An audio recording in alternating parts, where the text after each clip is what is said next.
Just before dinner, as Chen Chuan took his seat, his uncle-in-law, Nian Fulai, cleared his throat and spoke with practiced authority. Chen Chuan, you've graduated from middle school now. There are no higher institutions in Yangtze City. As for me, I only earn a modest salary from the patrol bureau. I can't afford to send you to study in the central district. Have you thought about your next steps? The dining table fell silent. Aunt Yuan glanced at Chen Chuan, her expression tinged with quiet concern. His younger cousins, oblivious to the tension, continued eating with wide-eyed curiosity, glancing between the adults. If you haven't decided, I can arrange something, Nian Fulai continued. But don't complain about the work being tough. If you're not willing, speak up now and find your own way. Chen Chuan met his gaze with a small smile. Uncle-in-law, are you that eager to send me off? It's just uncle-in-law, not little anything, Nian Fulai snapped, instinctively reaching toward his coat pocket for a cigarette, only to stop short when his eyes fell on the children. He pulled his hand back and scowled. Don't get cheeky. Answer properly. Your cousin is already on the right path, and your younger siblings will start school soon.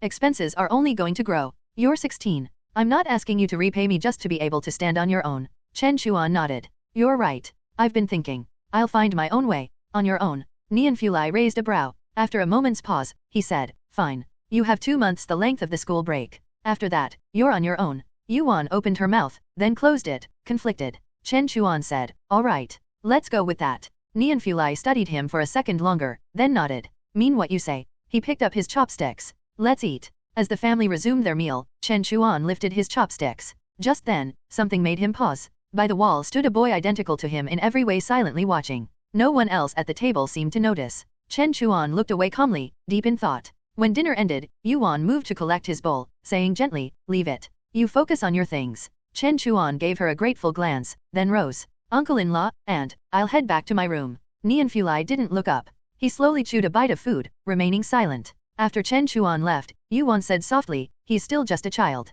He's 16. When I was 16, I was already on the battlefield, Nian Fulai muttered. Yes, you're always the tough one. She got up, fetched a bottle of yellow wine, poured him a glass, and said, I'll check on the kids. Go, he waved her off. As he sipped the wine, he muttered under his breath, this boy, he's changed somehow. From across the table, his younger son, Nian Emo, asked innocently, Dad, will you send me away when I turn 16 too? Before Nian Fulai could reply, his little daughter, Nian Lu, piped up, of course. You eat the most meat. I don't eat that much. Dad. Nian Emo clutched his bowl defensively. Nian Fulai chuckled, tousled his son's hair, and said, you rascal, you're my son. How could I not look after you? Go turn on the radio. Okay. Nian Emo scrambled off his stool and turned on the dusty old radio. A crackling voice emerged. The Railway Maintenance Department reports delays due to the Xia Mountain mudslide. By now, Chen Chuan was back in his room. It was small, just under 10 square meters, but clean, organized, and warmly lived in. Old red wooden flooring creaked beneath his feet as he walked to the window. On his desk sat a framed photo of a young couple, his parents, beautiful and elegant, smiling as if frozen in time.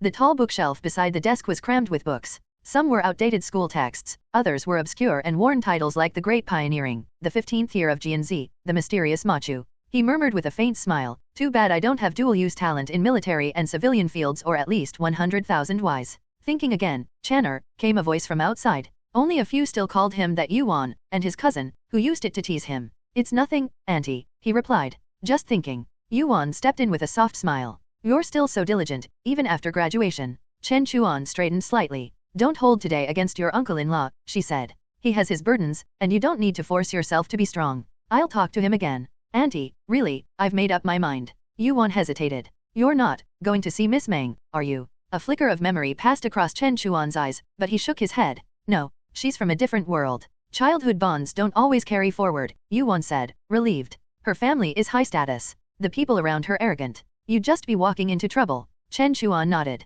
You're right. I'm not going to trouble myself. Yuan smiled, then opened a handkerchief she'd been clutching. Inside was a stack of crisp 10 yuan notes. This is for you. Use it when you need it. There's more if this runs out. Chen Chuan frowned. Does uncle-in-law know? This is my money, she said firmly, stuffing the notes into his hand. And stop calling him uncle-in-law, he doesn't like it. Chen Chuan smiled faintly. Then think of it as a loan. I'll pay it back. Your family. There's nothing to pay back. She watched him tuck the money away safely, gave a few more motherly instructions, then left. Chen Chuan turned off the ceiling light and sat on the edge of the bed with a book in hand. The house was quiet except for the soft hum of the wall clock, which eventually struck 10. He washed up, changed, and lay in bed. In the dark, the silent figure his double stood at the bedside, unmoving. That night, Chen Chuan dreamed of his past life. A long-forgotten hiking trip, a museum visit, and the moment he saw a domed mirror.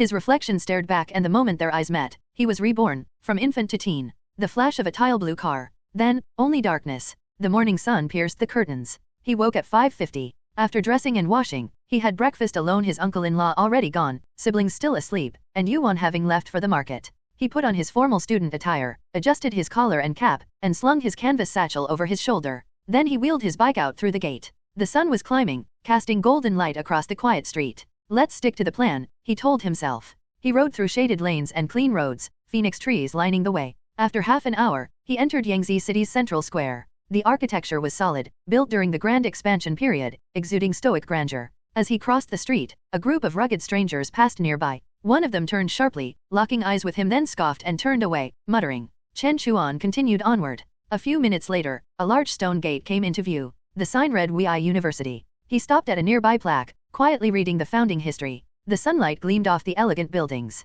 After a while, he spotted a small sign near the side gate, Admissions Office, this way. He dismounted. And there once again stood the boy who looked just like him, waiting silently by the gate. Chen Chuan didn't look twice. He pushed the bike forward, his expression calm, and stepped into the future. As Chen Chuan entered through the main gate of Wei University, he spotted a long row of shaded bicycle stands on the left. He quietly wheeled his bike over and parked it with care. When he stepped back out, more students, many around his age, were streaming through the gate, their faces a blend of nervous anticipation and youthful excitement. He could understand their emotions well. In the Dashan Republic, where the government had stood for over 90 years, social hierarchy was rigid and the ladders upward few and steep. For ordinary citizens, the only real paths to advancement were academic excellence or martial cultivation. In recent years, martial prowess had come to rival academic credentials in terms of status. Those who stood out physically, those who trained their bodies and spirits, could sometimes leap across class boundaries. It was difficult, yes, but not impossible, and so every year, countless youths clung to that slim hope.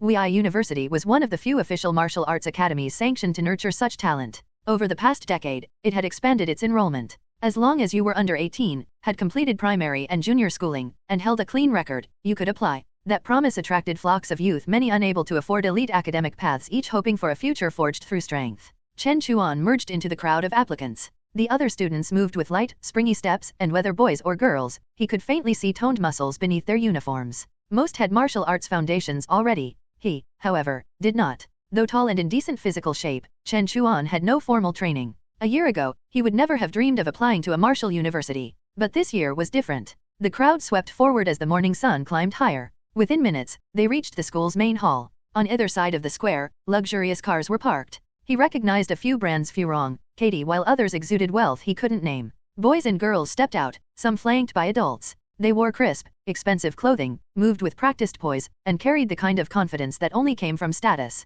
Chen Chuan watched as a couple presented a silver-bordered invitation to a guide, who bowed respectfully. Moments later, a school official personally emerged to greet them. He squinted at the gleaming slip in their hands. "What's that?" someone beside him murmured. "First time applying," replied an older student, his voice tinged with envy. "That's a recommendation letter. With one of those, you skip the exams." For a moment, a hush fell over the crowd. Many, like Chen Chuan, were just learning of such privileges. A few students stared longingly as the elites passed by. "Once we pass the exam," someone whispered, "we'll be standing where they are." Motivated by silent dreams, the pace of the crowd picked up. After winding through the campus, they arrived at an old four-story building where rows of desks had been temporarily set up in the open courtyard. Behind the desks sat upperclassmen, each managing part of the registration process. "Applicants, bring your documents forward," called a senior student. One at a time. Some students surged forward. The senior's voice cracked like a whip. "Slow down. You'll all get your turn. Any disorder, any trouble, and you're disqualified." That snapped the group into order. Chen Chuan, having reached the front, stepped up to a desk.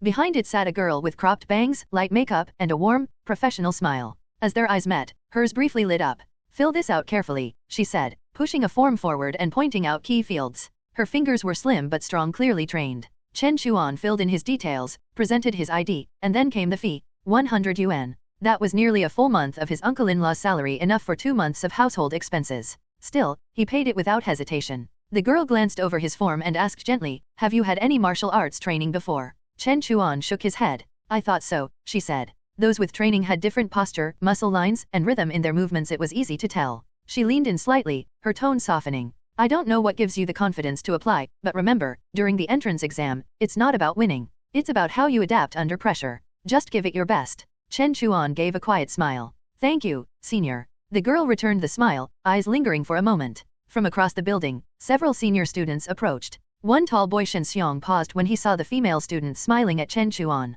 His expression soured. "Hey, old Lu," he said to the student beside him. "Aren't you assigning sparring partners today? Give me that kid." He nodded toward Chen Chuan with his chin. "What for?" Lu Cai asked cautiously. "I don't like his face. She never smiled at me, but she's all sunshine now. Let me teach him a lesson." "Don't mess around," Lu warned. "Just say yes or no," Shen Xiong shot back coldly. Lu Cai hesitated. Shen Xiong had ties outside the school gang types. The applicants were nobodies. After a pause, he gave a small nod. "Appreciate it," Shen Xiong said, patting his shoulder. A few minutes later, applicants were grouped and led inside the old building toward the training area. There, a number was assigned to each. When the heavy doors swung open again, a stretcher emerged. The boy on it was barely conscious, face bloodied. Gasps rippled through the crowd. A senior scolded, "What's with the noise? You think WI is a playground? Injuries are part of the process. If you can't take it, leave." Silence followed. One by one, examines were called in. Most emerged bruised, limping, or worse. But none gave up. For many, this was the only chance to rewrite their fate.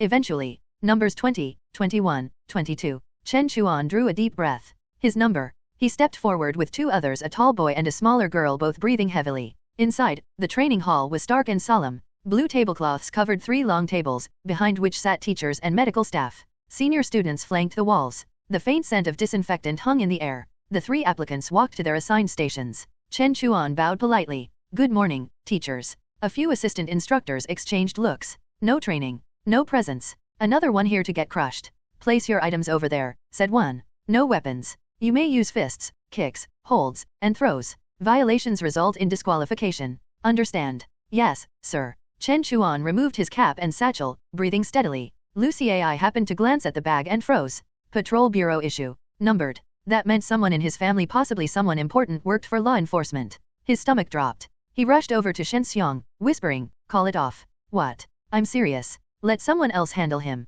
"Too late." Shen Xiong's eyes gleamed with malice. "He's mine now." Lu Cai swallowed hard. Moments later, Shen Xiong pulled on his gloves and entered the ring, grinning at Chen Chuan with barely veiled hostility. Chen Chuan raised his fists, mimicking a stance he'd seen in old manuals. Shen Xiong scoffed, twisted his hips, and launched a brutal whip kick aimed at Chen Chuan's temple. Lu Cai's heart nearly stopped. "This is bad." Hello, everyone.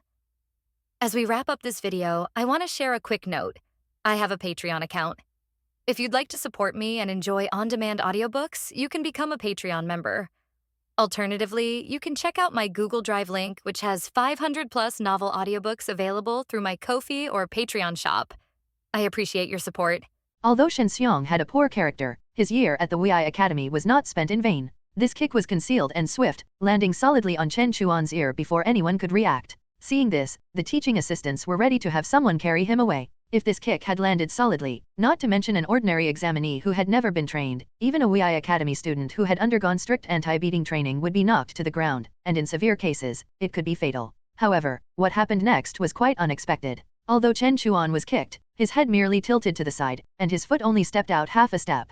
Then he slowly turned his head back and stood straight again. In a place no one could see, at the moment he was kicked, the head of the boy who looked exactly like him blurred slightly. Shen Xiong was stunned for a moment. He knew how heavy his kick was, but Chen Chuan's eyes were clear, and it seemed like nothing had happened to him. Sitting in the middle of the long table was a middle-aged teacher with thick arms, whose muscles almost burst through his shirt. He had been silent, but suddenly spoke up, "Name." "Oh." The teaching assistant next to him snapped back to reality, picked up the list on the table, looked at it, and said, "Chen Chuan. What's his background?" "Local from Yangtze City, just graduated from junior high school, no record of joining a boxing club or receiving training." The teacher looked at Chen Chuan and said, "Got it." Shen Xiong failed to knock Chen Chuan down with his kick, but he heard the whispers and light laughter around the training ground. He felt that these people were mocking him, and his blood boiled. With a fierce roar, he turned around and delivered a powerful spinning back kick. Chen Chuan was not one to take a beating without fighting back, nor was he intimidated by the fact that his opponent was a WI Academy student. He also kicked back at Shen Xiong without any sign of weakness. This move was somewhat similar to Shen Xiong's whip kick, but anyone could see that it was a simple imitation. Due to the lack of standard posture in exerting force, the speed and power were insufficient. Both of them kicked almost simultaneously, but the teaching assistants and students watching had no doubt that Chen Chuan would be the first to be hit. The result was as they expected. Shen Xiong's kick landed on Chen Chuan's head first, but the outcome was the same as last time. Chen Chuan was not knocked down, and this time, he didn't even sway. As for Chen Chuan's kick, it landed on Shen Xiong's neck at the same time. Almost simultaneously, the phantom figure behind him suddenly moved to the position where he was standing, and the two figures overlapped in an instant. At this moment, his speed and strength suddenly increased dramatically. Bang! A dull sound exploded on the training ground, and there was even a slight echo, which could be imagined how powerful this kick was. Shen Xiong's eyes lost focus, and his body fell to one side, then with a thud, he lay sprawled on the ground. Lucy Ai's mouth was slightly open, looking at this scene in disbelief. The other students present were also stunned, their minds a bit confused. What was going on? Shen Xiong was a second-year student at Wei Academy, and he was actually knocked out by a candidate who obviously hadn't practiced much. And then, they all gloated. Shen Xiong was a troublemaker in the academy, and he wasn't popular. This time seeing him embarrassed and humiliated made them cheer inwardly. The teacher sitting in the middle of the long table took the application form from the teaching assistant, picked up a pen, quickly signed it, and stamped it, saying, "This student has passed."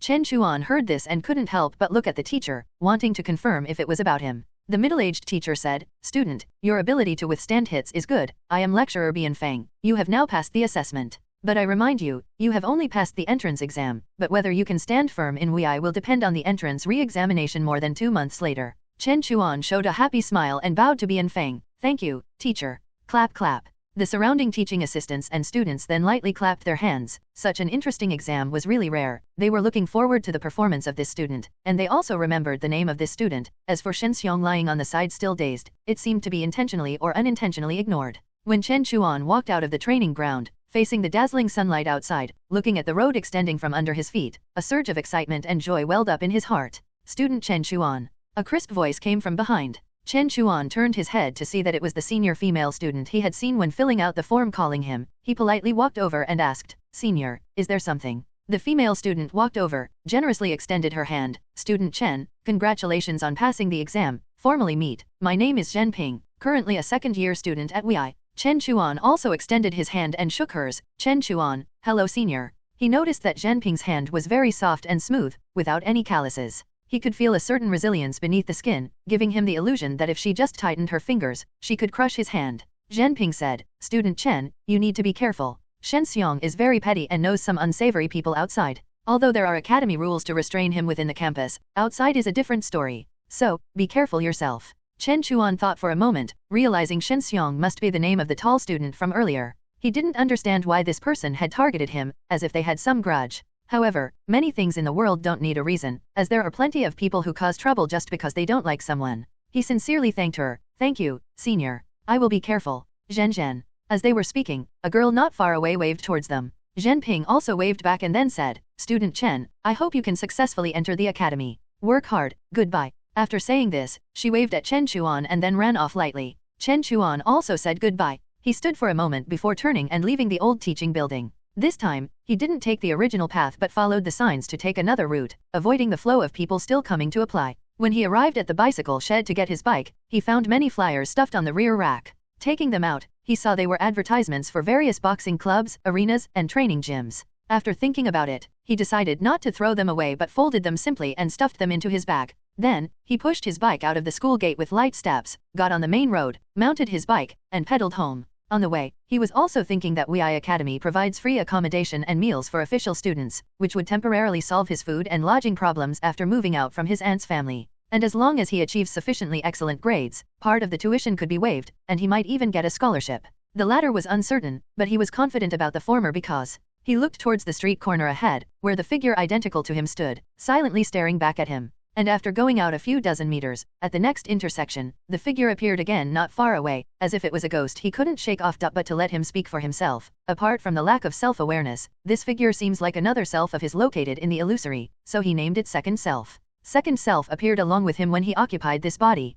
Interestingly, his original name was also Chen Chuan, and apart from age and experiences, their appearances were almost identical. Therefore, he speculated that the emergence of Second Self was likely caused by the connection being opened between parallel selves or selves from different worlds. Second Self can, according to his needs, actively or passively take over part or all of the pain he suffers. Therefore, Shen Xiong's kick earlier was not ineffective, it was just that Second Self bore it. Under normal circumstances, Second Self and he are separate from each other, but once they overlap, his strength, reaction speed, endurance, etc., will greatly increase, as if at that moment, there really was another self overlapping with him. However, he believes that if Second Self is indeed himself, then all of this is quite reasonable, because whether it's bearing damage or exerting force, in the end, isn't it still him? It is precisely because of the existence of second self that, even though he has never undergone combat training, he still has some confidence to apply for Dash. But second self also has undeniable flaws. First, it cannot be used without limits. Currently, the maximum time he and second self can overlap each day does not exceed 30 seconds. Of course, he can split the time for use, but once the total time limit is exceeded, the power of second self can no longer be borrowed. Another thing is, although second self can bear damage for him, it also has a bearing limit. Once the limit is exceeded, it will need time to slowly recover. The manifestation of bearing damage is usually a partial appearance of a virtual state. If the damage reaches an unbearable level, it will disappear like dispersing mist and will reappear only after 2 to 3 days. Based on his previous experience, after taking such heavy kicks today, it might require. He suddenly noticed that there were no signs of virtualization on second self, and the damage suffered this time seemed to have already recovered, and the connection with himself seemed to have become closer. In his surprise, he thought back and a guess emerged in his heart.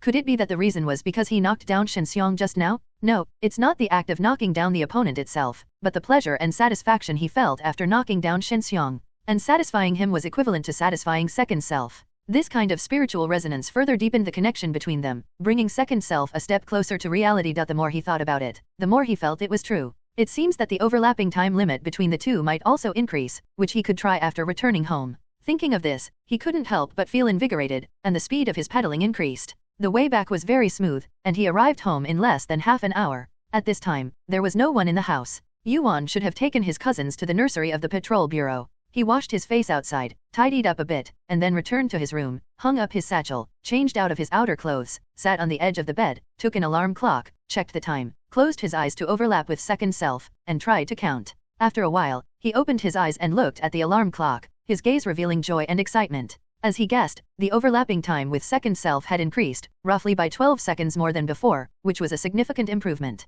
But is it just about defeating an opponent to increase the time? Thinking carefully, it might also be because Shen Xiong was much stronger than him. If he defeated an opponent of the same level, perhaps he wouldn't gain as much pleasure, and thus not improve as much. Of course, whether this is really the case can be verified slowly in the future. He calmed his emotions, went outside to pour a glass of water, drank a few sips, put it down, rolled up his shirt sleeves, bent down to feel around, and pulled out a brown leather suitcase from under the bed. He carried the suitcase to the table, dialed the correct combination, pressed the lock, and slowly opened it. Inside were several notebooks, pages clipped with various contracts, a stack of wrapped photos, and a black metal card similar to an invitation. He picked up the metal card. The things in the suitcase were left by his parents in his previous life, and he originally didn't know what this thing was. But today, after going to Dash, he found that it looked very similar to the recommendation certificate he had seen for admission, except the color was somewhat different. In that case, should he take it out? After all, there is still an admission re-examination coming up, which is as important as the entrance exam, and besides being exempt from the exam, the recommendation certificate might have other benefits.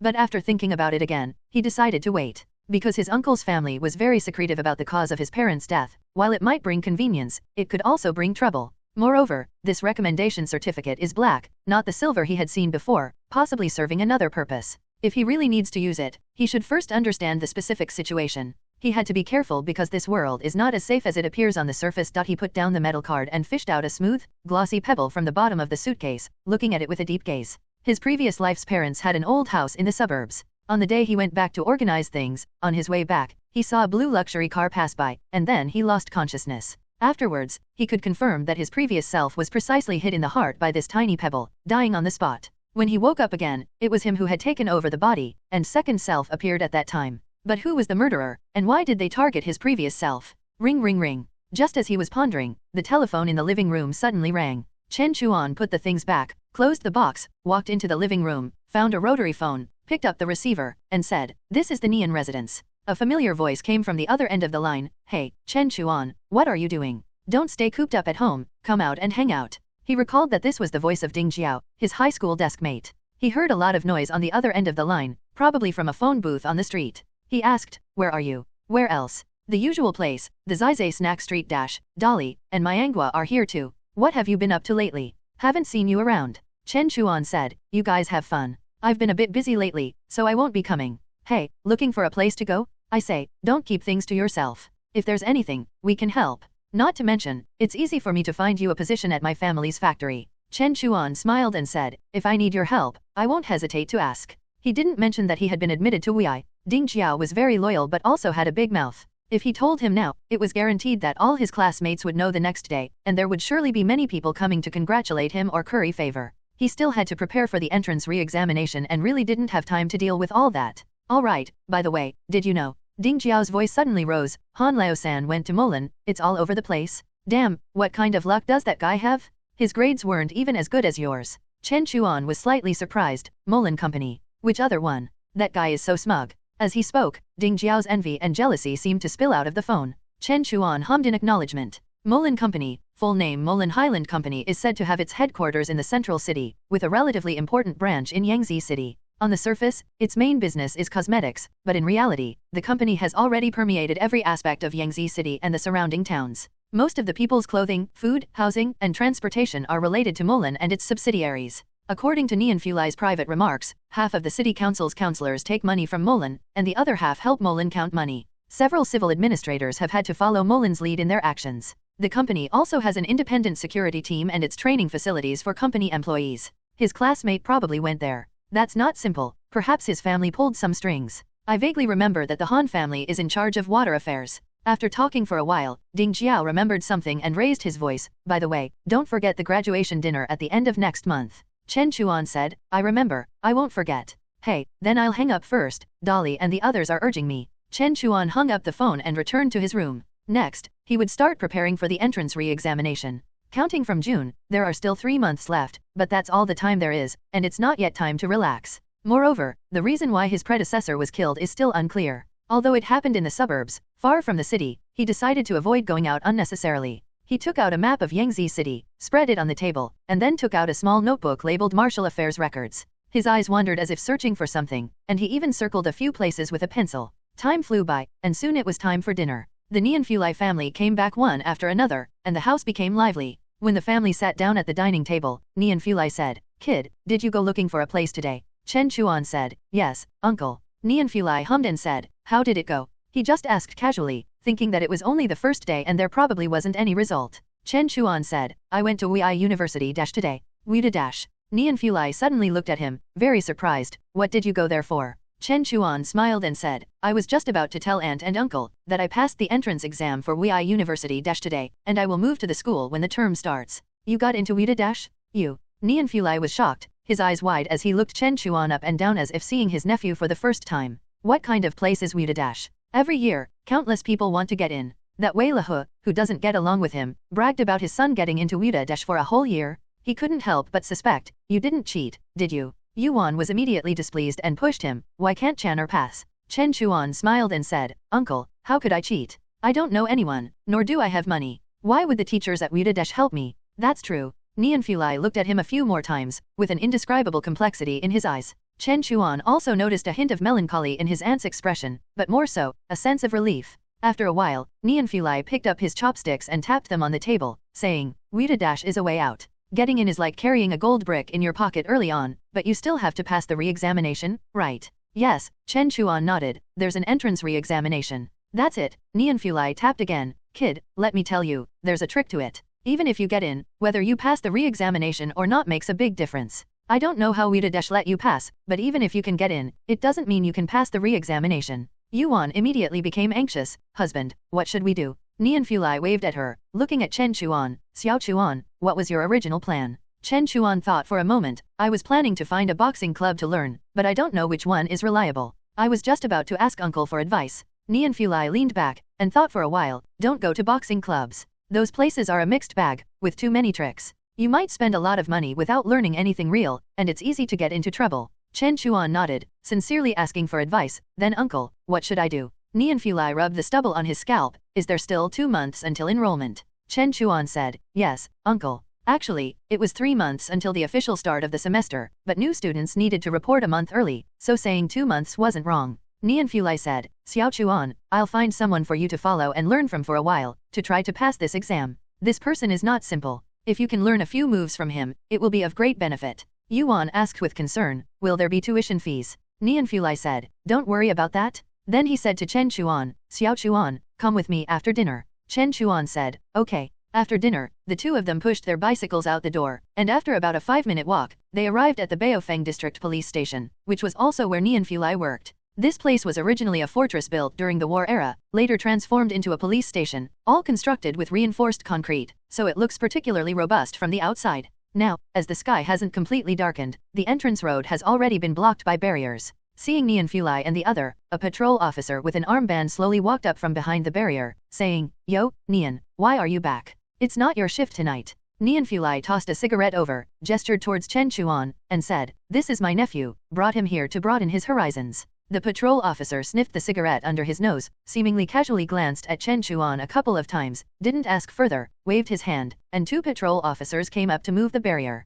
Nian Fulai said thanks, signaled Chen Chuan to follow him, and pushed his bike inside. After the two entered, the armband patrol officer scanned the street outside a few more times, then slowly turned back. It was Chen Chuan's first time at the police station, initially curious, but most buildings here only had a few holes on the outside, looking solid and dull, very oppressive, really nothing much to see, so he lost interest. The two twisted and turned, as if making a big circle, finally arriving at a place resembling a warehouse, brightly lit, with soft mats on the terrazzo floor, surrounded by a lot of exercise equipment and stacked wooden boxes. More than a dozen patrol officers had taken off their outer clothes, only wearing their undershirts, revealing sturdy arms, squatting or standing, forming a circle. In the middle was a middle-aged man wearing a traditional jacket, gentle and refined, seemingly explaining something. "Gentlemen, you can try standing on one leg first, keep the posture steady." The patrol officers immediately stood on one leg, some shaky from the start, some stood for quite a while, but even the shaky ones managed to stabilize after a few tries. A patrol officer said, "Mr. Wen, what's so hard about this?" Mr. Wen smiled and said, "Then please close your eyes." The patrol officers closed their eyes as told. This time, most of them started swaying violently from the start, cursing loudly, but a young patrol officer still stood steadily. "Ji Guan is amazing. This stance, not moving at all, can't tell. Golden Rooster stands alone, what an image." The patrol officers chattered on, while the young patrol officer closed his eyes and said proudly, "I used to play this a lot when I was a kid, along with goat fighting and bullbutting. Standing still like this, I can last a quarter of an hour. Mr. Wen, what else? Just let me try." Mr. Wen smiled and said, "Officer Ji is very good. This time, you can try standing on the box and then give it a go." "That's easy, watch me." The young patrol officer eagerly climbed onto the box and then, whoa, he hadn't stood for long before he started shaking violently and had to jump down. He looked back at the box, feeling incredulous. It was just a switch from flat ground to the box, the standing area wasn't smaller, and the box wasn't that high, yet as soon as he closed his eyes, he felt a sense of panic and couldn't stand still. "Wait, I didn't stand steady just now." The young patrol officer, still unwilling to admit defeat, tried again, but this time it was worse than before. As soon as he closed his eyes, he started swaying. He jumped down, puzzled, and said, "That's strange, Mr. Wen, what's going on?" Mr. Wen smiled and said, "Because your brain is telling you that you're currently in an unstable environment, urging you to refuse such actions." He pointed to his head, "It's your brain wrestling with you. For example, some people have the urge to jump when they're at a high place, which is based on the same principle. Essentially, your brain wants you to stay away from danger. However, we can coordinate our bodies through certain training. Martial artists in the old days would choose to practice on the edge of cliffs to overcome mental barriers. Nowadays, we don't have to be so extreme. We can choose to train on the edges of high platforms, gradually getting used to it. There are many things in our daily lives that we need to overcome. For instance, when you see a fist coming, you instinctively close your eyes. Fists are one thing, but if it's a weapon, that blink might cost you your life. As patrol officers, you must keep your eyes on the target at all times, unless you have better senses to replace them." Someone subconsciously asked, "Better senses?" Mr. Wen smiled and didn't elaborate. Hearing this, Chen Chuan felt a slight stir in his heart. Suppose he used second self to see for him, wouldn't that count as better senses? Second self basically exists within a few meters around him, and it is part of him. If it could replace normal vision, not only could it see from behind, but perhaps also from above, observing opponents from various angles. As he was thinking, Nian Fulai had already stepped forward and greeted Mr. Wen, saying, "Mr. Wen." Then he gestured for Chen Chuan to come forward, patted his shoulder, and raised his voice to say, "My nephew, just got into Wuda-Dash. Wuda-Dash? Wui Academy. Wow, impressive. Your nephew is really making a name for himself this year. You should treat us, Nian Fulai." A dozen patrol officers gathered around to join in the excitement. In these times, to make a name for oneself, one either had to get into a prestigious university or enter Wuda-Dash. Not to mention, many who came out of Wuda-Dash served as security advisors to officials in the civil administration. If one was lucky enough to go to the central city, it was a meteoric rise. Nian Fulai also felt a sense of pride and said, "Mr. Wen, my nephew has never practiced martial arts before, he just figured things out on his own, and somehow passed the entrance exam. I'm thinking that for the subsequent re-examination, I can't let him do as he pleases, so I wanted to ask Mr. Wen for some guidance. What do you think, Mr. Wen?" Mr. Wen looked at Chen Chuan, pondered for a moment, and said, "All right, Captain Nian, let's talk over there." The patrol officers were all very tactful, and upon hearing this, they all dispersed. Chen Chuan and Nian Fulai followed Mr. Wen to a spacious corner, where Mr. Wen said earnestly, "Captain Nian, forgive me for being blunt, but I don't want to waste your nephew's time." Nian Fulai was taken aback. "What do you mean?" Mr. Wen sighed slightly and said, "Captain Nian, frankly speaking, your nephew is a bit too old." Nian Fulai was puzzled. "Too old? He's only 16, 17 by Chinese reckoning, barely old enough to enlist. Is that considered old?" Mr. Wen said, "Captain Nian, it's clear that your nephew hasn't undergone specialized martial arts training before. Many of the students admitted to the Wei Academy have been training since childhood. Their bodies have been developed from a young age, with a solid foundation, prepared for high-intensity training and skill absorption in the future. Their potential is much higher than those without preparation. With just a little guidance, they can possess certain combat abilities. The purpose of the Wei Academy's re-examination is to select such students for further training." His tone carried a hint of regret. "Your nephew hasn't gone through this phase. Even if he could pass the re-examination, initially, his progress might not be far behind these students, but over time, the gap would widen. This gap would only grow larger, with almost no chance of catching up. Moreover, the intensity and rigor here are not comparable to what students without early training can handle. Forcing it might lead to disabilities or injuries. Therefore, I suggest not to push it, which might be better for your nephew." Mr. Wen's tone was sincere, with a hint of persuasion. After hearing this, Nian Fulai felt half of his heart turn cold. If that's the case, he thought it better not to bother, and let Chen Chuan finish his studies at Wida honestly. After all, even if he learns until graduation, it's not like there's no way out. He's still a student of Wida. However, he couldn't make this choice for Chen Chuan, so he remained silent for a moment. At this moment, a loud voice suddenly rang out in the warehouse. "Nian Dato, is this your nephew? I heard he got into Wida." Nian Fulai's face twitched. Chen Chuan turned around to see a robust figure, wearing a cap askew, resembling a captain, walking over. He glanced at Chen Chuan a few times. "Haha, this kid's physique clearly hasn't been trained. With this, he still wants to make a name for himself at Wida. Dreaming, isn't he?" Nian Fulai's face darkened. "Wei Lahu, don't think your son's success at Wida makes you special. If your son can make a name for himself, my nephew can too. Hey, I just don't believe in this nonsense." Wei Lahu, seeing him refute, got excited too, pointing at the mop next to him, and said, "If your nephew can make a name for himself at Wida, I'll eat this mop."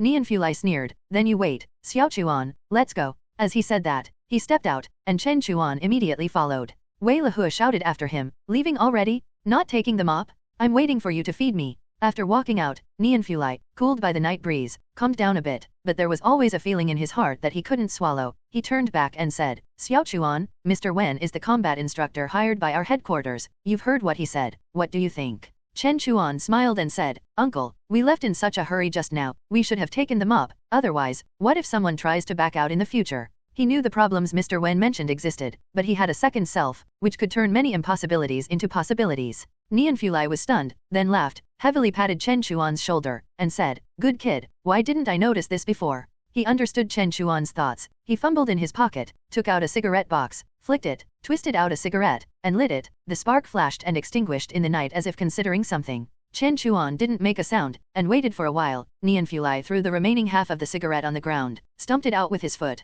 and said in a low voice, "I'll give you an address when we get back. You go find someone. This person has a case, but has great skills. You follow and learn. Don't ask too much, and don't get too close, but say nice words when you should. Don't be too stiff." Chen Chuan said, "Okay, uncle, I remember." Nian Fulai glanced outside, and said, "It's getting late. It's not safe on the road too late. Let's go back." He took Chen Chuan back to get the car, this time not leaving through the front door, but going out from the back door's high wall alley, turning onto the main street, and then back home. With the sound of 2 car bells, the two entered the front yard one after the other. Yuan had been waiting for the two, hearing the sound, came out, asking how things went. Nian Fulai waited for Chen Chuan to walk away, returned to the inner room, and told the situation. After hearing this, Yuan was worried and complained, "You agreed to Xiao Chan? What if he gets hurt? Husband, why didn't you stop him? The child should be safe and sound than anything else." Nian Fulai shook his head and said, "This kid has his own mind, you can't stop him. If I could help but didn't, he might hate me for a lifetime." Yuan sighed, Chan's temper is just like his second sister's.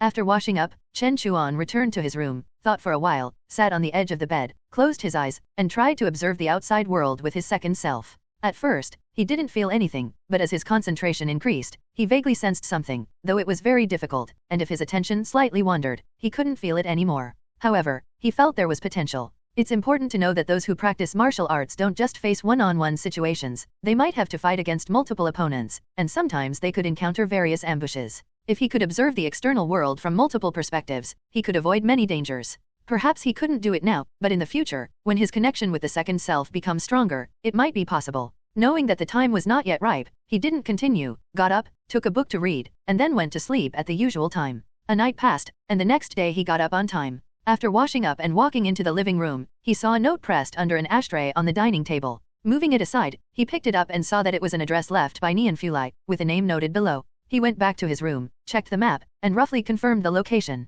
After having breakfast, he took his usual satchel, changed into an old blue-gray coat, and rode out. The address given by Neon Fulai was located in the west of the city, about half an hour's ride. From the map, a few miles further out would be close to the suburbs, where some old factory areas were scattered.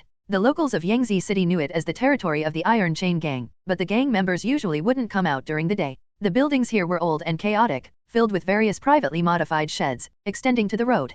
Clothes hung to dry on crooked utility poles everywhere, greatly affecting visibility. The roads were also full of potholes, uneven, and people casually splashed sewage outside, sometimes from above, so he had to ride carefully. The house numbers in this area were either missing or hard to recognize, so he could only ask for directions as he went, searching for a long time, until he finally found a simple wooden sign on a wooden utility pole at the entrance of an alley, with Home of Boxing written on it and an arrow pointing inward.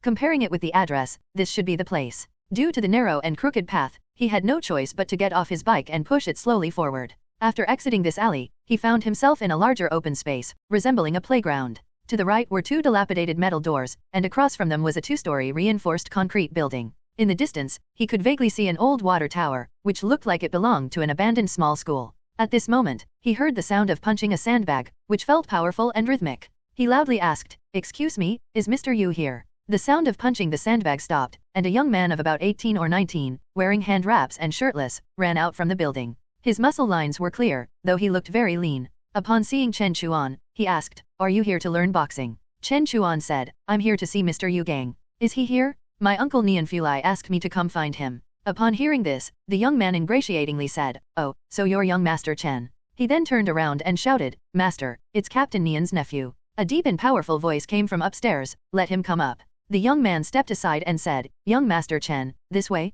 He added, "Young Master Chen, you can just park your bike here, no need to lock it. No one dares to steal here." Chen Chuan said, "I'm not a young master, just call me Chen Chuan. May I know your name, brother?" The young man said, "My name is Luke, I'm a disciple of Master Yu." He emphasized, not a student, but a disciple. Chen Chuan understood that being a disciple not only meant inheriting skills but also taking care of the master's affairs after his passing, with a level of intimacy that ordinary students couldn't compare to. After parking his bike, he followed Luke upstairs. Along the way, he chatted with Luke and learned that the latter had been learning combat from Yu Gang for 5 years. Chen Chuan followed him to the second floor, walked along the long balcony to the end, and pushed open a pair of wooden doors to enter. Inside the spacious room, a tall and robust middle-aged man was sitting cross-legged on a soft mat. The man looked to be in his 40s, wearing a short-sleeved shirt, with a square face, thick eyebrows, a straight nose, and muscles that bulged like rocks. Chen Chuan said, "Excuse me, are you Mr. Yu Gang?" "My name is Chen Chuan, my uncle Neon Fulai asked me to come find you." The burly man said in a deep voice, "I am Yu Gang. What does Captain Neon want me to do?" Chen Chuan said, "I just got admitted to Wei Academy this year." "Wida dash, huh?" Luke, who was beside him, showed deep envy in his eyes. Yu Gang understood and asked, "You want to pass the re-examination, so Captain Neon sent you to me?" Chen Chuan said, "Yes." Yu Gang straightforwardly said, "All right, I'll teach you. First, pay up." Chen Chuan tentatively asked, "Mr. Yu, are you referring to tuition fees?" Yu Gang said, "I owe Captain Neon a favor, so I won't charge you for teaching. But if you want to train well, first, you need to eat and supplement your nutrition, and there's also the consumption of equipment, hiring sparring partners, and renting venues, all of which cost money. I won't cover these for you." Chen Chuan inquired, "How much is needed?" Yu Gang said, "First, pay 50. If you feel you're training well, you can continue. If you feel you're not training well, you can leave at any time. If there's any left, I'll refund it to you." Chen Chuan nodded and said, "Very fair." Although 50 yuan was not a small amount, combat training has always been the most costly. Otherwise, Yangtze City wouldn't be filled with martial arts clubs and arenas. From what he knew, the general martial arts clubs charge about 150 to 200 yuan just to get started, and you might not even learn anything. Heard that there are even more expensive private trainers, with a single session costing several hundred yuan, which is beyond the reach of ordinary people. Yu Gang extended his big hand and said, "Then pay up." Chen Chuan, just in case, had brought money with him. He counted out 50 from his satchel and handed it to Yu Gang, who took it and directly stuffed it into his pocket. Chen Chuan asked, "Mr. Yu, I wonder when it would be convenient to start training." Yu Gang said, if you have no inconvenience, we can start now. Before we start, I need to ask you, what is your goal in taking the Wei Academy exam? Chen Chuan was a bit puzzled, is this related to the training? Yu Gang gave a definite answer, yes, knowing your goal, I can better arrange your training plan. Chen Chuan thought for a moment and said in a matter-of-fact tone, isn't the goal of martial arts combat to be unrestrained and to continuously surpass oneself? Getting admitted to Wei University apart from his deep yearning and pursuit of martial arts, was also due to the unknown cause of his previous self's death. He didn't know if it was specifically targeted at him or just a coincidence, so he was very eager to make himself strong enough to deal with various external dangers. And now, with the second self, he firmly believed that he could achieve it. Perhaps because of this, there was naturally an unwavering confidence and firmness in his tone, which even seemed to infect Liu Ke beside him. Unrestrained in body, unbound in will. Yu Gang was silent for a while, then said, your goal is not an easy one. As he spoke, he slowly stood up from the ground. When Yu Gang was sitting there, Chen Chuan could already sense his imposing stature. However, it was only when he stood up that Chen Chuan realized this man was at least 2 meters tall. Yet, his massive frame didn't bring a sense of oppression, instead, it exuded a steady and solid feeling. At this moment, half of Yu Gang's body was bathed in the afternoon light. He spoke in his uniquely deep and resonant voice, during the re-examination at the Wei University a senior student will be arranged to compete against the examinee. This has been a tradition for the past few decades. As long as you can defeat this student, you will be deemed to have passed. The senior student is only finalized and detailed information is released 1 month before the official start of the semester, allowing examines to understand and prepare. At that time, examines will have 1 month to make targeted preparations and training. This step is also necessary for you, so in reality, you only have 2 months. 2 months. Chen Chuan thought to himself, even with the second self, he couldn't help but feel a sense of urgency. Yu Gang continued, 2 months, using normal methods, it's impossible to bridge the gap that others have worked on for over a decade in just 60 days. So, we have to resort to drastic measures. Liu Ke whispered beside him, Master, are you talking about forbidden drugs? Yu Gang raised his hands, crossed them in front of his chest, and said in a deep voice, forbidden drugs that stimulate potential are one method, but if you want to go far on this path, it's best not to touch them. That's not what I'm talking about. He looked at the handsome young man in front of him, Chen Chuan, I will teach you a breathing method next. If you persist and delve deep into this breathing method, it can comprehensively enhance your physical fitness. Just by mastering the basics, you can improve your resistance to blows and increase the effectiveness of your training. If you can master the breathing method before the official competition, then there's a possibility of passing the re-examination. Chen Chuan had also flipped through some books on competitive combat before the exam, but this was the first time he had heard of a breathing method. He couldn't help but ask curiously, Mr. Yu, is this breathing method some secret technique? Yu Gang said, this is not a secret technique. It's also circulated in some boxing clubs outside. As long as you pay, they will teach you. However, young students practicing the breathing method too early can cause irreversible damage to their bodies.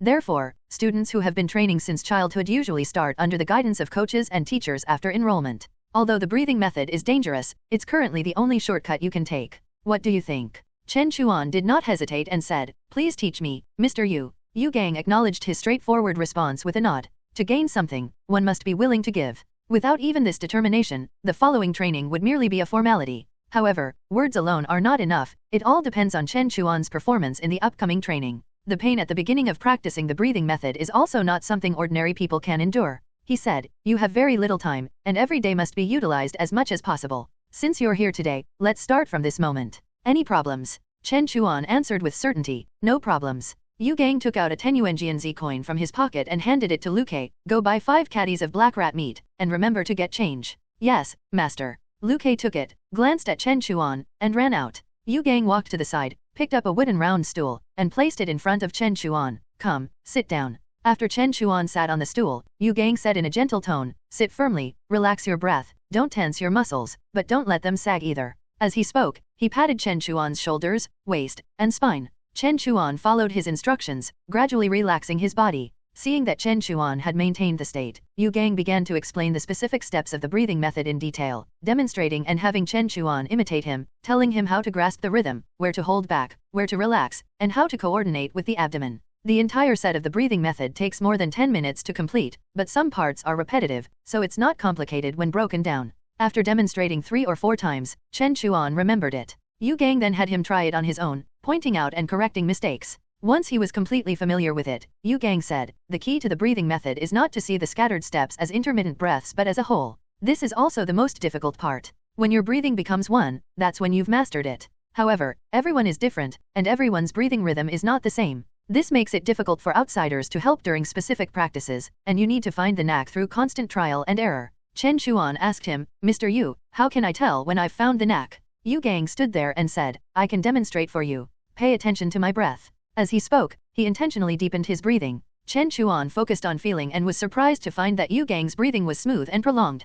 At first glance, the fluctuations were not significant, but upon deeper reflection, he realized it maintained a unique rhythm, connected by numerous subtle breathing movements. Moreover, at the same time, the chest, abdomen, and other parts also maintained a slight tremor. If you look at it piece by piece, it's exactly the method he was just taught, but because the transitions are very natural, on the surface, it seems no different from an ordinary person. Yu Gang operated for a while and then stopped, saying, Do you understand? Chen Chuan took a breath and said, I roughly understand. Yu Gang said, the breathing method is extremely important. If you want to go further in martial arts training, you must master it well, and the sooner, the better. Chen Chuan nodded and said, Mr. Yu, I understand. Yu Gang said, mastering the breathing is just the first step. The entire breathing method needs to be combined with medicine, using medicine to stimulate your vitality and accelerate your blood and qi flow, and then you use the breathing method to guide and communicate, finding the connections between strength and qi. In old martial arts terms, it's called hanging the life mechanism. He walked to a cubicle behind the hanging clothes, turned around with a packet of medicinal powder in his hand, and said, I originally prepared this for Luque, but he tried it and gave up.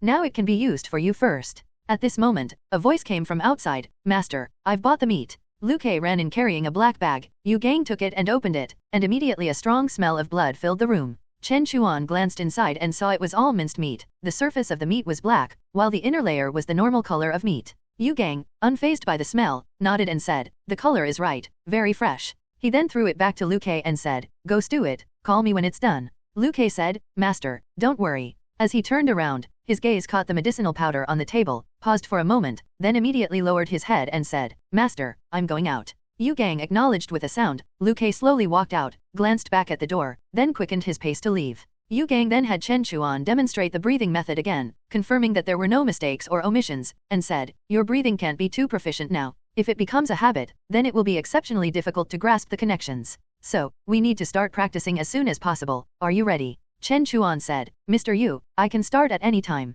Yu Gang, without any delay, took out a bottle of medicinal wine, poured in the medicinal powder, mixed it well, and then instructed Chen Chuan to take off his shirt and outer pants and to sit relaxed on the stool. He applied the melted ointment to Chen Chuan's back, then instructed him to apply it to his chest, abdomen, waist, and legs himself. Finally, he threw a clean blanket at him, advising, wrap it tightly to prevent the medicinal power from dissipating too quickly. This should last for about half an hour. Now, make the most of the time and try to find the connections using the breathing method I just taught you. Chen Chuan immediately focused his mind, forcing himself into the state, and methodically began guiding the breathing method. At first, he didn't feel much, but after a while, a needle-like pain began to spread across his skin. It was visibly reddening, like a boiled lobster. Honestly, the pain was bearable, but it was very distracting, coming in waves. As the medicinal power spread, the pain gradually intensified, making it hard for him to concentrate. So, his breathing, which was initially steady, soon became completely disordered. Chen Chuan realized that continuing like this was not feasible. Under the guidance of his will, the pain gradually subsided, as he transferred it to his second self.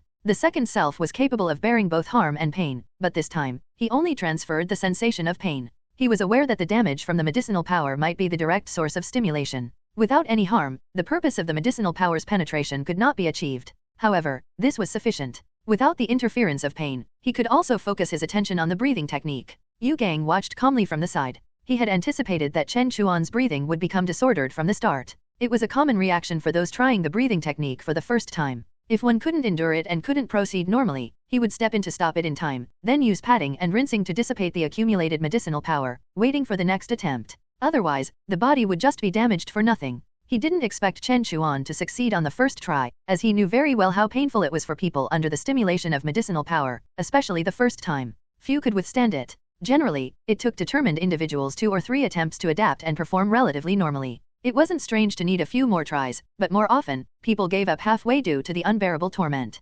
However, soon, his originally calm expression showed signs of fluctuation, because within just half a minute, Chen Chuan's breathing stabilized. He stared at Chen Chuan, thinking, this kid is not simple. Chen Chuan was earnestly guiding his breathing, but after 2 rounds, he found no tricks, no meridians, no breath. He was completely at a loss. Due to the gradual dissipation of the medicinal power, the remaining time was insufficient to complete a 3rd round. To avoid leaving hidden dangers, he simply let the second self bear the harm to the body during the process. This also caused the second self to show numerous, varying degrees of ethereal phenomena, like many misty holes appearing. Seeing this scene, he had a sudden idea. Okay, stop for now, Yu Gang spoke up, it's about time. Chen Chuan hurriedly asked, Mr. Yu, can we continue later? Yu Gang looked at him, not only without any signs of resistance or rejection but with a hint of eagerness in his expression. He was silent for a moment before saying, go to the bathroom next door to rinse off, and rest for half an hour first. Chen Chuan responded, picked up a large cup of salt water prepared for him by Yu Gang on the table, drank it, and then went to the bathroom next door, turning on a simple shower to rinse off.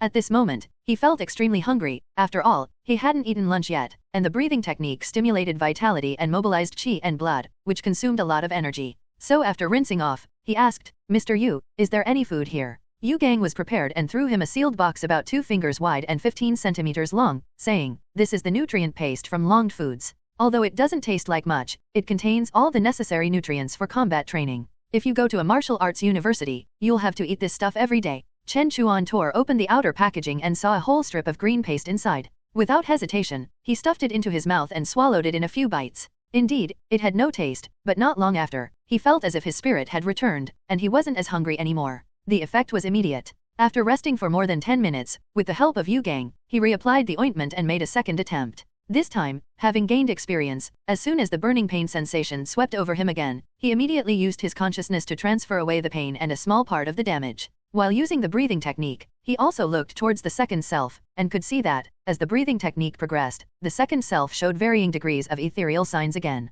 He paid close attention and could confirm that these ethereal manifestations were closely related to his breathing. The degree of ethereality in those areas fluctuated, intermittently, probably because the breathing guided vitality and qi and blood, whereas the pure medicinal powers damage would not manifest so complexly. However, through this, he also intuitively saw the effect of the breathing technique. Currently, because the breathing technique was not guided properly, it caused the qi and blood and vitality to be scattered and disorganized when mobilized.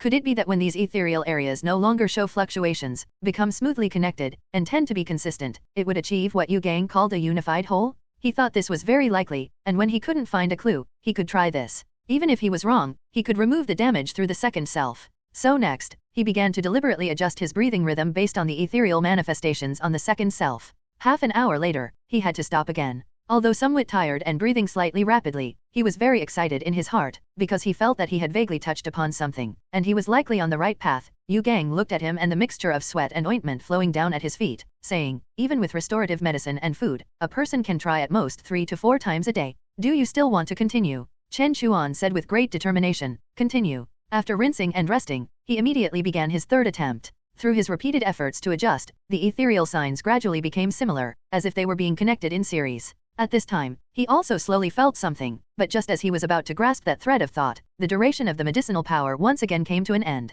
So, he could only wait for the next time. However, this time when he stood up, he suddenly felt a sense of weakness, shortness of breath, dizziness, and unsteadiness on his feet, causing him to fall back into his seat. Even though the pain and a small part of the damage had been transferred away, the remaining medicinal stimulation was still very real. Seeing him like this, Yu Gang said, let's call it a day. The practice of the breathing technique, the lifting of qi and blood, and the stimulation of the medicine will put a heavy burden on your internal organs. Chen Chuan raised his head and said, Mr. Yu said a person can try up to 4 times a day. I want to try once more. Yu Gang met his gaze, feeling the unwavering determination, and said in a deep voice, since you insist, then try one last time. Chen Chuan went to rinse off as usual, and after returning, he ate 2 nutrient pastes in a row. After resting, he made his 4th attempt. He believed he had found the right direction. The damage presented on the second self was like a calibration ruler, allowing him to continuously approach the correct path. This time, he would go all out in one go. Yu Gang gazed at Chen Chuan. The damage from the ointment was immense, not only physically but also psychologically. After enduring one after another double blow, how many people could persist? 4 attempts were only theoretical. Most people could barely stand 1 or 2 tries, but Chen Chuan had persisted to this point. Lu Kei, after cooking the meat, came up again. When he saw Chen Chuan trying desperately over and over, he couldn't help but widen his eyes in amazement. At the beginning of the year, he had tried the breathing technique once, and he would never forget that feeling. At first, it was just a burning, stinging sensation, but later, it felt like countless ants crawling under the skin, giving rise to an indescribable irritation, making one want to scream, jump up, and swing fists and feet up because he couldn't endure it after several attempts. Yu Gang thought he wasn't ready yet, so he temporarily halted this practice. Until now, he still hasn't been able to get out of the shadow, and every time he recalls it, he feels a phantom pain. But Chen Chuan, this city boy whom he thought had never suffered much, actually persisted all the way. He couldn't quite describe what he felt in his heart, perhaps a mix of admiration and jealousy, and even a little hope that Chen Chuan would fail. At this moment, he couldn't help but speak up. Master, can young Master Chen really do it? Yu Gang said, combat training has 6 elements: goal, determination, action, perseverance, as well as luck and talent. I initially confirmed his goal and determination, and now I see his action and perseverance. He already possesses 4 of these elements. Liu Kai made a sound of acknowledgement. He didn't look at Yu Gang, just asked with his mouth, then Master, since young Master Chen has 4 elements, should he be able to find the knack soon? Yu Gang said in a deep voice, no, among the 6 elements, the hardest to possess is talent, but the most indispensable is actually luck. Chen Chuan was now completely focused on his breathing, almost oblivious to the outside world. Just a little bit more, just a little bit more. Through his efforts, the correction of the breathing technique had reached its final stage, and as all the flickering lights gradually became consistent, he felt the presence of a hidden aura. He couldn't quite tell what it was, but it seemed that by following this path, the originally scattered breaths were gathered together. In an instant, he finally understood what Yu Gang meant by the whole. At this time, the medicinal power was almost exhausted, and he also stopped. Yu Gang looked at him sitting there motionless, only his body slightly rising and falling with his breath, and said, no rush, you must first eat some restorative food, and then try again tomorrow. Chen Chuan slowly raised his head, his eyes shining brightly, and said, I seem to have found the knack. In the break room, Chen Chuan was heartily enjoying slices of cooked meat and pumpkin porridge. The minced meat, neutralized with medicinal herbs, carried a faint medicinal aroma, completely devoid of the previous fishy smell. Its tender texture was interspersed with a hint of sweetness, making it easy to swallow without much chewing. Once it reached the stomach, it immediately warmed the entire body. Yu Gang said to Chen Chuan, when starting the breathing exercises, it's quite taxing on the body. Don't underestimate this black rat meat, it's the most effective for repairing bodily injuries. Martial artists of the old era often used this medicinal food. However, this meat is not easy to digest, so it needs to be eaten with pumpkin. Chen Chuan, as if recalling something, put down his bowl and chopsticks, and said, when I was very young, I lived in the suburbs. I heard the old folks there say a phrase, pumpkin rice, dried rat, sweet and meaty flavors come. Is the dried rat they mentioned the same as this? Yu Gang replied, exactly, it's actually a nursery rhyme with a second half, North Zhang Mountain, scraping officials, heartless and only interested in wealth. The common folks of North Zhang Mountain knew that the meat of the big rats in the mountains was edible and also a good medicinal ingredient, hence it was quite famous. In the old era, when Dashun was still an empire, local officials forced the common people to dig 3 feet into the ground to find these rats. Later, after the algal revolution and the establishment of the republic, major companies adopted new food synthesis technologies, making food cheaper. Thus, fewer people ate this stuff. Now, only the older generation near the suburbs and west of the city enjoy this taste. Young people would probably find it disgusting. Chen Chuan didn't feel much about it. As long as the ingredients were clean and normal, he could eat them. The taste was not a big deal to him, let alone the fact that this was actually beneficial medicinal food for him. While speaking, Yu Gang also looked at Chen Chuan. He didn't expect that this young man could find the knack within a day. The subsequent demonstrations of the breathing exercises were also very accurate, indicating that he had truly mastered it. This was quite rare. You must know that even if one grasps the knack of the breathing exercises, they might not immediately become familiar with it. It requires repeated adaptation to master the correct path. Chen Chuan adapted quickly, which was hard to imagine beforehand. Now, he finally understood what his teacher meant when he said that some people possess talents that ordinary people do not have. This young man undoubtedly has talent and is someone who might find the true meaning in martial arts cultivation. Liu Kai, while eating his meal beside them, put on an admiring expression and said, young Master Chen, you're really amazing. I wish I could be like you someday. Chen Chuan said, I used Liu Kai's medicine this time, and I will find a way to make up for what I owe you. By the way, Mr. Yu, what is the name of this medicine? Yu Gang replied, this step is called Kai Lian, so the ointment is also called Kai Lian San. If you are a Wuda student, this medicine is very cheap to buy internally. When it's convenient for you, you can buy some more to replenish Liu Kai. Chen Chuan said earnestly, I have noted it down. Seeing that Chen Chuan's bowl was almost empty, Liu Kai immediately said, young Master Chen, shall I refill your bowl for you? Chen Chuan said, I'll do it myself. He walked to the side, carefully scraped the remaining medicinal food into his bowl, leaving nothing behind, and returned to the table to continue eating. Before long, he had finished a pound of black meat and the mixed pumpkin rice. He felt warm all over and his spirits had greatly recovered. Yu Gang waited for a while, then looked at him and said, you have initially mastered the breathing technique. Generally, it takes practice to become familiar with it and gradually master it. However, we don't have time. I plan to start your formal training tomorrow, so you will need to adapt simultaneously during the training. Originally, in his plan, even if Chen Chuan could master the breathing technique, the most optimistic estimate was that it would take about half a month to a month. But now, a lot of time has been saved. Although the schedule is still tight, it is much more relaxed compared to before, and many plans do not need to be compressed so tightly. Chen Chuan felt slightly excited and said, Mr. Yu, does the training involve combat? Yu Gang said, you are still far from it. No matter what kind of training, the most important thing is the body, which is the premise of everything. The same goes for combat, which includes strength, speed, endurance, coordination, flexibility, reaction, etc. Only with a solid foundation can you carry various techniques. Fortunately, you have already mastered the breathing technique, so the difficulty of training will be much lower than before.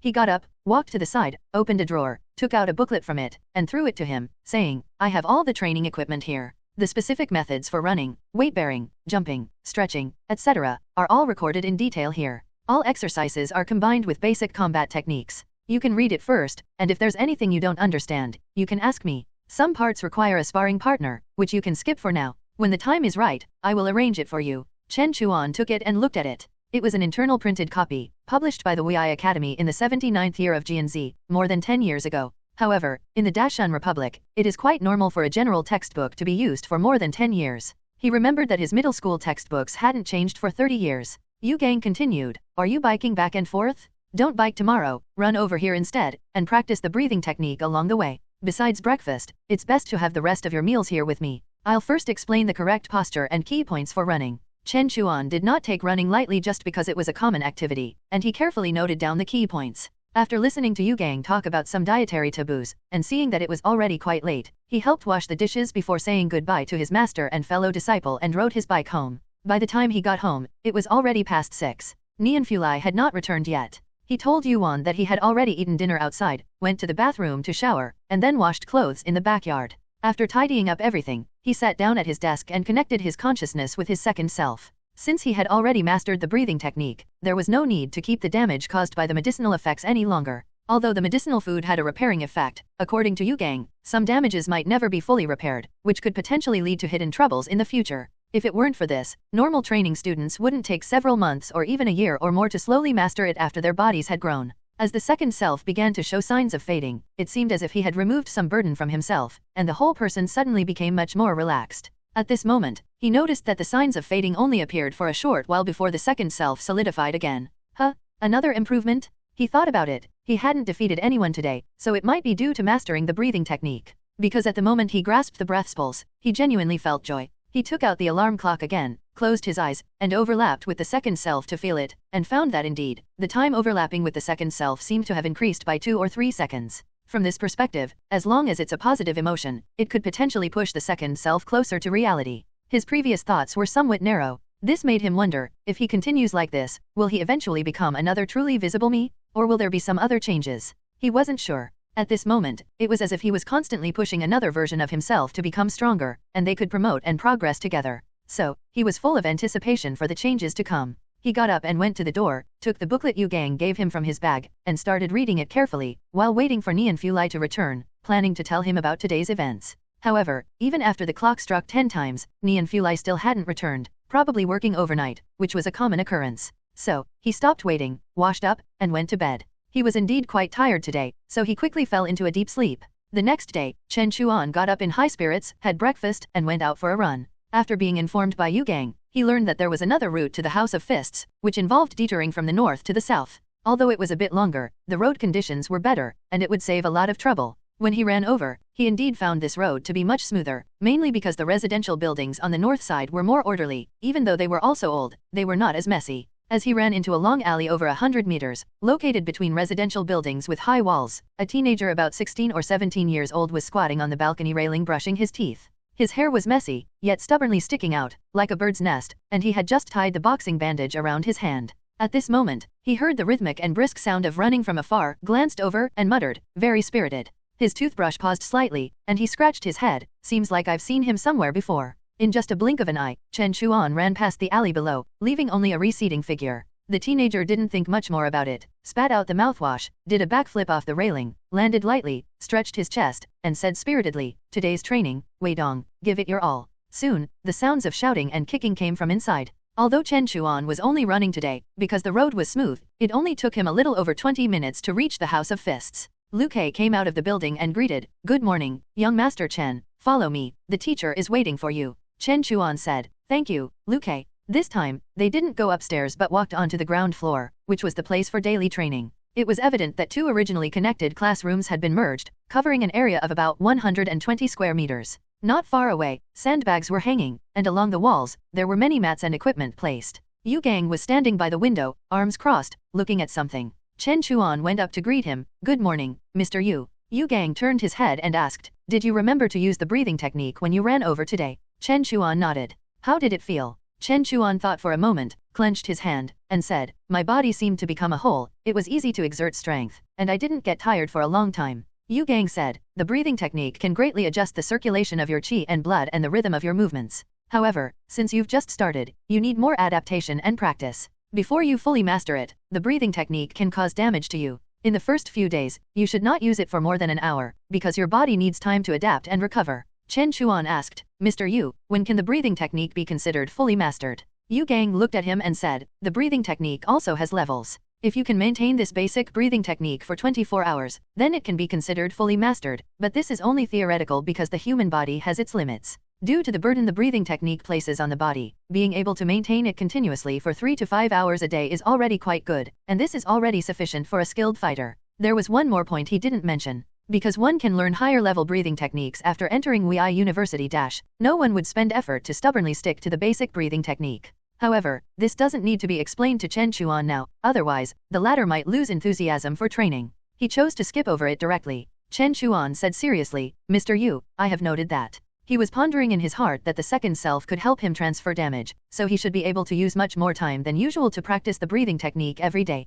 Yu Gang then moved to the center of the training area and said, "Before the formal teaching begins, I want to see your foundation first. Try to punch me." Chen Chuan, hearing Yu Gang's call, also came to the center of the field and stood in front of Yu Gang. Lu Ke, who was training on the side, slowed down his pace and glanced over. Yu Gang stood there expressionlessly, not urging with words, but Chen Chuan felt an invisible pressure as if reminding him to act quickly. He instinctively used the breathing technique, clenched his fist, and then punched towards Yu Gang's chest. With a bang, it felt like hitting a thick tire, with a shock force coming back, causing him to step back a few steps. Yu Gang commented without hesitation, "The punching posture is that of an amateur among amateurs, the strength is insufficient, and the speed is as slow as a snail. Any trainee who has been trained for a month can easily knock you down. You can't pass the entrance exam like this, not even with connections." Lu Ke, sitting on the side, watched with a slight curl at the corner of his mouth. Yu Gang, looking at Chen Chuan's calm expression, added, "But it seems you're holding back. Use your full strength, otherwise, I can't arrange a plan based on your actual situation."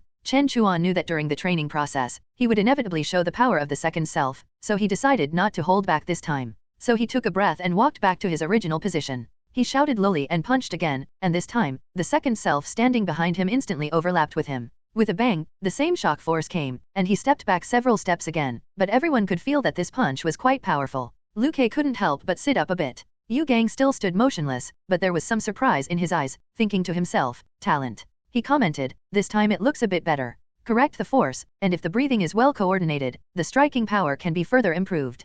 In that case. He seemed to be considering, and after a while, as if he had sorted out his thoughts, he said, "The current combat system can be roughly divided into old martial arts and new martial arts. The mainstream in the academy now is new martial arts, focusing on bare-handed strikes, throws, grappling, and other techniques. The training system of new martial arts is practical and reliable, and it is also the most applied, and the mainstream of Wida - so we will start with new martial arts." Chen Chuan heard about the old and new martial arts for the first time. For the purpose of understanding, he asked, "Mr. Yu, are we learning new martial arts now? What about the old martial arts?" Yu Gang said, "Old martial arts are complex and varied, but they generally focus on weapon-based combat, with hand-to-hand combat being secondary. This is because martial arts in the old era were not only for fighting people but also for survival. In the old days, this choice had its necessity. If you were in a life-and-death fight, including hunting wild beasts, would you choose to go unarmed if you had tools?" Chen Chuan responded decisively, "Of course not." Yu Gang said, "So the direction of old martial arts is very clear. Many of the hand-to-hand techniques in old martial arts are just complementary exercises for using weapons. Thus, in terms of bare-handed combat, many movements seem redundant and are at a disadvantage compared to new martial arts, which focus purely on bare-handed combat. However, some improved pure bare-handed combat techniques are quite good. Of course, new martial arts do not mean they do not master weapon combat, but after all, it is separated from bare-handed combat, which is different from the old martial arts that emphasize the combination of weapons and fists. Alright, the topic has strayed. Let's talk about the present. I will teach you a basic combat technique, known in the folk as Silian Shao or Dasan Shao.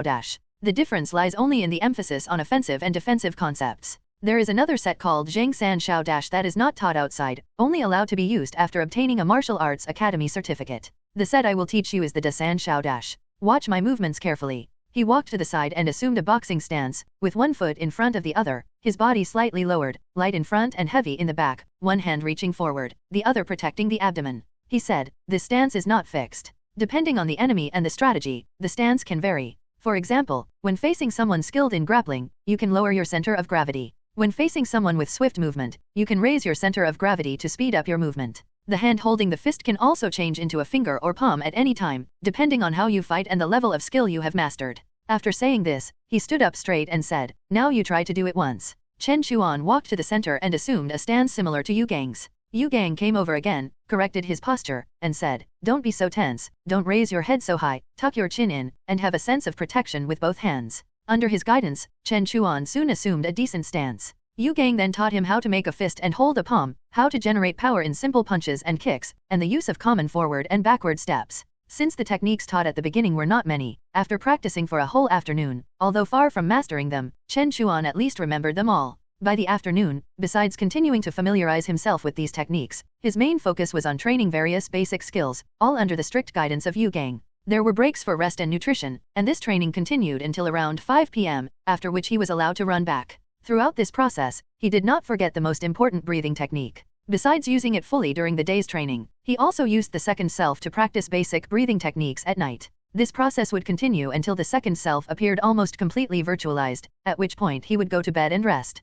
In the following days, he basically maintained this training rhythm. In less than 10 days, he was able to perform some techniques from the Dasan Shao Dash with relative proficiency. At the same time, he discovered that once the movements became familiar, whenever he used the breathing technique, he naturally knew how to coordinate the force needed for the moves correctly. If there was a hitch or the movement was incorrect during the execution, the breath would not flow smoothly. Conversely, once the breath flowed smoothly, the power would correspondingly condense, allowing him to better guide the movements with his breath. This undoubtedly demonstrated the role of the breathing technique, and it was no wonder that Yu Gang said the breathing technique was the core of the core. Because he could always feel the gains, he immersed himself fully. Daytime training gradually strengthened his physical condition, allowing him to maintain the breathing technique for longer periods under normal conditions, and the breathing technique in turn promoted the efficiency of training. This state was undoubtedly excellent, and progress was very noticeable. Moreover, he also discovered that the upper limit of time he could utilize the second self was slowly increasing, possibly a positive feedback generated from the training, driven by the sense of pleasure from becoming stronger.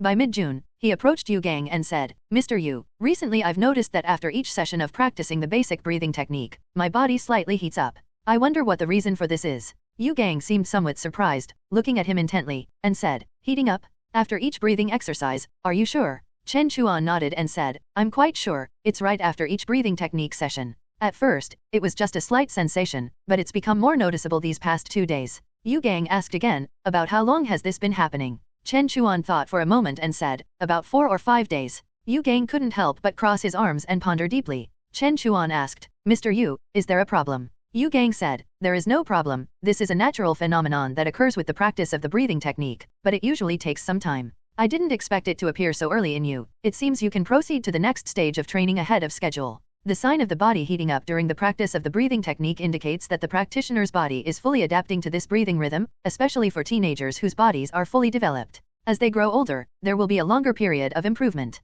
However, for ordinary people, this situation often occurs after dozens of days or even a year or 2 of practicing the breathing technique. Some people may never feel it in their lifetime. And how long has Chen Chuan been practicing? At most half a month. He couldn't help but think, is it really talent? In the afternoon, Yu Gang called Chen Chuan and Lu Ke to him and said, "Chen Chuan, for the next period, you can start combat training. Lu Ke, you will be Chen Chuan's sparring partner. Your training can be put on hold for a while." Lu Ke felt a bit uncomfortable, but he smiled and said, "Okay, master." He also said, "Young Master Chen, if there's anything, just let me know." Chen Chuan said, "Lu Ke, you're too polite." From that day on, his training included 2-person attack and defense drills, as well as some reaction training under cooperation. Mainly, Lu Ke cooperated with him to further familiarize him with the application of Dasan Shao Dash in attack and defense. After continuing this for 7 days, Yu Gang started to let the two try actual combat sparring. To avoid injuries, they naturally wore protective gear and gloves. But in Wei University Dash, unless it's weapon teaching or regular sparring, there is no protective gear. So later on, he would gradually remove these protections. Today is your first day of combat, so we'll have 3 rounds. Each round is temporarily capped at 3 minutes, with a 5-minute rest in between. I will score, and whoever has fewer points will be responsible for organizing the equipment and cleaning the venue today. After briefly explaining some precautions, Yu Gang stepped aside and signaled that the two could start. Chen Chuan and Lu Kei walked to the center and bowed to each other according to the martial arts etiquette, but before Chen Chuan could completely lower his hands, Lu Kei suddenly threw a punch, heading straight for his chest and abdomen. Seeing Lu Kei's punch coming, Chen Chuan instinctively lowered his hands to block, but this was a feint. Lu Kei's prepared follow-up quickly struck, and he moved forward simultaneously. His movements were swift and connected. Although Chen Chuan leaned back slightly, he was still hit by the jaw guard and took 2 steps back. Lu Kei then stopped, seemingly concerned, and asked, "Young Master Chen, are you okay? My punch might have been a bit heavy." Chen Chuan looked at him and smiled, saying, "I'm fine." Yu Gang, with his arms crossed, remained silent. He could see through Lu Kei's little tricks.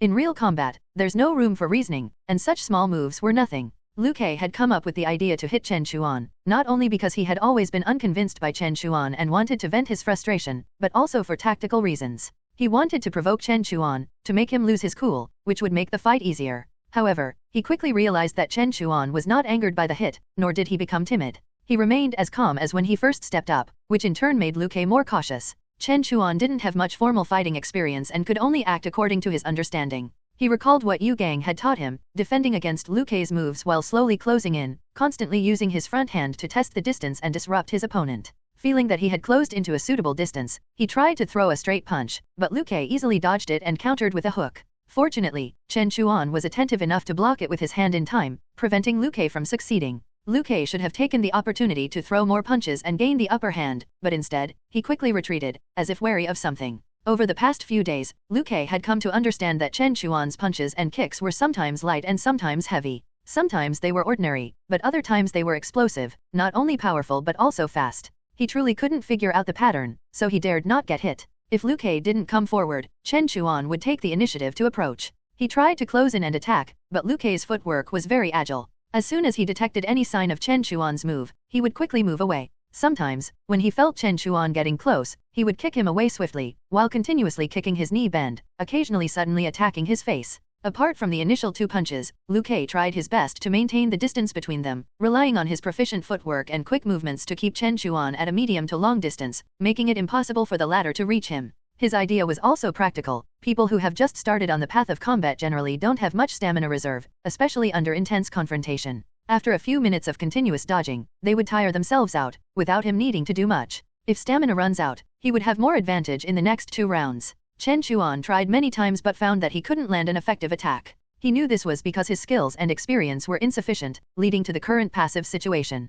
Under normal circumstances, no matter how he fought, he would lose. But he wanted to win. If it were a life-and-death battle or a premise like the entrance re-examination, then he would naturally not hesitate to use second self. However, this was just a confrontation, and merely pursuing a formal victory didn't hold much significance, instead losing the opportunity for training. So he not only wanted to win but also to win without using second self. Lu Kei was not without flaws. Although his defense was very tight, it lacked enough pressure, which allowed Chen Chuan to think of countermeasures. After observing for a while, he indeed found a possible breakthrough point. Lu Kei had a habit: whenever he attacked, if he was in an open central position, he would move quickly. But when he was close to a wall or a pillar, he would most likely give a straight kick to push him away. In that case, perhaps he could try. Chen Chuan was not in a hurry, nor did he impatiently expose his intentions, but patiently waited for the opportunity. The two chased and defended against each other, and soon 2 minutes had passed, gradually approaching the end of the first round. Lu Kei, while dodging, observed Chen Chuan and found that so far, the latter showed no signs of fatigue, which was not like a novice at all.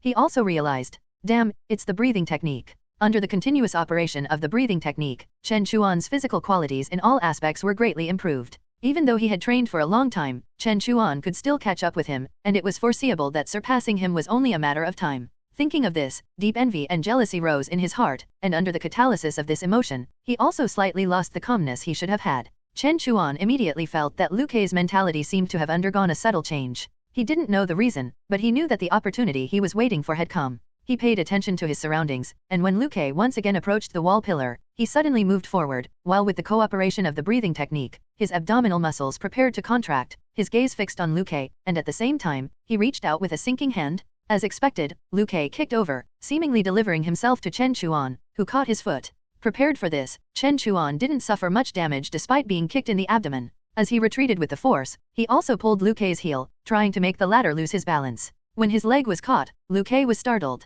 With some experience, he punched Chen Chuan's face as Chen Chuan pulled his leg back. Chen Chuan originally intended to disrupt Liu Kei's balance before choosing to strike, but real combat and sparring are entirely different. There was no opportunity to fully execute his moves, so he was a beat slower. Instead, Liu Kei's fist came first. Chen Chuan quickly lowered his head, letting the punch hit the protective gear on his forehead. Although his head shook, it didn't cause him much harm. At this moment, he no longer insisted on striking. With his arm clamping one of Liu Kei's legs, he extended a foot to hook the latter's other supporting foot. Not having learned post-fall attack methods, he considered it a win if he could knock his opponent down. However, he soon realized that while this move was easy during sparring, in actual combat, the physical struggle between the two caused many hitches. His foot fell short of Liu Kei's heel, barely grazing it, but it still startled Liu Kei, who instinctively hopped back on one leg to avoid the hook. This hop created a pause. Feeling the opposing force suddenly decrease, Chen Chuan stepped forward without hesitation and executed a Dasan-Shao-S palm strike. This move, from bottom to top, struck with the base of the palm directly through the gap between Liu Kei's hands, hitting the latter's chin. The heavy blow caused Liu Kei's head to jerk back. Even with the jaw guard, he felt dizzy and staggered. "Stop!" Yu Gang called out at this moment. Hearing the call, Chen Chuan immediately stopped. Liu Kei stepped back, shaking his head and leaning on a pillar for a while before recovering. Yu Gang waited for Liu Kei to recover before calling the two back in front of him. He first looked at Liu Kei and commented, "Your skills and experience are superior to Chen Chuan's, but after hitting Chen Chuan at the start, you thought you had the upper hand. Later, fearing being hit by him, you kept dodging, trying to exhaust Chen Chuan's stamina. Whether your idea was right or not, your moves were repetitive and lacking variation, making it no surprise that you were caught off guard." Fortunately, Chen Chuan didn't know how to use Zhang San Shao Dash and was wearing gloves, otherwise, think about the consequences. Liu Kei's expression changed slightly. In Zhang San Shao Dash, the most common follow-up to the coiling palm is the curtain-tearing hand. After hitting the enemy, the 5 fingers exert force in one go, either tearing off the enemy's face or directly crushing the throat bone. This is a very brutal move. Although Yu Gang had not taught him this, he was aware of it. Yu Gang then looked at Chen Chuan and said, "Chen Chuan, at the beginning when you both saluted each other, given your positions, Liu Kei's first punch could not have reached you no matter what. Your defense was completely unnecessary, which allowed Liu Kei to follow up. This is due to your lack of experience, but also your lack of careful observation of the venue. You need to learn from this lesson and at least make a good judgment on distance in the future." Chen Chuan nodded, accepting the advice humbly. Yu Gang continued, "But I also have to praise you. Even though you suffered a setback at the beginning, you never gave up looking for an opportunity, showing great initiative. Most importantly, you still won the fight, so I give you 2 points for this first round." After Yu Gang pointed out his mistakes and inaccuracies, Chen Chuan also reflected on his recent shortcomings. Although he had won, it was actually quite a fluke. He had planned everything out beforehand, how to attack, how to fight, how to defend. But when it came to actual execution, it was a completely different story. Additionally, there were various issues such as distorted movements and inaccurate timing of opportunities. Although that later palm strike hit Liu Kei, it was a coincidental opportunity that came up on the spot. If Liu Kei had grabbed his head while jumping at that moment, Chen Chuan might not have been able to deliver such a smooth strike, and perhaps he would have been the one to lose. This practical confrontation taught him a lot, making him realize that no matter how well and proficiently he practiced his techniques, they might not necessarily come out in real combat because real combat situations are far more complex than training. Liu Kei complained a bit at this point, "Master, you didn't allow me to use grappling techniques. I was restrained. Many moves I just remembered I couldn't use after I started them. I'm just not used to it." Yu Gang said in a deep voice, "Every place has its own rules. Now, I am setting the rules for you, but when you go elsewhere, others will set the rules for you. If you don't comply, do you think you have any room to argue? You will only be marginalized and eliminated. If you're not used to it, then find a way to get used to it." Liu Kei was resentful in his heart, but this was mainly directed at Chen Chuan. He always listened to Yu Gang's words, so he lowered his head and said, "Yes, master, I was wrong." Yu Gang said, "You two take some time to rest, relax in the way I taught you, and we'll continue later." Chen Chuan went to the side. He didn't sit down, picked up a water bottle and took a few sips. Under the guidance of his breathing technique, his depleted stamina quickly recovered, while he thought about how to fight the next round and how Liu Kei would make his moves. This kind of anticipation and analysis is not just about physical confrontation. If the strength of both sides is not much different, it's more about a mental contest. 5 minutes passed quickly, and the two began the second round. Chen Chuan did not become conservative because he had won a round, still maintaining an active attitude, while Liu Kei also learned from the last lesson, using more combination of feints and real moves in his punches and kicks. However, he was still wary of Chen Chuan's moves, so overall he still leaned towards being conservative. This time, until the end, neither could get the better of the other, so Yu Gang ruled that neither scored. After this round, Chen Chuan thought that Liu Kei must have placed the decisive move on the third round, so this round was the real test. However, he didn't feel bad about it. Instead, he was quite looking forward to it. Yu Gang stood quietly by the side, silently observing the performance and reactions of both. 5 minutes later, the two walked to the center of the arena again for the final round of the day. Liu Kei immediately charged forward at the start. By now, he had more or less adapted to the rules, and since it was the final round, he didn't need to conserve his energy anymore. He could attack at all costs, and if he didn't knock Chen Chuan down in this situation, he would lose. Therefore, he was no longer so cautious about Chen Chuan's moves. His strength was originally above Chen Chuan's, and now that he let loose, he immediately suppressed the latter. Facing Liu Kei's fierce punches and kicks, his quick-moving stabs, and the almost non-stop offensive, Chen Chuan could only defend passively without using second self, making it difficult to make effective counterattacks. However, the existence of the breathing technique allowed his stamina and ability to withstand hits to be sufficient to cope with such a fast-paced offensive, and he gradually adapted. During this time, he never gave up looking for opportunities, occasionally delivering a threatening strike that forced Liu Kei to interrupt his continuous attacks. Until the end of this round, Liu Kei did not succeed in hitting Chen Chuan. After the third round ended, Yu Gang, considering Liu Kei's obvious advantage, awarded him 1 point. Thus, with a total of 3 rounds, Chen Chuan won, so the task of cleaning up everything today was still handed over to Liu Kei. After coming down from the arena, Chen Chuan suddenly felt very hungry, knowing that the breathing technique had increased his consumption. He walked to the side and sat down, consuming 3 nutrient bars in a row, which restored some of his spirit and strength. Liu Kei did not have such recovery ability. He was slightly panting there, sweating profusely all over. While drinking water, he massaged and kneaded various parts of his body to relieve the tension and stagnation brought by the confrontation. Yu Gang said to them, "Today is just the first day. From now on, you will have confrontations every day, and I will gradually increase the frequency. You need to adapt as soon as possible." Liu Kei took a gulp of water and said, "Master, Chen might not be able to handle those tiring tasks. It's better if I keep doing them, and we don't need to distinguish between wins and losses." Chen Chuan said, "Liu Kei, you're too polite. A win is a win, and a loss is a loss. With the breathing technique, doing things won't be too tiring." Liu Kei immediately fell silent, just drinking water in silence. In the following days, under Yu Gang's arrangement, the two mainly engaged in practical combat every day. After each confrontation, Yu Gang would analyze the reasons, letting them know where the problems were, how to correct them, and what the correct approach should be. During this period, Yu Gang began to teach Chen Chuan some more complex Dasan Shao Dash techniques, including elbow strikes, knee strikes, grabs, holds, throws, and chokes. As they progressed, the restrictions during confrontations were gradually lifted, which also benefited Liu Kei, as he was more familiar with these techniques, thus increasing his chances of winning. Chen Chuan did not back down in the face of difficulties. Instead, he welcomed such confrontations, as they allowed him to quickly familiarize himself with various techniques and accumulate more experience. Liu Kei was just the right opponent, not too strong, yet providing Chen Chuan with the possibility to catch up. Therefore, Chen Chuan could feel his own strength growing almost every day, and honestly, this feeling was quite good. Especially since the overlapping time of second self also slowly increased during this period. The only regret he felt was that Yu Gang only allowed them to compete 3 times a day, once in the morning, at noon, and in the evening. He actually felt that given his and Liu Kei's stamina, they could have arranged for more sessions, so he once suggested this to Yu Gang, but Yu Gang did not respond. Until one time, after a confrontation, he noticed that Liu Kei's breathing suddenly became somewhat rapid, and he ran to a corner alone, as if swallowing something.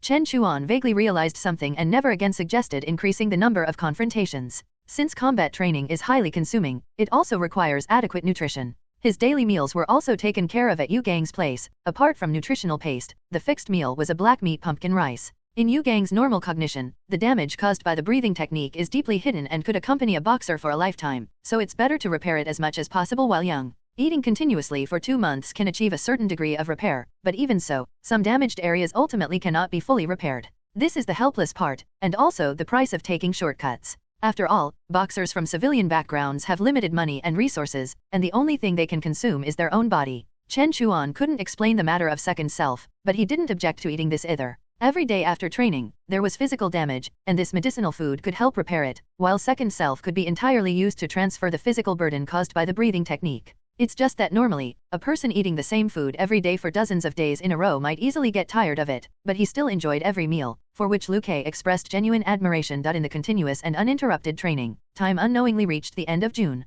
The morning's confrontation had just ended when Yu Gang called Chen Chuan aside and said, "I need to remind you of something, it's time for you to pay again." Chen Chuan nodded. Initially, he had paid 50 yuan, and by the middle of the month, he added another 50 GNZ coins. Now, it was time to pay again. However, this was money that needed to be spent, and almost all of it was spent on himself. In reality, Yu Gang didn't take much. The continuous supply of nutritional paste, daily meals, equipment, venue, sparring partners, etc., all added up to much more than that. He said, "I will bring it to you tomorrow." Yu Gang was about to say something when suddenly, a commotion of footsteps came from outside, causing their conversation to pause involuntarily. Chen Chuan looked outside. The place had only 2 long alleys for entrances and exits. In the more than a month he had been there, besides them, almost no one else had come. Now, it seemed the tranquility had been broken by the newcomers. Liu Kei looked at Yu Gang and, under the latter's indication, immediately put down the water bottle and things in his hands and ran out. After a while, voices could be heard from outside. It was Liu Kei communicating with the other party. However, the tone of the newcomers seemed quite polite. After a while, Liu Kei ran back and said, "Master, it's Tai." Yu Gang interrupted him, "I know." He stood up and said to Chen Chuan, "You continue training, I need to go out to handle something." With that, he strode out, and Liu Kei quickly followed. Yu Gang went outside and saw a total of more than 10 people on the open ground. Most of them were scattered around, wearing dark blue work clothes, with their fists wrapped in shiny silver chains, looking fierce and imposing. At the forefront stood 4 people, led by a man in his 30s, short in stature, wearing plain glasses and dressed in an old-fashioned plain collar straight robe. Behind him were 2 middle-aged strong men, and standing a bit further away was a young man in his early 20s with a crew cut, his eyes revealing arrogance. Seeing Yu Gang, the leading man smiled, clasped his fists and said, "Master Yu, it's been a long time." Yu Gang also clasped his fists and said, "I didn't expect Mr. Qi to grace this place with your presence. My place is humble, with nothing good to offer for hospitality, I'm afraid." Mr. Qi sighed and said, "Not at all, Mr. Qi is not here today for tea or wine, but solely to see Master Yu." Yu Gang said, "I am just an ordinary martial arts coach, nothing special to see."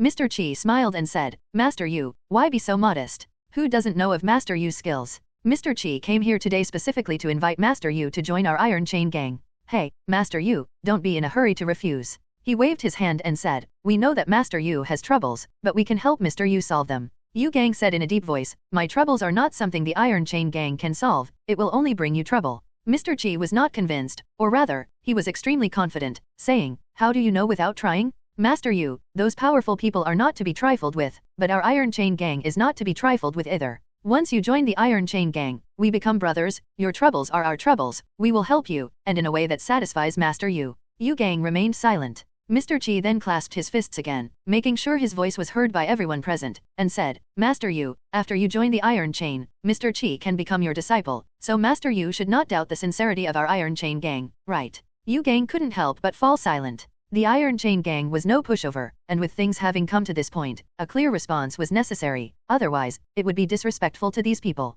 Mr. Qi maintained his smile and the posture of clasping his fists, waiting for his response. After a moment, Yu Gang seemed to have made a decision. He looked at Mr. Qi and the others and said, "All right, you, know nothing but combat. Let my student have a match with your man. If you win, I can agree to join the Iron Chain gang. If you lose, at least don't come looking for me for a year." Mr. Qi seemed to have anticipated this, putting his hands down and smiling, "We must give face to Master Yu." He turned his head and called out, "Ding Shuo, here." The young man in his early 20s with a crew cut stepped forward from behind him, saying, "Mr. Qi." Mr. Qi said, "You come and spar with Master Yu's student. Be careful, Master Yu is highly skilled, so his student must be no less." Ding Shuo found Liu Kei behind Yu Gang and glared at him fiercely. Yu Gang called Liu Kei over and instructed, "Liu Kei, go and have a match with him. Be careful." Liu Kei, somewhat nervous, responded, "Yes, Master." Mr. Qi said, "Mr. Yu, we're all friends here, no life or death, just a friendly match." He then looked to his side, "Ding Shuo, did you hear that?" Ding Shuo said, "Mr. Qi, just watch." He took off his shirt, revealing a muscular body, took out a hand wrap from his pocket, tied his hands, and then started jumping around to warm up.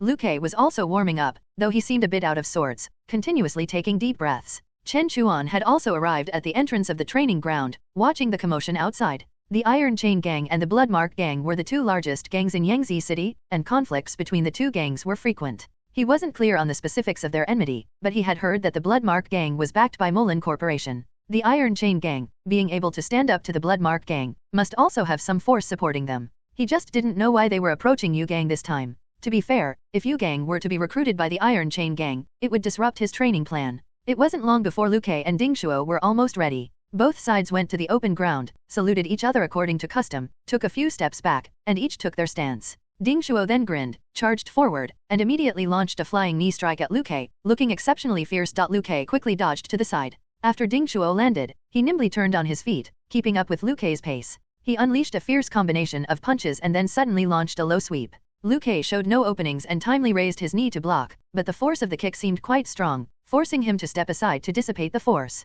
Chen Chuan watched closely. From the smoothness of Ding Shuo's posture and the barely discernible exhaling sounds, he judged that this person also mastered the breathing technique. However, as long as Lu Ke performed normally, there was still a chance. Lu Ke continuously dodged under Ding Shuo's aggressive attacks. Although he was on the defensive, he held his ground quite steadily. While dodging, he also observed his opponent, looking for vulnerabilities. Soon, he found an opportunity. After Ding Shuo threw 2 punches and was about to sweep with his leg, Lu Ke suddenly kicked forward, hitting the latter's abdomen squarely. This kick was beautiful, not only disrupting Ding Shuo's sweep but also delivering a powerful counterattack. This strike should have disrupted the opponent's rhythm and marked the beginning of a counterattack. However, surprisingly, Ding Shuo not only wasn't interrupted but also pushed his abdomen forward. Lu Ke immediately felt a force pushing back from the sole of his foot, involuntarily stepping back. Given his physical condition, he should have quickly steadied himself, but it seemed like he had a cramp. His foot suddenly softened, and he fell to the ground. He quickly rolled over and half-knelt, raising a fist in front of him to guard against Ding Shuo's subsequent attacks.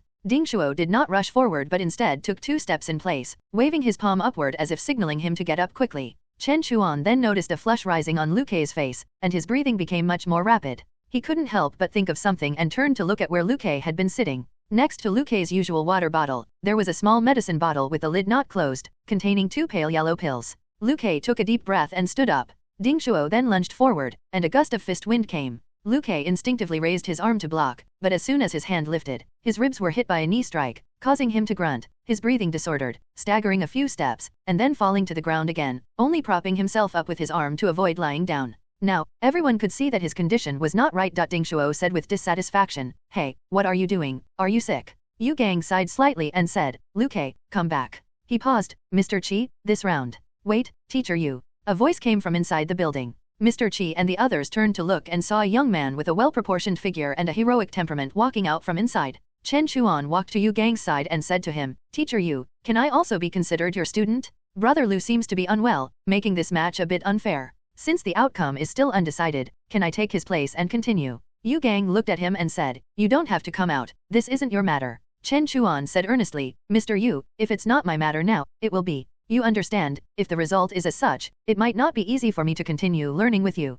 If it were solely Yu Gang's matter, he wouldn't have volunteered. But Nian Fulai had reminded him that because Yu Gang was involved in a case, he should just follow and learn, not get too close, possibly out of some concern. But if Yu Gang joined the Iron Chain Gang, to avoid suspicion, he definitely couldn't continue learning. Rather than that, it's better to actively try to change the situation. Mr. Qi then laughed and said, "Teacher Yu, is this also your student? Since it was agreed that your student would fight, it's only fair to let him step up." Ding Shuo scoffed, but he had no real objection. Beating someone who was unwell didn't feel satisfying to him, and the previous rounds had only served to warm him up. Seeing they had no objections, Yu Gang considered for a moment and then said to Chen Chuan, "Be careful, this young man Ding is very skilled with his fists and feet." Chen Chuan immediately understood, being skilled with fists and feet meant other techniques might be slightly inferior, so he could fight a bit more freely. Lu Ke then got up, clutching his ribs, and came before Yu Gang, saying, "Master, I." Yu Gang patted his shoulder and said, "Don't overthink it, it was my oversight. Go back and take your medicine quickly." Lu Ke softly acknowledged, glanced back at Chen Chuan who was starting to warm up, took a deep breath, and slowly walked back into the building. Chen Chuan soon finished warming up and came to the open ground, standing face to face with Ding Shuo. Lu Ke softly acknowledged, glanced back at Chen Chuan who was starting to warm up, took a deep breath, and slowly walked back into the building. Chen Chuan soon finished warming up and came to the open ground, standing face to face with Ding Shuo. Chen Chuan looked at his opponent. Since this was not the usual training session, to avoid getting hurt and to win the fight, he decided to use the power of second self. Due to his progress over the past few days, the overlapping time had increased again, now roughly around 55 seconds. This time is not fixed, as if he suffers a blow and uses second self to transfer the damage and pain, then the overlapping time would be reduced. Therefore, he needed to end the fight as quickly as possible. The longer it dragged on, the lower the chance of winning. At this moment, he had already formulated a tactic in his mind. Ding Shuo stared at Chen Chuan for a while. He could sense from his aura that Chen Chuan was also someone who had mastered the breathing technique, and he excitedly clenched his fists. Finally, an opponent who was somewhat interesting had come, and he could also show off in front of Mr. Qi.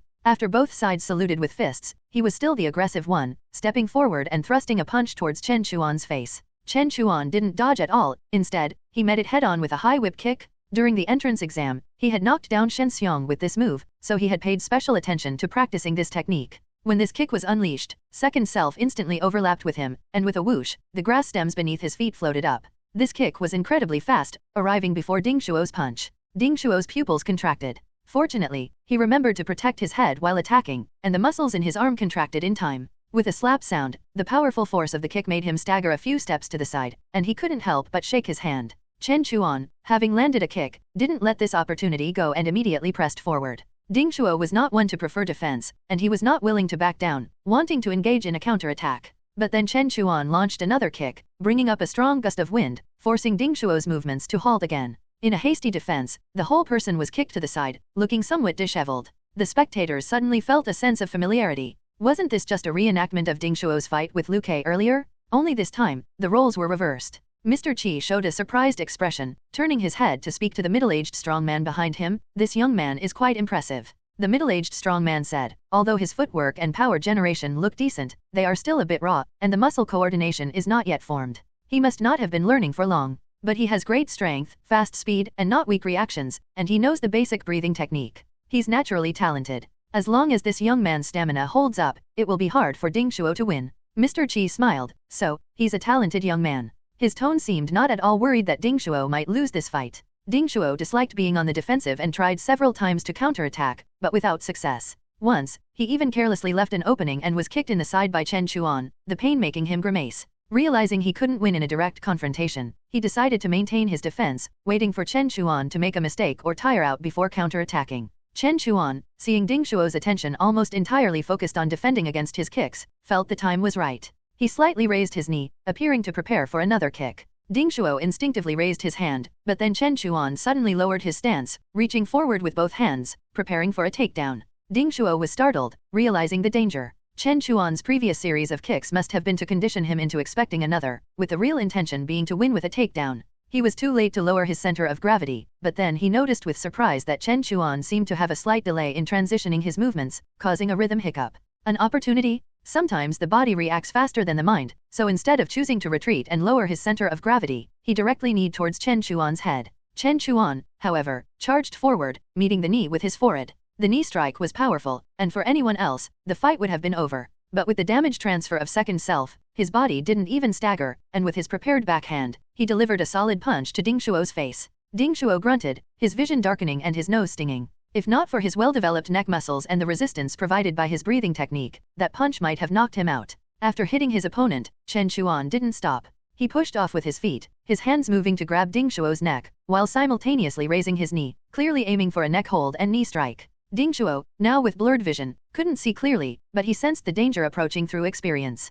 His hair stood on end, and with a sharp exhale from his chest, he forcefully spread his arms outward, as if a burst of air exploded at that moment. Before Chen Chuan's hands could close, he felt a powerful force forcibly pushing them apart. Yu Gang saw this scene and thought to himself, clothes-shedding force. After Chen Chuan's hands were forced apart, he lost his forward fulcrum, and his knee strike also lost its power, causing his movement to pause momentarily. After Ding Shuo executed that move, he seemed unable to immediately launch another attack. He seemed to fear Chen Chuan pressing forward, so he quickly retreated, increasing the distance between him and Chen Chuan. He took a few deep breaths and then couldn't help but glance at Chen Chuan standing not far away. He was somewhat surprised and suspicious that Chen Chuan was completely unharmed after taking a punch. Suddenly, he felt a warmth in his nose, touched it, and found blood flowing down. He was instantly filled with anger. Actually, more than the pain, he was more ashamed and annoyed at losing face in front of Mr. Qi. Chen Chuan also looked at Ding Shuo. He hadn't expected the other to have such a strange way of exerting force, especially considering he had put all his strength into that punch, which would have definitely knocked down Lu Kei, but this guy, aside from a bit of color on his face, seemed unaffected, still lively and active. Even the nosebleed stopped after a while. His recovery and resistance to blows were excessively good. He pondered, thinking about how to proceed next. Although second self mostly overlapped only when he was making moves, it had used up about 15 seconds, and the damage he took from that strike had reduced the overlapping time by another 5 or 6 seconds, which took away about a third of the available time. But this guy was so tough, he doubted if he could make the other lose fighting ability even if he successfully hit him a few more times. Fortunately, this wasn't a fighting arena, nor a life and death match. To win, he didn't necessarily have to knock down the opponent. Now, there might be a condition he could exploit. He quickly figured out a strategy and took a deep breath. Ding Shuo immediately became alert. When someone who has mastered the breathing technique changes their breathing and still has plenty of stamina, it's very likely the prelude to an outburst. Chen Chuan stepped forward and suddenly charged, this time at an extremely fast speed. It seemed like he was far away, but in an instant, he was close, and his punches and kicks came like a storm. Ding Shuo hurriedly dodged and parried, feeling as if the opponent's punches and kicks were like raindrops falling on him, but he gritted his teeth and held on. Moreover, if one paid close attention, they could see that the areas of skin that turned red from the blows faded away after just 1 or 2 breaths. Mr. Chi watched intently. Even though he was not skilled in combat, he could tell that the turning point of the match would likely come after Chen Chuan's offensive. After continuously attacking for more than 10 seconds, Chen Chuan threw a punch straight down the middle. This time, the force didn't seem great, but upon retracting his hand, he managed to grab Ding Shuo's wrist and pull him forward, causing the latter's body to shift. Those in the know would recognize this as the hook and catch hand from Dasan Shao Dash, specifically designed to disrupt the opponent's balance and pull them off balance. Ding Shuo's body was pulled, and he quickly tried to use force to shake off the grip. However, all the punches and kicks Chen Chuan had thrown earlier were just a setup, preparing for this very opportunity. As he pulled, Chen Chuan stepped in and extended his hand, executing a move called coiling palm, striking the base of Ding Shuo's chin with the heel of his palm. Ding Shuo reacted quickly, pressing down on Chen Chuan's elbow with his fingers just before the strike landed, preventing Chen Chuan from fully exerting his strength. Nonetheless, the residual force of the strike caused Ding Shuo's head to jerk upward. At this moment, Chen Chuan suddenly stepped back, withdrawing his hand with his fingers closing, lightly brushing past Ding Shuo's throat. He then voluntarily retreated to a farther distance, lowered his guard, and looked towards Mr. Chi and the others. Seeing his actions, Ding Shuo was somewhat stunned and said with dissatisfaction, "What do you mean? It's not over yet." The middle-aged strong man whispered something into Mr. Chi's ear, who nodded slightly. Then, looking at Yu Gang, he said, "Teacher Yu, we have lost." Ding Shuo was dumbfounded. He looked at the middle-aged strong man, suppressing the anger in his heart, and raised his voice, "It's not over? How have we lost?" The middle-aged strong man said in a calm tone, that last move by the young man was that tear curtain hand from the Zhangsan Shao Dash.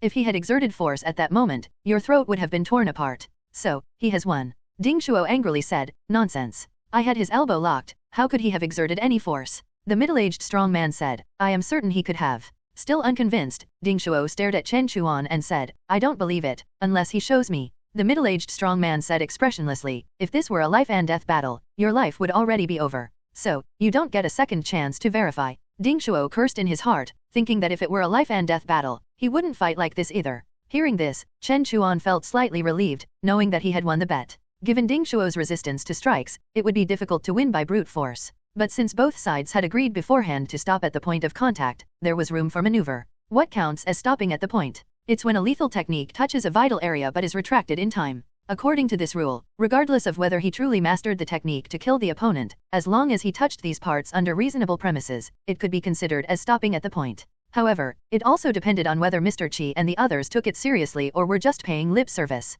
If they shamelessly refused to acknowledge it, there was nothing he could do. In any case, it was worth a try. Fortunately, it seemed that these people still had some sense of honor. Yu Gang pondered for a moment, then walked forward under everyone's gaze until he stood opposite Mr. Chi. He clasped his fists and said, "Mr. Chi, give me half a year. After I've taken care of some matters, if you still welcome me, I will come to your esteemed gang." Upon hearing this, Mr. Chi's face lit up with joy and surprise, saying, "Teacher, you agreed? 6 months? Great, then 6 months it is. We can wait." He then looked at Chen Chuan, throwing in a cordial remark, "And this young brother, he can join us then too, right?" Yu Gang said in a deep voice, "After the new year, I will fulfill my promise." Mr. Chi repeatedly said good, then he cupped his hands towards Yu Gang, saying, "Today was indeed presumptuous of me, but I couldn't bear to part with such a talent as Teacher Yu. Another day, allow me to prepare a modest meal to apologize, and I hope Teacher Yu will honor us with your presence. For now, we shall take our leave." After saying this, he signaled and turned to leave with his people. The members of the Iron Chain Gang followed silently, showing considerable order in their movements. Ding Shuo wiped the blood from his nose, still unconvinced, and said to Chen Chuan, "Next time, we'll compete again." With that, he quickly followed Mr. Chi and the others, though he still felt aggrieved. Running up to Mr. Chi, he exclaimed, "Mr. Chi, actually, I could still fight." Mr. Chi, in a good mood, showed patience, and said, "Ding Shuo, I know you can fight, but why did we come here? Just to beat Teacher Yu's student?" Ding Shuo answered without thinking, "Of course not, didn't Mr. Chi say he's a talent and wanted him to join our Iron Chain Gang?" Mr. Chi said, "Then isn't that enough? Haven't we achieved our purpose here? What is there for you to be unhappy about?" Ding Shuo thought to himself, "But damn it, I got beaten up, should I be happy?" Mr. Chi, still enthusiastic, said, "As for Yu Gang, I've looked into him beforehand. If you respect him a foot, he respects you a yard. We could have argued earlier, but I took the initiative to make a concession. Yu Gang saw our sincerity, so he was willing to give me face. See, didn't the result turn out as we expected?" At this point, as if remembering something, he looked towards the middle-aged strongman and asked, "You said that young man also has talent.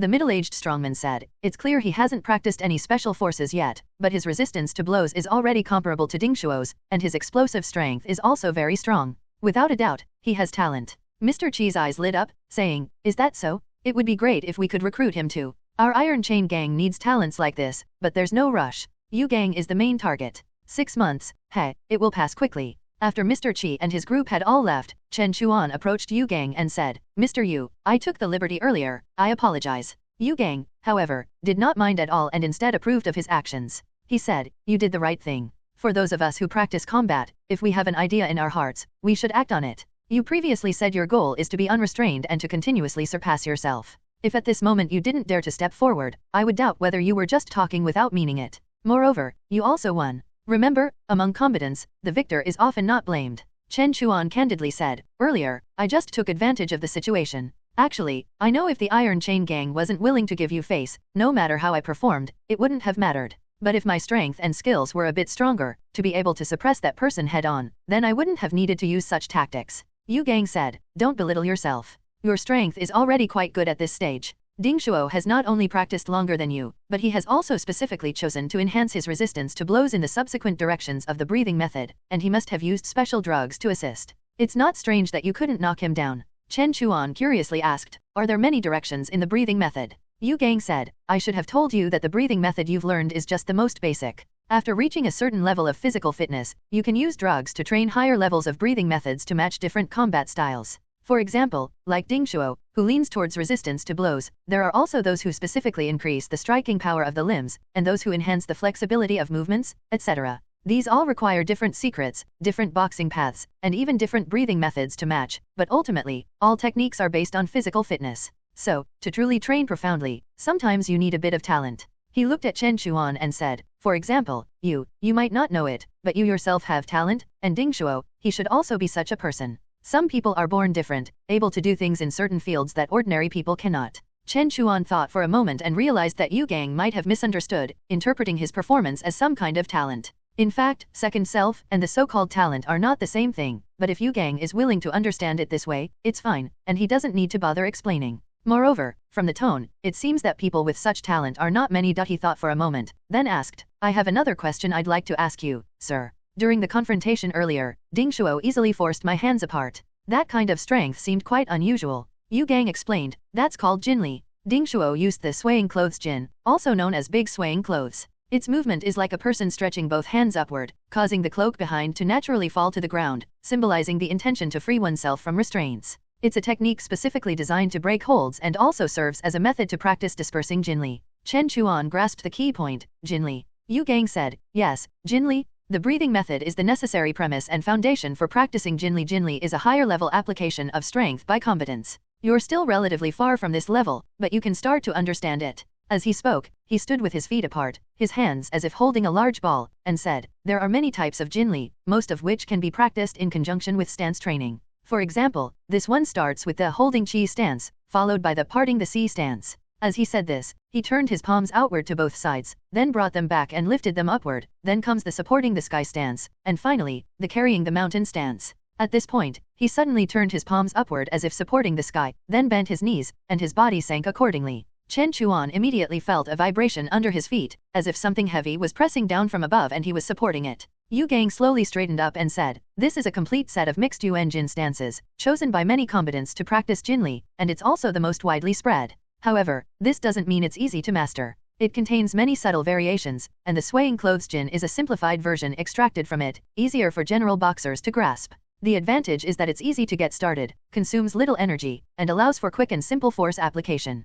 Those who master this technique specialize in dealing with grapples. For example, when you approached earlier for a neck hold, luckily you didn't lock it firmly, otherwise, once he released his Jinli, it could have dislocated your arm. Chen Chuan nodded unconsciously and asked, Mr. Yu, such Jinli can't be used freely, can it? Yu gang said, no, each use of Jinli is a burden on the body. At Dingshuo's level, using it twice in a match is about the limit. Any more, and his own body would not be able to withstand it. After a pause, he added, but if the opponent also masters Jinli, that earlier coiling palm would have been enough to shatter his jaw. Chen Chuan was deep in thought, is that so? Yu gang said, you don't need to ponder too much now. Once you're at Wuda Dash, all these will be taught to you. What I want to say is, you did very well today. Combat is not just a physical competition, it's also a psychological game and a battle of wits. During the fight, you didn't just rely on brute force but accurately grasped the key points of victory. This is a rare combat instinct that few possess. I believe you can go far in the path of combat, perhaps even further than I imagined. As he spoke, he looked into the distance, his eyes seemingly recalling something.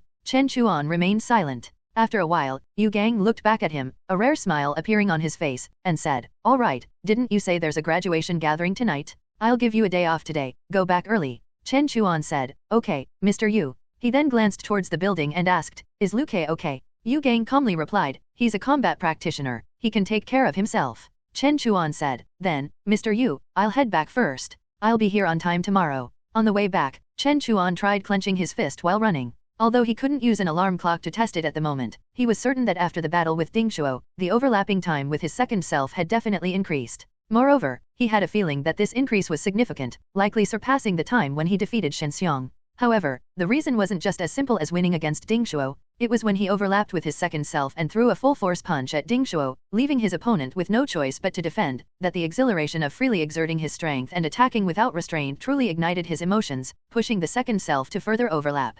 But he also had to consider a problem. Ding Shuo, whose background was unknown, mastered a force more profound than the breathing technique and possessed an incredibly strong resistance to strikes. If he encountered such a person during the entrance re-examination, how could he win? Using force to counter force should be the most correct method, but from the information revealed by Yu Gang, the level of force was far higher than the breathing technique, probably not something he could master at this stage. How to deal with it? After some thought, he decided to consult Yu Gang again tomorrow, as there must be a way. 41, 42, 43. On a residential building somewhere, a young man named Wei Dong was doing handstand push-ups on the balcony railing, counting continuously. Seeing Chen Chuan running past below, he muttered, "Coming back early today." These days, he had been exercising on the balcony morning and evening, always seeing Chen Chuan passing through the long alley below, and had gotten used to it. Watching Chen Chuan's back disappear, he came back to his senses. Right, what number was I at? Never mind, I'll start counting over. Chen Chuan ran all the way back home in one breath. Taking advantage of the early time, he took a quick shower and changed into a clean set of clothes, still the student formal wear he wore during the entrance exam. Some of his predecessor's pocket money had been spent on books and movies, so the clothes he usually wore the most were sturdy and durable, with very old styles. Only this set was somewhat decent and suited his current status. He left a note for Yuan and then pushed his bike out the door. After riding onto the main road, he pedaled forward in the gentle evening breeze. The electric poles on both sides of the road moved backward continuously, and in the deep blue gradient sky, golden-red flocculent clouds floated at the horizon. Stunningly beautiful. The graduation gathering was held at the Duyi Hotel, located near the city center square, with 27 floors, making it the second tallest building in Yangtze City. Although it was not yet mealtime, by the time he arrived, the hotel's parking lot was already filled with many vehicles. He turned the handlebars, made a turn, and parked his bicycle in the shed at the center square opposite the hotel, then walked across the street. When he reached the hotel's entrance, he looked up. Today's graduation gathering was on the rooftop terrace of the top floor. Booking a spot here was not only expensive but also required some connections. However, not all students at City First High School were from ordinary families. There were also a few with particularly good family backgrounds and considerable influence, and these were the students responsible for organizing the gathering.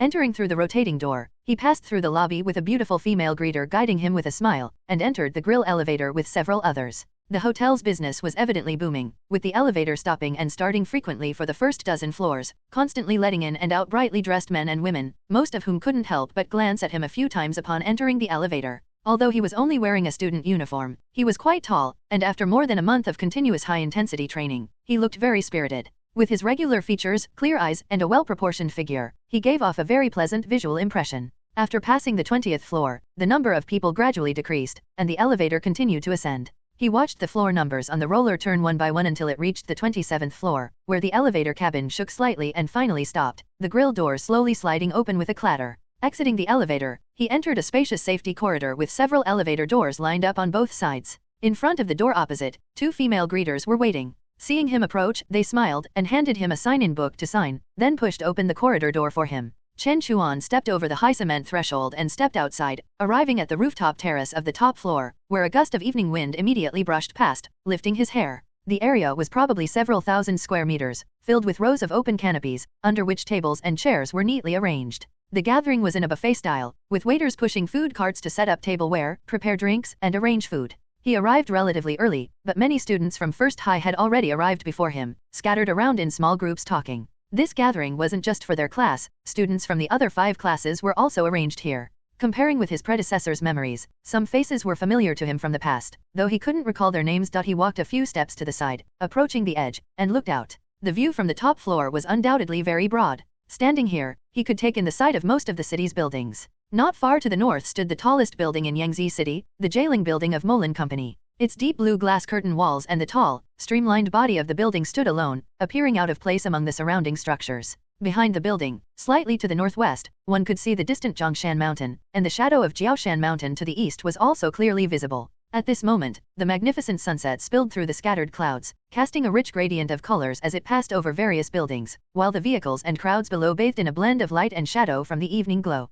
At this time, he heard a series of exclamations and applause coming from behind. He looked towards the source of the sound and saw a group of classmates gathered around, with one person demonstrating martial arts moves, accompanied by leaps and bounds. He immediately became interested and walked over. He saw a slender boy in training clothes performing moves, mainly kicks, with occasional spins and sweeps, shouting in coordination with his movements, looking very imposing. A classmate nearby proudly introduced, Brother Shanghai is now a member of the Xiajiang Boxing Club. He started training in his first year of middle school and has been practicing for 4 years now. Chen Chuan had previously tried to learn about some local boxing clubs and training halls in Yangtze City for the exam. Xiajiang boxing originally came from abroad, but later, domestic martial artists added some new moves and techniques, making it more refined and currently a relatively flourishing style. Because the boxing club is very good at promotion, it is now widespread across the country and has high recognition. Due to the sharp and handsome movements of Xiajiang boxing, many students practice it. He had seen classmates perform this boxing style at school before, and at that time, he just watched for fun, thinking the moves were quite good looking. But now, looking at it again, he had a different feeling. Most of these continuous moves are just for visual impact. In actual combat, unless there's a significant gap between the two sides, they generally can't be used. He understood a principle: the foundation of any combat lies in the body, and the moves are just specific applications. So, under normal circumstances, it's the person who is strong, not the moves or the style. He watched for a while. This classmate named Shanghai had decent strength, good coordination, and a sense of rhythm in his movements. Regardless of actual combat effectiveness, he had definitely practiced for a considerable amount of time and put in a lot of effort. Shanghai continued for a while and then stopped. Despite having moved a lot, he wasn't panting and hadn't sweated much. He smiled and said, "Every year, people from the city and the prefecture come to our Xiajiang boxing gym to select suitable boxers for competitions and tournaments. Also, film companies often come to pick action actors. Do you know Shi Mubing, the big action star? He came from our Xiajiang boxing gym. Joining our boxing gym offers many opportunities." "That's right," a classmate who seemed to be with him added. "If you train well, you can even open your own boxing gym. Our gym's owner started as a student who joined the gym and then became the owner." As he spoke, he immediately took out some flyers from his bag and distributed them to the surrounding classmates, saying, "Take a look, classmates. If you're interested, you can come to us or directly go to the gym for a trial. The first week is free." At this moment, a student suddenly asked, "How does Xiajiang boxing gym compare to Wida Dash?" The classmate just gave a dry laugh. A student chuckled and said, "How can they compare? My dad said that all the security consultants in their bureau are Wida Dash students, and the city's annual security equipment is also purchased from Wida Dash. What's a boxing gym?" A female classmate also chimed in, "My mom said there are many small-time thugs in boxing gyms, many who join gangs. It's better not to go to such places. If you want to learn combat, it's better to go to a proper training center or hire a trainer to come to your home. A set of courses only costs a few hundred." After hearing this, other classmates were embarrassed to take the flyers, and even if they didn't refuse on the spot, they would secretly throw them away later. When the surrounding classmates dispersed, Shanghai and the male classmate walked a few steps before a gust of wind blew over, and a flyer floated out, only to be stepped on by someone. The male classmate angrily said, "How could they do this?" Shanghai, who had probably seen this situation before, wasn't very angry and patted his shoulder, saying, "Forget it, let's go." "Oh." The male classmate thought for a moment, then bent down to pick up the flyer. At this moment, he felt a shadow fall over him, looked up, and saw a tall, upright boy walking up to him. He couldn't help but be stunned. Chen Chuan reached out and said, "Classmate, can you give me a flyer?" "Huh? Sure, sure." The male classmate was very happy, handed him a flyer, and enthusiastically said, "My name is Liang Tong. If you're going to the boxing gym, you can ask me anything you're not clear about." Chen Chuan took the flyer and looked at it, then asked, "I heard there's a free week of training. What exactly do they teach?" Liang Tong said, "Mainly some basic moves." Chen Chuan said, "What if someone already has a bit of a foundation?" Liang Tong replied without hesitation, "That's fine too. Many who come to the boxing gym already have some foundation, and there are even those who have learned boxing at other gyms. We arrange for our gym members to spar with them, allowing them to intuitively understand Xiajiang boxing. He thought for a moment and added, of course, if you're just looking for a sparring partner, that's possible too. Chen Chuan said, as long as the fee is right, right. Liang Tong chuckled. Chen Chuan also smiled and said, thanks, Liang. No problem, Liang Tong replied, then remembered something and reminded him, the address is on the flyer. The boxing gyms in each district are different. If you come to our district, showing the flyer can get you a discount. Chen Chuan said okay, then waved his hand and parted ways with the two. Shanghai, who had been silent until now, asked, is that classmate also from your high school? Liang Tong said, probably, I've seen him before. He seems to be from class 4, but I can't recall his name. Shanghai looked at Chen Chuan's retreating figure and said with certainty, your classmate must have trained before. Liang Tong said, really? I don't know, but it's pretty normal, isn't it? He didn't find it strange. After all, in the Dashan Republic, boxing gyms are everywhere, and it's not unusual for a student to have trained in martial arts. Shanghai and he himself were examples of that. Shanghai thought to himself that what he meant by trained wasn't so simple. When Chen Chuan stood in front of him, there was an indescribable feeling, something he had only felt from senior boxers and a few coaches at the boxing gym. After parting ways with Shanghai, Chen Chuan was looking for his classmates when, after walking only a few steps, he suddenly heard a loud shout from behind Chen Chuan. The shout was so loud that it made classmates dozens of meters away turn their heads. He turned around and saw a tall, sturdy-looking boy running towards him, casually dressed in a blue-green tracksuit with the zipper open. It was Ding Jiao, his middle school desk mate and good friend. Ding Jiao came up and immediately put his arm around Chen Chuan's shoulder, laughing and saying, I knew you'd come early. Chen Chuan suddenly said, your zipper's undone. Ding Jiao was startled and looked down. Chen Chuan said expressionlessly, I meant your clothes. Ding Jiao cursed, are you messing with me? And then, laughing and joking, he playfully grabbed Chen Chuan's neck. At that moment, Ding Jiao suddenly showed a surprised expression, stepped back a few steps, and gestured between his and Chen Chuan's heads. Wow, it's only been a month, but you've grown a lot taller, brother. Let's compare again in a couple of months. I can't let you get ahead of me. Chen Chuan smiled and asked, how have you been lately? Ding Jiao said indifferently, you know me, same old. I'm always tinkering with those two-wheeled vehicles with my dad, even my meals smell like algae oil. Although it's quite interesting, and occasionally I get to go for a ride, but that's about it. I can already see myself turning into my dad in 20 years, but hey, making money isn't bad, right? Anyway, enough about me, how about you? Chen Chuan said, I've got a place now, but it's a bit challenging to establish myself there. I'll probably be tied up with that for the next few months. I'll tell you more once things are settled. Ding Jiao knew that Chen Chuan's uncle worked at the police station and guessed that Chen Chuan might be trying to get in there. It was a bit of a sensitive topic, especially since Chen Chuan also had a cousin. So, he sympathetically patted Chen Chuan and said, remember, if you need anything, just ask your buddy. I'll help if I can. Chen Chuan nodded, glanced around, and asked, did you see any of our classmates when you came? Ding Jiao said, I know, let's go. Our classmates are all. Oh man. He tried to lead Chen Chuan by the hand and step out, but he couldn't pull Chen Chuan along, resulting in him almost tripping over himself. Chen Chuan caught him with a steady hand and said calmly, take it easy. He had been practicing with Liu Kei recently, and to prevent falls, he had subconsciously learned to control his center of gravity. This had almost become instinctive, so when Ding Jiao pulled him, he naturally resisted. Ding Jiao didn't think much of it and said, it's not that I'm weak, it's just that the bricks underfoot are too slippery. Let's go, let's go. The two headed towards their class's assigned spot. After walking for a few minutes, they found a canopy in a slightly eastern position, inside which there were 2 rows of desks. One row was arranged along the edge of the building's terrace, and the other row was separated by a passageway wide enough for 3 people to walk side by side. This area could seat about 60 people, and their class only had 39 students, so the space was more than sufficient. When Chen Chuan and Ding Jiao walked in, a few classmates who had arrived earlier saw them and happily came over to greet them. After not seeing each other for over a month, the classmates were very enthusiastic upon meeting and talked about matters since graduation. However, the conversation soon shifted to other classmates, focusing mainly on those who had found particularly good places after graduation. Besides expressing envy, the conversation also carried a sense of pride for these classmates.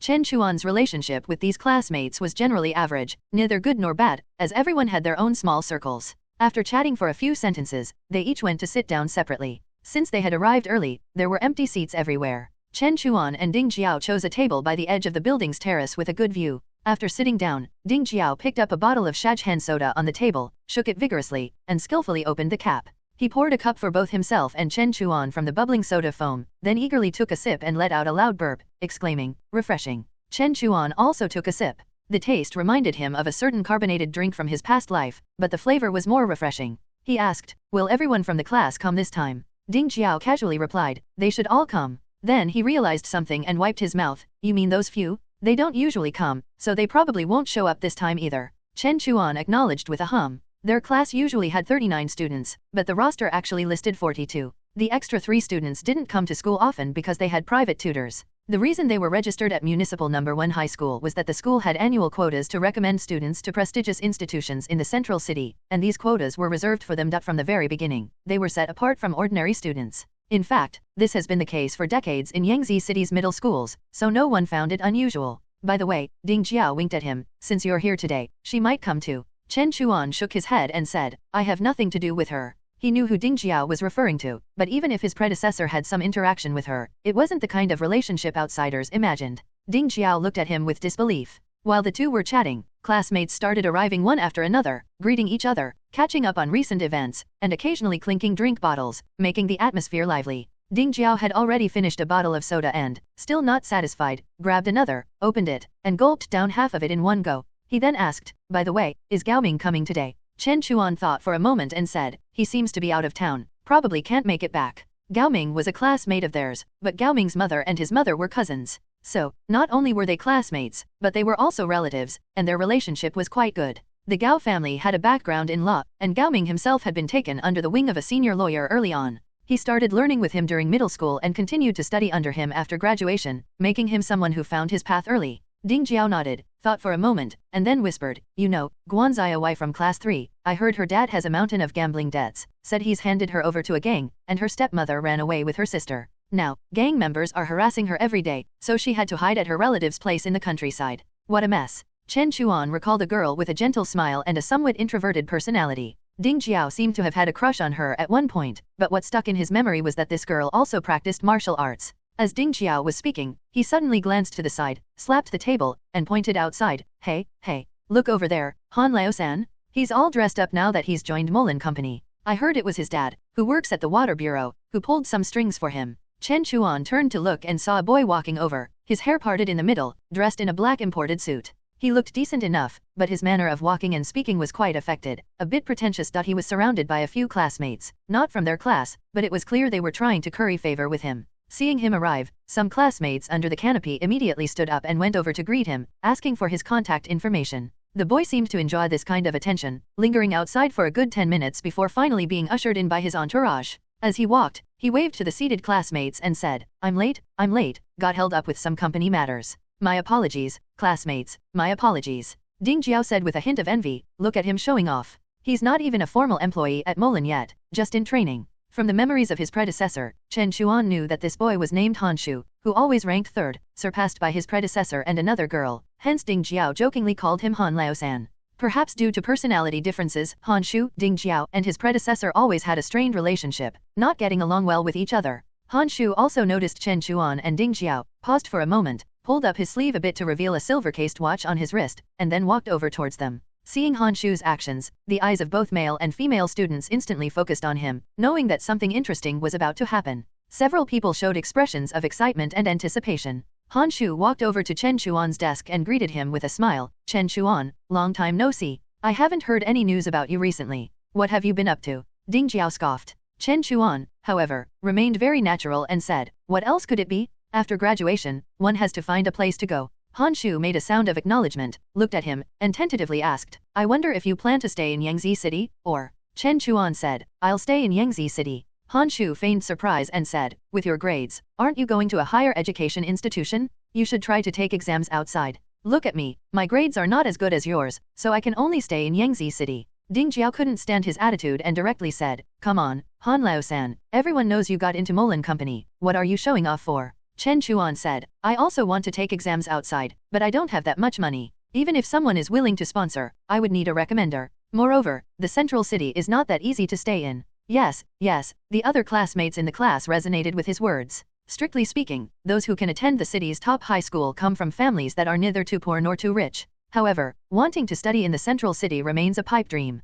After the Algae Revolution, massive central cities were established worldwide. These cities are gathering places for major companies and even giant corporations, with biotechnological levels far exceeding those of surrounding cities. The central cities and the outside world are essentially two different worlds. Without a certain social status and a recommender, not only is it impossible to study there, but even standing firm is out of the question. For example, the 3 classmates in the class who received recommendation quotas, to ensure the admission rate to the central city, the top high school actually needs these students more. To put it bluntly, without a certain family background and social status, even if you get a quota, it's useless because others simply won't accept you. At this moment, Han Shu saw the advertisement paper by Chen Chuan's hand and exclaimed in surprise, "What's this?" He picked it up, looked at it, and then his face showed an excited expression of having figured something out. He shook the advertisement paper and said, "Chen Chuan, don't tell me you're planning to learn boxing." Chen Chuan didn't deny it and smiled at him. "Learning boxing is quite good. Really going to learn boxing?" Han Shu's eyes lit up, and he couldn't help but laugh.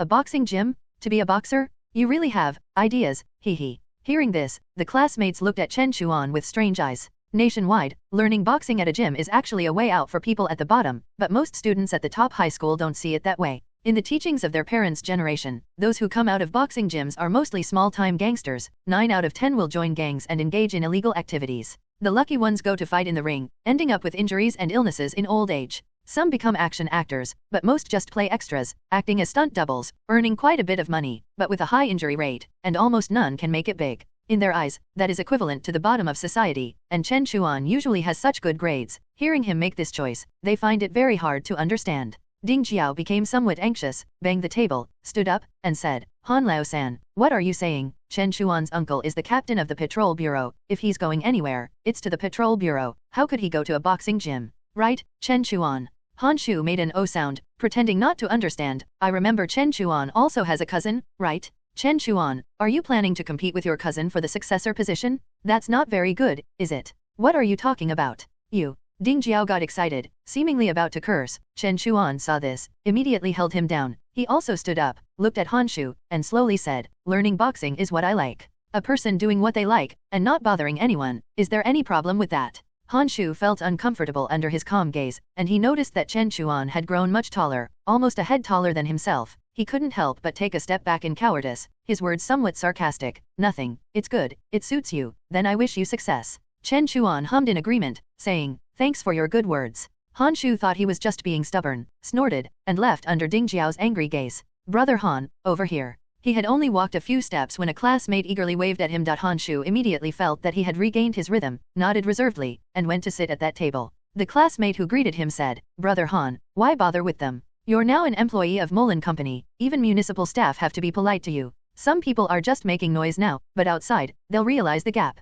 Han Shu nodded, thinking that now that he had joined Molan and had a future, while Chen Chuan would only end up mixing in the streets or performing acrobatics, how could they be compared? He pretended to be magnanimous and said, "Actually, I feel quite sorry for him. After all, he used to have such good grades, it's a waste of all that studying. But let's not talk about it, it's rare for classmates to gather, let's just enjoy ourselves." Since almost everyone in the class had arrived by then, the class monitor came out to say a few words of ceremony, and everyone started eating and drinking, the atmosphere becoming lively again. Ding Jiao, seeing that no one was paying attention to them, asked in a low voice, "Bro, are you really planning to learn boxing? You're just fooling him, right?" Chen Chuan patted his shoulder and said, "I do like learning boxing, but boxing isn't just about going to a boxing gym." As they were talking, the surrounding noise gradually quieted down, and a delicate-featured girl walked in from outside. She had a single ponytail, wore a blue and white short jacket with a black ankle-length skirt, and was followed by an attendant and 2 bodyguards. She walked in with a commanding presence, and as soon as she entered, the classmates instinctively quieted down, only occasionally glancing at her.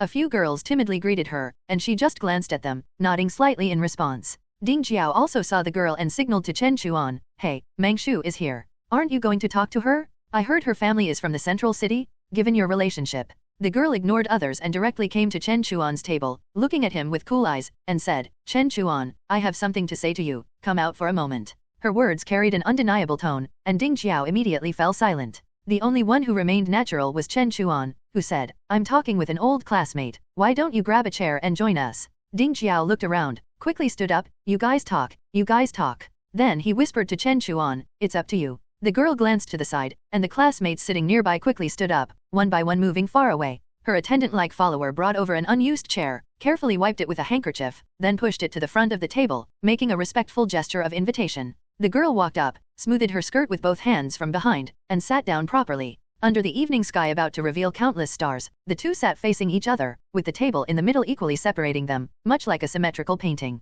Driven by some thoughts, the people around all pricked up their ears, eager to hear what they would say, with Ding Jiao leaning forward, half lying on the table not far away, afraid to miss a single word. Chen Chuan picked up a drink, gestured to the girl, and asked, "Want some?" Seeing the girl not responding, he poured himself a cup. The girl looked at him and said, I know you got into Wei University .. Wei University .. Wei Chen Chuan got into Wei .. This immediately caused a stir around. Ding Jiao was stunned for a second, then exclaimed, Wei .. Damn, brother Chuan, you're amazing. Han Shu suddenly turned around, staring at Chen Chuan in shock and doubt, desperately hoping to hear the opposite answer from Chen Chuan's mouth the next moment. Chen Chuan thought for a moment, this should have come from the patrol bureau. Since it was said, he didn't deny it, saying, your information is accurate, can't hide it from you. Han Shu's expression stiffened, and at this moment, the excited discussions of classmates came from beside him. So Chen Chuan meant this kind of boxing, I said, with his grades so good, how could he become a small-time gangster? Right, that's Wei .. He's really something. Our class 4 is really showing off this time. By the way, does anyone have Chen Chuan's home phone number? Learning boxing and learning boxing are different. Once you enter Wei University .. As long as you do well, the most you'll become is a senior employee in the government or various companies. Not to mention, the connections alone are not something ordinary people can compare to. And having a classmate from Wei .. is something to be proud of. The girl ignored the commotion outside, saying in a flat tone, that place is not suitable for you. Your future should be in company management, senior lawyer, commissioner, or a famous family steward, doing things that require brains, not fighting and killing with people. Chen Chuan slowly took a sip of soda and said, I think it suits me quite well. The girl looked at him and said, you've always been excellent, so it's no surprise to me that you got into Wei Academy. However, you have no chance of passing the second round of the Wei selection. This experience will not only be of no help to your future but could actually be harmful. Chen Chuan just smiled. The girl took out an exquisite business card and said, I will return to the central city at the end of August. Come find me with this card when you get there. After saying this, she stood up directly, not bothering to say goodbye to anyone, and walked out, followed immediately by her attendants and 2 strong bodyguards. Chen Chuan didn't look at the business card. Instead, he rested his arms behind his head, leaning back comfortably. His gaze turned upwards, where the vast and expansive night sky seemed to embrace him, and the noisy sounds around him seemed to fade away. In a place unseen by others, his second self stood behind him, smiling as he said, the true joy in this, you don't understand. After the girl left, Ding Xiao immediately rushed over from behind. He patted Chen Chuan on the back and exaggeratedly said, Chen Chuan, brother Chuan, I was wondering why you were so quiet, turns out you were waiting to drop such a big bombshell. He was even more excited than Chen Chuan, Wei .. That's Wei .. Chen Chuan shook his head and said, I haven't passed the re-examination yet. Ding Jiao loudly said, even if you haven't passed the re-examination, you've already been admitted. From now on, when I say my buddy is from Wei .. Who would dare not be impressed? At this moment, the classmates in the class also became very enthusiastic, and people started coming up to Chen Chuan one after another to ask for his contact information. However, Chen Chuan politely declined by saying that he would soon be moving out of his uncle's house and it wasn't convenient to give out his contact information at the moment. Next, he needed to intensify his training and really didn't have time to waste on these social interactions. Even the classmate who had just been praising Han Shu eagerly came up to him to talk, and never returned to his original table. Han Shu sat alone in his seat, hesitated for a long time, and finally stood up. With a somewhat stiff expression, he came up and said, Chen Chuan, I didn't expect you to get into Wei .. Congratulations. Let's keep in touch often in the future. Chen Chuan shook his head and said, let's not contact each other for now, we'll talk about it later. Han Shu thought he was targeting him, gritted his teeth secretly, but could only force an unnatural smile on his face. Okay. After dealing with several waves of classmates who came over one after another, Chen Chuan was finally able to eat in peace. After training, he now had a big appetite, and a plate of food that was just served was quickly eaten up by him, leaving Ding Jiao dumbfounded. Chen Chuan had a feeling that the efficiency of converting the food he usually ate was very low and could not meet the needs of his training. No wonder Yu Gang said that in Wei .. nutritional paste is the mainstream. It can supplement the necessary nutrition without wasting too much time on eating. The downside is that it has no taste and can become annoying after eating too much, but he didn't care about that. This gathering lasted until around 7 or 8 in the evening and was almost over. Except for the classmates living near the city center who had prepared some activities, those living a bit further away decided to go back early, because after 9 o'clock at night is when gang members are most active, and coupled with some strange urban legends, it's always not very safe. After bidding farewell to many classmates at the hotel entrance, Chen Chuan and Ding Jiao also walked out together. Ding Jiao said, I came on my motorcycle, which I modified myself, it's really cool. How about I give you a ride? Chen Chuan replied, I came by bicycle, and it's not far from home. It would be a detour for you to take me, and it's better to go back early tonight. Okay then, Ding Jiao was still very excited, patting him on the back. I say, buddy, how did you manage to get into Wei .. That's Wei ..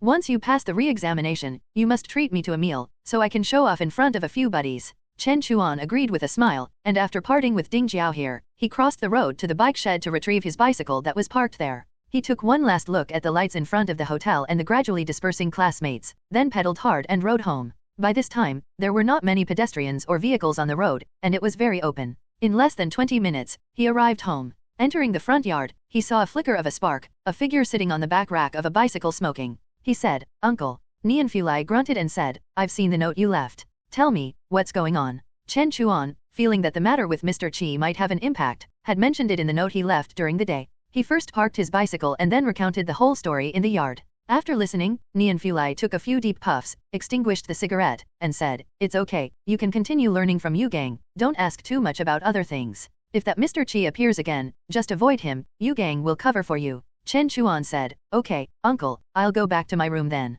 Nianfulai said, "Go ahead." After Chen Chuan left, Yuan came out with a piece of clothing in her hand. Nianfulai said, "This kid is much better than before." Yuan said, Channer has always been good, it's just that now he's more sensible." Nianfulai stood up, holding the handlebar with one hand, and said, "All right, Xiao Wu is holding the fort at the bureau, I need to hurry back. Those resistance organizations have started causing trouble again recently, really not letting anyone have peace." Yuan hurriedly handed over the clothes in her hand, saying, "Take the clothes with you, the night is cold." Nianfulai took them and stuffed them into the front basket of the bike, then waved his hand, "Go back, don't stand here anymore." After saying that, he pushed the bike out of the front yard. Yuan listened until the sound faded away in the alley, then went forward to lock the door, checked it again, and finally returned to the house. Although Chen Chuan had walked into the inner room, he could still clearly hear the conversation between the two in the front yard. He guessed that his aunt had seen the note, called Nianfulai back, and had waited for him for quite some time. He paused for a moment, and when he heard the sound of Yuan returning to the house and bolting the door, he walked back to his room, changed out of his outer clothes, took a set of clothes to the bathroom for a shower, came back, flipped through a book for a while, and seeing it was about time, turned off the light and went to sleep. The next day, he left early, jogging all the way to the House of Fists. As soon as he entered, he saw Lu Kei stretching his body there. He greeted him, "Good morning, Lu Kei, nothing happened yesterday, right?" Lu Kei shook his head, hesitated for a moment, and said, "Thank you." Chen Chuan said, "For what?" Lu Kei said, "I know the master actually didn't want to accept Mr. Qi's offer. If you hadn't stood up at that time, the master would have had to agree." Chen Chuan frankly said, "I had my reasons for doing so, and Mr. Yu still agreed to their side in the end, my role wasn't that significant." "That's different." Lu Kei emphasized, "Anyway, thank you for standing up for the master yesterday." Seeing his extremely serious expression, Chen Chuan nodded, then asked, "Is Mr. Yu upstairs?" Lu Kei said, "The master is there, you can go straight up." Chen Chuan said okay, went up to the second floor, came to the end of the balcony corridor, knocked on the door, "Mr. Yu, it's me, Chen Chuan." With a creak, the door was pulled open from the inside, revealing Yu Gang's burly figure, who said to him, "Come in." After Chen Chuan came in, he first handed over the prepared 50 yuan to him, then said, "Mr. Yu, I want to ask you a question." Yu Gang gestured, "Sit down, what do you want to ask?" Chen Chuan waited for him to sit down first before taking his seat and said, "Mr. Yu, I want to ask, how many people know how to use force?" Yu Gang hummed and said, "Not many. If we say that the breathing method can be mastered after strict training, then out of 10 people who know the breathing method, there might not be one who knows how to use force, especially complete force, which is very difficult to master. Sometimes, fighters have no choice but to master some small forces that are easier to grasp." Chen Chuan said, "Like Ding Shuo yesterday." Yu Gang said, "Ding Shuo might not be incapable of mastering it. It's possible that he was eager to build his own fighting system, to quickly form combat power, so he mastered small forces first, and will improve them later. This situation occurs more among non-academic fighters." Chen Chuan asked again, "Then Mr. Yu, when I take the re-examination for admission, is it possible to encounter senior students who have mastered force?" Yu Gang slowly said, "Although such students have not appeared much in past assessments, this possibility cannot be ruled out." Chen Chuan sat up straight and humbly asked, "Then how should candidates defeat such opponents?" Mr. Yu said that some students, even if they started training from a young age, had not mastered the breathing method before entering the school, and it seems there is no chance of winning against such senior students. Yu Gang said, "Knocking out the opponent in the re-examination is the most secure way, directly determining a pass. But after all, a scoring system is used. If you encounter a student who has mastered force, the academy will score accordingly. If you don't want a high score, candidates can even wear protective gear. And don't regard people who know force as unattainable. After all, it's just a fighting tool, with flaws and shortcomings, and there are ways to target them." Although Chen Chuan did not know the specific judging criteria of Wuda Dash, a low score was not what he was pursuing. So he continued to ask for advice, "Mr. Yu, if I encounter a tough opponent like Ding Shuo in the re-examination, how should I win?" Yu Gang said, "Although the breathing method can improve resistance to blows, the crucial point lies entirely in breathing. If the breathing cannot be maintained, the resistance to blows will decrease accordingly. And when force has not been mastered to a high enough level, each use also requires the cooperation of the breathing method. So if you can disrupt the opponent's breathing rhythm, even if it's just a brief loss of the maintenance of the breathing method, then there is a chance. Chen Chuan thought to himself, disrupt the rhythm? Yu Gang said, don't overcomplicate it. In the fighting arena, most people who are knocked down are hit by their opponents at the very moment they strike. So, if you can hit your target a moment before the opponent's force is unleashed, you can disrupt their breathing rhythm, or even knock them down with a single blow. However, this requires extremely quick on-the-spot reactions and precise strikes, which are generally hard to achieve. But I believe that with your talent, it's not impossible. At this point, he emphasized, actually, the most correct way to knock down an enemy is still through powerful strikes. As long as the strike is strong enough, there's no need to consider anything else. This is the right way. Chen Chuan thought for a moment and said, Mr. Yu, it seems I'm not quite capable of that yet. Yu Gang replied, it's not completely impossible, it just depends on the price you're willing to pay. The human body isn't incapable of exerting stronger force, it's just limited by its self-protection mechanisms. I can teach you a method to temporarily unleash greater speed and strength using the breathing technique. You can consider it an immature form of force. The cost is that your body will also suffer corresponding damage. Hearing this, Chen Chuan's eyes lit up. Because of the existence of the second self, he didn't have to worry too much about these damages. So he earnestly said, please teach me, Mr. Yu. Yu Gang stood up and walked to a sandbag tied to the wall with an iron chain. In a deep voice, he said, watch. He slightly lowered his center of gravity, suddenly let out a deep shout, and simultaneously threw a punch. It looked like just a simple punch, but it actually punched through the sandbag. As he retracted his fist, the fragments, cotton, and sand inside leaked out. Chen Chuan couldn't help but think, if this punch had landed on a person. But just as he was thinking this, Yu Gang suddenly turned around and threw a punch straight towards his face. Chen Chuan suddenly felt an extreme danger approaching. His pupils dilated abruptly, and a sensation like an electric current ran down his spine. Everything around him seemed to slow down. Before his body could react, Yu Gang's fist stopped just short of touching his skin. Yu Gang slowly said, remember this feeling, remember the body's reaction just now. Later, you can try to use breathing techniques to mobilize your qi and blood to reach this level. Once you're familiar with it, you can deliver a strike that surpasses your usual strength. Chen Chuan gradually calmed his breathing and heartbeat, then realized his back was slightly sticky, as if he had broken into a sweat. Even though he knew he could use second self to transfer the damage, and Yu Gang wouldn't actually hit him, he still instinctively had a stress reaction. Moreover, Yu Gang's fist was too fast, so fast that even with second self overlapping, he couldn't dodge it. He slowly exhaled and said, I remember. Then he looked up and asked, Mr. Yu, what is this move called? Yu Gang said, in old martial arts, this move is called the frightening god fist, frightening the god within oneself and others. In new martial arts, it's called the limit-breaking strike. This move is not limited to a straight punch, it can be delivered in any form. But remember, when practicing, each exertion must not be in vain, there must be a target in front of you to avoid dislocating yourself. Whether you can master this move depends entirely on the individual. I'm only responsible for telling you the trick. Alright, go out and practice by yourself, and remember to close the door. Chen Chuan said yes. As he went out and closed the door, Yu Gang inside said one more thing, also, the cost of the sandbag you break will be on your account.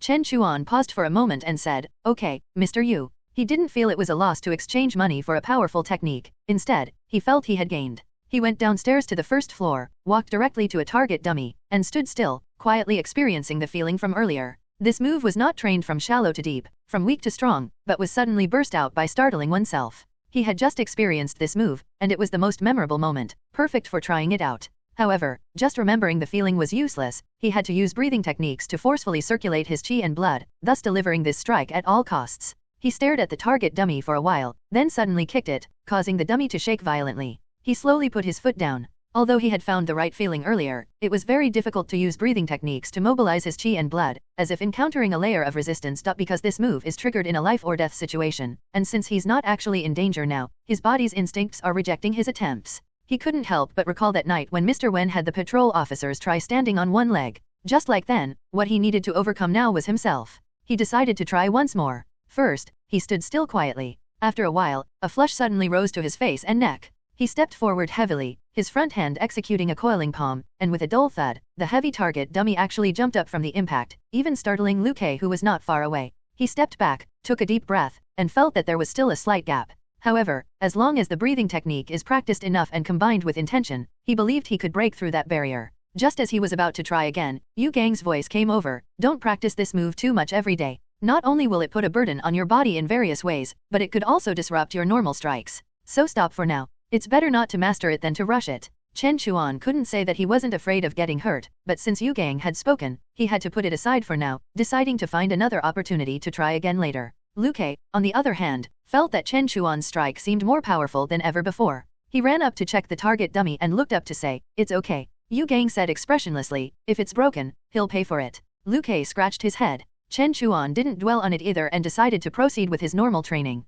However, after just a short while, he felt a dull pain in various parts of his body, and his condition seemed worse than usual. This was probably due to muscle strain and the burden on his internal organs. Even with second self overlapping, the internal damage caused by himself wouldn't be actively transferred by second self. This is because his will is unique, and everything internal must be led by himself. Now, upon realizing this, as his intention shifted, his body quickly returned to ease. After completing all the afternoon's training, he tidied up a bit, bid farewell to Yu Gang and Lu Kai, and left the House of Fists. On his way back, while running, he kept trying to gather his breath. In fact, he had been trying repeatedly during breaks in the afternoon training. Now, after a while, he suddenly felt as if he had touched something, feeling that he was just a punch away from delivering that strike. But at this moment, he needed a suitable target, and perhaps to take advantage of his current state to try a few more times. Should he turn back now? It wasn't appropriate. Yu Gang wouldn't agree. Suddenly, he thought of a boxing gym not far ahead. Although it wasn't the one that handed out flyers that day, it should be quite similar, and it wasn't too far to go.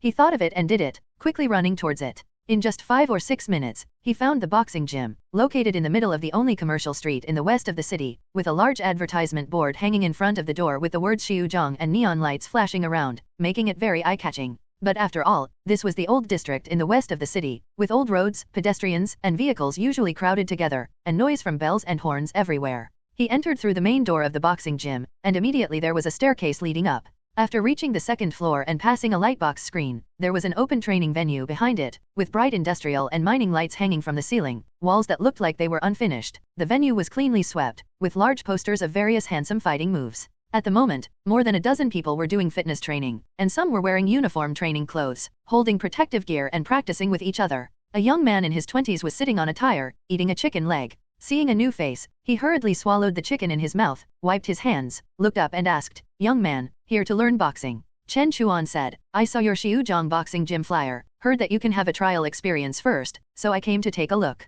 The young man said, "Sure, you can take a look around by yourself. I'm Liang Fang, everyone here calls me Xiao Liang, but if you want to use the equipment, you have to call me. Don't misunderstand, I'm afraid you might get hurt using it by yourself. Someone needs to watch over you." Chen Chuan looked around, pointed to a sandbag on the side, and asked, "Can I use this?" Xiao Liang generously said, "You can use it as you like." As Chen Chuan was about to walk over, he paused and said, "By the way, if I accidentally break it, I will compensate for it." Xiao Liang looked at him as if he was joking, widened his eyes and said, "Young man, we are a serious boxing gym, not the kind of place that cheats or scams people. Let me put it this way, you can hit the sandbag as much as you like. Our boxing gym is open for business to satisfy customers. As long as you're not here to cause trouble on purpose, we'll take responsibility even if you really break it." Chen Chuan nodded, "Then thank you." With that, he walked to a corner and tried a few punches on an empty sandbag. Xiao Liang glanced a few times and didn't take it seriously. Their Xiajiang boxing gym's business was quite good, with many company employees and students from nearby coming to practice boxing.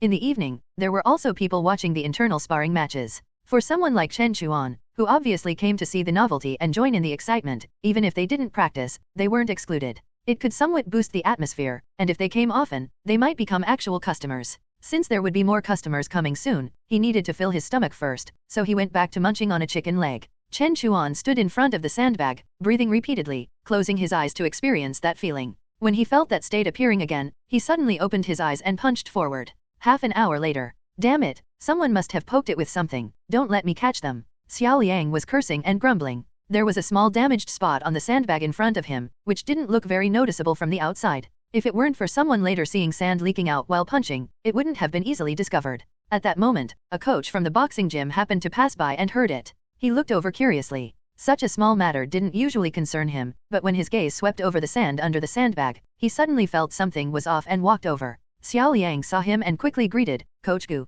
Coach Gu stepped forward, reached out, and pulled the other side of the sandbag over, only to see a fist-sized hole in the back of the sandbag, shattered in appearance, from which the sand was leaking. Xiao Liang was somewhat surprised. It was clear that the force had exploded from the inside, and he realized it couldn't have been poked through by something. Coach Gu looked at the hole, his expression becoming more serious. Generally, only someone who had developed internal force could strike such a blow, but why would they do that? It didn't seem like a provocation. He asked, who used this sandbag? Xiao Liang thought for a moment, slapped his head, and said, I remember it was a handsome young man who looked like a student. He even asked me if the sandbag could be broken? Right, it must have been him. Coach Gu thought to himself, a student. Could it be from Wida Dash? He said, if that person comes again, remember to notify me. He added, be polite to him. Xiao Liang agreed with an eye, and said, Coach Gu, don't you know me? I'm polite to everyone, aren't I? At this moment, Chen Chuan had already returned home, his mood still slightly excited because he had finally succeeded in trying out that limit-breaking strike.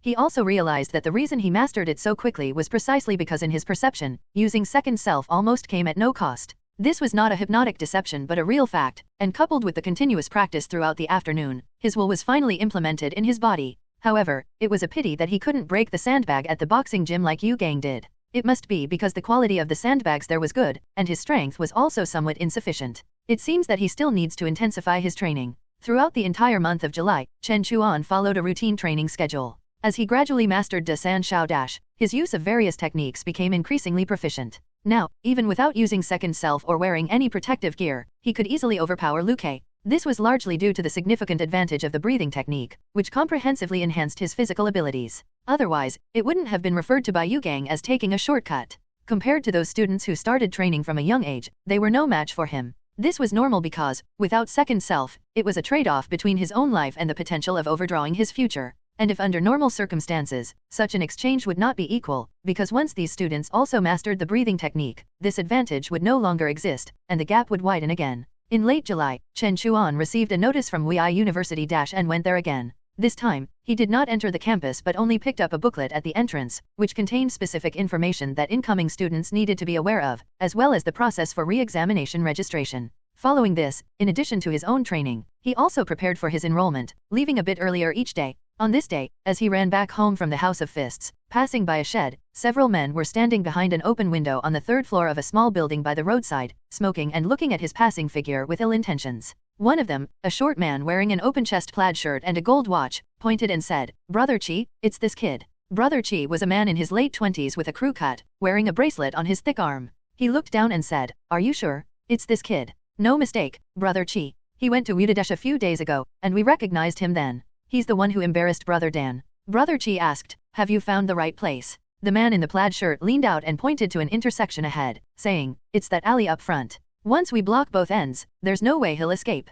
Is he definitely going to pass by there? Don't let me down. Don't worry, boss. We've been watching for 5 or 6 days. This kid passes by here every morning and evening, like clockwork. So, boss, shall we move tomorrow? How should we teach him a lesson? Brother Chi sneered and said, Tomorrow? Wouldn't that be too easy for him? Isn't he supposed to go to Widadesh in early August? Let's make our move on the last day of the month. Since he used his leg to kick third brother's face, it's not too much to break both of his legs, right? The man in the plaid shirt hurriedly said, Not too much. Not too much. Brother Chi said, Then I'll leave it to you. Don't worry, boss, we'll handle it properly. Time quickly came to the last day of July. Yu Gang seemed to have something to do and went out after lunch. Chen Chuan, because of tomorrow's event, did not continue training in the afternoon but helped Lu Ke organize and pack some things. After finishing, Lu Ke took Chen Chuan to the rooftop, where there were tables, lounge chairs, and a sunshade. In the drink crate next to it, there were several bottles of Shajhen soda. Lu Ke walked over, picked up 2 bottles of soda, opened them, and handed one to Chen Chuan, saying, We fighters should drink less alcohol, so I'll make do with soda.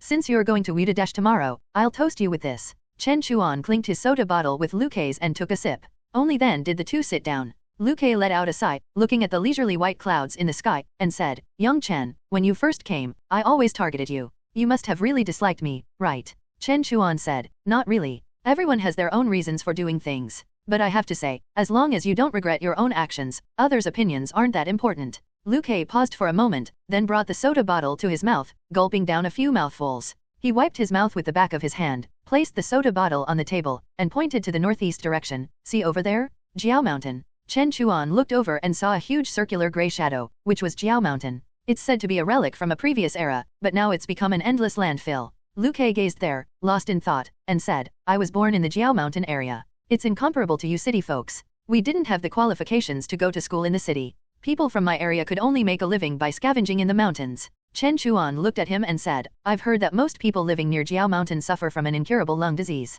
Lu Ke said in a low voice, You're not wrong. I have it, and so do almost everyone around me, including my family. My father disappeared when I was very young, and my mother has been bedridden for years. I started coughing frequently when I was only 3 or 4. Only my sister, who is 10 years older than me, was lucky enough not to get it. From as far back as I can remember, it's been my sister taking care of the whole family. Just 6 years ago, the village reportedly found something that was quite important to a big shot. Someone wanted to keep it to themselves to sell for a high price, but the village was too poor to negotiate with the gangs. That night, they stormed into the village to search and rob, leading to a conflict with the villagers. My sister, who had just returned from scavenging, was innocently caught up and became disabled. As he spoke, he wiped his eyes with his arm. Later, I followed my master, practiced boxing with him, hoping to earn money in the future to take them out and let them live a good life. He took another gulp of soda and said, "The day I couldn't beat Dingshuo wasn't just because I didn't take the medicine, but because I was scared. I was afraid of getting injured. Now, my sister and my mother are relying on me, so I must not have anything happen to me." That day, my master asked me to try the breathing technique, but I stopped halfway because I was scared. As he spoke, he turned his head to look at Chen Chuan with a complex gaze. "I really envy you. You can study in the city, you don't have to bear these burdens, you can take the Wida exam. Seeing you, I wonder, why can't I have such a life? Why can't I be the one to pass Wida? Chen Chuan." His voice suddenly rose, wiping his face hard, raising the bottle high, his eyes a bit red. "I toast to you, hoping you can stand firm in Wida. You can't be worse than me." Chen Chuan silently picked up the bottle, clinked it hard with Luke's, and took a sip. Luke finished the whole bottle of soda in one go, then raised his hand as if wanting to smash the bottle with the emotions in his chest, but thinking it could be recycled for some money, he put it down carefully on the table. After venting, he seemed to recover a bit, and after a while, he said, "You've improved so quickly after practicing the breathing technique. It seems the breathing technique really works. I must master it too, but I'm not as daring as you, so I can only take it slow." Chen Chuan said, "Taking it slow is fine too. After all, you're now a half-step breathing." Cough cough. Luke coughed a couple of times, then laughed too. He stood up from the ground. "Come, let me teach you something."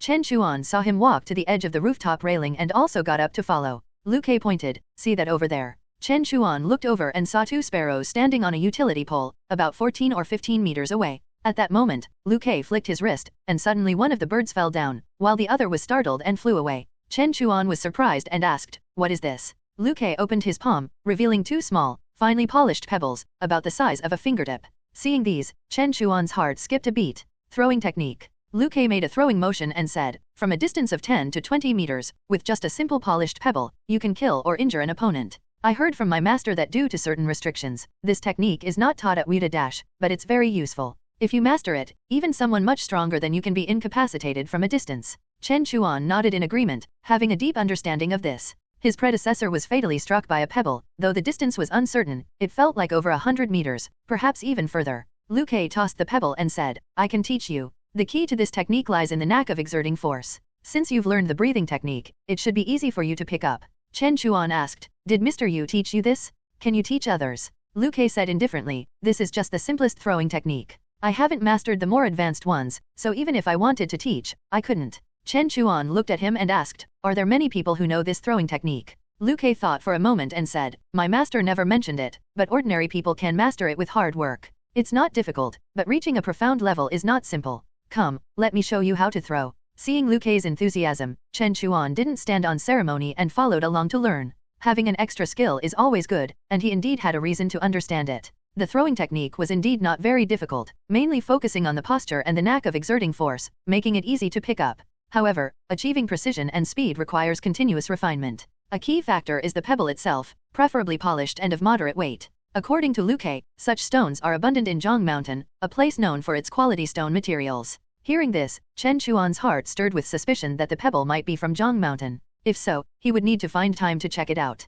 Perhaps he could even use this to find clues about the person who caused his predecessor's death. After practicing with Luke for a while longer, since tomorrow was the enrollment day and also the time for the re-examination registration, Chen Chuan bid farewell to Luke and left, taking 2 pebbles with him as he left. He still maintained his usual habit of running back. In the long alley he passed every day, in a temporarily rented room on the 3rd floor, Brother Chi and the man in the floral shirt were waiting there. Brother Chi asked, "Are the people all ready?" "Brother Chi, everything is set." Brother Chi looked into the distance, where a man was standing at the corner, leaning against the wall, wearing a tank top and work pants, with a very unfamiliar face. He asked, "Who is that?" The man in the floral shirt said, "Brother Chi, that's a skilled outsider we paid for, with no criminal record. We thought, since that kid got into Wida, he must have some skills. Having such a person is more secure." "Nonsense." Brother Chi said disdainfully, "He's not like those rich kids from above, what skills could he have before enrollment? But since he's here, let's see if he's worth it." He then took out a cigarette, and the man in the floral shirt, understanding, immediately took out a lighter to light it for him. He took a drag, exhaled a smoke ring, and said, "After this is over, call the brothers who are keeping watch, let's go to Chunfo restaurant for a meal." The man in the floral shirt said, "Good, good, I'll thank Brother Chi on behalf of the brothers." He then looked at his watch and glanced into the distance, excitedly saying, "Brother Chi, he's here, a bit early today." Chen Chuan ran into the long alley following his usual route. This section of the road was relatively flat, and he would usually speed up a bit. But this time, when he reached the middle of the alley, he suddenly felt something was wrong. He saw 5 or 6 people with pipes in their hands walking towards him with malicious intent, their faces all showing mocking and vicious expressions. Seeing this, he immediately stopped, and as if sensing something, he looked back to find that the way he came was also blocked by many figures. People from both sides were slowly walking towards him, at the same time tapping and scraping the walls with the pipes in their hands, making a harsh noise, as if to increase the pressure on him. At the same time, in a building somewhere, a young man was doing inverted push ups there, and he also saw this scene. Huh?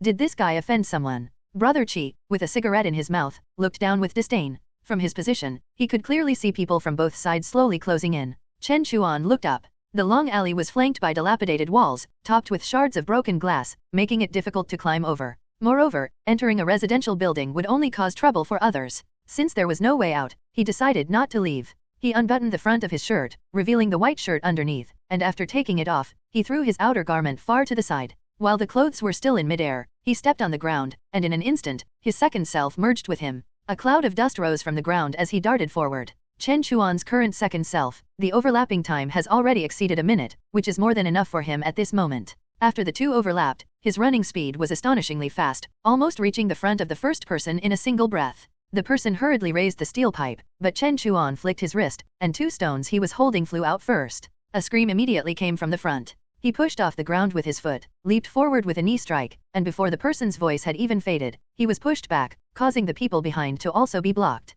After landing, he grabbed the person's collar and pulled it to the right, actually lifting the person up and using them as a shield against someone coming from the side. The sound of wind came from behind, and he bent down to avoid the steel pipe sweeping over his head. Without turning around, he leaned back and elbowed the attacker in the stomach, causing the person to instantly kneel down. A figure flashed in front, and a steel pipe swung down. He raised his left arm to block it, his expression unchanged, and with a backhand grab, he caught it. At the same time, he punched out, hitting the attacker squarely on the bridge of the nose. The person's head jerked back, released the steel pipe, and covered their face as they retreated into the crowd. At this moment, he heard the rapid footsteps and curses from behind, knowing that the people behind were catching up.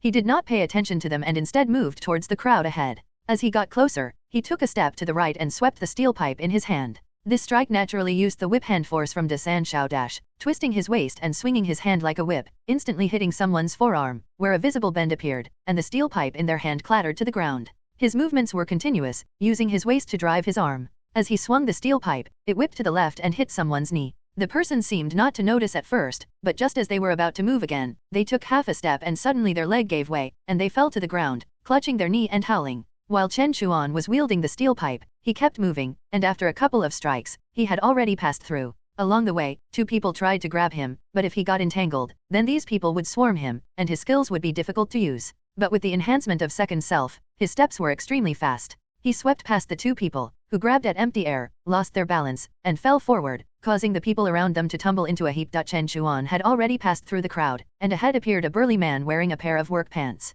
This person stood very steadily, giving off a different vibe. Seeing Chen Chuan approach, the man raised the steel pipe in his hand, aiming straight for Chen Chuan's midline. Chen Chuan stepped to the side, simultaneously raising his other hand to block and push. His fingers were slightly spread. If the steel pipe came straight in, he could grab it with just a single motion. However, the man did not move his arm, instead quickly flipping his wrist, causing the steel pipe to avoid the grab and suddenly strike towards Chen Chuan's face. But Chen Chuan was faster. Before the steel pipe could reach his face, his steps had already moved his body away. The man in work pants, however, did not stop his attack. He lifted and kicked with his right foot, simultaneously bending and leaning back, thrusting the steel pipe like a spear. This strike was fast, accurate, and very unexpected. Chen Chuan pushed off with his foot, at this moment not retreating but advancing, tilting his head and charging forward, letting the steel pipe graze past his cheek, while simultaneously punching the man's side. The man was lifted off the ground by Chen Chuan's brutal force, letting out a muffled groan.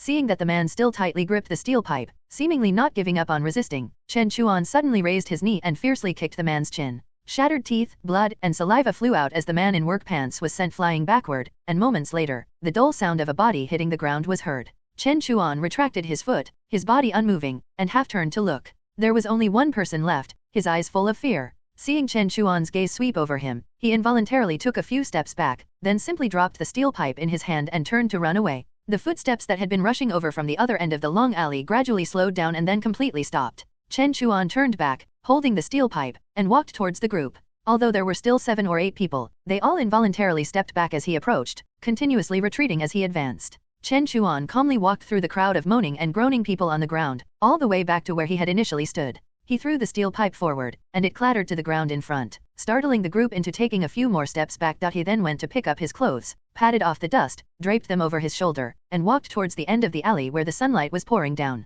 This time, the remaining people did not dare to stop him again, only watching him leave with a mix of fear and awe in their eyes. In the temporary rented room, Brother Qi stood by the window, the cigarette in his mouth had already gone out, the corner of his eye twitching slightly, while the man in the floral shirt had his mouth agape, his face full of disbelief, and a hint of fear in his eyes. This kid, can fight like this. On the other side, the young man Wei Dong had already jumped down from upstairs, ready to help Chen Chuan, but by the time he landed on a wall that was still stable, the fight was already over. He stared in the direction Chen Chuan had left, his face full of astonishment. Hey, isn't this a bit too exaggerated? From the moment Chen Chuan made his move to knocking down these people, it only took 7 or 8 seconds in total. The speed, strength, and reaction he displayed were something he had never seen in someone his age. He glanced a few times, then as if stimulated, quickly turned and climbed back into his room, followed by the sound of banging and hitting from the punching bag. By now, Chen Chuan had already walked out of the alley. He came to a 4-corner telephone booth, picked up the receiver, threw a coin in, dialed a number, and waited for the other side to pick up. He said, "Patrol Bureau? I'm looking for Captain Nian Fulai. I'm his nephew, I have something to discuss with him." After a while, Nian Fulai's voice came through. "Chen Chuan? What's the matter?" Chen Chuan told him about the attack. He hadn't inquired about the origins of these people who attacked him because he knew the patrol bureau could definitely find out, and he didn't need to bother with that effort. Nian Fulai asked, "Are you okay?" "I'm fine, just a bit heavy-handed." "Did you bring the handcuffs?" "It's inconvenient to carry them around while running these days, so I didn't bring them." "I see, you go back first, I'll handle it." Inside the patrol bureau of Baofeng district, Nian Fulai hung up the phone, his face darkened, and he called out to the outside, "Xiao Wu, come here for a moment." Immediately, a young and capable patrol officer came over and said, "Master." Nian Fulai said, "Take some people to the Zigong district." As he spoke, he whispered a few more instructions. Xiao Wu nodded, saluted, and then went out the door. Not long after, a sharp whistle sounded from outside, followed by the orderly sound of military boots marching. Nian Fulai picked up the receiver again, dialed a number, and after connecting, said, "Hello, old you? It's old Nian." In the 4-corner telephone booth, Chen Chuan hung up the receiver and walked out. At this moment, the figure of his second self behind him seemed to solidify a bit more. He looked up at the vast blue sky, which was completely clear without a single wisp of cloud. Tomorrow is the day of enrollment. After making a phone call, Chen Chuan headed straight home. As soon as he entered the front yard, he heard the noisy voices of his younger cousins. Upon entering the living room, a small rubber ball came bouncing towards him. With just a flick of his foot, he juggled the ball a couple of times before stopping it dead on his foot, not even swaying a bit. "Wow!" exclaimed his younger cousin, Nian Lu, clapping her hands vigorously. His cousin, Nian Mo, also raised his hands high. "Yay, do it again, do it again." Chen Chuan gently kicked the ball towards the 2 kids. Yuan was sitting on a chair knitting a sweater. Knowing that Chen Chuan would be leaving for Wei University the next day, she had been waiting for him since early that day. She smiled and said, "Chan'er, you're back." Chen Chuan nodded. "Yes, auntie. I have to register tomorrow, so I came back early today." Yuan stood up and noticed the dust on the coat he was carrying. "You kid, rolling in the dust? Give it to me, I'll clean it up. It's a nice piece of clothing, don't ruin it." She took the coat, muttered a few words, and went out to beat the dust off it. Chen Chuan felt a breeze behind him, as if he had eyes on the back of his head, and tilted his head to dodge a ball thrown at him. "Wow, brother is so cool. Throw it back, throw it back." Chen Chuan tossed the ball back and casually played with the kids for a while. Yuan returned, handed him the cleaned coat, and said, "Take it." Chen Chuan took the coat and headed to his room, with Yuan following him. He knew she had something to say. When they reached the door of his room, Yuan asked with concern, "Chan'er, do you have enough money?" Chen Chuan replied, "Auntie, you gave me a lot last time, I still have some left." Yuan said, "If it's not enough, ask me for more. You shouldn't skimp on your studies." Chen Chuan hummed in agreement. Yuan continued, "Your uncle wants you to move out in 2 months. Now that you have a place, I think you shouldn't rush to move your things. Wait until you're settled in the school dormitory. If you don't want to stay there after the semester starts, you can come back. There's always a place for you at home, and we won't let you go hungry, right?" Chen Chuan said, "Auntie, is it uncle's idea?" Yuan said, "What, can't I make the decision? It's more important for you to learn well at school than anything else. Chen Chuan was not pretentious about it, as he could move anytime, so he said, all right, auntie, let's leave it at that for now. Seeing that he took her words to heart, Yuan was very happy. Since her second sister and brother-in-law passed away, she had treated Chen Chuan as her own son. She was also a bit reluctant to see him move out. After Yuan left, Chen Chuan returned to his room. He closed the door, hung his clothes on the hook, walked to the desk, opened the drawer, and took out the remaining money to count it. Originally, Yuan had given him a total of 600 GNZ coins. He had spent 100 on registration, and due to the expenses on food, training, equipment damage at the House of Fists, and some other costs, he had spent a little over 300 in 2 months, averaging 150 per month. From next month until the re-examination, it was clear that he would still need Yu Gang's guidance. Even without overestimating, it should cost about the same. Once Wei University officially started, food and accommodation would be free for internal students.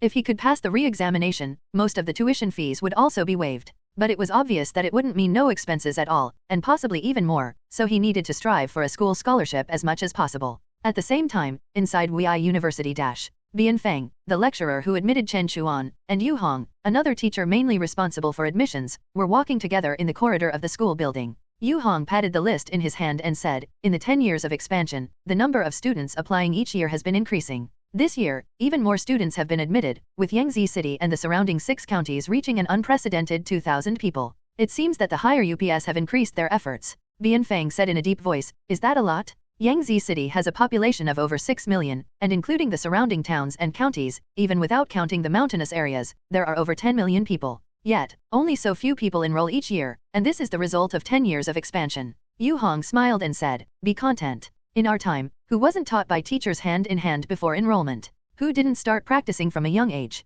Many students now have the opportunity to enroll after training at a boxing gym for 1 or 2 years, or even just half a year. The opportunities are countless times more than we had back then. Bian Feng shook his head and said, these students may have enrolled, but only about 1/10 of them will pass the re-examination. Yu Hong nodded in agreement. Although both are considered students of Wuda, there is a world of difference between those who pass the re-examination and those who don't. The former are the talents the Academy truly invests in cultivating, while the latter are merely additions. In the 10 years of expansion, the real changes within Wuda haven't been significant. The overall number of elite students hasn't fluctuated much each year, for a simple reason: resources are always limited and can only be allocated to those deemed worthy of cultivation. In fact, a larger reason is that most resources are taken by students from influential families, with only a small portion left for students from ordinary backgrounds. Although the upper echelons of the Academy have become aware of this issue in recent years and have been trying to adjust, the results have been limited. He couldn't help but lament, how could anyone willingly spit out the meat they've already eaten? As the two were talking, they arrived outside the office of the Academy's admissions director. Just as they approached, they heard a robust voice from inside. I say, is there really a need for the scholarships the Academy has set up? Every year, those who receive scholarships are the ones pushed by students from influential families, and after graduation, they all go to serve the powerful. The opportunities intended for ordinary students have been encroached upon, so what's the point of the expansion? After all this, the strong get stronger, and the weak get weaker, even worse than 10 years ago. I think we can completely cut them off, or at least reduce them. Bian Feng and Yu Hong both have sharp ears. Even through a wall, in the quiet corridor, they could clearly hear the voice from the other end of the phone. We still need to give some hope. Ordinary students can't compete with those from influential families, but there will always be top students who emerge. Even if only 1 or 2 come out, it's good. Our approach is effective, and if the scholarships are cancelled, there will be no hope at all. You're the school director, you have the final say in this matter. But if this year is the same as before, next time you'll have to find someone else to handle this. With a click, the phone was put down, and then the voice said, what are you two waiting for outside? To laugh at me? Come in. Bian Feng and Yu Hong quickly pushed the door open and walked in. Sitting in the office was a middle-aged man in his 50s with thick hair. He had thick eyebrows and big eyes, a burly build, a serious face, and was wearing a deep black imported suit with cuffs and collars buttoned meticulously, looking like a very meticulous person. He sat there, occupying almost half of the room. The 2 feet behind the desk were like pillars on the ground, almost making the chair he was sitting on invisible. Both Bian Feng and Yu Hong slightly bowed and said, Master Gao. Master Gao asked, is the list of students responsible for the assessment ready? Yu Hong replied, it's ready, and I've brought it with me. As he spoke, he handed over the list. Please take a look, Master Gao. Master Gao waved his hand. Don't show it to me. Take it to the school council. At least half will be deleted. The committee will definitely add their preferred students. Bian Feng raised his head and said, then at least half will remain. Is it useful? Master Gao shook his head. There are so many people this year, it's because the higher UPS are exerting pressure. But the greater the pressure, the greater the rebound. There are already a lot of troubles, and now this comes up. What's the point of all this hassle? Forget it. He seemed to change his mind halfway through, grabbed the list from Yu Hong's hand, frowned, and said, let's take a look. We should at least do our part, even if it's not very useful. In a small, abandoned factory left over from the Great Expansion era in the Zigong district of Yangtze City, Brother Qi stood by a metal door, leaning against the wall and smoking. After a while, the door was pushed open, and a man in a floral shirt came out. He asked, how are the brothers' injuries? The man in the floral shirt said, Brother Qi, that kid was too ruthless. Old He said some brothers will be disabled even after they're healed. Brother Qi cursed and said, Old He always boasts about how skilled he is, but he can't even handle a little external injury. The man in the floral shirt hesitated and said, Old He said the money Brother Qi gave is only enough for basic treatment. To heal without leaving any disabilities, we need to pay more or get better medicine. Brother Qi was unhappy and asked, this money grubber, what medicine is so expensive? Old He said it's the blood glue from Qingnang Yufeng. Brother Qi was startled. He knew Old He was just trying to squeeze him for money and couldn't help but curse, damn it, I've been protecting his turf for so long, and now he's treating me like a chicken to be slaughtered. He's really something. The man in the floral shirt was also indignant, yeah, Brother Qi, that's why everyone says Old He has a black heart. Brother Qi gritted his teeth and said, tell Old He, we'll owe him the money for now, but he needs to treat the brothers' injuries first? As for what he mentioned the other day, I'll take care of it. The man in the floral shirt breathed a sigh of relief and said, okay, Brother Qi. And that kid? Brother Qi said viciously, he messed with my people, and this isn't over. He thinks he's tough, huh? I'll find someone skilled to take him down. The man in the floral shirt loudly agreed, but he actually knew it was useless. How could their small gang afford to hire someone like that? Just then, a younger brother ran in and said, Boss, there are a lot of unfamiliar faces today. You should go take a look. The brothers are worried something might happen. Brother Qi cursed under his breath, flicked away his cigarette butt, and strode out, saying, let's go, take a look. They walked along the corridor to a second-floor platform. In the distance, two people were at the edge of the railing, secretly trading something. A tall, thin man heard footsteps and looked over warily. Seeing it was Brother Qi, he averted his gaze. Across from him was a man wearing a baseball cap and a mask. Seeing them, he just pulled the brim of his hat down a bit. Brother Qi glanced over and said to the man in the floral shirt beside him, that guy with the hat, is he new here? Go remind him to pay the transaction fee. Okay, boss. Brother Qi led his men downstairs, where his underlings were walking around with steel pipes. Seeing him come down, they all greeted him. The lower floor was evidently once a factory workshop, with an overhead crane still intact. Now, the area was fenced off with iron railings, inside which two burly men were fighting shirtless. Around them, 20 to 30 people were loudly urging, shouting, cursing, and banging, creating a chaotic and smoky environment with cigarette butts and broken glass bottles scattered on the ground, swept into corners and ignored. Small gangs like theirs didn't dare to openly set up underground fighting rings like the Bloodstain Gang or the Iron Chain Gang, so they could only manage such small-scale scenes. This place mainly served as a venue for trading contraband drugs. In the Zigong area, as long as they didn't take to the streets, the patrol bureau hardly paid any attention. But such places were also prone to trouble. Normally, having enough manpower would suffice, but after being beaten up by Chen Chuan during the day, they had lost more than half of their capable fighters, leaving mostly fill-ins. The people who came to such places were seasoned and habitual offenders. If they couldn't be kept in check, chaos would immediately ensue. After Brother Qi came down with his men, the scrutinizing glances around slightly subsided. In a corner they had passed earlier, the two men who had just made a transaction were still talking. The tall, thin man said, the wake-up capsules from Tiankong Baiko, genuine top-grade medicine, do you know how much they cost? Do you know how hard they are to get? The man in the baseball cap said in a low voice, no matter the cost, if you have them, I'll buy. Oh ho, a rich guy. The tall, thin man looked him up and down. What? Buying such good anti-mutation medicine? Has someone's implant mutated where you're from? The man in the baseball cap calmly said, is that any of your business? Of course it is, the tall, thin man said matter-of-factly. How do I know you're not just here to mess with me? If I get the medicine and you don't have the money, then I'm stuck with it. The man in the baseball cap looked at him, took out a wad of cash, waved it in front of him, then put it back, saying in a flat voice, when the goods are in hand, money and goods will be exchanged simultaneously. The tall, thin man's eyes lit up. He hesitated for a moment and said, wake-up capsules are not available at the moment, but would you like some injection anti-mutation medicine from Talide Company? He gestured with his fingers, it's the little gray bottle. Although it's not as good as the medicines from Qingnang Yufeng and Tiankong Baiko, these big companies, it should be sufficient for now, right? I'll get the medicine you want later. The man in the baseball cap thought for a moment and said, let's start with 2 boxes. Hey, wait for it. Meanwhile, on the lower floor, Brother Qi was thinking about how to make some money when suddenly, rapid footsteps were heard. A panicked underling rushed in and said, boss, it's bad, the patrol bureau's officers are all outside. Brother Qi was startled. He was stunned for a few seconds before reacting, shouting, quick, pull the switch, retreat. At this moment, chaos erupted throughout the abandoned factory's workshop, with everyone running around in disarray. Although Brother Chi ordered his underlings to pull the switch, perhaps it was too chaotic, or maybe there was some interference, the lights remained on. Brother Chi and his men prepared to exit through the side opening, but before they could reach it, the underling guarding the side door ran over in panic, saying, "Boss, it's bad, officers are at all the back doors." Brother Chi's heart sank, and the underlings beside him also showed signs of panic.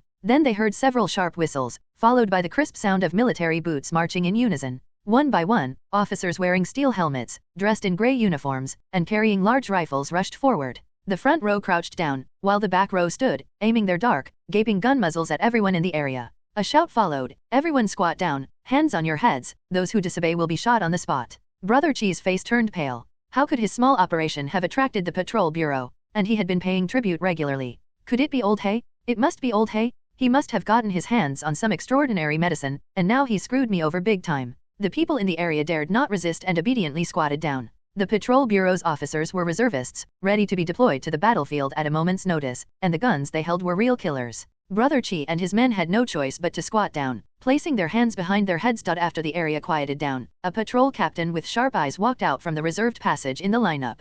He looked around and asked, "Which one is Dochi?" The underlings all turned their heads, looking towards Brother Chi. The patrol captain laughed, "Seems like we don't need to search." He waved his hand, "Drag him out." Immediately, two tall and burly officers rushed forward, hitting Brother Chi several times with their gun butts. He was instantly bleeding from the head and lost several teeth. Then, they dragged him out like a dead dog, handcuffed him, and brought him in front of the patrol captain. They grabbed his hair and pulled it back, exposing his entire face under the light. The patrol captain brushed his face twice with a gloved hand and said, "So you're Dochi?" He said with a half smile, "Do you know what you've done wrong?" Brother Chi was forced to raise his chin and said with a lisp due to his missing teeth, "Please, officer, be merciful. I will definitely make sure the tribute is sufficient. You know the rules." The patrol captain seemed satisfied, pointing around, "I brought 40 brothers here today, coming all the way to your place at night. You'll have to cover the travel expenses too." Brother Chi immediately said, "I understand, brother. Even if I have to sell everything, I will make sure the travel expenses for all the officers are covered.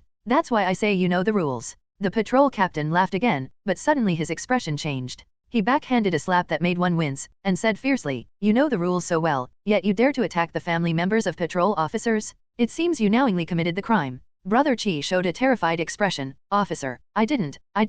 The patrol captain said, "Didn't you? Let me remind you, what did you do this afternoon?" Hearing this, the man in the floral shirt in the crowd shivered all over, lowering his body even more. Brother Chi also realized and knew he had been framed by Shen Xiong. He urgently defended himself loudly, "Officer, I didn't know, I really didn't know. I didn't know that young man was a family member of the patrol bureau. I was also deceived. Shen Xiong never mentioned this to me, saying the other party was just a lucky poor student, otherwise I would have thought twice before touching him." But he knew it was meaningless to say this now, so he hurriedly added, "Officer, I know Chi Wu from the Iron Chain Gang, I pay tribute to him." The patrol captain sneered, "What, using the Iron Chain Gang to pressure me?" He then addressed a competent patrolman standing at the back of the line, "Brother Wu, I've found the man for you. What to do next is up to you." A young patrolman surnamed Wu stepped out, silently drew a GNZ 15-year model pistol, released the safety, and fired 4 shots at Brother Chi's limbs. Brother Chi screamed in agony, his body convulsing, then collapsed like a dead dog. The patrol captain said, "Brother, you're kind-hearted, leaving him alive." Patrolman Wu pointed the gun downward, speaking in a very natural tone, "We still need to take him back to ask who else is involved in this matter." The patrol captain patted him on the shoulder, then walked to the center of the area, sternly saying, "Search and check for any contraband, then wrap it up." A patrolman asked, "Captain, what about these people?" The patrol captain said, "Take them back, interrogate them all." "Yes." The patrolman handcuffed these people one by one, but when it came to the man wearing a flat cap, he suddenly jumped up and dashed towards the door. The patrolmen guarding the door were well-trained and very decisive. Seeing the commotion, they did not hesitate to shoot at this person, but after a few shots, the person only slightly shook and seemed unaffected, quickly rushing to the front. With just a light push, the patrolmen in the middle were pushed aside, causing chaos. However, someone was quick-witted, pulling off his mask as he fell, and someone exclaimed, "It's Tong Qianzhong." This person had already dashed out. There were still patrolmen outside intercepting. Gunshots rang out one after another, seemingly hitting this person a few more times, but to no avail. When the patrol captain ran out, he only saw the figure of this person disappearing into the night, soon lost to sight. The patrol captain's face was full of anger. "Damn it, this kid is wearing protective clothing." The Dachshund Republic is extremely strict about protective clothing that can effectively resist rifle fire, because such things are like ancient armor. A person with outstanding combat skills wearing it and wielding a sharp weapon would mean slaughter for ordinary people. A patrolman ran over from behind, saluted, and said, "Captain, the brothers are fine, just a bit bruised." The patrol captain asked sternly, "Are you sure it's Tong Qianzhong? A brother saw him last year, he was part of the escort team, so it shouldn't be a mistake." The patrol captain was puzzled. Why would Tong Qianzhong come here? And where did he get the protective clothing from? But then he became excited again. Tong Qianzhong is the younger brother of the fugitive Tong Baidao. This group has been lying low since their escape from prison, and it was thought they had already left Yangtze City. Who would have thought we'd run into them here today? These criminals have been on the run for a long time. Solving this case would be a great achievement. Who would have thought that just coming here to help out today would lead to such a stroke of luck? The patrol captain called over Patrolman Wu and said, "Brother Wu, I need to return to the station. This is a big deal and must be reported. Go back and inform Captain Nian. If we find any traces of Fang Daoyai's group, once the case is solved, the credit will also be shared with your Baofeng district." On the first day of August, Chen Chuan arrived early at Wei University pushing his bicycle through the school gate. As before, he entered through the side gate, while outside, cars occasionally drove in, heading straight along the main gate avenue to the steps in front of the auditorium. Stepping into the campus again, the flow of people on the road was more than what he had seen that day. After all, the day of the school application was just one batch, and they were all locals. In fact, every year, hundreds of thousands of local and out-of-town eligible students apply to this university, many of whom are admitted to WIA through the application points set up by the school in various counties and towns, accounting for at least more than half of the enrolled students, and this proportion seems to be expanding every year. Following the signs hanging by the roadside, Chen Chuan, along with many students, arrived in front of the old application building from that day. This time, under the guidance of the senior students standing in front of the building, he went directly to the original training ground, where he registered and filled out forms. After the forms were submitted, he quickly received a reddish-brown student ID. He opened it to see the photo he had submitted last time, with his temporary student number on the ID. With this student ID, he could confidently claim to be a student of WIA to the outside world. Even though he hadn't passed the re-examination yet, just having this proof in his hand made him feel quite good. At this moment, he heard a cheer, turned around, and saw a student who had just received the ID excitedly shouting, to which he responded with understanding. Because having this student ID means one foot is on the upward step, it's hard to say exactly how far one can go, but at least, there is already a path underfoot. According to the booklet provided by the school earlier, he knew that with this student ID, he could apply for a dormitory from the school. However, this dormitory is only temporary, currently provided for some out-of-town students who have no place to stay, and after the re-examination, there will be another adjustment based on the re-examination scores. Originally, because he had agreed with Nian Fulai, he planned to move out directly, but now that the family wasn't urging him, considering that he might still need to receive training from Yu Gang in the coming month, if he moved into a dormitory far away and also had to accept school management, it would be inconvenient, so he decided to wait, at least until after this month's re-examination.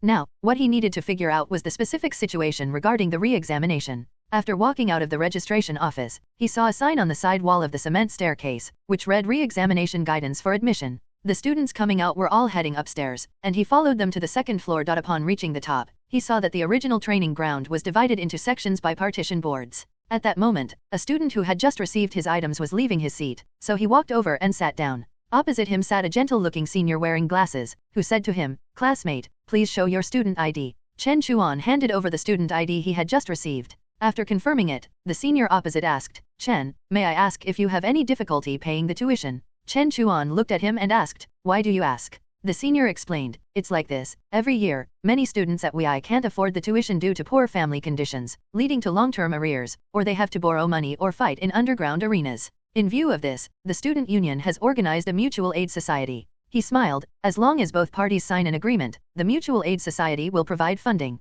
The students' owed fees can be repaid after graduation. This way, it helps the students and allows them to study with peace of mind." Chen Chuan understood. This was actually a funding organization, which was a characteristic of the Dashan Republic. By providing financial or other assistance to promising individuals or groups, they could gain certain returns. Although it sounded good on the surface, in most cases, the funded party would only become a tool for the funder to exploit for profit. Therefore, such things should be avoided if possible. Moreover, as long as he passed the re-examination, tuition would not be a problem. He politely replied, "Thank you, senior, I don't need it for now." The senior smiled and didn't bring it up again. Instead, he looked down, flipped through some papers, and pulled out a craft paper envelope from a stack, pushing it in front of him, saying, "Classmate, this is the information about the senior students you might encounter in this re-examination. You can take a look." Chen Chuan thanked him and opened the envelope, pulling out 5 mimeographed sheets, each corresponding to a senior student, with an overview of their specialties and skills. But at this moment, he felt something was off. He looked up and asked, 5 people. The student he would ultimately face in the competition would only be one, but now he was given information on 5 people. It was impossible for candidates to study all 5 people in the past. Even if they were willing to do so, there wouldn't be enough time for targeted training. Moreover, the information here was too general, with hardly any useful details. The senior nodded and said, indeed, 5. The university does not directly provide the real opponent to the candidates. Here, candidates need to judge for themselves, but, he smiled slightly, if the candidates accept the funding from the Mutual Aid Society, then the society will help analyze which senior student you are most likely to face. Although we can't guarantee 100% accuracy, the seniors in the Mutual Aid Society are experienced, and the accuracy rate has always been high. Seeing that Chen Chuan didn't speak, he continued with a very sincere tone, classmate, I understand that you are afraid to accept funding, fearing that you might have to give more. But after accepting the funding, the agreement's constraints on you are not that strict, and it won't force you to do anything. Moreover, the Mutual Aid Society provides not only financial assistance but also various learning suggestions and conveniences. You'll realize the benefits once you join. At this point, he smiled again. However, the re-examination is to select truly capable students. If you have the confidence and think you can pass without relying on the Mutual Aid Society, of course, you can choose not to accept it. Chen Chuan said, I need to think about it. The senior nodded in agreement. That's right, you should think it over carefully. If you have any thoughts, you can come to me again. This is my contact information. As he spoke, he took out a prepared note and pushed it in front of him, then added, oh, by the way, there's also this receipt. Please sign it. Chen Chuan glanced at the receipt, picked up a pen to sign it, pushed it back, and then took the note with the contact information, stuffing it into the craft paper envelope along with the 5 mimeographed sheets. After tidying up, he stood up, nodded to the senior, turned around, and left, heading downstairs. At the same time, on the side of the auditorium, Shen Xiong, Lu Cai, and several other second-year students were standing in a row, each waiting beside a black-shelled punch card machine that was half a person tall. Not long after, they saw a group of well-dressed young men and women walking up the steps in front of the auditorium, coming in from the bright doorway, and heading towards them. One of the students came to Lu Cai and handed him a finely crafted hard card, smiling as he said, sorry to trouble you, senior. Unlike the student ID cards for exam admissions, the student ID cards for recommended admissions exist in the form of name cards, and the students received them long before entering the school. Lu Cai hurriedly said, you're too polite, junior. It's no trouble at all. After taking it, he placed the name card into the slot of the punch card machine, compared the color intensity on the card to punch out a series of numbers, then turned the handle, and a smooth, stiff sheet of paper slid out from the slot below. This document detailed the specific profile of a senior student, including height, weight, speed, blood type,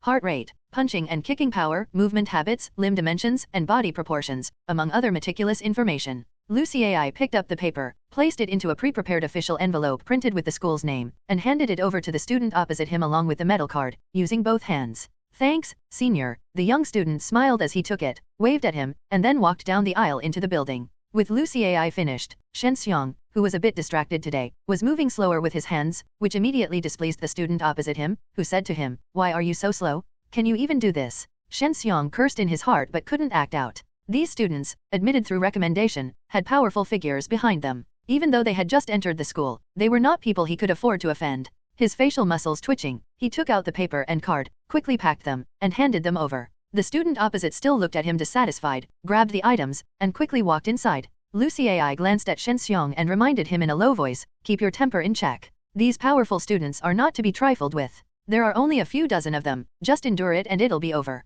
Shen Xiong snorted. Had he known that participating in the entrance exam would land him here, he would never have gone on stage. But speaking of which, his brothers outside said they had found that kid and promised to give him an explanation yesterday, telling him to wait. How come there's been no news all day? Could it be they didn't catch that kid? Or was it delayed by something else? On the other side, after walking out of the old building, Chen Chuan walked out of Wei Academy and came to a phone booth across the square. There was a student making a call, seemingly asking for money from home. He waited for quite a while before the student came out, looking dejected as if he hadn't gotten the money. After the person left, he walked in, picked up the receiver, took out a dozen coins from his satchel, and inserted them one after another, dialing a number. A sweet female voice quickly came from the other end. This is the Mi Law firm. Do you need any consultation? Chen Chuan said, I'm looking for assistant lawyer Gao Ming. Yes, no appointment. I'm his cousin. Please hold. After a while, a lazy voice came from the other end of the phone. Cousin Chen Chuan? What made you think of calling me? Gao Ming, it's me. Chen Chuan said, I passed the entrance exam for Wei University 2 months ago, and the re-examination is next month.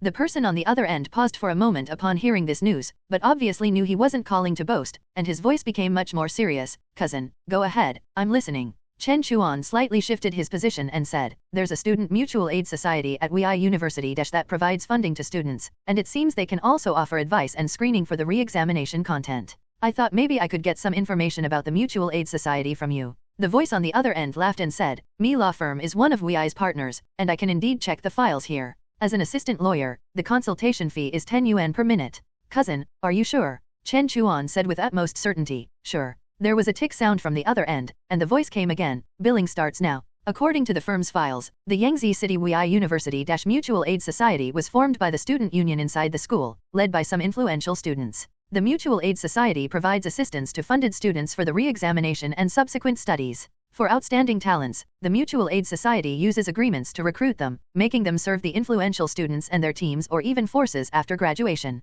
For those who perform very mediocrely, some students unwilling to comply, they transfer the agreements to various companies and high-level law firms through assignees, who then take over the handling. Chen Chuan listened quietly with the receiver. He didn't ask how they handle it, as individuals can hardly fight against these companies and firms. After thinking, he asked again, "What about WEI University-S attitude?" The other end succinctly said, "Unless the student is particularly valuable, it's worth the attention of the university's upper echelons." Chen Chuan nodded and asked again, "I remember WEI also has funding for students." There was a sound of flipping pages from the other end, and after a while, he said, "Yes, but it requires prior application, submitted by the school affairs office, and approved by at least 3 school council members. The review may take a long time, and very few people can apply for it. Anyway, I don't see it in the materials here, so that fund only theoretically exists." Chen Chuan said, "Understood, that's all my questions." There was another tick sound from the other end, and then the voice said, "Consultation ends. The total time is 92 seconds, counted as 2 minutes. The firm charges 20 yuan for consultation, but since this is my first consultation business, I can give you a 50% discount,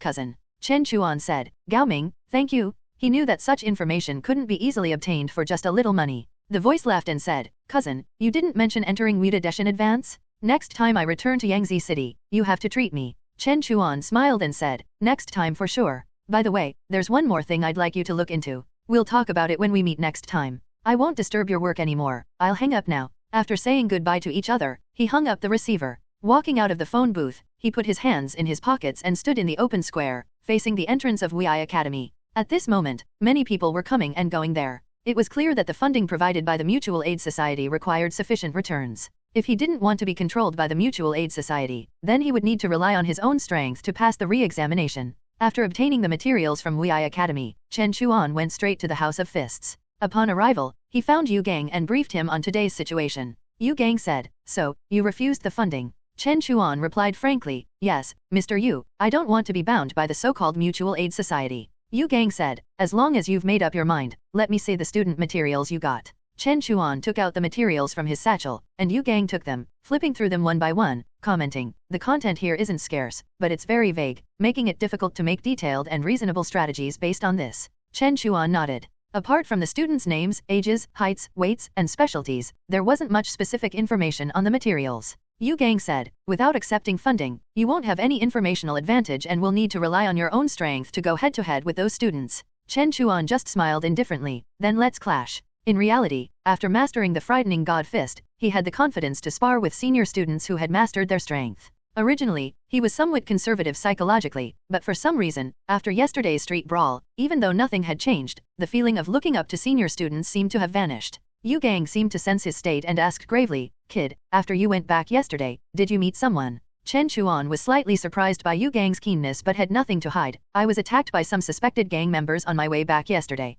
Yu Gang looked at him and said, "It seems you've seen blood, that's good." He didn't delve deeper into the specifics. Encountering gang members here was nothing unusual. People living in the West City dealt with gang members almost every day. Besides, Chen Chuan was Nian Fulai's nephew, so there was no need for Yu Gang to inquire further. He said, "Speaking of the review exam, having materials is one way to fight, not having them is another. My suggestion is that in the next month, you need more practical combat experience, facing opponents of different styles. In this regard, Liu Kei is no longer sufficient as a sparring partner. So, you can visit some boxing gyms, using the pretext of exchange and learning to spar with them. Some boxers won't refuse a good opponent, but you also need to choose the right boxing gym. Some gyms might not think the same way. Without a background, they might just think of how to cripple you. Actually, there is another way, which is to go to the underground arenas set up by the 2 major gangs, where you can encounter a variety of opponents." However, considering that Chen Chuan is Nian Fulai's nephew, he didn't mention it. Chen Chuan nodded. first thinking of the Xiajiang boxing gym, which left a good impression on him last time, and it's also very close by, so he might as well try this place first.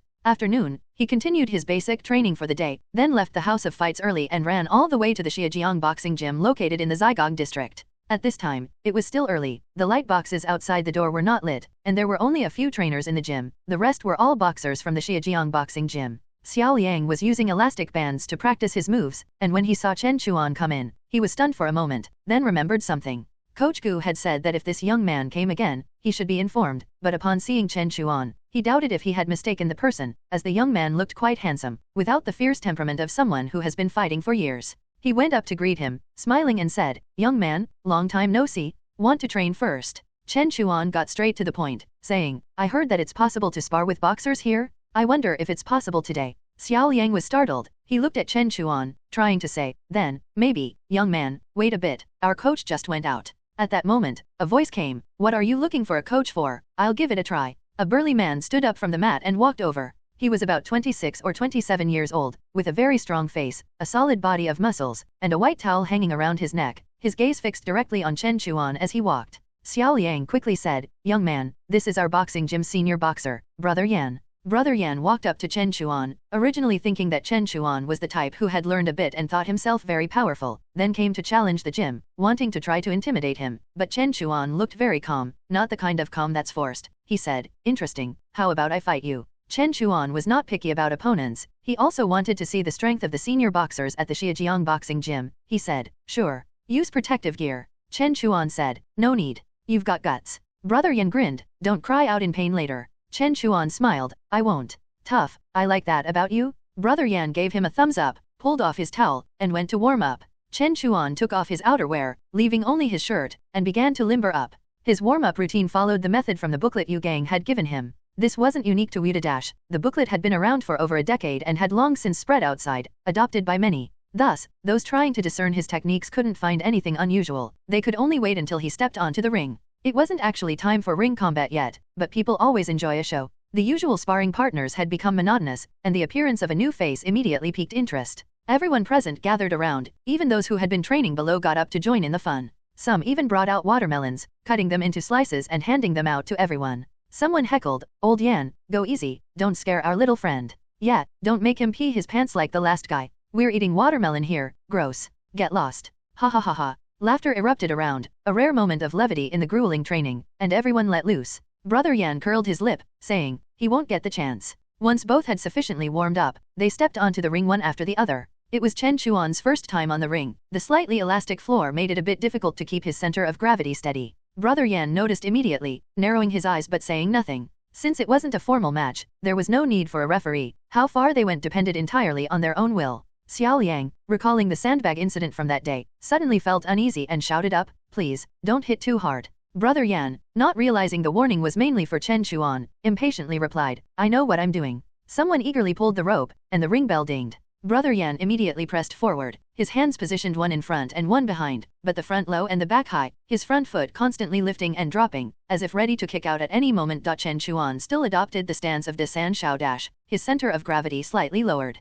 Although it seemed ordinary, as if anyone could perform a few moves, once properly positioned, it exuded a sense of solidity. Ordinary people couldn't tell the difference, but many present immediately noticed something unusual. The surrounding laughter ceased, and everyone became more serious. Senior Yan also put away his underestimating attitude. Seeing Chen Chuan's steadiness, he didn't stay still either. He lifted his front foot, feigning a kick, but in reality, he spun around, delivering a back sweep kick. Just as he started his move, a flash appeared in Chen Chuan's eyes. He suddenly stepped forward, using a pushing mill hand from Sanshao, directly pressing on Senior Yan's waist and hip. The latter's back sweep couldn't be executed and was pressed down from midair, thudding onto the ground. Unless faced with a strong enemy or sudden danger, Chen Chuan wouldn't overlap his second self for long. He would only use it at the moment of striking, making it concealed, unexpected, and saving the overlapping time of second self. Seeing Senior Yan's awkward state on the ground, someone from below whistled, saying, "Old Yan underestimated his opponent." He didn't even do a test, not knowing the opponent's background, just acted recklessly, somewhat looking down on the opponent.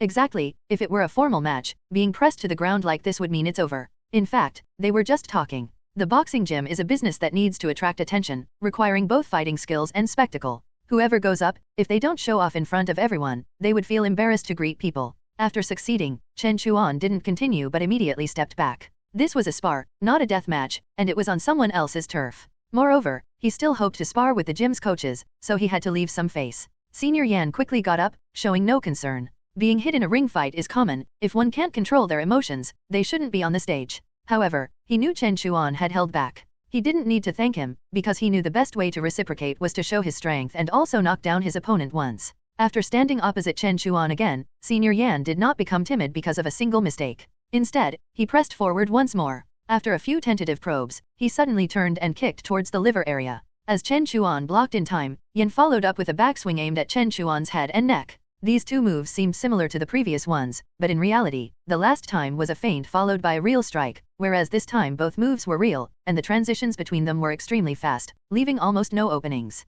This time, Chen Chuan first met the attack with a shoulder block, then raised his other hand to parry, successfully deflecting both kicks. Guided by his breath, his upper body barely moved. He did not use second self this time, relying entirely on his own strength. Someone who noticed the technique whispered, "Breathing technique." If a boxer starts practicing the breathing technique without a foundation, it's like overdrawing life and potential, something most people can't handle. Those with a foundation usually start practicing when they're a bit older. According to the general situation in various boxing gyms, boxers can only truly master it around the age of 20. In their eyes, although Chen Chuan is tall, he is probably only 16 or 17 years old. Mastering the breathing technique at this age, is he a disciple carefully cultivated by some boxing gym? After these two kicks, Senior Yan basically understood the situation. Chen Chuan's quick reactions, ability to seize opportunities, and mastery of the breathing technique made things difficult for him. However, sometimes the outcome of a match is not entirely determined by the strength of both parties. He secretly glanced at Chen Chuan's feet again. During the last two attacks, he noticed that Chen Chuan did not dodge at all. Once he countered, and once he chose to block hard, without following up with a counterattack.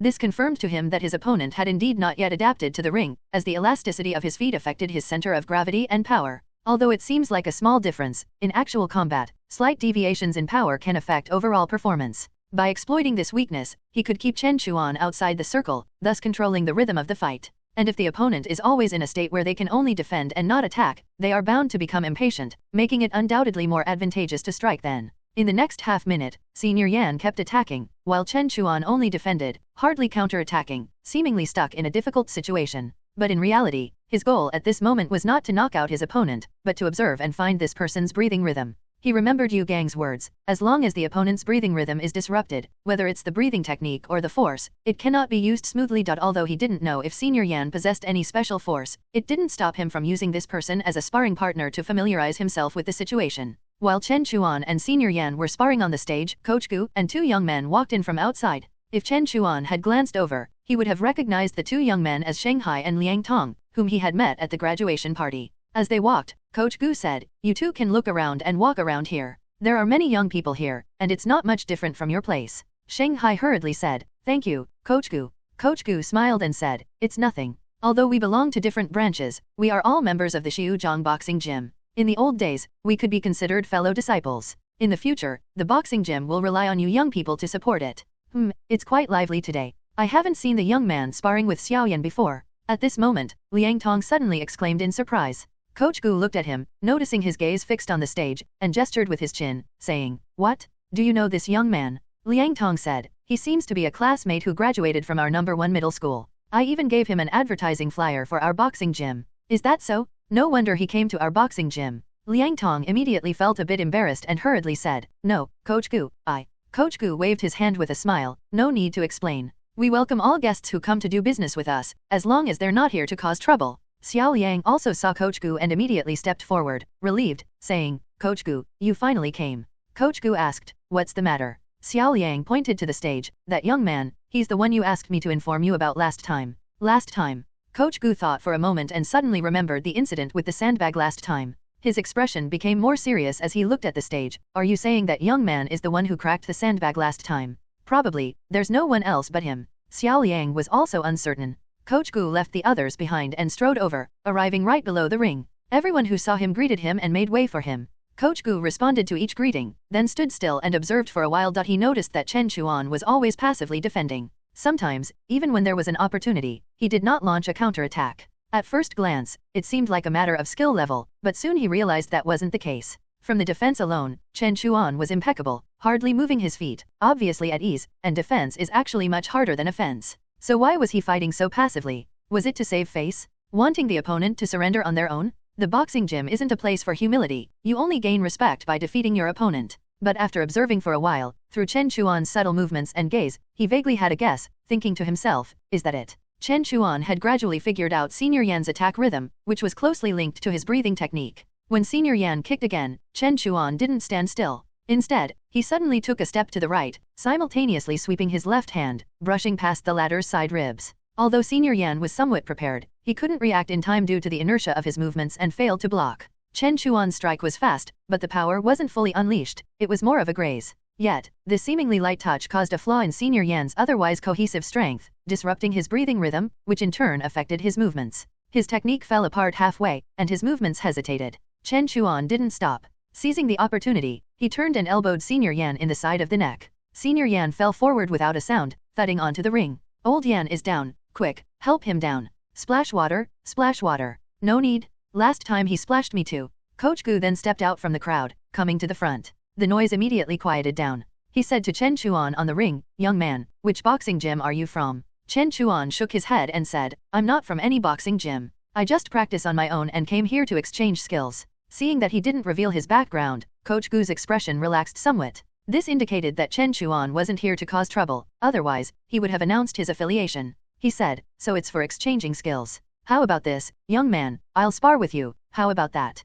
Chen Chuan thought to himself that this must be the Coach Gu Xiao Liang mentioned. He became more serious and responded, I'd be honored. Is Coach Gu personally stepping up? That's quite an honor. Young man, you better be careful, don't get splashed with water too. Coach Gu went to one side, took off his coat, changed into a Xiajiang boxing gym training uniform, and started warming up below. Meanwhile, below the ring, Shanghai whispered to Liang Tong, he's your classmate? Even Senior Yan couldn't beat him, no wonder I thought he was extraordinary last time. Liang Tong was also a bit stunned. Senior Yan is a veteran boxer, they had heard of him, but to think he wasn't a match, and remembering last time Chen Chuan mentioned he had some basics, is this what he meant by basics? And now, he's about to spar with Coach Gu. It's hard to imagine, someone they often saw, thought they knew, suddenly competing with someone seemingly out of their league, giving him an unreal feeling. He thought again, suddenly his eyes lit up, and he said excitedly, right, I heard someone from class 4 got into Wuda Dash, maybe it's him. Wuda Dash S? No wonder, no wonder. Shanghai immediately understood. Liang Tong said, don't mention it, we never heard how amazing he was back in school. Shanghai sighed, he must have kept a low profile. He suddenly felt a bit of admiration for Chen Chuan. To knock down Senior Yan, that's not something you can achieve in a day or two. At that age, after learning some martial arts, who could resist showing off? He was like that too, especially wanting to show off in front of female classmates. But to have such skills and not let classmates know that self-restraint is not ordinary. Coach Gu had almost loosened up his muscles by now. He ducked under the ring ropes, stepped onto the stage, and after a few steps, stood opposite Chen Chuan. Chen Chuan noticed that Coach Gu's breathing remained unchanged from the moment he stepped onto the stage, indicating that he could maintain his breathing technique for a long time. As a coach, it was highly likely that he possessed internal strength, so Chen Chuan decided to be more cautious. Coach Gu saluted with a fist and palm gesture. Chen Chuan returned the salute in the same manner. After lowering his hands, Coach Gu warned, young man, be careful. With that, he extended his hand forward as if parting grass, lowered his head, and his body followed, darting forward. His movements were clear to everyone, yet he unexpectedly closed the distance to Chen Chuan in an instant. This move didn't seem to be part of the Xiajiang boxing technique, catching everyone off guard. Chen Chuan saw that Coach Gu's hands were feinting unpredictably, and his body was shifting left and right, making it unclear where he intended to strike. Chen Chuan had no choice but to stabilize his stance, ready to adapt to any changes. Coach Gu's hands changed their feints, and suddenly, he stepped forward in a bow stance, throwing a punch straight down the center line. Chen Chuan lowered his center of gravity and countered with a piercing and blocking hand from Desan Shao Dash, a move that combines defense with offense, allowing for a counterattack while blocking. However, upon contact, Chen Chuan felt an explosive force emanating from Coach Gu's fist, lifting his heels off the ground in an instant. Realizing the danger, Chen Chuan found himself at a disadvantage as Coach Gu didn't stop. Taking advantage of Chen Chuan's unstable footing, Coach Gu suddenly performed a spinning jump kick on the spot. Chen Chuan crossed his arms and contracted his abdomen, managing to block the kick, but the force sent him flying sideways, eventually crashing into the ropes behind him. After landing, Coach Gu maintained his sidekick pose for a moment before slowly lowering his foot, eliciting cheers and applause from the onlookers. Honestly, it had been a long time since they had seen Coach Gu take a fight so seriously, as most challengers were knocked out by senior boxers in a few moves, rarely requiring Coach Gu to step in. Chen Chuan straightened up against the ropes, standing tall once more. Despite being kicked back at the start, his spirits were high because he had felt the internal strength. He had found the right person. This was the kind of opponent he had been looking for. However, he glanced at his second self, which showed significant blurring. He hadn't expected to take so much damage from just one kick. Now, with only a little over a minute left in the overlap time, and based on past experiences, he estimated that he could only last for about 40 to 50 seconds after such a blow. If he were to endure a few more hits, there would be no need to continue the fight, and there was also a possibility of getting injured. It seemed that to deal with this opponent, he needed to end the battle in as short a time as possible. Coach Gu watched him stand up easily, his expression unchanged, but his heart was far from as calm as it appeared. Just now, he had used the secret force of Xiajiang boxing, which would normally leave the uninitiated immediately numb and their bones and muscles loose. As for the kick that followed, it seemed like it was just to push the opponent away, but in fact, it was to concentrate the force for a double strike. He had thought that Chen Chuan would be out of fighting strength after just one hit, but now it seemed like there was nothing wrong with him. It didn't seem like he used force to resist, but rather, it seemed like he withstood it purely with his body. This is troublesome. He really didn't want to encounter opponents with such outstanding physical qualities because force is not only a weapon but also a tool for combat training. Although it's useful, using it too much is also a burden on the body. What's more troublesome is that now the opponent knows his force, so he must be on guard, making it not so easy to hit him. If he can't hit the opponent, it's just a waste of energy. He took a breath, then exhaled, his body rising and falling slightly, tapping the ground with the ball of his foot, assuming a stance, and in that instant, the ring floor actually sank slightly. Chen Chuan didn't wait in place. If you're not coming, then I'll go. He stepped forward directly, guided by his breathing technique, quickly closing the distance. Coach Gu watched him approach quickly, raising his knee as if to strike his face, and Chen Chuan, being on guard, slightly raised one hand, ready to change direction at any time. But at this moment, Coach Gu suddenly stumped down heavily with the raised foot, and as the foot landed, ripples actually spread across the ring floor. Chen Chuan suddenly felt a fluctuation underfoot, and his body also experienced a sense of floating. The issue with his center of gravity being affected could be seen by Senior Yan, and Coach Gu could also see it. This time, however, he transmitted the force of the secret force directly to the ground. And now, with his body leaning forward, he quickly stepped up, grabbing Chen Chuan's right arm above the elbow, turning his foot, his back almost pressing against Chen Chuan's chest. All he needed to do was bend down and push to perform a solid over-the-shoulder throw. Chen Chuan realized something was wrong and quickly raised his left hand to push against his waist, trying to free his right hand in time, but at this moment, Coach Gu suddenly shifted his center of gravity, leaning back with the force of the pull. If pressed to the ground, one could roll over him, and under such pressure, an ordinary person might suffer broken tendons or bones. Sensing this, Chen Chuan tightened his arm that hadn't been withdrawn, wrapping it around Coach Gu, and with a twist of his waist, attempted to flip the latter to a lower position in advance. However, Coach Gu reacted quickly, spinning in the direction of the force exerted by Chen Chuan's arm while swiftly stepping back, instantly breaking contact. Chen Chuan was pushed back a few steps by the force borrowed in the last moment, returning both to their previous standoff. These exchanges required both sides to react in an instant, countering and being countered, with a slight difference potentially leading to being thrown down, which made the spectators below clap and cheer, finding it thrilling. Coach Gu also sighed in admiration. The strength and reaction Chen Chuan displayed were not something one would expect from someone of his age, managing to turn a disadvantageous situation around. Chen Chuan, however, knew his own situation well. It was all thanks to the second self's comprehensive enhancement of physical qualities. Otherwise, he would have been thrown to the ground at the start, and once on the ground, it would be the domain of grappling techniques, not to mention Coach Gu's internal strength. Even with the second self, the outcome would be hard to predict. If it came down to skill, there was no way he could match the opponent's experience, so why compete in martial arts? He should have gone all out, fully utilizing the second self's advantage of being unafraid of damage. At this moment, it seemed he had figured something out and said, I realized I was wrong. What? Coach Gu was somewhat puzzled. Chen Chuan suddenly cleared his mind of all distractions, smiled, and for some reason, Coach Gu suddenly felt a sense of danger. A sound of friction came from the ground under Chen Chuan's feet as he suddenly charged forward. At the same time, the second self instantly overlapped with him, and to the spectators below, it seemed as if a heavy shadow had swept across the ring.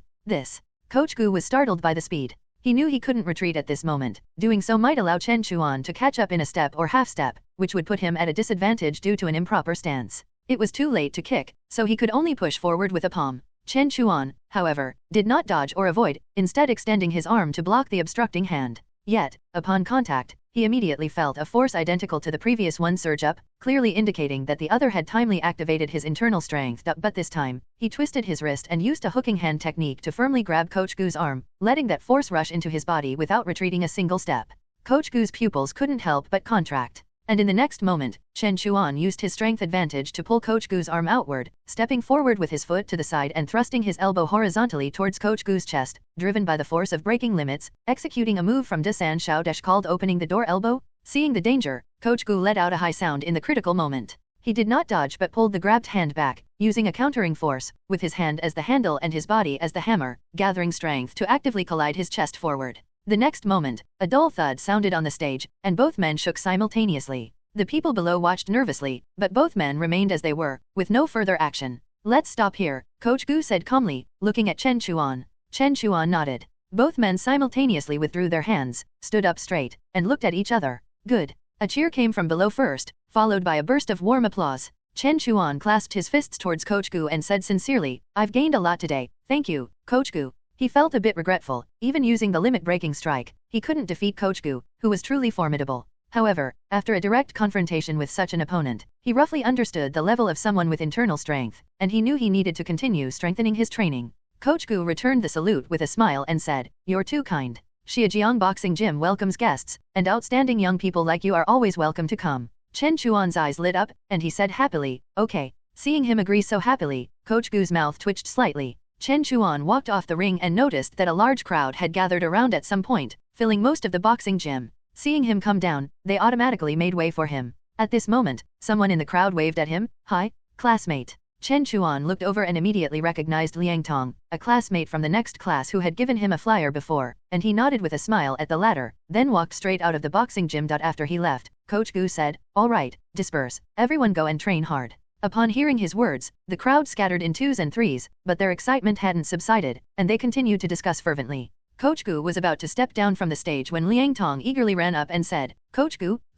that's my classmate, it seems like he got into Wida. Coach Gu looked at him and said, "Oh," then added, "You guys go and look around first." After leaving a bewildered Liang Tong, he returned alone to his own restroom. After closing the door, he finally let go of his previous seriousness, clutching his chest and grimacing. He took off his shirt, revealing a black and blue bruise on his chest. He took a bottle of medicinal wine from the cabinet and applied it, but as he did so, he hissed in pain. That kid's punches are really heavy, at least 2 ribs are broken, no, 3. He was well aware that if he hadn't used the technique of counteracting force at the last moment to prevent Chen Chuan from fully exerting his strength, his internal organs might have been impacted. But this punch doesn't seem to be about force, it's just pure strength, plus some special technique.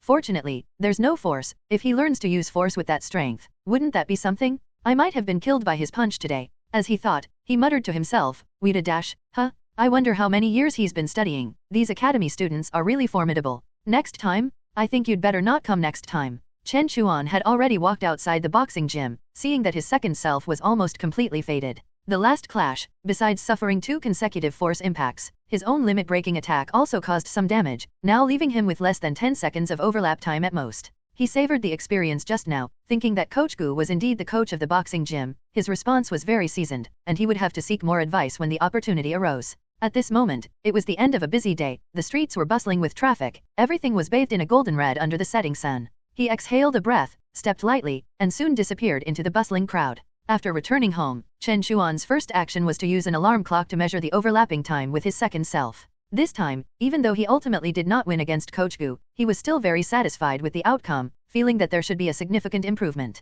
The result indeed gave him a pleasant surprise, with the overlapping time increasing by more than 20 seconds from the original basis. In combat, even a second can determine many things, and an improvement of over 20 seconds, bringing the total overlapping time to over 1 minute and 30 seconds, greatly boosted his confidence in passing the re-examination. He stood up from the edge of his bed and looked out the window. Through the previous battle, he had also confirmed the path he should take. At this stage, deepening his skills was not particularly useful, as he could not surpass those who had started earlier in terms of combat experience or techniques. He should make good use of the advantage of his second self being fearless of damage, using all his strength to knock down his opponent at any cost during the overlapping time, using 1 move instead of 2 if possible. As for the areas where he was lacking, he could think of ways to make up for them after passing the re-examination. He looked at his palm and clenched his fist. Through his relentless efforts, the duration he could maintain his breathing technique was getting longer, and under the long-term promotion and maintenance of the breathing technique, he could clearly feel his daily progress.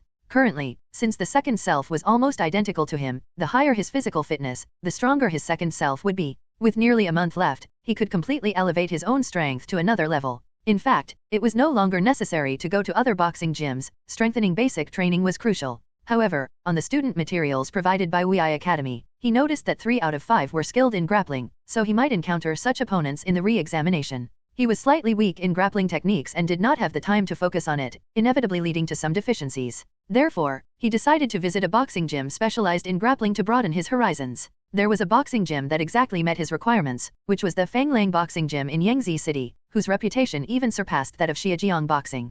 Fanglang Boxing is ostensibly a boxing style mainly focused on grappling, which is also its advertised feature. In fact, after coming into contact with combat, he gradually understood that nowadays, any combat school is eclectic, not relying solely on one boxing style to get by. Those who practice grappling also practice punches and kicks, and those who practice punches and kicks also practice grappling. Just like Shijiang Boxing Gym, Coach Gu uses many modified techniques, which are completely different from the original Shijiang Boxing. Fanglang Boxing has a good reputation and is willing to accept challenges from others. So, the next day, after his training at the House of Fists, he went to this boxing gym located in the Wangyang district of the East City. The resident coach at Fanglang Boxing Gym was very cautious. Hearing that he wanted to learn about grappling techniques, the coach did not spar with him on the ring but personally demonstrated many characteristics of Fanglang boxing to him. There were indeed a lot of valuable insights shared, and he found himself spending the entire afternoon there without realizing it. When he was about to leave, the coach gave him a booklet he had written himself and told him that if needed, he could have the boxing gym students assist him in training, free of charge for a week. After a week, as long as the money was right, even the coach could accompany him in training every day. Although Chen Chuan did not get to spar with anyone, he felt that his visit was not in vain. He sincerely thanked the coach and then took his leave, with the coach politely seeing him off. A senior boxer in the gym was puzzled and asked, "Coach Huang, why are you so accommodating to this young man?" Coach Huang replied, "We are in the business of making a living, and it's best not to offend anyone. This young man is not simple. At such a young age, he has mastered the breathing technique, and it's obvious from his demeanor that he has experienced real combat, even seen blood.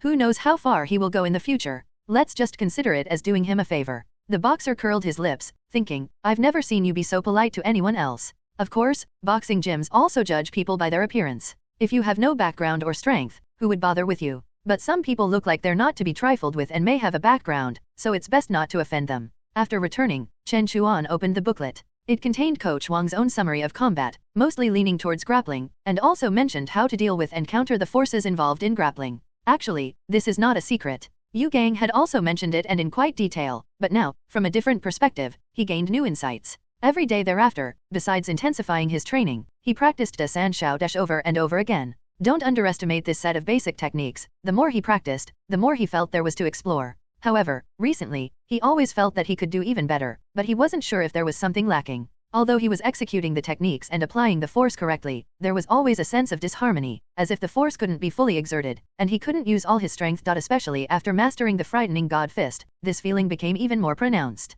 It was also because this problem couldn't be solved that one afternoon he specifically sought advice from Yu Gang. After listening, Yu Gang pondered for a moment and said, "The reason you're experiencing this problem is actually because your progress is too fast. People have an adaptation process. Your consciousness has just adapted to and become familiar with the moves, but because your physical fitness and other aspects have improved, the next day you feel uncoordinated. Especially under the breathing technique, this feeling is amplified." Chen Chuan was somewhat surprised. "Is that so?" Yu Gang said, "This is also very normal. I've mentioned before that under the long-term maintenance of the breathing technique, there will be a relatively long period of improvement at a certain stage, and you are clearly in this stage now. During this period, you will have this feeling. Either wait for this peak to pass, or intensify your training, using your talent to adapt to this change. This is actually a good thing. My suggestion is that during this stage, when you practice, don't pursue explosive power and speed. Between moves, you can adopt a more relaxed rhythm, take each move slowly, and carefully experience the participation of every part of your body. Remember to maintain the breathing technique during this process. You must not slack off at any time.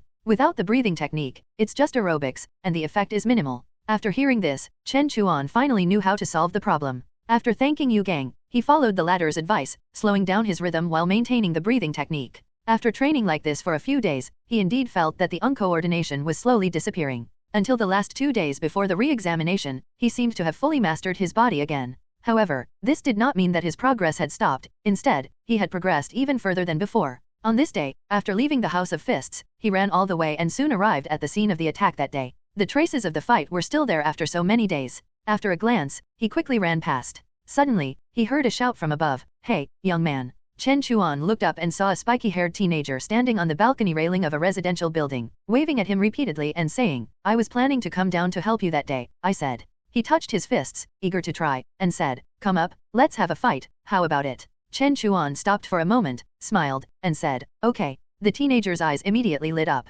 Following the teenager's directions, Chen Chuan climbed over a wall that could be used as a foothold and quickly made his way onto the balcony. The teenager extended a friendly fist and said, "My name is Wei Dong, what about you, buddy?" Chen Chuan also bumped fists with him and said, "Chen Chuan." Wei Dong eagerly said, "Let's go to the rooftop, there's plenty of space there, and no one will disturb us. We can have our match there." With a wave of his hand, he led the way. Chen Chuan followed him out of the room and, via an external steel staircase, reached the rooftop. Before he could even take in the surroundings, Wei Dong charged at him excitedly. Seeing him approach, Chen Chuan lifted a foot and kicked out. 2 minutes later, Wei Dong, bruised and swollen, lay on the ground, looking up at the sky as if questioning life. Chen Chuan sat to the side, glanced around, and said, "You have quite a complete set of exercise equipment here." Wei Dong sat up from the ground, rubbing his face, and said proudly, "Pretty complete, huh? An old man left them to me." Chen Chuan noticed a nameplate on a sit-up board engraved with Made in GNZ 60th year, which was over 30 years ago. Indeed, they were old pieces, but well-maintained.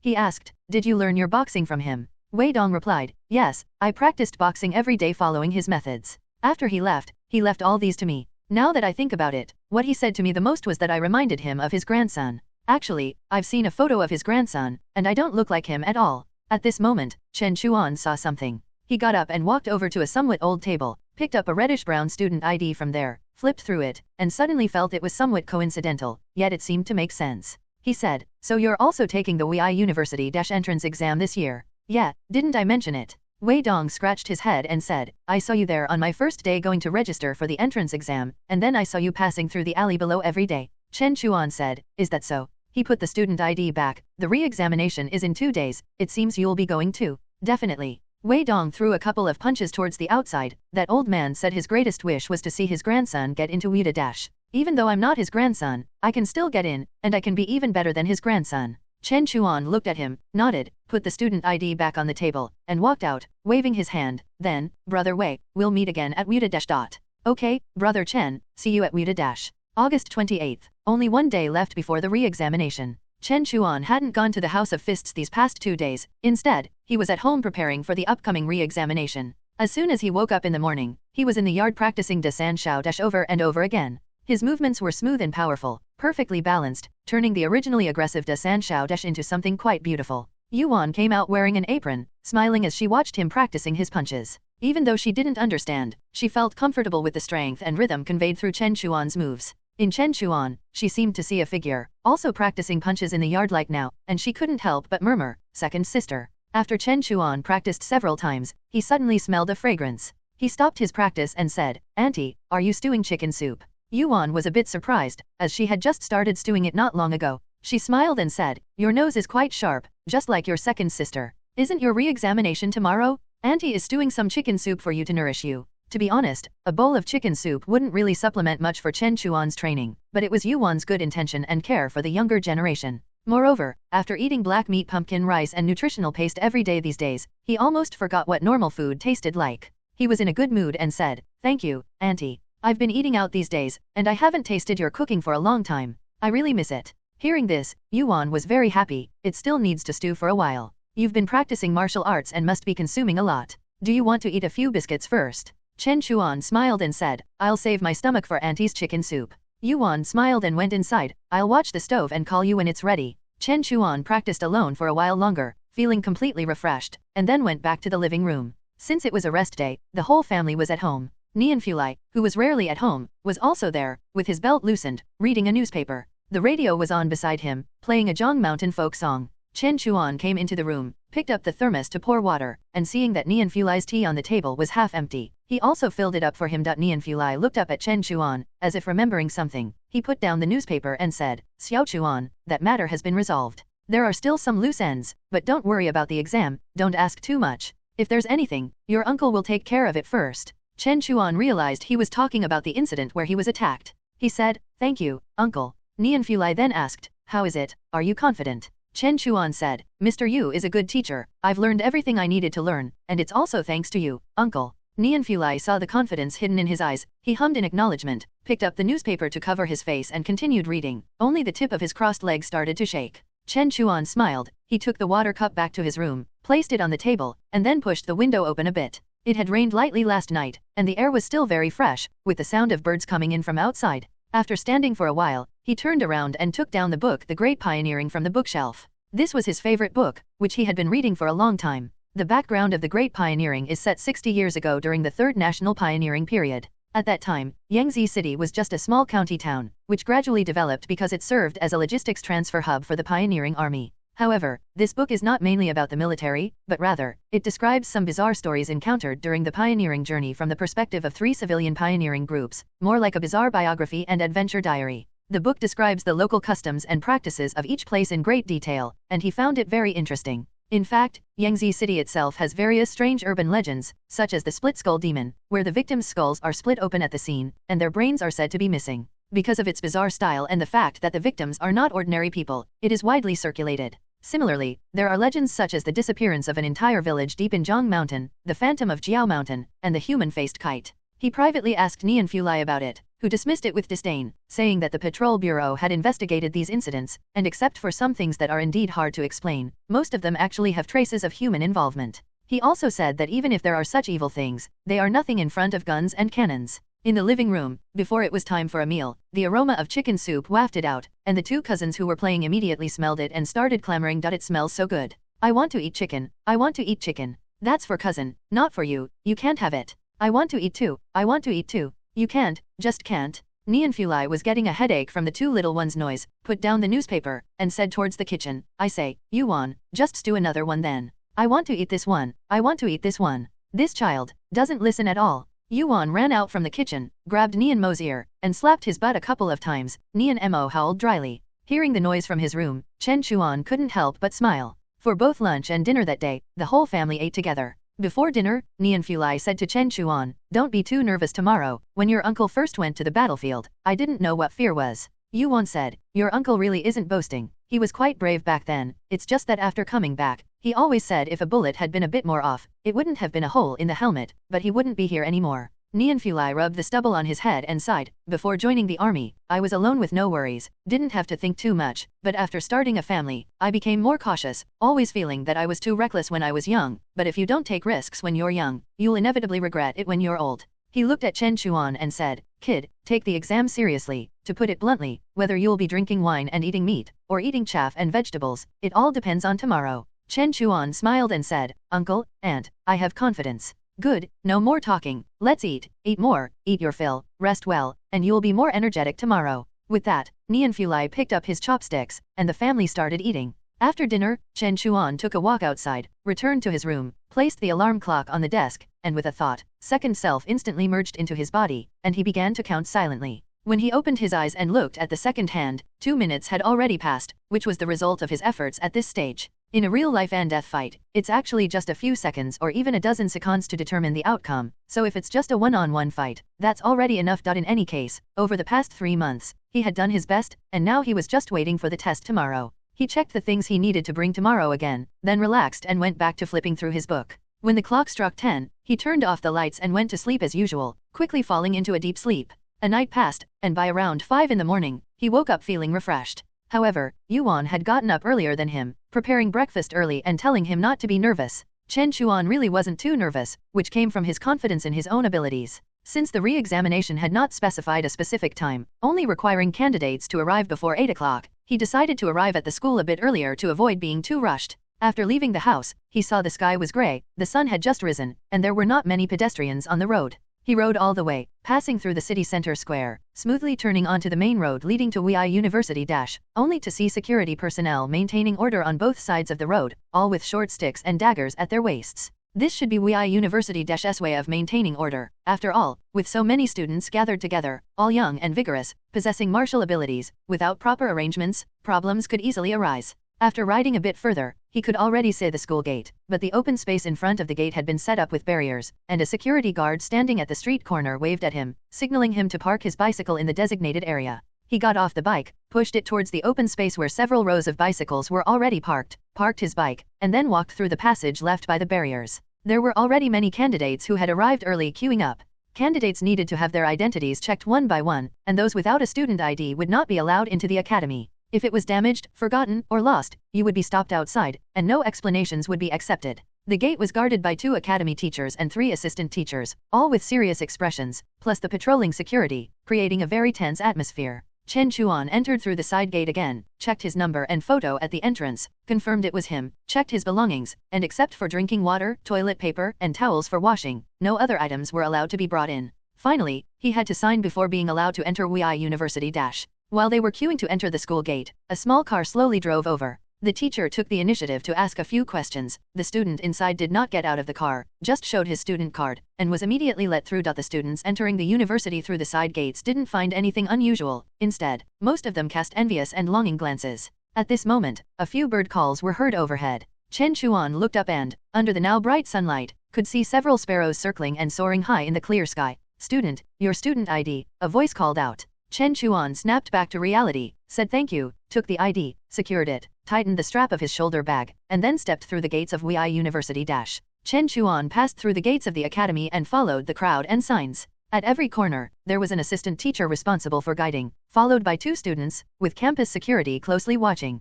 Previously, he had been informed that the location for the re-examination was still the same place where he had applied for the exam. The examination halls were 4 old teaching buildings standing side by side, but it was unknown which specific examination hall he would be assigned to. Before long, the candidates arrived at the passageway in front of the old buildings. Here, the assistant teachers required each student to report their student ID number. After verification, they were assigned to various examination halls according to a form. After reporting his number, Chen Chuan learned that he was assigned to examination hall number 4 and was given a number plate with the handwritten number 421. He had previously learned that this year's candidates might reach 2,000. According to this, each examination hall was estimated to accommodate about 500 candidates. If the order was calculated based on a single examination hall, he seemed to be quite far back. The 2 double doors of the examination hall were wide open at this moment. There was no need to queue to enter, and upon entering, there was a strong smell of disinfectant. The floor was very clean, with rows of back-to-back long chairs placed on the originally empty training ground. The curtains, which were originally hanging down, were pulled up, allowing a clear view of the outside.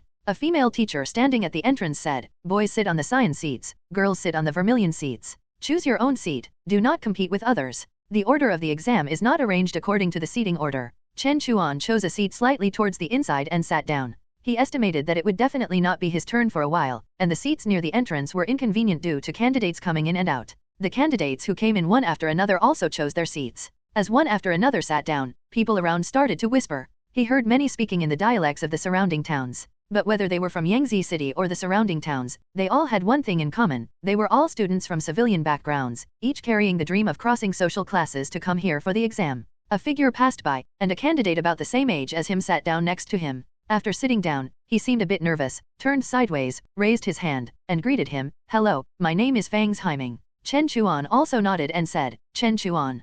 Classmate Chen, I am number 398, what about you?" Chen Chuan took out his number plate and showed it to him, saying, "Number 421. Fang's face lit up with joy. "Hey, we're not far apart." Chen Chuan nodded, but this was quite normal, as those with later numbers naturally chose to sit further inside. By this time, all the candidates had entered, and the 2 large doors were closed. Chen Chuan looked around and saw that the seats were fully occupied. Almost no one who had passed the initial exam gave up on the re-examination, because whether one passed the re-examination or not made a complete difference in treatment. Only by passing could one go higher, and even if one's strength was insufficient, it didn't prevent candidates from coming to try. Perhaps luck would be on their side. He glanced around but didn't see Wei Dong, thinking he must have been assigned to another examination hall. At this moment, the female teacher who had been standing by the door walked to the front of everyone. Her skin was slightly dark, her appearance ordinary, but her braids were dark and shiny, and she walked lightly and briskly, almost without making a sound. She stood there looking at everyone, her eyes and expression carrying an indescribable aura. Although she hadn't spoken, the candidates below felt an invisible pressure, and unconsciously, the noise ceased. Seeing that everyone had quieted down, she spoke very seriously. "The examination rules have been noted in the materials given to you a few days ago. Now I will reiterate them. Within the examination hall, no loud noise, no disturbances, no random movement is allowed. From the moment you enter the waiting area until the exam ends, you are not allowed to leave the examination hall without permission. Violators will be immediately disqualified from the exam upon discovery, and if the circumstances are serious, the student qualification will also be revoked. The examination hall was so quiet you could hear a pin drop.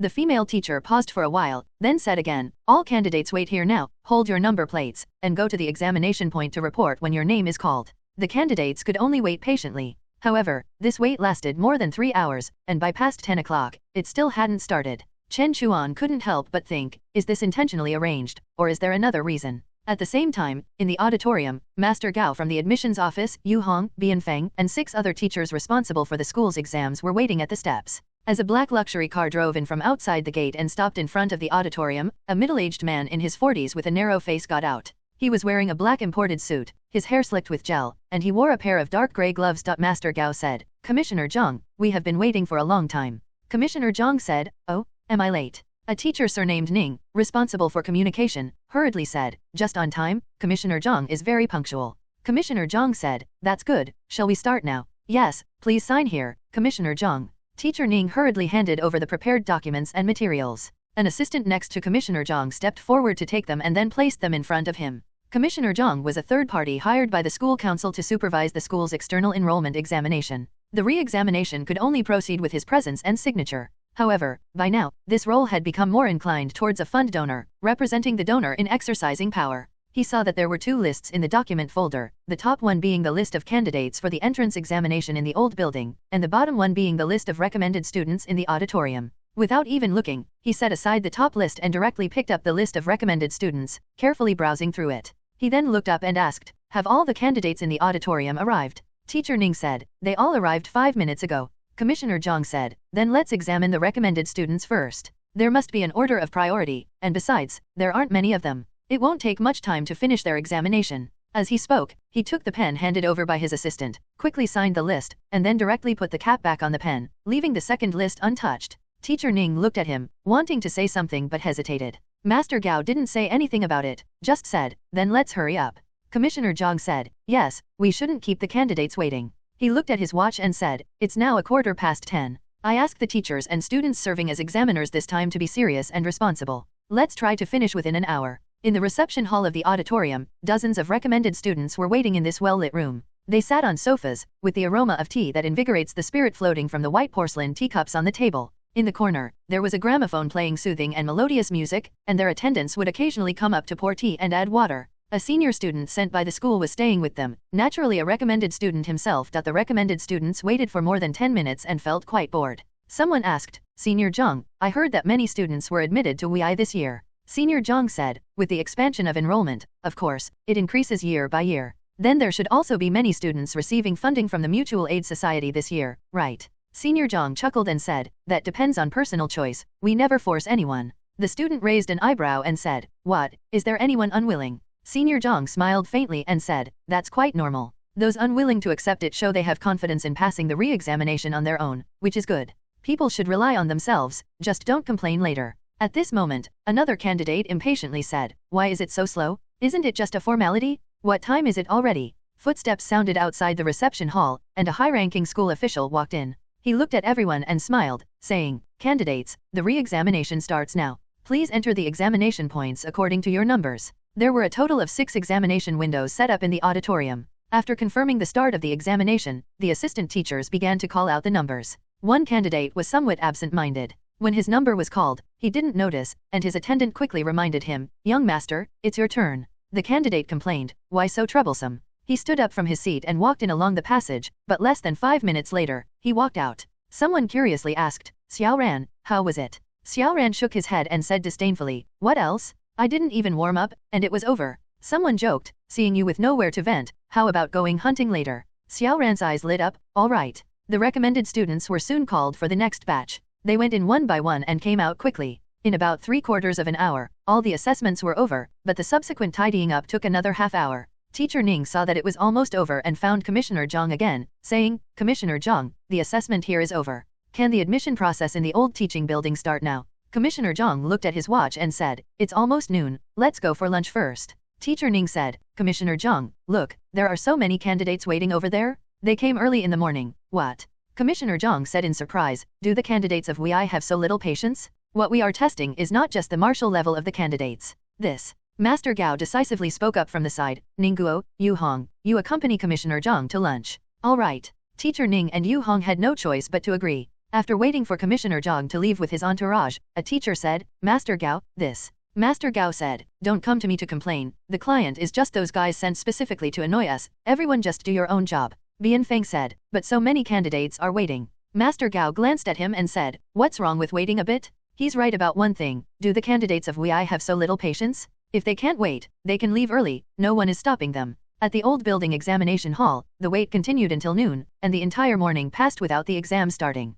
Some clever individuals thought that the academy might have intentionally done this to test their patience and perseverance, which should also be part of the assessment scoring. Most examines also agreed that this must be the case. After all, the re-examination is a scoring system, where the final result is determined by the examiner's scores, and how to score is a very subjective matter. Besides the performance inside the hall, perhaps the specific performance of each person outside the hall is also considered. Of course, if an examinee could directly defeat the senior student responsible for the confrontation, they would pass directly without the need for additional scoring. However, most people did not have this idea, they just wanted to perform as well as possible, which was something they could actually achieve. The female teacher stood there the whole time, and after several hours, her standing posture had not changed, which made the examines below dare not move around freely. They could only move when drinking water or going to the restroom, but they dared not do so too frequently, and some even held it in the whole time. At this moment, the female teacher tilted her head, saw someone outside waving at her, and walked out. After a while, she came back and said, examines can rest for half an hour, please do not go too far from the examination hall. The hall will be closed at 12:45, and those who are late will have their exam qualifications cancelled. The examines finally breathed a sigh of relief, each eagerly getting up to move around, as sitting still for a long time was uncomfortable. At this time, a chubby little boy with a round head and a very sturdy body stood up, took out a large pack of beef jerky from his bag, each piece was individually packaged, and he distributed them to the examines around him, saying, classmates, this is beef jerky made by my family, have a piece, it's especially good for staving off hunger. He handed them out to the nearby examines one by one. Chen Chuan was close, just a few seats away, so he was also given a piece. He said thank you, took it, but did not eat it immediately, instead putting it in his pocket. He had eaten 3 nutrient bars when he came, and sitting in the morning without much consumption. He wasn't hungry now. The little chubby boy then enthusiastically went to distribute to other students, and at this time, many people who were waiting were hungry, so they thanked him and took the jerky. However, some people directly refused, just eating some of the food they brought themselves, while others did not give him a good look, directly telling him to stay away. The little chubby boy was not angry, and with a smile, he took out a stack of flyers from his bag, distributed them to the examines who had taken the beef jerky, saying that if everyone liked it, they could go to his family's Han's restaurant to eat, and as long as they were WEI students, they would definitely get a 50% discount, and if they passed the re-examination, then it would be free. After having something to eat, the candidates couldn't hold back any longer and started to communicate with each other. Feng Haiming also couldn't help but chat with Chen Chuan, who was sitting next to him. He asked, Chen, how many years have you been practicing? Chen Chuan said, not long. Feng Haiming said, hey, me neither. There was an old man in our town who taught boxing. I was curious and practiced a bit with him. The old man said I had talent, so my parents mortgaged one of our houses to raise some money and hired a teacher for me. I practiced every morning and evening for 2 years. He took a bite of beef jerky and said in a muffled voice, honestly, I'm not confident. I couldn't believe it when the academy told me I passed the preliminary test. But the teacher said only passing the re-examination makes you a real student of WEI. Passing the entrance exam doesn't count. Since I passed the preliminary test, I came to try. Perhaps to ease his nervousness, he couldn't stop talking once he started. Chen Chuan sat there listening, showing no signs of impatience. At this moment, in examination hall number 3, Wei Dong heard about the break and jumped up immediately. He didn't sit or stand properly but squatted on the chair, constantly looking around.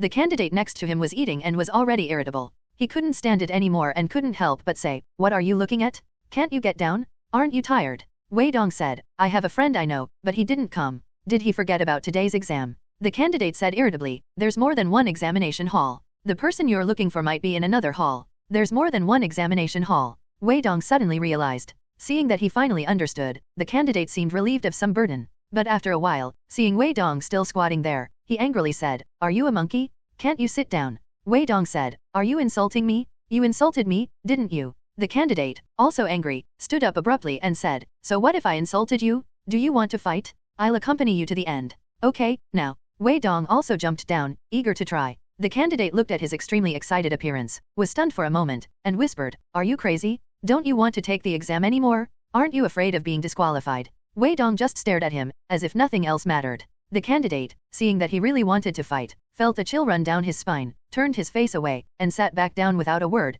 thinking it was better not to provoke him. Seeing that he wasn't going to fight, Wei Dong seemed somewhat disappointed, scratched his head, jumped down from his seat, and walked out. The candidate cursed him in his heart, wishing he couldn't find his way back to the exam hall. The half-hour break passed quickly, and at 12:45, the 4 exam halls were sealed again, and the candidates continued to wait in silence and agony. Around 1 p.m., Commissioner Zhang and his entourage came out from a private room in the academy's cafeteria and headed towards the old building. The teachers in charge of the exam, seeing that they had finally waited for him, felt less tense. Teacher Ning, who had been accompanying him, cautiously asked, "Commissioner Zhang, can we sign now?" Commissioner Zhang hummed in agreement. The assistant immediately handed over the list of candidates. After reviewing it, he signed at the bottom and said, "Let's start, make the most of the time. The candidates are not having an easy time, and we should also be efficient." Teacher Ning took the list, breathed a sigh of relief, and immediately walked aside, giving a few quick instructions to the assistant teachers, who then hurriedly left. The assistant then approached Commissioner Zhang and asked, "Which exam hall should the committee observe?"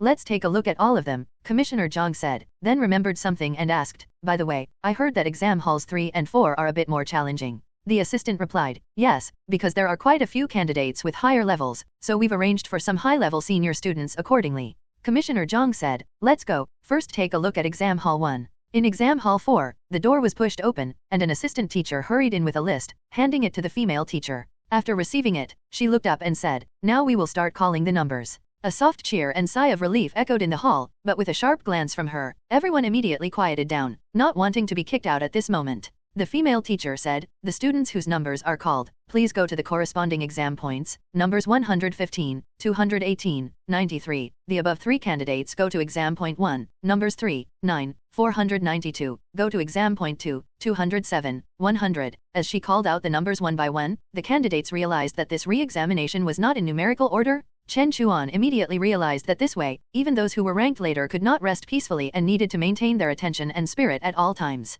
This was probably an intentional arrangement by the school. Listening to the numbers being called, it was not difficult to judge that there were a total of 5 test points set up in Examination Hall 4, numbered 1 to 5, which corresponded to the information about the 5 senior students they had received earlier. However, it was hard to say which one they would encounter. At this time, the door near the building, which had been tightly closed, opened, and the first batch of candidates who had been called went out from here, walking along a wide corridor in the shape of a square, heading towards different test points. And it seemed that only about 7 or 8 minutes had passed before the next batch of candidates were called, indicating that the process was not slow. However, as the exam progressed, injured candidates began to appear gradually. The school did not hide this, and everyone could see 1 or 2 candidates who were either unconscious or had fractures being carried out through the open doors and windows. But the candidates had already experienced this during the entrance exam, and the re-examination would only be stricter. Everyone was more or less mentally prepared. After an hour, the senior students responsible for the assessment took turns, during which the candidates were also allowed to rest. The information about these senior students was posted on the bulletin board and became known to the candidates, leading to much discussion among them.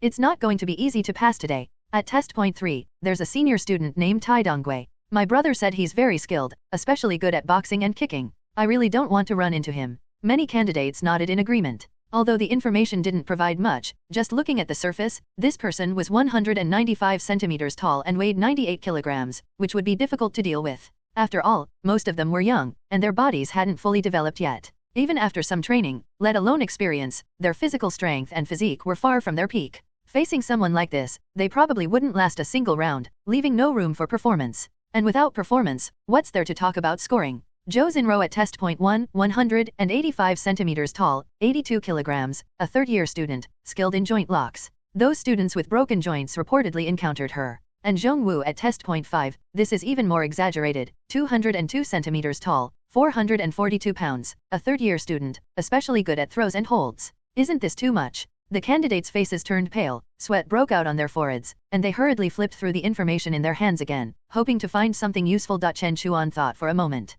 Since the senior students in charge of the examination would take turns to rest, theoretically, only a small portion of the candidates present would encounter these people. However, the numbering was not in order, so who would face whom might have been arranged long ago. He looked at Fang's Haiming, who was nervously staring at the information, and asked, "Fang, did you receive any funding from the Mutual Aid Society before?" That. Fang's Haiming scratched his head and said, "My dad told me not to trust those who offer to lend you money, so I didn't accept." Chen Chuan nodded. If his guess was correct, then the candidates who would face these senior students were likely those, including himself, who had refused the Mutual Aid Society. By the approach of evening, the number of candidates in the various examination halls had significantly decreased. Those who remained could only sit there waiting, their emotions shifting from nervousness and anticipation to unease and anxiety, and then to confusion and exhaustion. Throughout the day, although it was also a test of physical strength, for the candidates present, this aspect was not much of an issue. The key was the mental exhaustion, which was quite tormenting. Chen Chuan only went out to move around during breaks, and unlike others, he had mastered breathing techniques. As long as he guided himself slightly before the exam officially started, he could quickly get into the right state. As candidates were called out one by one, the number of people in the hall visibly decreased. The female teacher was no longer as strict as at the beginning, standing at the entrance, silently looking outside, lost in thought. The remaining candidates finally relaxed a bit and started chatting with each other. Sigh, it's so late, my sister is still waiting for me outside, who knows how long she'll have to wait. Brothers, after the exam, regardless of whether we pass or not, I'll treat everyone to a meal at a restaurant outside. After all, we've entered Wei Academy, we should celebrate. By the way, that Han something, your family runs a restaurant, right? You said half price, right? The chubby boy laughed and said, yes, but it's a bit far, let's forget about it tonight. Everyone is welcome to come to our Han family restaurant during the day. Those who pass the re-exam eat for free, those who don't get half off, hee. For this meal, watch me pass one for you. At this moment, the female teacher saw the assistant teacher at the examination site signaling to her, knowing that the previous batch of candidates had finished their exams. She took out the list again, turned around, and announced, number 401, number 16, number 18, go to examination site 1, number 392. Immediately, 15 more candidates in the hall stood up, including a few who were talking, hurriedly picking up their things and running towards the examination site. After about 7 or 8 minutes, a series of chaotic footsteps suddenly sounded from outside, accompanied by some exclamations. Candidates near the exit stood up and crowded around the windows and doors to look out. Feng Haiming put down his materials and said with some confusion, what's going on? The female teacher suddenly came to the door to look, then turned back and said sternly, everyone, sit back down, the exam is paused. With that, she had the assistant teacher keep an eye on things here and hurriedly walked out herself. What's going on? It seems like a candidate from examination site 5 is gone. Dead? Someone died? Upon hearing this, the candidates were all filled with palpitations and fear. Injuries are understandable, but suddenly hearing that a candidate has died is quite shocking to them. Although such incidents have happened before. That examination site 5, the assessor should be that Zhongwu, right? Since someone has died, the school should replace him, shouldn't they? Yes, they will definitely replace him. Good, that's great. When Chen Chuan heard about examination site 5, he thought for a moment. Based on the previous announcements, the one who went there should be. He looked up towards a seat where a few restaurant flyers and a leftover beef jerky wrapper were still lying. In examination room 3, Commissioner Zhang was sitting in one of the examination sites, having just watched a match between a candidate and a senior student, waiting for the examiner's scores. At this moment, his assistant came over and whispered a few words in his ear. Commissioner Zhang immediately paid attention and asked, what is the opinion of the chief examiners? The chief examiners mean, to replace him, and the responsible student should be punished later, and the candidate's family should be given sufficient compensation. Commissioner Zhang frowned and said, this way of handling is inappropriate. Everyone who comes to apply is automatically considered to have signed a waiver agreement. The students responsible for the assessment are also under great pressure, and it's common for them to lose control. Why should we replace him? If we handle it this way, how will other students responsible for the assessment view it? Can they still perform normally? Can they still test the true level of the candidates? The assistant said with difficulty, but the chief examiner's there. Commissioner Zhang stood up and said, I will go see them immediately. The assistant quickly stepped aside, this way, please, the chief examiners are now in the conference room. 10 minutes later, Commissioner Zhang appeared in the conference hall of examination site 5. As soon as he entered, he said to Master Gao and a group of chief examiners, I heard that you all want to cancel that student's qualification for assessment. Yu Hong said, yes, we are discussing this matter.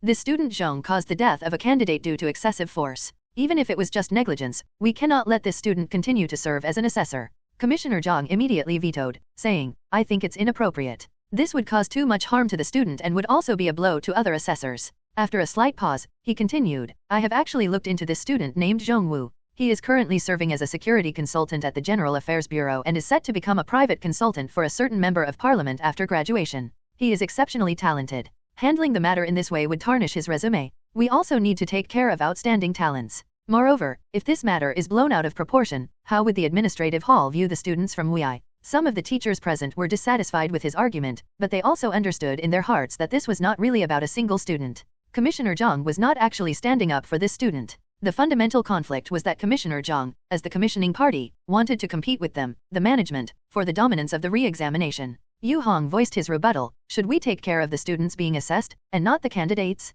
Should we consider the feelings of the students being assessed, and not those of the candidates? Commissioner Zhang looked at him in surprise, as if he found it strange that he would say such a thing. Yu Hong wanted to say more, but Master Gao stopped him and said, the examination is still ongoing. Since Commissioner Zhang insists, the handling of student Zhong Wu can be discussed after the examination. We will not cancel his qualification as an assessor for now, but all assessments he is responsible for must be conducted under the joint supervision of both parties. Commissioner Zhang knew that the chief examiners could not yield any further at this point. After looking at Master Gao, he softened his tone and said, Master Gao's proposal is quite reasonable, I accept it. Master Gao looked at everyone seriously and said, those who have tasks to do, go do them. The rest of you, come with me to examination site 5. In examination room 4, Chen Chuan walked to the window and silently looked ahead. 3 paramedics from examination site 5 pushed out a stretcher bed, with a figure covered from head to toe, only the hair was visible. The atmosphere seemed oppressive for a moment. The candidates around sighed a few times, but more were still worried about the upcoming examination,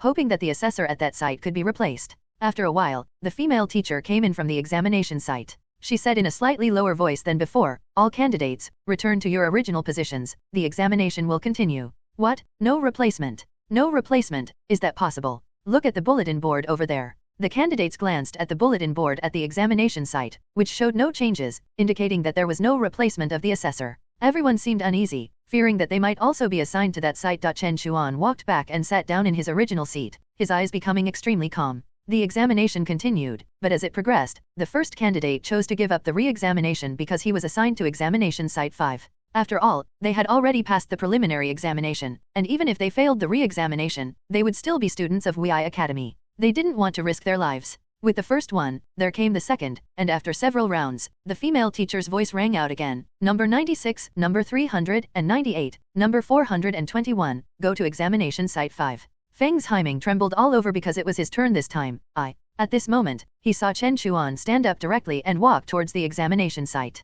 Not far from him, another candidate's voice came, I'm not taking the exam, I give up. Then a male student packed up his things, lowered his head, and walked out the door. Chen Chuan didn't look back. Feng Haiming hesitated for a moment, seeing Chen Chuan walking over, he gritted his teeth and followed. Since Chen Chuan dared to go, why wouldn't he? He wouldn't be satisfied without trying? The remaining candidates in the examination hall were all stunned as they watched the two of them, daring to do this? Are they not afraid of losing their lives? As Chen Chuan walked out the door, he brushed past the female teacher, who suddenly felt goosebumps on her skin, her muscles tensed up, and then she suddenly turned her head, staring at Chen Chuan's back. Chen Chuan didn't stop, walking very steadily, but each step seemed very heavy, until he reached the end of the corridor. He glanced at the bulletin board next to him, then reached out and pushed open the 2 thick doors. What appeared before his eyes was a spacious examination hall, with 2 rows of long tables placed on either side of the open space. Commissioner Zhang was now sitting in the middle position on the right side of the venue, accompanied by his assistant and a communication teacher. Opposite Commissioner Zhang,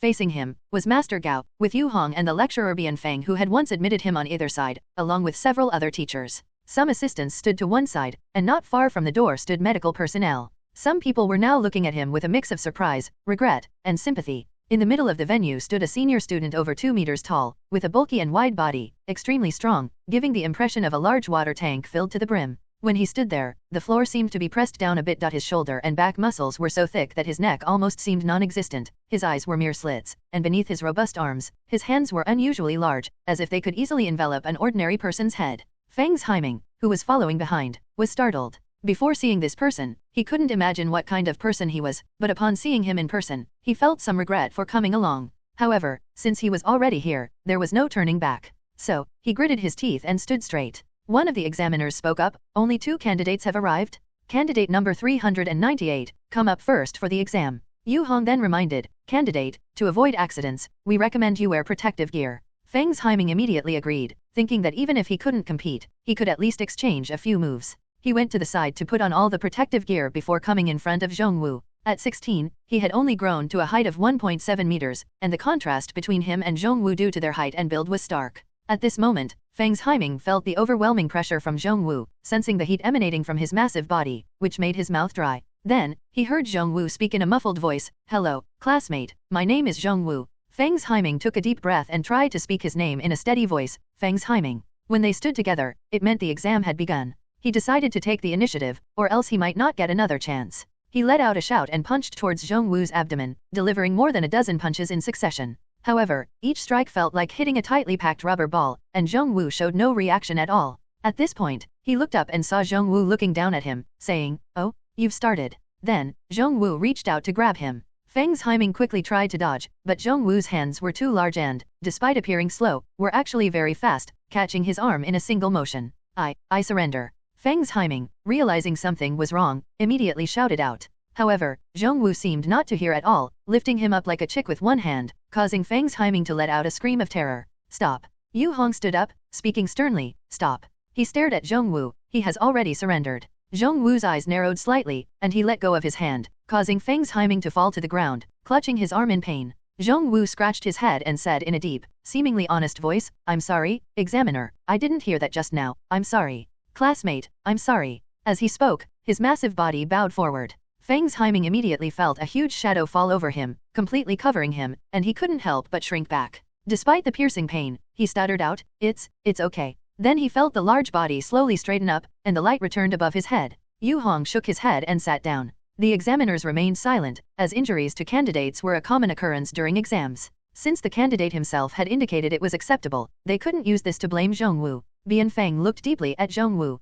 Just moments ago, he had accidentally killed a candidate, and now this. Either he was genuinely simple-minded, or he was acting with impunity. But if it were the former, he wouldn't have been accepted into the Mutual Aid Society and become a member. The medical personnel immediately stepped forward to check on Feng Haiming. Fortunately, it was just a dislocated arm, and there was nothing else seriously wrong. After a few comforting words, they quickly took him away. The examiner looked at Chen Chuan, candidate number 421, "It's your turn." Chen Chuan walked forward under everyone's gaze. Seeing him approach, Zhong Wu greeted him as usual, "Hello, classmate, my name is Zhong Wu." Chen Chuan didn't make a sound, slowly walking up to Zhong Wu. He didn't look up, and Zhong Wu couldn't see his expression. But since he stood in front of him, it meant the exam had begun. He reached out with both hands to grab Chen Chuan. Despite his seemingly simple appearance, Zhong Wu had a unique sensitivity, able to judge the strength of his opponent by feel. Chen Chuan gave him a faint sense of danger, so he didn't take him lightly at all. As he reached out to grab, he used a grappling force he had never used since the exam started.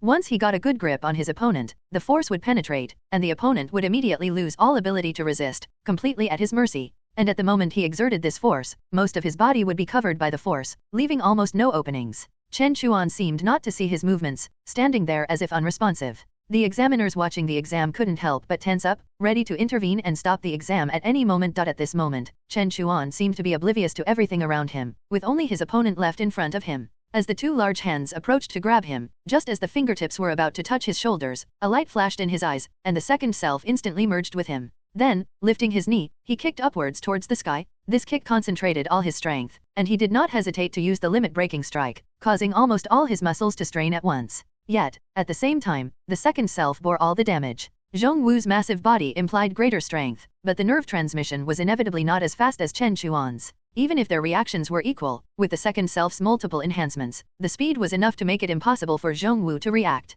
Thus, this kick also squarely hit the former's chin. However, because the throwing force was spread throughout Zhong Wu's body at this moment, even under the effect of the limit-breaking strike, the explosive force only slightly dazed him. Yet, even so, the originally smooth movement was involuntarily paused. Although his hands had just landed on Chen Chuan, the force could not be smoothly released. Immediately, he instinctively began to adjust his breathing, preparing to exert force again. After thousands of trainings, this was just a very short interval. But just as his force was about to be released, Chen Chuan's second kick arrived. In the merging with the second self, Chen Chuan fully demonstrated a speed that was almost inhuman. Even before Zhong Wu's body could react and his mind could start to function, Chen Chuan had already kicked his ear first. Under the impact of the frightening God Fist's power, it felt as if a thunderbolt exploded in Zhong Wu's brain, causing this sturdy giant to lose consciousness on the spot. Commissioner Zhang was talking to his assistant about ordering dinner for the evening and didn't pay much attention, thinking there was nothing more to see. But then he heard a loud bang. What was that sound?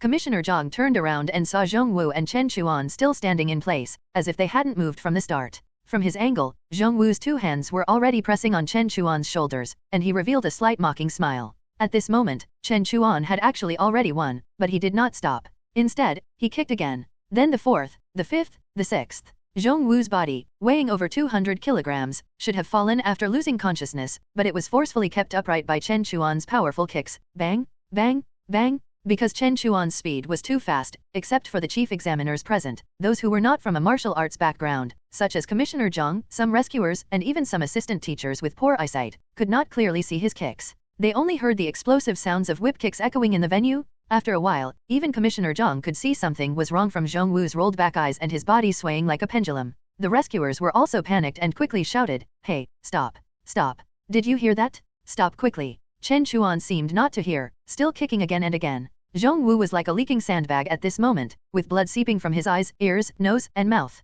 But the Wei teachers and instructors all sat silently in their places. No one spoke up to stop. Until the blood flowed to the ground, and a lot of blood foam splashed onto the tables on both sides, Master Gao finally spoke, "Stop." His voice was not loud, but everyone present felt their chests vibrating. Chen Chuan paused his movements, letting the massive body fall forward and heavily crash onto the floor. He slowly retracted his foot, straightened his slightly wrinkled clothes, touched his collar, and calmly said to Zhong Wu lying there, "My name is Chen Chuan." The examination hall was quiet for a moment, only the sound of rapid and heavy breathing could be heard. After a while, Commissioner Zhang finally reacted. He suddenly stood up and sternly questioned, "This candidate, didn't you hear us telling you to stop earlier?" Chen Chuan turned around, looked at Commissioner Zhang, and calmly replied, "Sorry, I didn't hear." Commissioner Zhang narrowed his eyes at his words, stared at his face, and said, "I think you did it on purpose." Chen Chuan slowly said, "The examiners did not stop, which means the exam is proceeding normally. I remember this is the rule of the exam, and it's also written on the bulletin board." He looked at the chief examiners present, "Isn't that right?"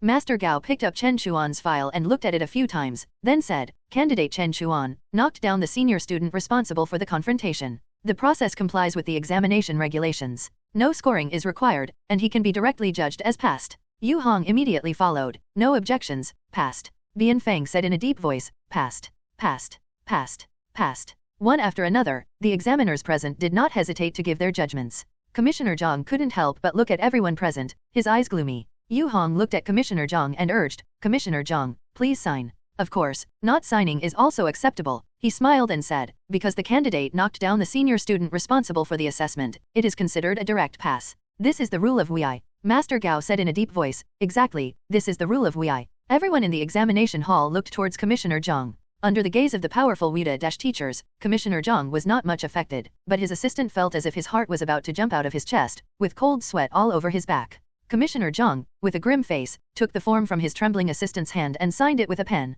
He pressed so hard that the paper seemed about to be pierced by the pen tip. At this moment, he was somewhat annoyed, not because Zhong Wu was knocked down, but because he lost a round in the competition with the management and was forced to make a decision. After signing, he threw the pen on the table, folded his arms, and sat back. He looked at Master Gao and others, sneering in his heart, "It's just passing a candidate, what can one person do? The rules of the world will never change because of one person." Master Gao then said, "Take the person down." Only then did the rescuers wake up from the tense atmosphere, hurriedly stepping forward to put him on a stretcher and take him down for treatment. The rest quickly came up to clean the examination hall and wipe the bloodstains around. Bian Feng said to Chen Chuan, "Student Chen, there's nothing left for you here. Go back, pack your things, and wait for the start of school." Chen Chuan turned around, faced everyone, slightly bowed, and said, "Thank you, teachers." Then he stood up straight, picked up his things, and walked out through the side door, coming to the outer corridor. Because the sky was already dark, the lights in the building and the street lamps in the school were already on. He slowly walked out of the examination hall, under the boundless night sky, looked up for a while, then reached into his pocket,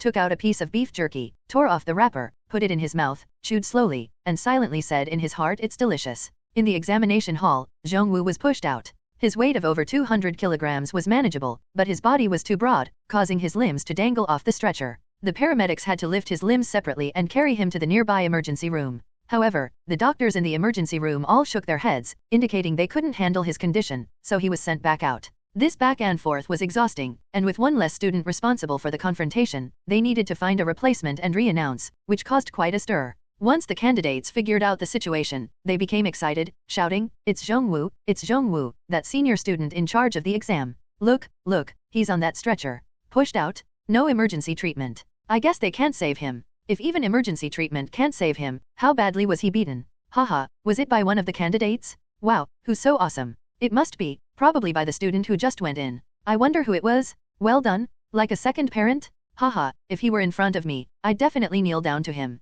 For some reason, the remaining candidates felt a strange sense of relief, finally able to vent the pent-up frustration in their chests. Even those who kept quiet to maintain appearances were secretly applauding. "No loud noises," the female teacher scolded, but this time she didn't enforce the rules strictly, just told the candidates to return to their seats and didn't stop them from continuing to talk. She also knew Zhong Wu, a very capable senior student who had access to many resources. Now that he was beaten like this, was it done by the candidate who just went in? She recalled the feeling when Chen Chuan passed by her earlier and immediately confirmed her judgment. In the emergency room, Feng's Haiming also saw Zhong Wu being brought in and then pushed out. What? I just came in and you followed. Oh, you're out again. He couldn't believe it at first but then suddenly relaxed, understanding what had happened, and with a hat, he punched the air in celebration, though it aggravated his injuries, making him grimace. After a moment, he looked up at the ceiling and laughed happily. In the east of Yangtze City, on the National Avenue, a long Landhui luxury car slowly drove up and stopped there. Meng Shu sat in the back seat of the car, accompanied by a female assistant wearing black-rimmed glasses.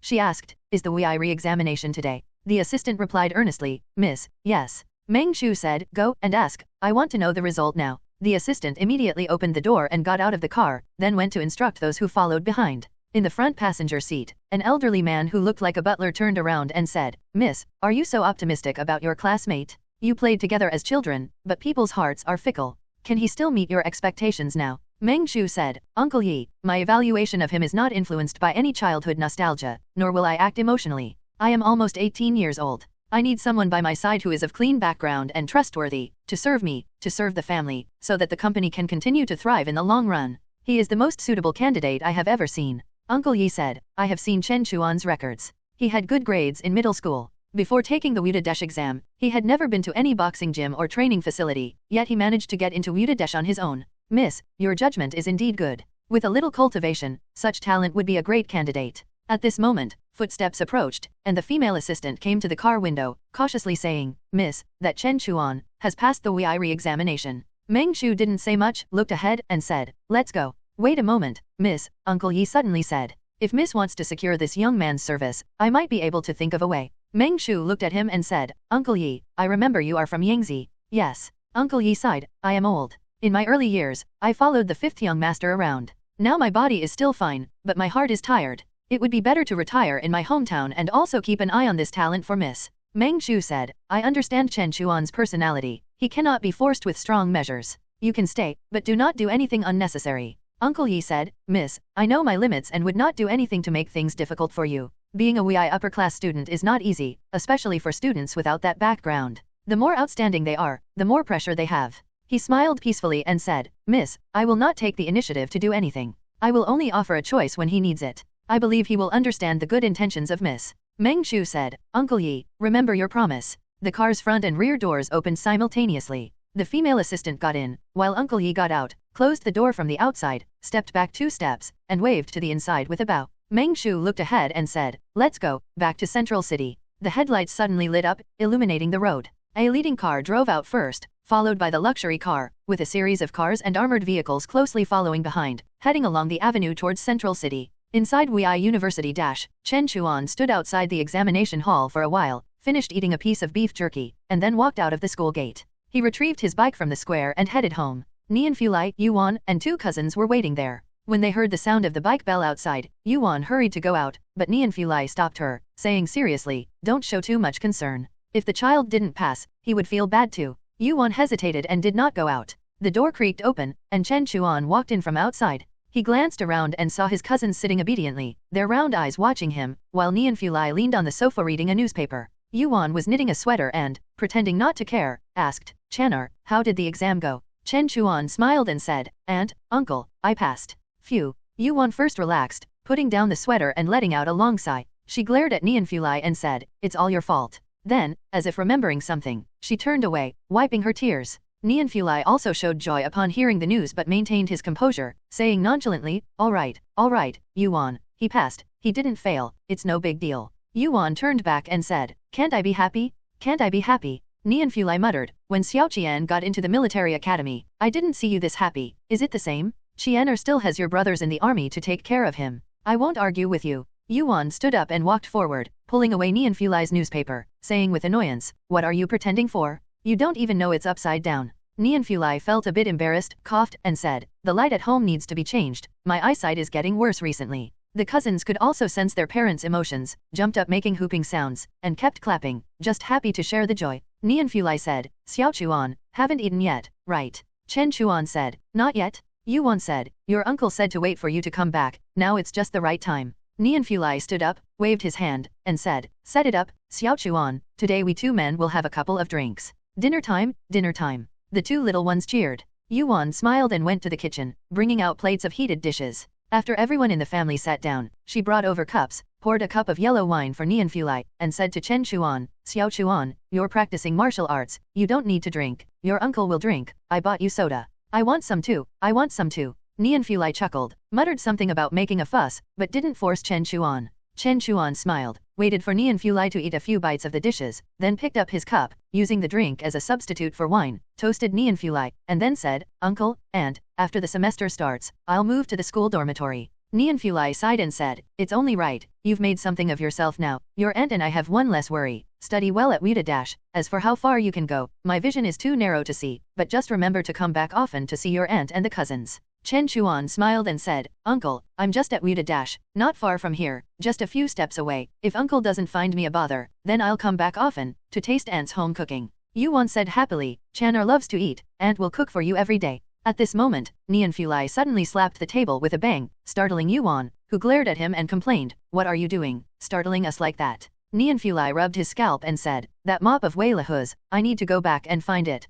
Find it? What mop? Yuan was somewhat puzzled. Chen Chuan smiled and said, no rush, school hasn't started yet. It'll be a few more days before Captain Wei gets the news. Nianfulai chuckled a few times, rolled up his sleeves, picked up his chopsticks, and pointed, he wanted me to feed him, right? I'll feed him, let's see if he eats. This Wei Laho, I wonder how he's going to bark in front of me from now on. Yuan muttered, I don't know what you're talking about. Nianfulai waved his hand and said, it's men's business, don't worry about it. Yuan said irritably, I can't be bothered with you. Chen Chuan then said to Yuan, Auntie, there are some things I can't take with me, I'd like to leave them here with you for now. Yuan thought for a moment and said, is it your second sister and brother-in-law's stuff? Leave it with your aunt, and you can take it back once you've graduated and settled down. At the same time, inside Wei University the re-examination had ended. Master Gao returned to his office, picked up the phone, and after connecting, he said to the person on the other end, you know about what happened in the examination hall, right? Yes, that kid is interesting, I say he did well. Such a student must be cultivated properly, but whether he can stand on his own 2 feet, that's up to him.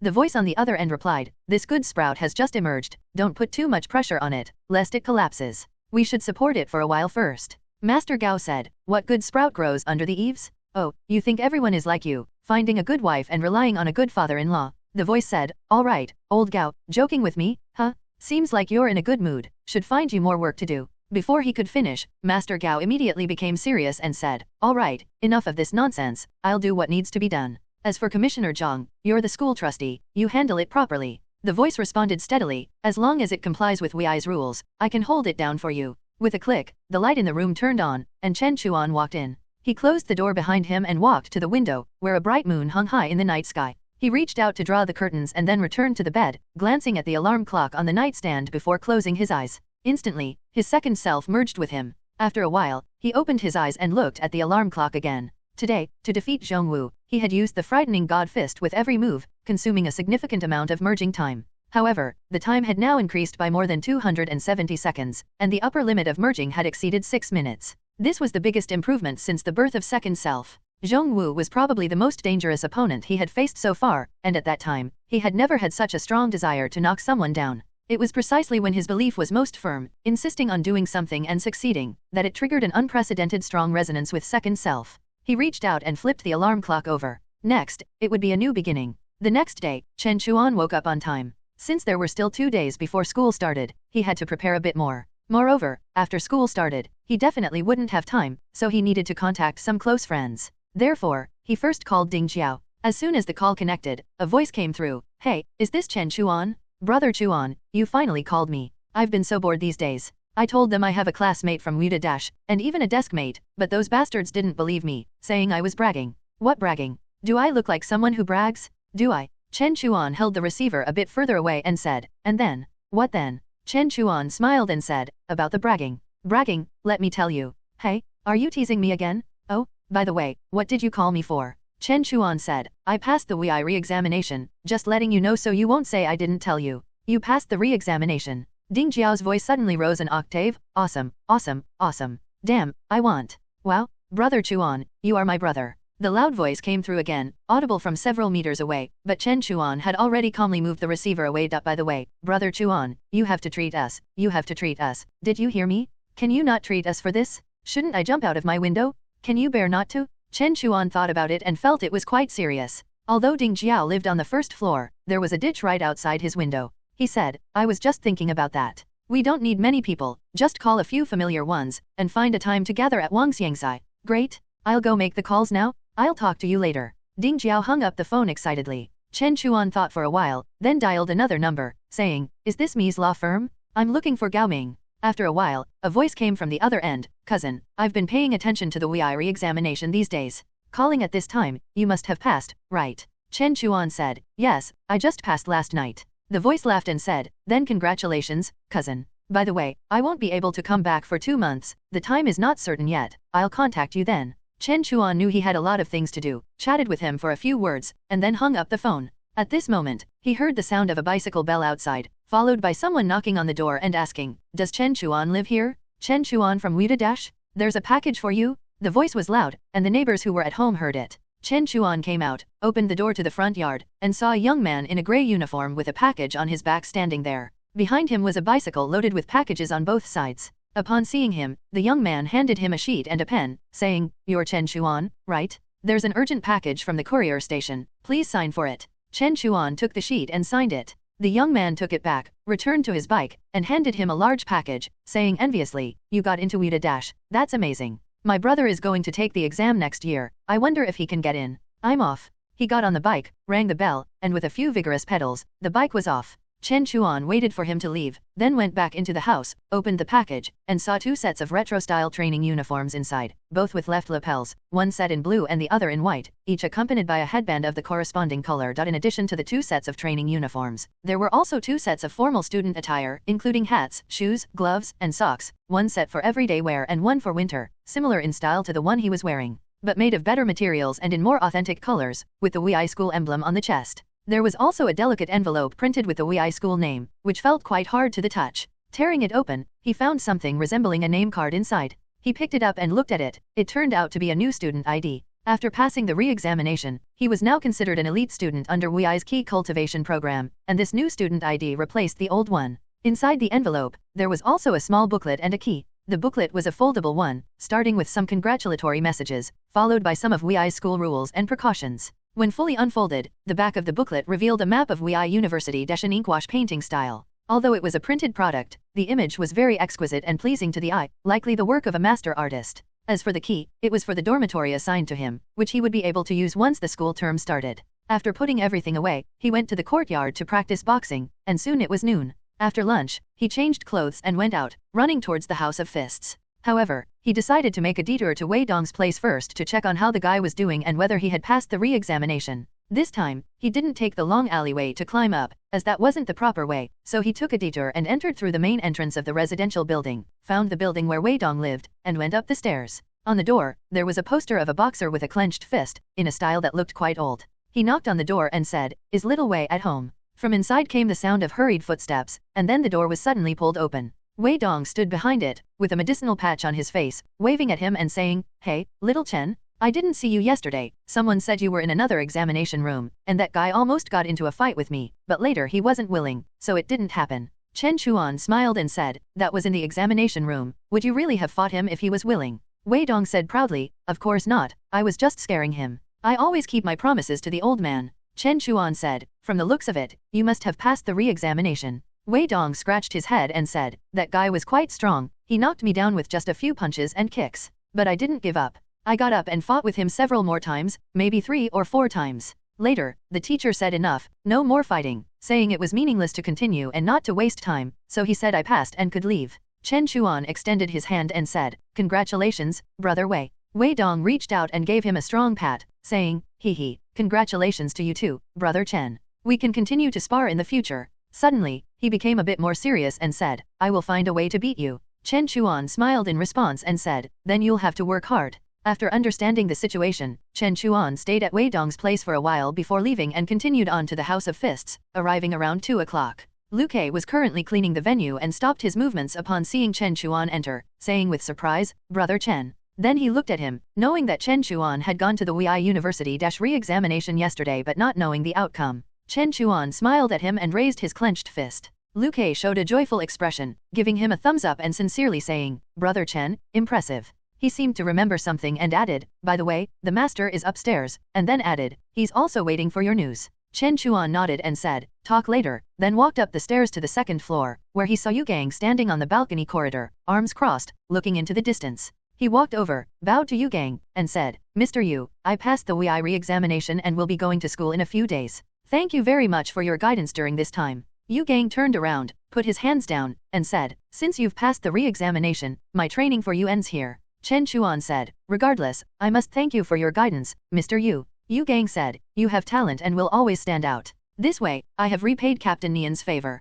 If you ask me about combat-related matters in the future, it won't be at the same price as now. Chen Chuan laughed and said, very fair. Yu Gang grunted and said, there is competition everywhere, and Weeda is no exception. Sometimes it's beyond your imagination, so you need to be careful. Chen Chuan said seriously, thank you for the reminder, Mr. Yu. I will try my best to adapt. After staying for a while, he bid farewell to Yu Gang and left. As he was leaving, Lu Kei handed him a plastic bag, saying, this is what master asked me to give you. Chen Chuan looked at it and said in surprise, black meat. Lu Kei nodded and said, yes, 4 caddies of black rat meat, bought with the extra money you left. Master wants you to remember to eat it, just enough to last you until school starts. Chen Chuan smiled and said, please thank Mr. Yu for me. Then he raised his hand and said, I'm off. Lu Kei grunted in acknowledgement. Chen Chuan waved goodbye and left. When he reached the entrance of the alley leading out, Lu Kei's voice came from behind, Brother Chen, come visit often when you have time. Chen Chuan turned back, smiled, and said, all right. After speaking, he waved to Lu Kei and Yu Gang, who was watching him from upstairs, then turned around and walked away. Yu Gang and Lu Kei, master and disciple, watched Chen Chuan's figure disappear down the long narrow alley, both knowing in their hearts that a broader world awaited him outside.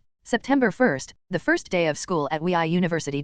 At 6 in the morning, Chen Chuan tidied up in front of the wardrobe mirror, putting on the formal student uniform of WI University, which Yuan had already ironed neatly for him. He reached out to pick up the student cap, placed it properly on his head, straightened his clothes, turned to the door, picked up a suitcase, walked outside, took one last look at the room, and then slowly closed the door. Yuan was waiting in the living room and advised, Xiao Chuan, no one will take care of you at WITA. Remember to eat more, don't study too hard, remember to sleep early, don't tire yourself out. Chen Chuan smiled and said, Auntie, don't worry, the school is always generous with food and accommodation, and there will be holidays every 10 days, I will come back to see Auntie and Uncle. Yuan came up to adjust his cuffs, patted them, stepped back 2 steps, and said with satisfaction, my Channer is so handsome. Chen Chuan said, Auntie, I'm leaving, please say hello to Uncle for me. Okay, be careful on the way. Chen Chuan pushed the door open and was greeted by a breath of fresh air. Today he didn't ride a bike, but walked directly to WI University. He went over the day's schedule in his mind. The opening ceremony was probably at 9 o'clock, before that he had to go to the dormitory to drop off his luggage. After the ceremony, senior students would lead them to familiarize themselves with the campus and understand the main directions for the future. After that, it was free time, and tomorrow would officially start the new learning journey. After walking for less than an hour, he could already see the school gate. Just as he was about to walk over, a silver-gray Tuotu car drove up and stopped not far in front of him. The door opened, and a tall young man with neat black short hair, wearing a straight navy blue imported suit, a tie, and black leather shoes polished to a mirror shine, got out. Chen Chuan, is that you? The young man smiled and walked over, extending his hand. Let me introduce myself, Wei Chang'an, a third-year student at WI University.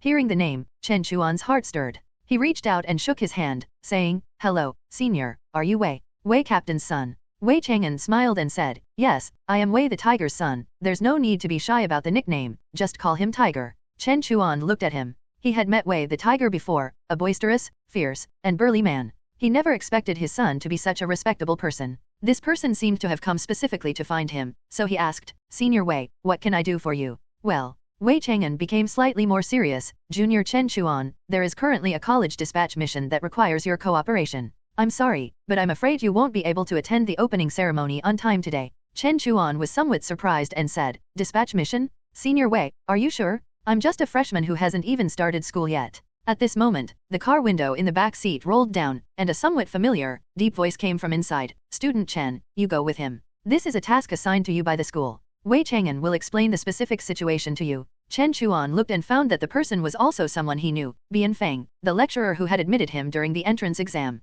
He quickly greeted, hello, Teacher Bian. Bian Feng said, Student Chen, by passing the re-examination, you are now a top student of the school. You have the obligation and responsibility to cooperate with the Civil Affairs Department and its subordinate departments. He took out 2 forms and said, Wei Chang'an, give these to him, and have him sign the other one. Wei Chang'an ran over to take them and then walked back, handing them to Chen Chuan, saying, "This is the school's travel form for you. With this form, you can be exempted from school activities and obtain limited defense rights." Chen Chuan took it and glanced at it. It had the seals of 3 school departments, the recruitment office, the affairs office, and the execution office, as well as the signature of Vice Principal Gu Batang. Wei Chang'an handed over a pen and said, "Please sign the second form, Junior. Teacher Bian needs to take it back for filing." Chen Chuan thought about it. It seemed this matter was decided by the school's management. So, he could only comply, but he didn't know what exactly it was about. Was the reason he was chosen related to that re-examination? He took the pen and signed on it. Wei Chang'an took it, looked at it, walked back, and handed it to Bian Feng.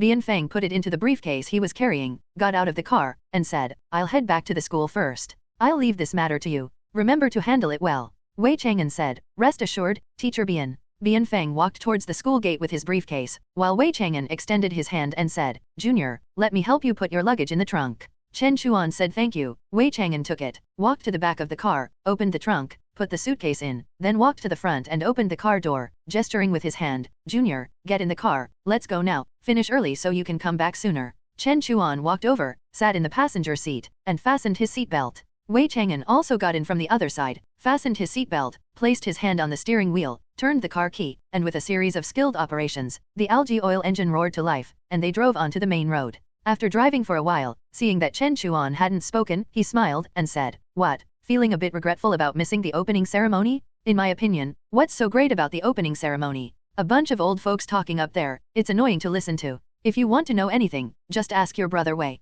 Chen Chuan said, "Senior, can I ask what this mission is about?" "Don't call me senior, just call me brother Wei." "Well." Wei Chang'an looked ahead and said, "Actually, this matter is related to you." "Huh?" Chen Chuan was slightly surprised. Wei Chang'an said, "Do you remember someone attacked you on the road before the re-examination?" Chen Chuan thought for a moment, then said in surprise, "Is it related to that incident?" Wei Chang'an said, "The person who attacked you is called Dochi. He was responsible for protecting an underground drug exchange. When the patrol bureau went to arrest him that day, they discovered a fugitive named Tong Qianzhang. Oh, this person is an accomplice of a group of fugitives who escaped from Kigwang prison 3 months ago and have not been captured until now." At this point, he turned on the right turn signal and took a side road. Chen Chuan looked at the direction. It should be heading towards the east of the city. Wei Chang'an continued, "After discovering this lead, Captain Yu, oh, that's the Zigong District Patrol captain who led the team that day, he reported the matter and conducted some interrogations. Dochi's employer is called Old He, who controls a channel for banned drugs, and this time Tong Qianzhang came to buy anti-mutation drugs, which is quite interesting."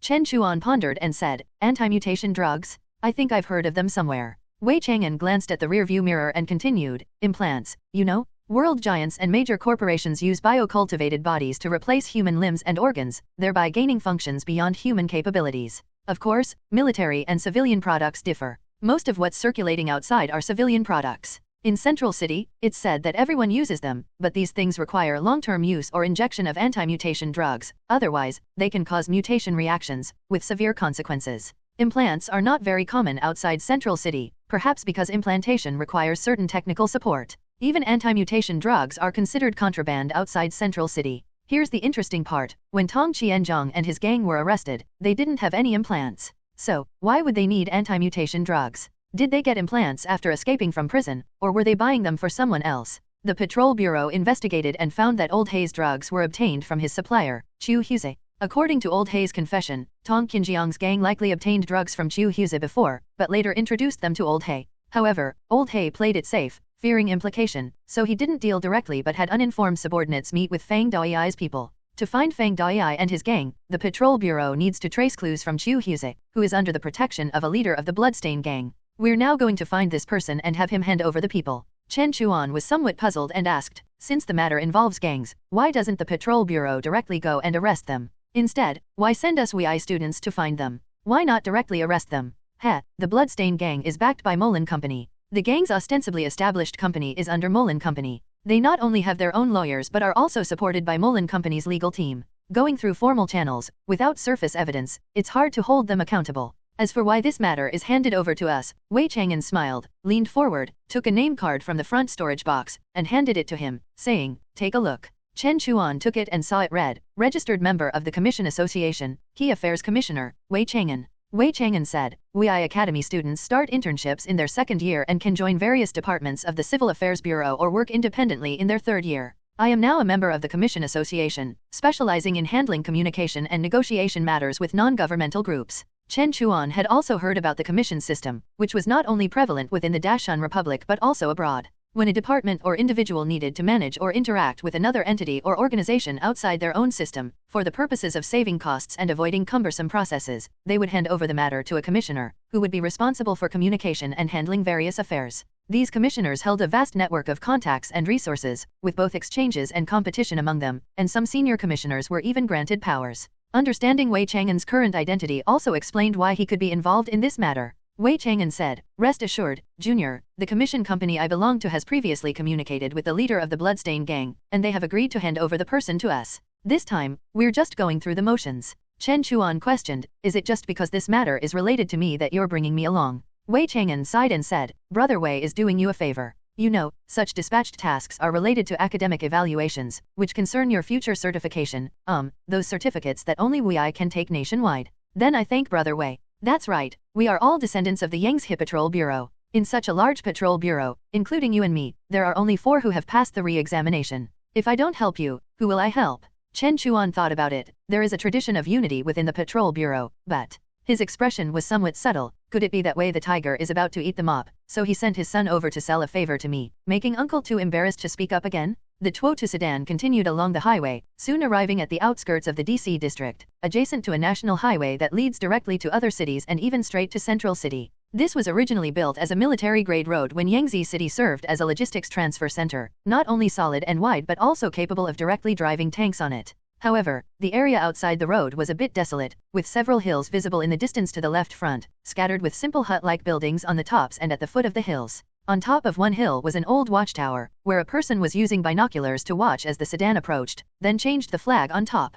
As the sedan gradually approached, a small camp appeared ahead, surrounded by sporadic sentry posts, guarded by young men and women with open jackets, each holding a crossbow, their clothes and chests spray-painted with 5 blood-red slashes. The sedan stopped in front of the barricade at the entrance, the crossbow arrows from the sentry post subtly aimed at the vehicle, as a bald, fit woman chewing gum walked up, knocked on the window, and asked, "Where are you from?" Wei Chang'an rolled down the window, handed her a name card, and said, "The Land Commission has arranged with your boss, we have an appointment this morning." The bald woman took the name card, clicked her tongue, and told a subordinate behind her, "Go tell the boss, his appointment is here." After a while, someone from behind waved towards them, and the bald woman stepped aside, shouting to the back, "Let them through." The barricade in front was moved, and the 2 iron gates of the camp were opened. Wei Chang'an noticed the potholed ground ahead and several muddy ponds filled with water, couldn't help but twitch the corner of his mouth, but still drove over, heart aching. Once inside the camp, while paying attention to the road, he instructed Chen Chuan, "Junior, when we meet Fatty Guo, the boss here, try not to speak, let me handle the negotiations with them."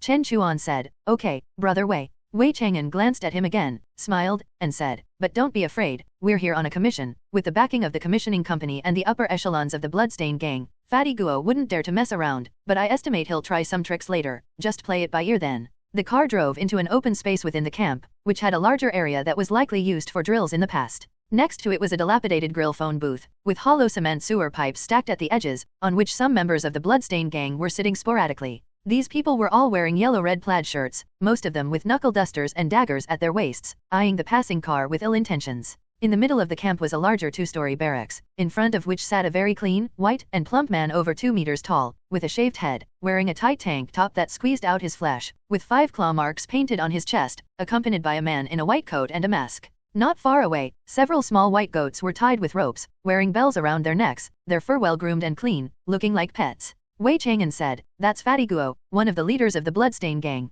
Chen Chuan looked him over, noticing that this person had a very steady aura, likely practiced in breathing techniques, and particularly noticeable, this person had shiny silver finger covers on all 5 fingers of his right hand, which was quite eye-catching. When the car stopped in front, the 2 of them opened the car doors and got out, and Fatty Guo also stood up, spreading his hands. "People from the Land Commission, we've been waiting for you for a long time." After coming out, Wei Chang'an stood not far from the front of the car, showed his name card, and said, "Mr. Guo, I am Wei Chang'an, the client." Chen Chuan also stood by the car door, but with one hand in his pocket, where there were 2 prepared small stones. Fatty Guo said, "So you 2 are young men, why not come in for a drink first?" Wei Chang'an refused, saying, "Mr. Guo, sorry, we're not here to make friends. The Land Commission should have made it clear to you, hand the person over to us, and we'll leave immediately, without disturbing your business." Fatty Guo's eyes rolled, his face full of flesh making his eyes appear particularly small, looking somewhat sneaky. He hummed and said, I did say to hand the person over to you, but if you just take them away like this, I'll lose face in the gang.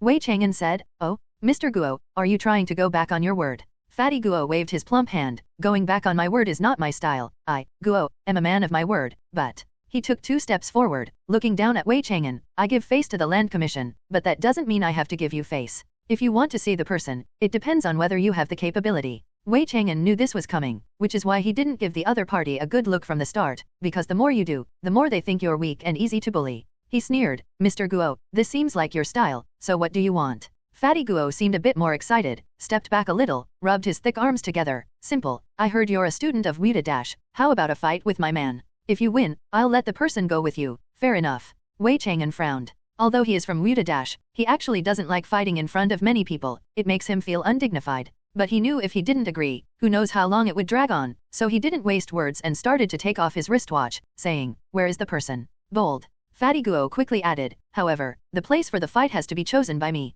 Wei Chang'an paused, staring at him, where do you want? Mr. Guo, don't make trouble, if it ends badly, don't blame me for not giving face. Of course, you're from the Land Commission, after all, we have to take care of his face. Fatty Guo chuckled, pointing to the dilapidated grill phone booth not far away, teasingly said, how about inside there? Wei Chang'an frowned but didn't refuse. He started to take off his coat, then walked to the car and threw everything inside. Fatty Guo clapped his hands towards the sky, oh ho, and immediately a drummer at the side started beating the drum with both hands. To the very rhythmic sound, a thin, scarred man in his 30s walked out. He first looked at Wei Chang'an with a sinister gaze, then blew his nose and wiped it directly on his pants, grinned, and went straight into the phone booth. Wei Chang'an was immediately a bit disgusted. He said to Chen Chuan, Jr., I'll go handle this, remember to act according to the situation. Chen Chuan looked calm and said, okay. Wei Chang'an gave him an appreciative look. Having been a newcomer himself and having mentored newcomers, he knew that it was inevitable for anyone to feel nervous when coming to such a place for the first time. It was very rare to see someone like Chen Chuan who appeared so natural.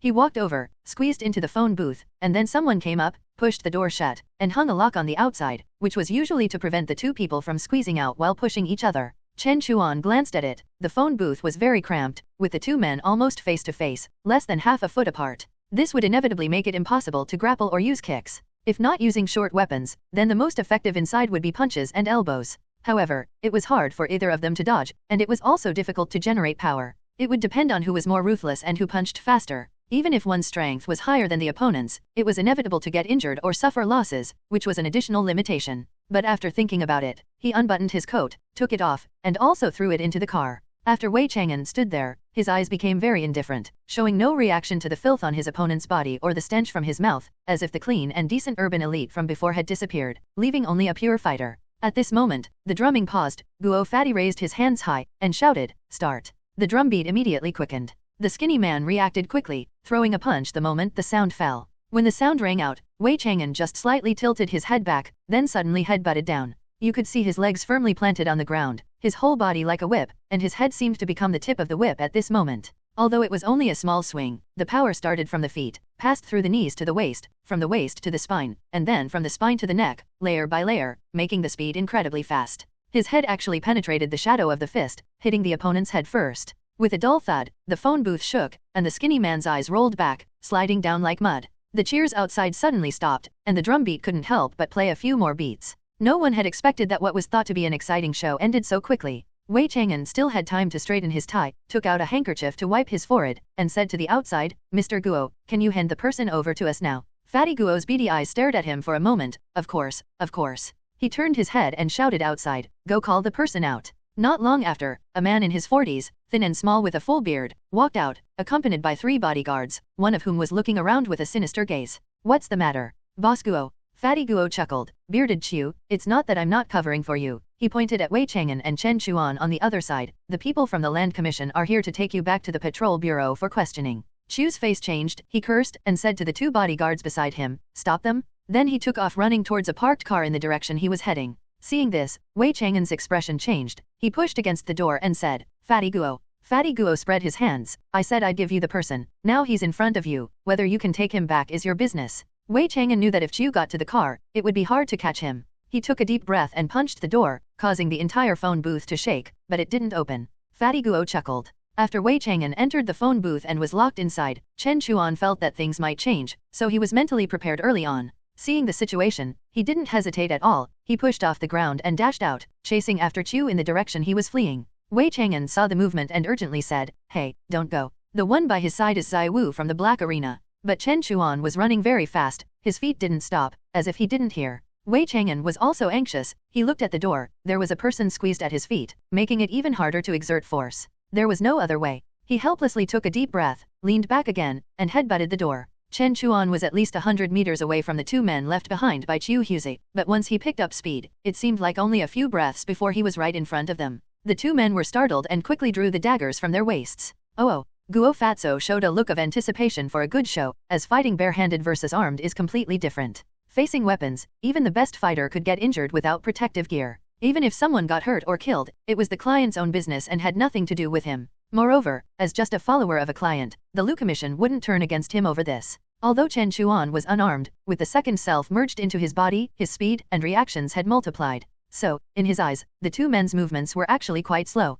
While running, he slightly adjusted his steps, shifting to the side, which caused the two men to turn according to his angle, inadvertently positioning themselves one after the other. At that moment, he suddenly accelerated, first kicking the person on the left, then spinning around to kick the person on the right in the head. The powerful kicks immediately incapacitated the two men. After easily dealing with them, he didn't stop moving and continued chasing after Chiu Huzi. To onlookers, it appeared as if he had charged forward, executed a spinning flying kick, and the two men were almost simultaneously sent flying. Before they even hit the ground, he had already passed by. Guo Fatso was surprised, touching his chin and muttering to himself, looks a bit like the moves of Xiajiang boxing. Is he a disciple or junior brother of Gu Mao? Then he got excited again, turned around, and made an upward lifting motion to the back. The drummer understood and started clapping his hands, the fast-paced drum beat resounding once more. Chen Chuan caught up to Chiu Huzi in no time, but Chiu Huzi turned his head and said something to the side. The bodyguard running with him stopped, also drawing a dagger from his waist, flicking it in his hand with the blade pointing downward, holding it steadily, his eyes revealing a hint of ferocity.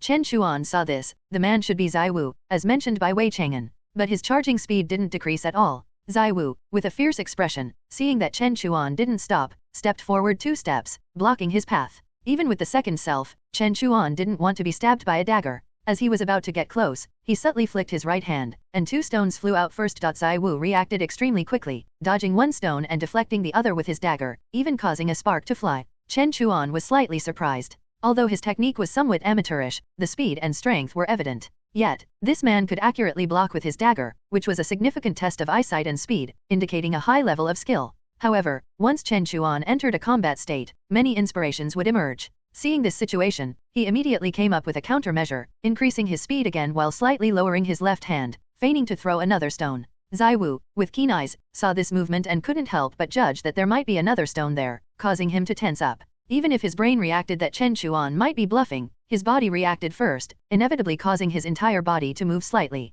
At this moment, both sides were rapidly closing the distance. Just with this slight and unnecessary movement, Chen Chuan seized the initiative. He let out a low shout, forcefully pushed off the ground with his feet, turning into a blur as he charged forward. While his hand parried the dagger-holding hand, he had already breached in, delivering a frightening god fist towards the opponent's face. At this moment, Zai Wu's dagger-holding hand was blocked. Seeing Chen Chuan's fierce approach and realizing he couldn't dodge, his pupils contracted sharply. At this moment, he firmly planted his feet, used his other hand to parry outward, and at the same time let out a shout, his arm trembling as the muscles beneath his skin suddenly tensed, releasing a burst of force. He intended to push Chen Chuan away, but unexpectedly, Chen Chuan could both strike and retract. With a step, he stood firm, all the force exploding from his fist. When the two forces collided, even if not head-on, Zai Wu's body shook, and he couldn't help but take a step back. Chen Chuan, seemingly unaffected, stepped forward, naturally retracting his arm as he charged, and then, punched again. Affected by the previous collision, Zai Wu couldn't make any extra movements and had no choice but to raise his hand again to block, his body shaking as he took another step back. Chen Chuan continued to press on, delivering a third punch exactly the same. At this moment, Zai Wu also became fierce, his feet almost sinking into the mud. As he shouted, he clashed with Chen Chuan once more. With each punch Chen Chuan threw, Zai Wu took a step back, his body shaking violently each time. In just a few breaths, the two had clashed 5 times, and Zai Wu had retreated 5 steps. Dong, dong, dong, dong, dong. The drum beats on the other side were also in sync, each collision deliberately amplified by louder beats. When Chen Chuan was about to throw his 6th punch, despite Zai Wu still wearing a fierce expression, a trickle of blood suddenly spilled from his mouth. Then, as if all his strength had drained, he knelt down in front of Chen Chuan and collapsed face first into the muddy ground. Seeing that the obstacle had lost the ability to resist, Chen Chuan didn't bother with him any longer and dashed past, heading straight for Chiu Huzi. The drum beats behind him also intensified, matching the fervor of his sprint. By now, Chiu Huzi had already opened the car door and gotten inside. Seeing Chen Chuan approaching, he hastily pulled the door shut and fumbled to insert the key.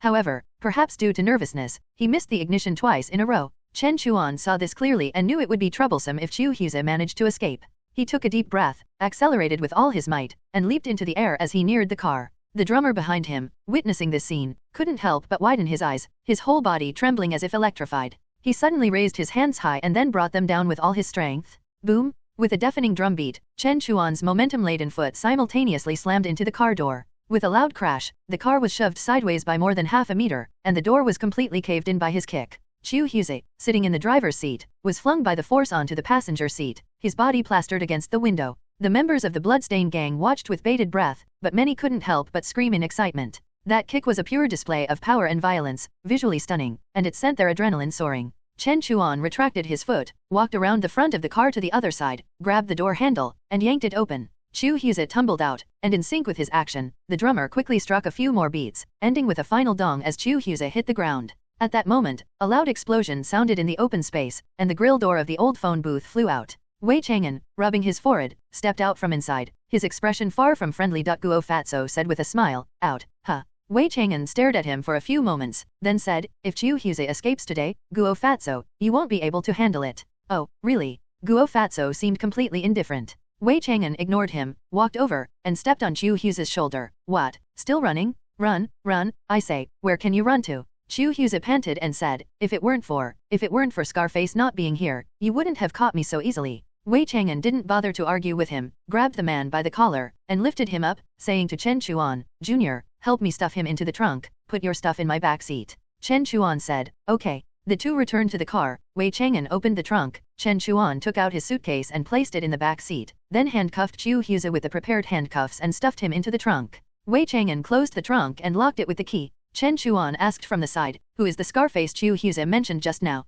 Wei Chang'an said, "Chiu Huzi's former bodyguard. It's said that Chiu Huzi once saved his life with medicine, so he followed him. This guy is quite skilled, a good fighter, and has been on the battlefield before, knows how to use guns and weapons. He might even have implants, making him a tough opponent. But Scarface was wanted for a crime some days ago and is now missing." He walked to the front, opened the car door. "This has nothing to do with us. As long as we hand Chiu Huzi over to the patrol bureau, whether to directly get clues about Fang Daoyai's gang or to have him cooperate in setting up a trap for capture, that's the patrol bureau's business." The two got into the car one after the other. After the door closed, Wei Chang'an cursed, "This dump, I never want to come here again." The car quickly started up, jolted a few times in the muddy pond, and then drove off. After the two left, Guo Fatso felt a bit regretful. It was quite boring here, and just when he found some entertainment, it ended so quickly. He said to the person beside him, "Go check on Zai Wu, if he's not dead, help him up."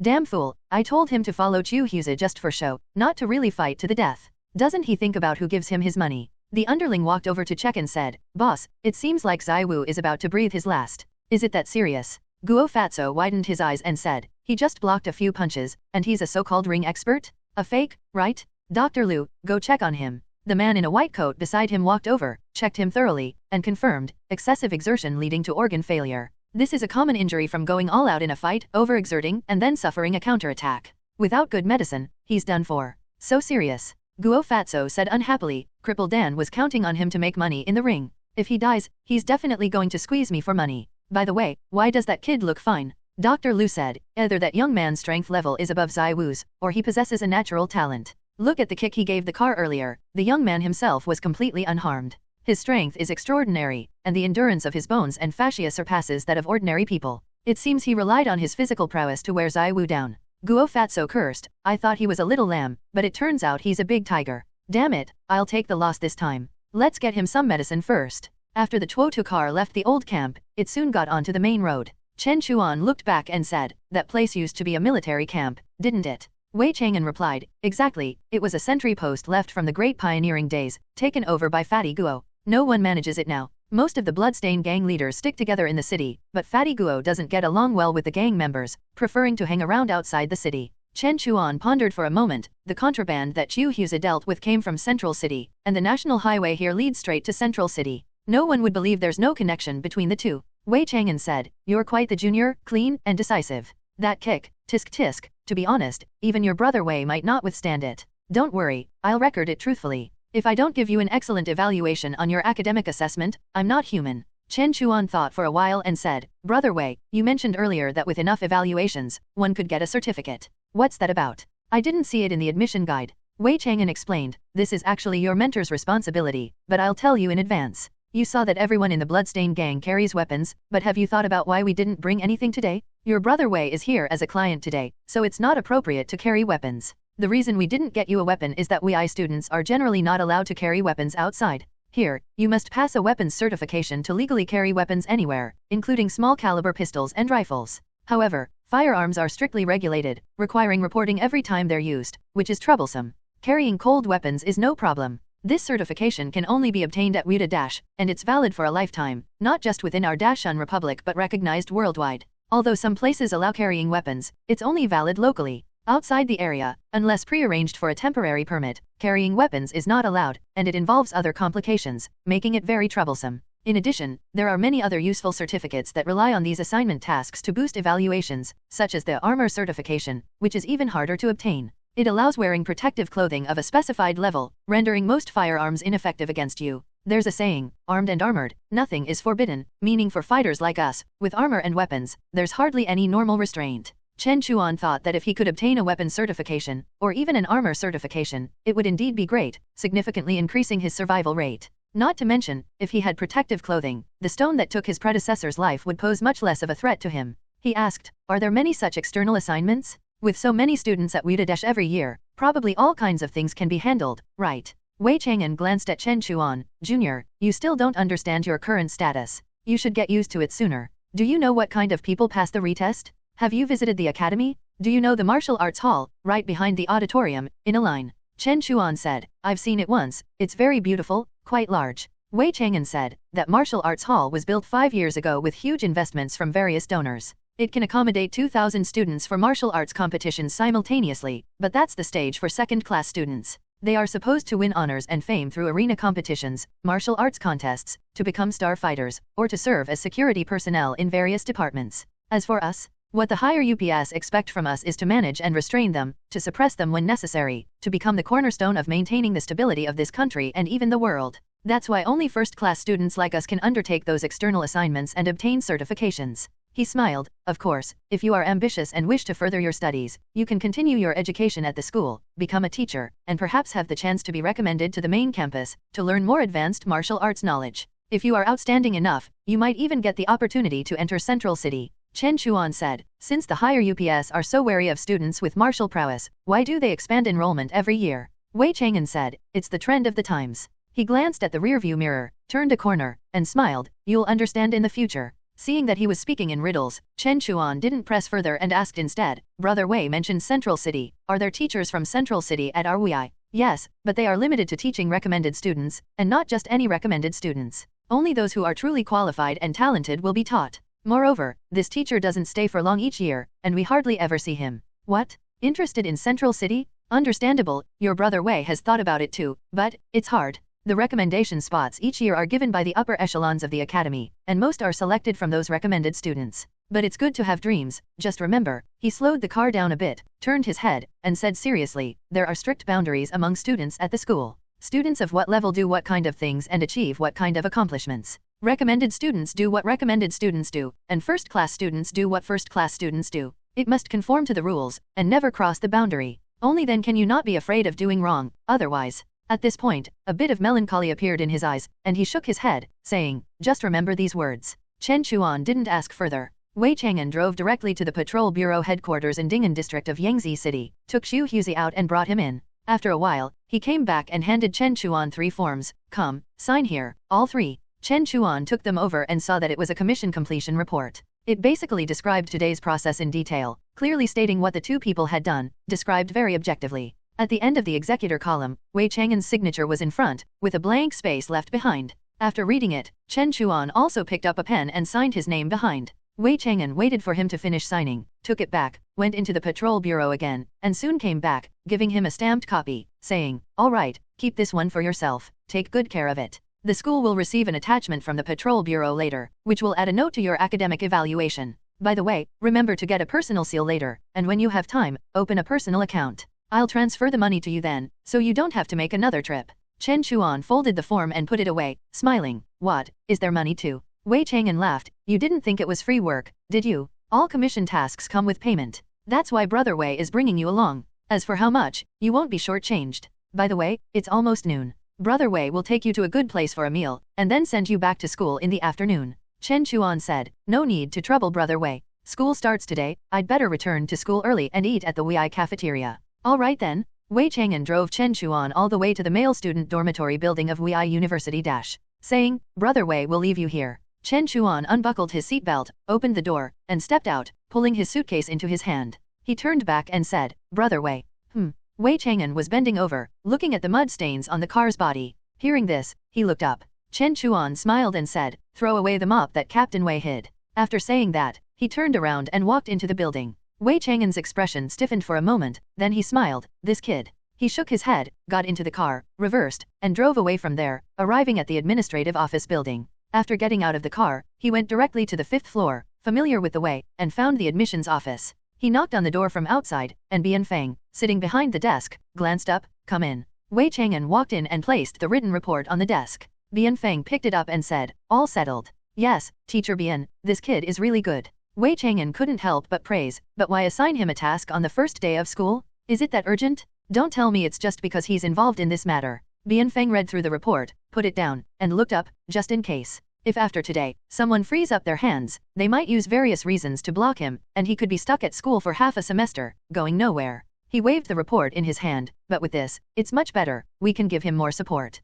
Wei Chang'an understood. When assigning tasks, most of the time the entrusting party requires the cooperating students to have experience and a track record. Without that, others won't choose you. You need to know that there are many students at the same time. If someone beats you to it, you'll fall behind step by step. It's not hard to manipulate, just find an excuse to block you and you have nothing to say. By then, while others are advancing, you can only watch from behind. Moreover, he saw the deeper intentions of the school management. The more time students interact with various departments of the Civil Affairs Bureau and various entrusting parties, the more outstanding their track record, the greater the rewards, and it's easier to get scholarships. This makes it harder for people to manipulate you financially. If the success rate of assigned tasks is high, then all parties will woo and flatter you. After all, no one wants to go against money, and with the school's support, a network of connections will spread both inside and outside the school. These invisible things can sometimes be of great help, and even if someone wants to move against you, they'll have to think twice. He thought of this and became serious, saying, after all, Chen Chuan is also from our Patrol Bureau family.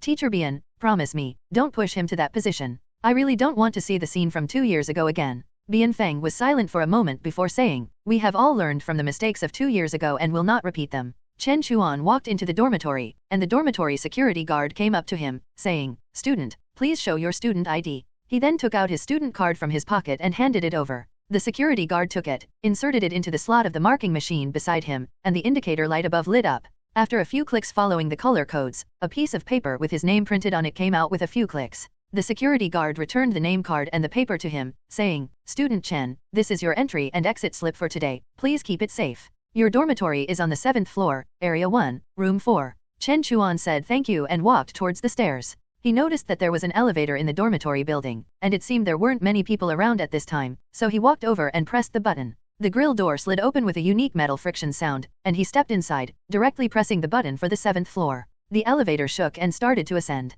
After a while, the number on the roller flipped to 7, and with a slight drop under his feet, the elevator door slid open to the side, and he walked out. In front of him was a hall of several hundred square meters, with area number signs above. To the left were areas 3 to 4, and to the right were areas 1 to 2. He walked towards the right, found area 1, and in front of him was a wide carpeted corridor with 4 doors facing each other on both sides. He found his dormitory room number 4 at the end of the corridor, took out the key to open it, and as soon as he entered, he saw a floor-to-ceiling window opposite, with the curtains wide open, and the nearly noon sunlight streaming in from outside. He placed his luggage aside and walked over, pulling the curtains open a bit more. Standing here, he could see the scenery outside. Below the building was a stretch of emerald green lake, with willow trees planted along the shore. He had looked at the map and knew this was the famous spring and autumn lake within the school, and across the lake was the administrative building of the Wei Academy. Besides, there was a lakeside running track, and he could see quite a few students walking there below. After watching for a while, he then surveyed the interior situation. This was a single dormitory of about 90 square meters, including a bedroom, a living room, a drying room, a bathroom, and a single training room. It provided 24-hour water and electricity, and outside, there were lost and found boards, public phones, and internal delivery boxes. On his desk, he also found a dormitory management guide. The room was cleaned daily by a dedicated person, with bed sheets changed and washed. Clothes could be sent to the laundry room below the dormitory for cleaning, but food was not allowed to be brought into the dormitory. Drinking and smoking were not permitted in the dormitory, and it was strictly forbidden to randomly post posters or similar items on the walls. There were quite a few things to take in. After looking around for a while and getting a general understanding, he decided to head to the cafeteria for a meal first, leaving other matters to be dealt with upon his return. Knock, knock, knock. At this moment, he heard knocking from outside. The door wasn't completely closed, so he turned around and saw a student, a couple of years older than him, also wearing the upper dormitory school uniform, standing there with a not-so-friendly look in his eyes. Chen Chuan asked, "Senior, what can I do for you?" The student stood there, asking in a not-so-polite tone, "You're Chen Chuan, right?" Chen Chuan inquired, "May I know who you are, senior?" The student waved a piece of paper at him, saying with some resentment, "I'm the senior responsible for liaising with you, Shu Han. I've been waiting for you all morning without seeing you. I've been waiting outside like a fool, and other students are making fun of me. I'm in my 3rd year, and I've never seen a freshman as arrogant as you." Chen Chuan apologized, "I'm sorry, Senior Shu. I had some school matters to attend to this morning and couldn't communicate with you in advance." He suspected that the school might not have passed the message down, either due to oversight or intentionally. But since the matter was over, he prepared to show his travel slip to clear up the misunderstanding. Shu Han, however, looked him up and down, flexed his wrist, and said, "All right, since you're here now, there's no point in saying more. As the senior responsible for liaising with you, I need to test your level first to understand your situation. That way, the report I submit later can be more detailed." Chen Chuan asked, "Oh, is there such a procedure in the liaison process? Why the nonsense? I'm the senior, I must know better than you, right?" Shu Han appeared impatient, but his eyes were somewhat evasive. Chen Chuan smiled, glanced at him a few times, and said, "All right." Regardless of whether there was such a procedure, he was also somewhat curious about the level of the senior students. He had observed Wei Chang'an's performance. Just from what was shown, it was really impressive, worthy of a 3rd-year student. From the scene at the phone booth, it was highly likely that he had mastered the force. According to Yu Gang, even in Wei Academy, such people were considered elites. But unfortunately, there was no time or opportunity for a sparring session. However, he could learn a thing or two from the senior student in front of him, who was also a top student. Shu Han looked around and said, "It's too cramped here, follow me outside." Chen Chuan readily agreed and followed him to an open area on the same floor, which was essentially a training ground, covering more than 500 square meters, ample for spectators and sparring. When they got outside, a senior student was leaning against the wall, waiting boredly. Seeing the two come out, he smiled and said, "What, going through the procedures?" Shu Han grunted in affirmation. It's known that those who practice combat have some temper, and some young students, who haven't been beaten up, act as if they're the top dogs, looking down on everyone, speaking very aggressively during interactions, which inevitably leads to conflicts. At such times, verbal communication is useless, and only fists can speak. So, this is considered an unofficial procedure, another set of rules summarized by the students. Generally, for troublemakers, a beating is all it takes to make them submit, and then they can calmly listen to reason. However, Chen Chuan's case is special. He has a good attitude, possibly for other reasons, but being left hanging without a definite message, having waited all morning for nothing, has really annoyed Shu Han, so he wants to go through the procedure. At the same time, he has heard about Chen Chuan knocking down Zhong Wu, a monster, after enrolling, and some have even compared Chen Chuan to a former idol of his, which he finds hard to accept, wanting to measure Chen Chuan's capabilities. The senior student also became interested and proactively walked up to Chen Chuan, extending his hand for a handshake. "Student Chen, right? Hello, my name is Shen Xiao. I've heard of you. Hey, you might not know, but you're quite famous now. Even us 3rd-year students have heard about it. You managed to knock down a monster like Zhong Wu. I really admire that.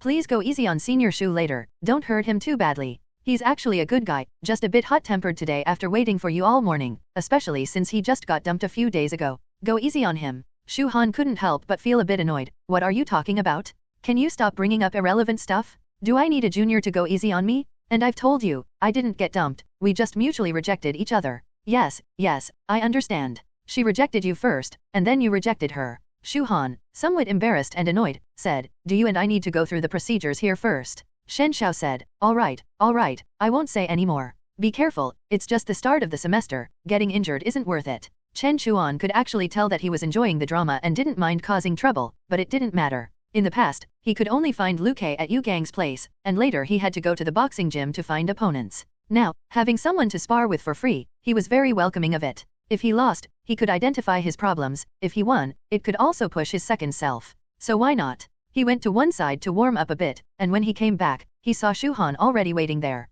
Shu Han glanced at Chen Chuan standing there, handsome and clear-eyed, and couldn't help but mutter to himself, this kid looks quite presentable. He reminded, Junior Chen, be careful. I'm good at close combat and have mastered techniques you haven't yet. Chen Chuan nodded. It was his first meeting with Shu Han, and not knowing the man's thoughts, he suspected the information was meant to confuse him. Regardless of the opponent's strategy, he planned to stick to his own rhythm. He thought for a moment and said, I don't have any special skills, just a bit better physical condition. Physical condition. Shu Han nodded seriously. He believed it. From the information he had received, Zhongwu's brain was nearly beaten to a pulp, and he was kept alive by medication. The school didn't let him die to avoid bad publicity, but he was almost in a vegetative state with no hope of waking up. Given Zhongwu's physique, for Chen Chuan to achieve such a result with bare-handed attacks, it was impossible without considerable strength and skill. After exchanging pleasantries, they bowed to each other, stepped back a few paces, and prepared to start. Shu Han, valuing his pride as a senior, would not initiate the attack. He extended a hand, assuming a stance of inquiry, waiting in place. Chen Chuan, not standing on ceremony, thought, if you won't come, then I'll go. So he strode forward. Shu Han, not tall, felt a sense of oppression as Chen Chuan came straight at him. If he dodged now, Chen Chuan could follow up, and although the space was sufficient for evasion, it would look bad. As a senior, he valued his pride. So instead of retreating, he bunched up his body and stepped forward. Chen Chuan saw Shu Han suddenly appear before him, feeling a sense of disconnection and abruptness, as if no effort was needed to move forward. He immediately realized that the opponent must have used some technique. In combat, there's a prejudgment of where moves will land and where the enemy is positioned. If the person isn't there, the rhythm could be thrown off immediately. In this situation, it was highly likely that the opponent would try to grapple him. The best choice now would be to leap back and lower his center of gravity, but that might be exactly what the opponent wanted him to do. So he did the opposite, advancing instead of retreating, stepping forward continuously, pressing his center of gravity forward, and exerting force to charge ahead. An unpleasant screeching sound could be heard from the floor as he executed the mountain colliding body from the great loose hands technique. This move relies on the attacker's physical advantage to forcefully break through the opponent's stance during the charge. As the saying goes, strength can overcome skill. No matter how exquisite the technique, it ultimately comes down to power, or it's useless. Shu Han indeed had the intention to wait for Chen Chuan's reaction. If Chen Chuan was deceived by his movement and lowered his center of gravity, Shu Han could easily make his force miss by pulling back his hand, and then he could effortlessly grab Chen Chuan's head, ending the match directly. But then he realized something was wrong, suddenly sensing an irresistible force rushing towards him. He couldn't hold his ground and was knocked flying sideways. However, after being thrown, he rolled over and stood up in one go, appearing completely unharmed. Shen Xiao said, Xiaoshu, you've lost. If Chen had pressed on just now, you wouldn't have won. Shu Han was silent for a moment, then admitted frankly, yes, Chen, you've won. Chen Chuan shook his head and said, it's senior's courtesy. This wasn't just polite talk. He felt Shu Han made a very subtle movement at the end but immediately held back. He guessed it was likely a harmful technique, but since it was just a sparring match, it wasn't used. This victory was only a sparring victory. A life and death battle wouldn't have such a straightforward outcome.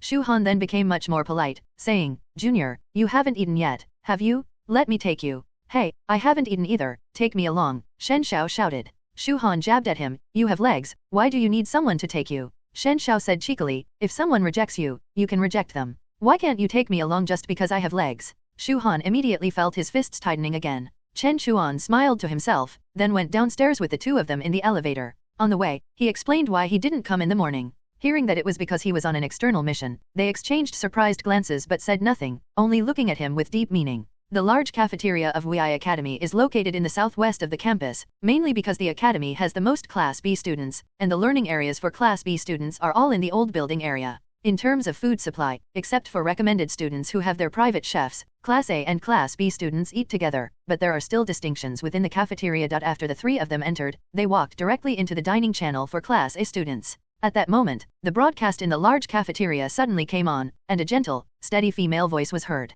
Longed food, abandoning the rigidity and constraints inherent in food, breaks the traditional concept, offering a new expression and interpretation of food. Long's philosophy is to return food to its most primitive state. The materials used in the food are mainly rich energy algae, high quality and high content, easy to digest and absorb, providing balanced nutrition and various substances essential to the human body. Chen Chuan noticed that some people in the cafeteria looked numb, while some, clearly freshmen, sighed and said here we go again, and even more seemed as if they didn't hear it at all. Longed food has adopted strict disinfection measures, complete sealed management, eliminating the drawbacks of external pollutants, solving the safety issues of traditional diets. Longed food can be preserved for over 150 years under extreme temperatures. Shen Xiao smiled and said, hearing it for the first time, it's better for us Class A students, we only have to listen to it once during each meal, but for Class B students, it's a continuous loop, and you can't even walk out. Either you pay for your own meal and come here to eat. Chen Chuan thought for a moment and expressed understanding. It's okay the first time you hear it, but having to listen to it every day is like brainwashing.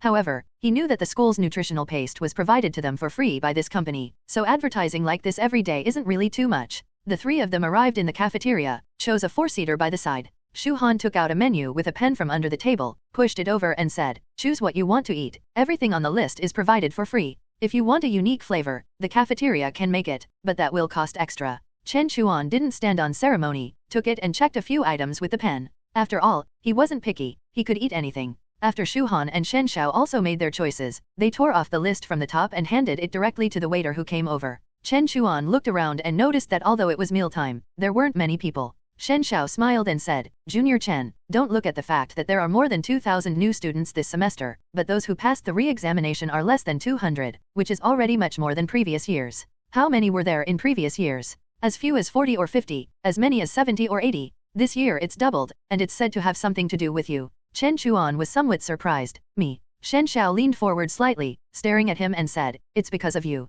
You know what? After the news of you defeating Zhong Wu spread that day, many of the examiners didn't dare to be too harsh. They were afraid that if they pushed too hard, someone like you might appear again and beat them to death or cripple them. Chen Chuan thought for a moment. He believed that the fourth examination room was influenced at the time, but other examination rooms were not necessarily. It should be some people at the upper levels of the school who deliberately promoted it. Thinking of what happened this morning, he could also deduce some things. Shen Xiao said, if you ask me, the later candidates should be grateful to you. Chen Chuan shook his head and said, I only do what I want to do, and their ability to stand there is their own choice, and their ability to pass the re-examination stems from their own persistence. Shen Xiao heard this and couldn't help but look at him with interest. For a moment, he admired this junior a little. To be honest, if he had done such a thing, he would have been carried away. But Chen Chuan was very calm. Although he thought this was too low-key, it didn't prevent him from admiring him in his heart. Shu Han thought for a while and said seriously, Chen Chuan, if you want to go far on the path of martial combat, you should pay attention to choosing a good guidance teacher next. Chen Chuan nodded to show he understood. He had learned about it from the previous booklet. The courses at Wei Academy are roughly divided into three types: open courses, guidance courses, and invitation courses. Both A-grade and B-grade students can attend open courses, while invitation courses are only extended to some students who are excellent in their studies and have some reputation. However, there are many situations here. Sometimes there are restrictions, and sometimes there are none. But the most different is the guidance course. The school will arrange a guidance teacher for A-grade students, who will be specifically responsible for the guidance of a certain student. What a student can learn is also greatly related to the guidance teacher. This is also one of the main differences between A-grade and B-grade students. Of course, guidance teachers sometimes lead more than one student. They can choose students, and students can choose guidance teachers. This is not a fixed relationship. It is not uncommon to change a guidance teacher every once in a while. After all, today's martial combat is no longer the master-apprentice inheritance model of the past. It needs to learn from each other's strengths and be inclusive. He said, Senior Shu, I don't know much about guidance teachers. Do you have any recommendations?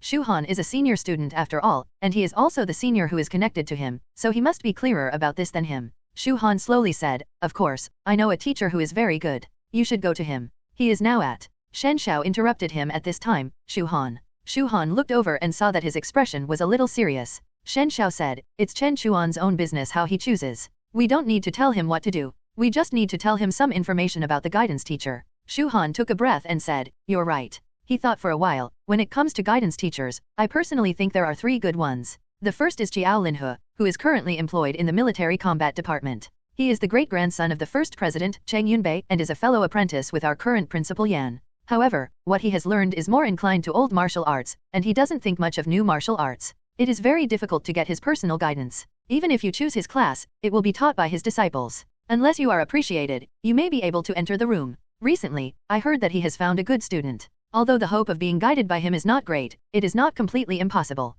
Junior can try if you are interested. The second teacher, Sun Yunshun, a lecturer in the free fighting department. This teacher has high personal strength and ranks high in the free fighting department. He is proficient in various martial combat moves and has almost no shortcomings. He also knows how to train students very well. In the past 10 years, many excellent A-grade students have come from his school. Moreover, this teacher is very good at building relationships with people, so even if his place is not suitable, he can weave a lot of connections through this teacher. The third teacher, Yan Xiaojing, the grandson of our principal Yan, the proud student of the high supervisor of the recruitment and preparation office, a master of the military combat department, especially good at spears, as well as sanda and grappling. He is not much older than us and his thinking is not old-fashioned. It may be the easiest to get along with this teacher. Speaking of this, he said to Chen Chuan, among the 4 major departments of the school, the free fighting department, the wrestling and grappling department, the subduing and apprehending department, and the military combat department, let's not mention the small departments for now. The most momentum is the wrestling and grappling department, because it has a lot of resources for some reasons, and it absorbs many excellent students every year.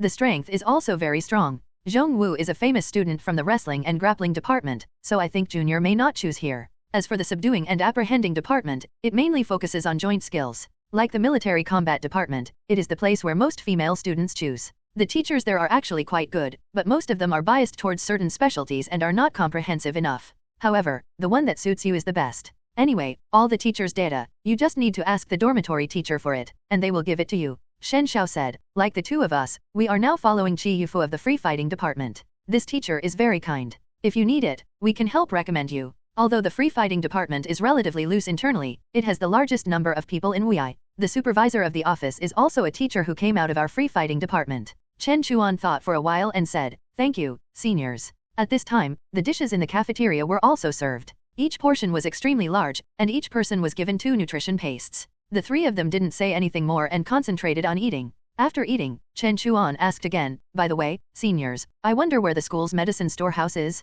I want to buy some Kailian powder for a friend. Shu Han said, now the school's medicine storehouse requires a note from the guidance teacher to get any medicine, so Junior, you still need to find a suitable guidance teacher first. Shen Xiao said with a smile, isn't that why the guidance teacher is important? Like Junior doing assigned missions, if the guidance teacher has connections, he can find you many. If you choose poorly, either he won't be happy and hand over the delegation to others, or he won't have the resources to help you. Chen Chuan nodded and said, understood. He thought to himself, it seems that the next step is to solve this matter as soon as possible. After coming out of the cafeteria, the 2 of them took him around the school again to familiarize himself with the campus environment and the situation in various places, and then they separated. On the way back to the training ground, Shu Han suddenly said, don't you think he looks a lot like Senior? Where is he like? Shen Xiao said, I think you're crazy. I'm not. Shu Han denied, and said, actually, after I first heard about this Junior, I didn't think much of it when someone compared him with Senior, but after meeting him today, I think it's worth waiting for him for a morning. Shen shook his head and said, he has his own way to go. Why should we worry so much?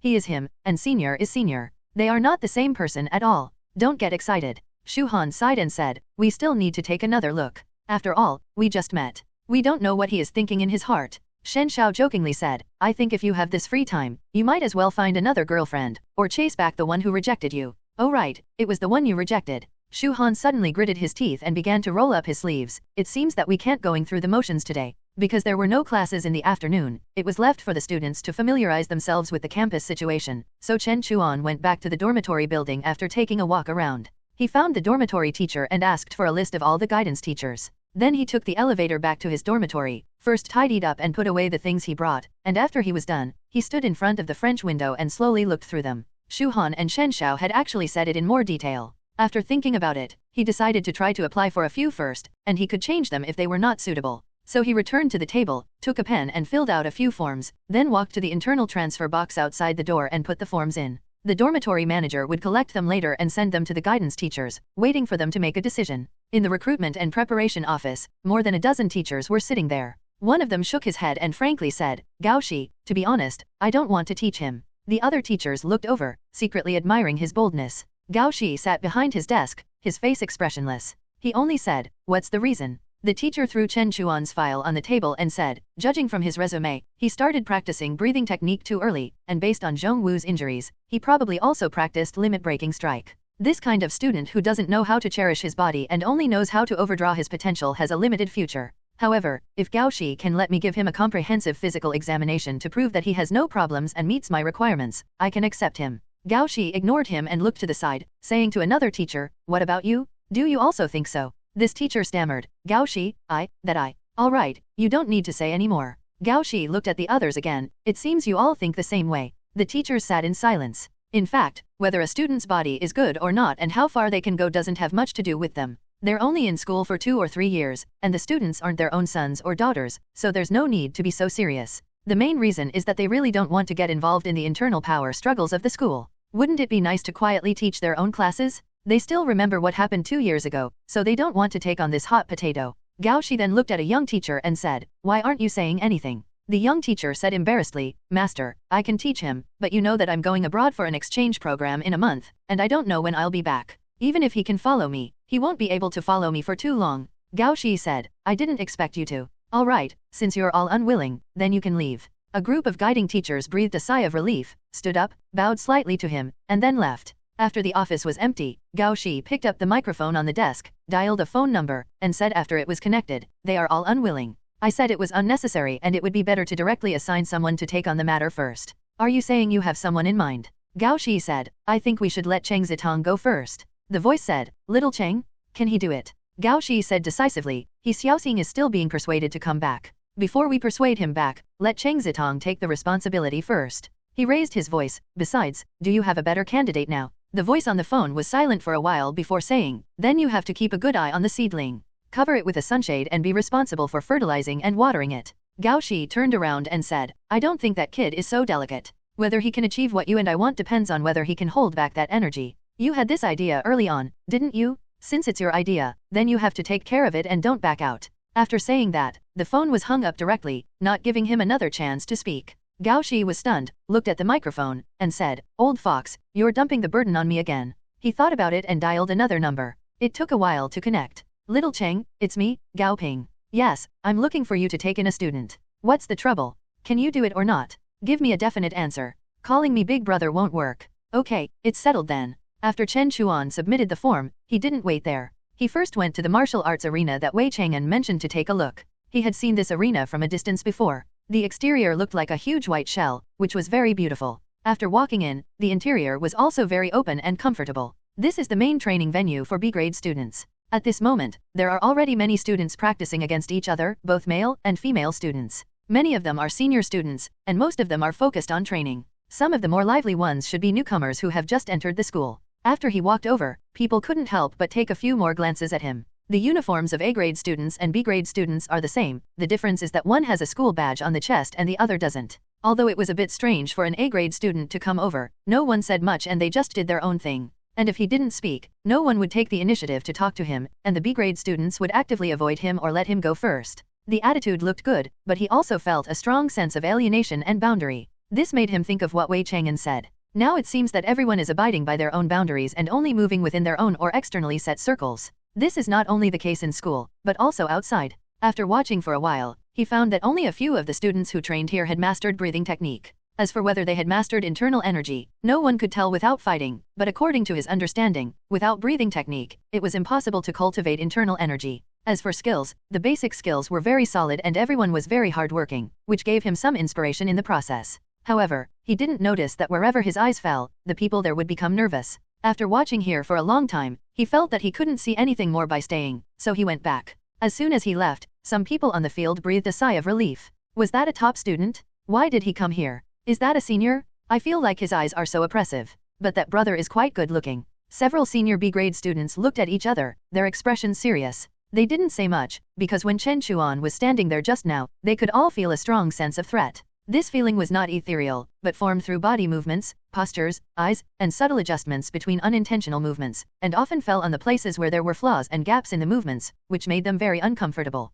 At the same time, they also had a sense of frustration, because they had never seen Chen Chuan before, and he was likely a freshman. They originally thought that they should have caught up with the top students of the same period through their own efforts, but now they suddenly discovered that just a freshman could make them feel like they were sitting on pins and needles, which was undoubtedly very demoralizing. They didn't have anything to say and could only continue to practice hard in silence. After Chen Chuan left the venue, he came to Spring Autumn Lake. He first ran a few laps along the lakeside track, then went to a single training hall in the academy and trained until evening. After eating dinner in the cafeteria, he saw that it was getting dark, so he went back to the dormitory. However, just as he walked to the entrance of the dormitory and was about to take out the key, a voice came from a distance, "Classmate, wait a moment." He looked back and saw a small classmate running towards him with a form in his hand. He stopped and asked, "Classmate, what's the matter?" The small classmate stretched out his hand and said, "Hello, are you the classmate from dormitory number 4? I'm from dormitory number 3. My name is Feng Xiaoqi." Chen Chuan also shook his hand and said, "Hello, classmate Feng, my name is Chen Chuan." Feng Xiaoqi said excitedly, classmate Chen, it's like this. He raised the form in his hand. We need to choose a group leader for this row of dormitories. This is to prevent poor communication within the internal transmission box. The group leader is responsible for communicating and transmitting any news from the school and dormitory. If students need help, they can also inform the group leader first. I recommend myself to be the group leader. I don't know if classmate has any objections. Chen Chuan understood that this was actually a errand job, perhaps with some small power, but he was not interested in it, so he said, okay, I have no objections. Great, thank you, classmate Chen. Feng Xiaoqi smiled happily and went to knock on the door of number 2 next door. There happened to be someone there, and a handsome young man came out from inside. Chen Chuan also went over to get to know him, but this young man didn't seem to like to talk much. When asked his name, he just replied Luo Kaiwan, and when asked if he agreed with Feng Xiaoqi being the group leader, he just replied okay. As for dormitory number 1, it seemed like no one was there. Feng Xiaoqi said that he had arrived here 5 days in advance, but he had not seen anyone move in next door until today, but the dormitory room diagram indicated that someone had occupied it. While the 3 of them were talking there, they suddenly heard the sound of the elevator, and then slow footsteps. A senior student wearing imported formal wear, with a gentle face and glasses, walked over from outside the corridor. He smiled at Chen Chuan and said, classmate Chen, we meet again. Chen Chuan immediately recognized that this was the senior who received him during the second trial and introduced him to the Mutual Aid Society. He asked, Senior, what's the matter for coming here? The senior put one hand in his pocket, adjusted his glasses, and smiled, it's nothing. I was asked by someone to talk to classmate Chen alone. Chen Chuan thought for a moment, then used his key to open the door, stepping aside and saying, Senior, please come in. Just then, Luo Kaiwan suddenly said, if you need any help, you can call me. Chen Chuan glanced at him in surprise, nodded to him, and sincerely thanked him, saying, thank you, Luo classmate. The senior seemed not to have heard their conversation, smiling slightly as he followed Chen Chuan into the dormitory. Chen Chuan first invited him to sit down and poured him a glass of water, then sat down opposite him and asked, may I ask what senior's name is? The senior smiled and said, let me introduce myself, Yu Ruizi, a second-year student from the Wrestling and Grappling Department. A senior from the Wrestling and Grappling Department. Chen Chuan looked at him, he really couldn't tell from his build. Someone like Zhong Wu immediately looked like they were from the Wrestling and Grappling Department. However, wrestling and grappling have many categories, with all kinds of body types, even small ones, so this wasn't too strange. He asked, may I ask what brings senior brother Yu here? Senior brother Yu maintained his gentle smile and said, did Chen classmate think I was here to interrogate you? He shook his head and added, no, every action you took in the examination room was in accordance with the rules, undeniably, so no one will come to investigate anything. The reason I'm here today is actually to invite Chen classmate to join the Mutual Aid Society. Chen Chuan looked at him and said, I guess I wasn't clear enough last time. Today, I'll formally reply to senior, I have no interest in accepting any funding from the Mutual Aid Society. Yu Ruizi smiled and said, Chen classmate, I didn't come this time to offer you any funding, but simply to invite you to join the Mutual Aid Society. He raised his hand at this point, gesturing to wait a moment. Chen classmate, don't rush to refuse. I can tell you about some of the things you can gain after joining the Mutual Aid Society. You can give me your answer after hearing them. He looked at Chen Chuan, pushed up his glasses, and said, Chen classmate, you must first understand that a martial combat expert isn't someone who can succeed by just practicing casually. That's just a fighter from a street boxing gym. Someone who truly aspires to achieve something in this path must undergo purposeful, systematic training. This kind of training is very important, extremely important. As he said this, he not only repeatedly emphasized it but also included a strange sense of profound meaning in his voice. You might say that there are training teachers and guidance teachers in the school, but your teachers don't really understand you. They just teach you based on their own past experiences, using themselves as a blueprint. Even if there are many methods to assist now, there are still many unsatisfactory aspects. Sometimes, it might just be this little bit of deviation that prevents your potential from being fully realized, preventing you from reaching the height you should have reached. At this point, he emphasized, and the Mutual Aid Society can help you achieve this. Chen Chuan said, oh, is the Mutual Aid Society that capable? Yu Ruizi said confidently, of course, the energy of the Mutual Aid Society is beyond your imagination. If you join the Mutual Aid Society, you will receive a comprehensive physical examination, a tailored training method, and help in constructing your own martial combat system. The Mutual Aid Society can also provide various auxiliary drugs for training. This is just for now. When you leave school in the future, if your performance is good, you can also be recommended to Molin Company. Kui Hong, the current deputy supervisor of security guards at Molin Company, was able to rise to his position with our support. That's a company that occupies a place in Central City, and you know what that means for the future without me having to say more. Chen Chuan thought for a moment and asked, I have a question. Why did you come looking for me? Yu Ruizi said, actually, we didn't just look for Chen classmate alone. Whether it's in the past or this year, we'll send invitations to all students with potential. He smiled again. Chen classmate, it can be seen from your examination process that you should have mastered breathing technique, and you didn't start practicing martial combat from a young age like others, which is rare. It's difficult for ordinary people to withstand this kind of pain without receiving early training. But you passed, and you rightfully possess the strength to compete with examination students. This also gives you value in advance. Pardon me for using the word value, but a person can be measured by their value, but they can also depreciate. He stared at Chen Chuan, seemingly wanting to put pressure on him. You obtained strength at the cost of overdrafting your potential, but this debt will have to be repaid sooner or later. What awaits you is injuries and decline in a few years, or other terrible situations. This situation might be even earlier than you think. Many A-grade students haven't started training yet, but once they start practicing breathing technique, they will soon catch up to you. The advantages you have now will disappear. Is that so? Hearing him say this, Chen Chuan suddenly became curious and asked, Senior brother Yu, if that's the case, do you have any way to make up for the overdraft of potential? Of course. Yu Ruizi gave a very affirmative answer. He felt that Chen Chuan seemed interested in this, so he also gave a very careful explanation. Some drugs produced by Central City's pharmaceutical companies can repair your potential and make up for your shortcomings, but these drugs are not only extremely expensive, but also prohibited outside of Central City. Only the Mutual Aid Society has the means to obtain them, and the Mutual Aid Society can promise that as long as you join, you can immediately see these types of drugs. Seeing that Chen Chuan didn't speak, he added, of course, if you feel that drugs are inappropriate and unwilling, then there are other options, such as implants. After hearing this, Chen Chuan couldn't help but look at him and repeated, implants. Yu Ruizi said, you may have heard of it, or you may not have. It is a biopharmaceutical, a military-grade biological implant that can allow you to instantly gain strength beyond ordinary people. Chen Chuan said, if that's the case, if it's replaced on ordinary people, can they immediately gain a good combat power? Yu Ruizi shook his head and said, it's not like that. Whether the strength of the implant can be utilized well depends on the carrying capacity of the target being implanted. The higher a person's carrying limit, the stronger the strength. So a good body is necessary. Chen Chuan was thoughtful. Yu Ruizi waited for a while before saying, I've said so much, I don't know what Chen classmate thinks. Chen Chuan looked at him and decisively refused. I appreciate the Mutual Aid Society's kindness, but I would rather walk my own path. Is this your answer? Understood. Yu Ruizi was still that polite and gentle person, as if he wasn't angry because of Chen Chuan's refusal.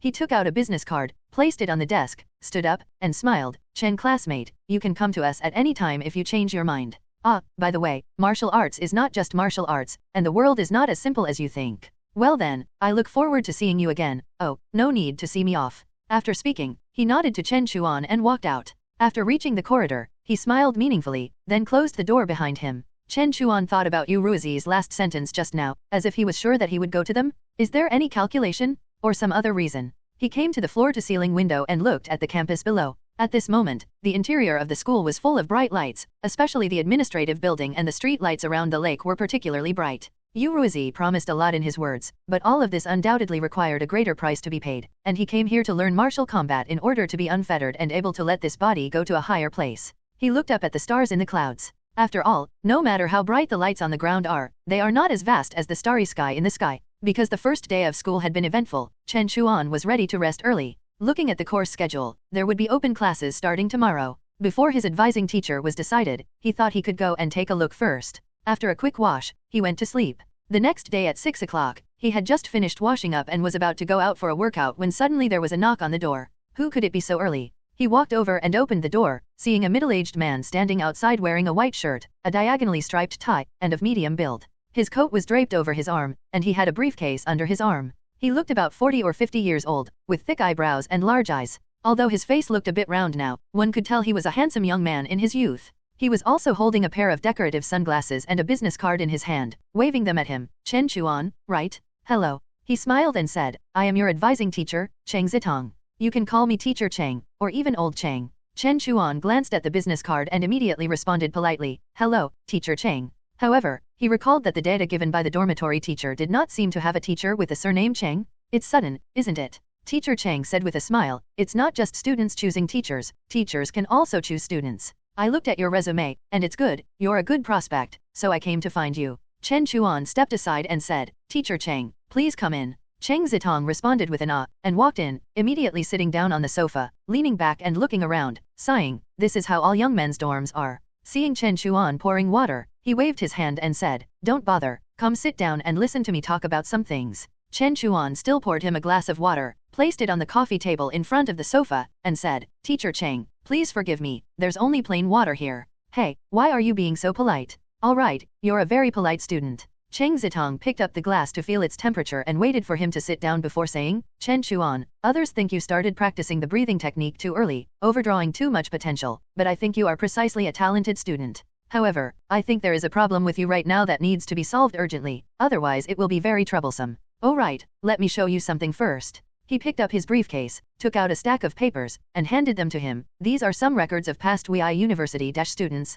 some data from when they were 17 to 37 years old. You don't need to look at the beginning, pay attention to the back, yes, turn to the back. Chen Chuan flipped through the data to the back and quickly found that almost all of these WI Academy students had records of medical treatment and surgery starting from their 20s and 30s, and very frequently. Some even had such cases before they were 20. Cheng Zitong said, see it. Chen Chuan looked up and asked, Teacher Cheng, what is the reason for this? Is it because excessive training during their studies led to physical injuries and illnesses? Cheng Zitong shook his head, if only it were that simple, we need to talk about this slowly. Chen Chuan said, please enlighten me, teacher. Don't be so polite. Although he said that, Cheng Zitong was still very satisfied with his attitude. He continued, you have already started practicing the breathing technique, and you can feel the benefits it brings, but you may not understand what is truly hidden beneath the breathing technique. Chen Chuan couldn't help but ask, what is it? Cheng Zitong said, under the promotion of the breathing technique, your body's resistance, the strength of your internal organs, the load-bearing capacity of your bones, and even all aspects of your body will undergo a qualitative leap.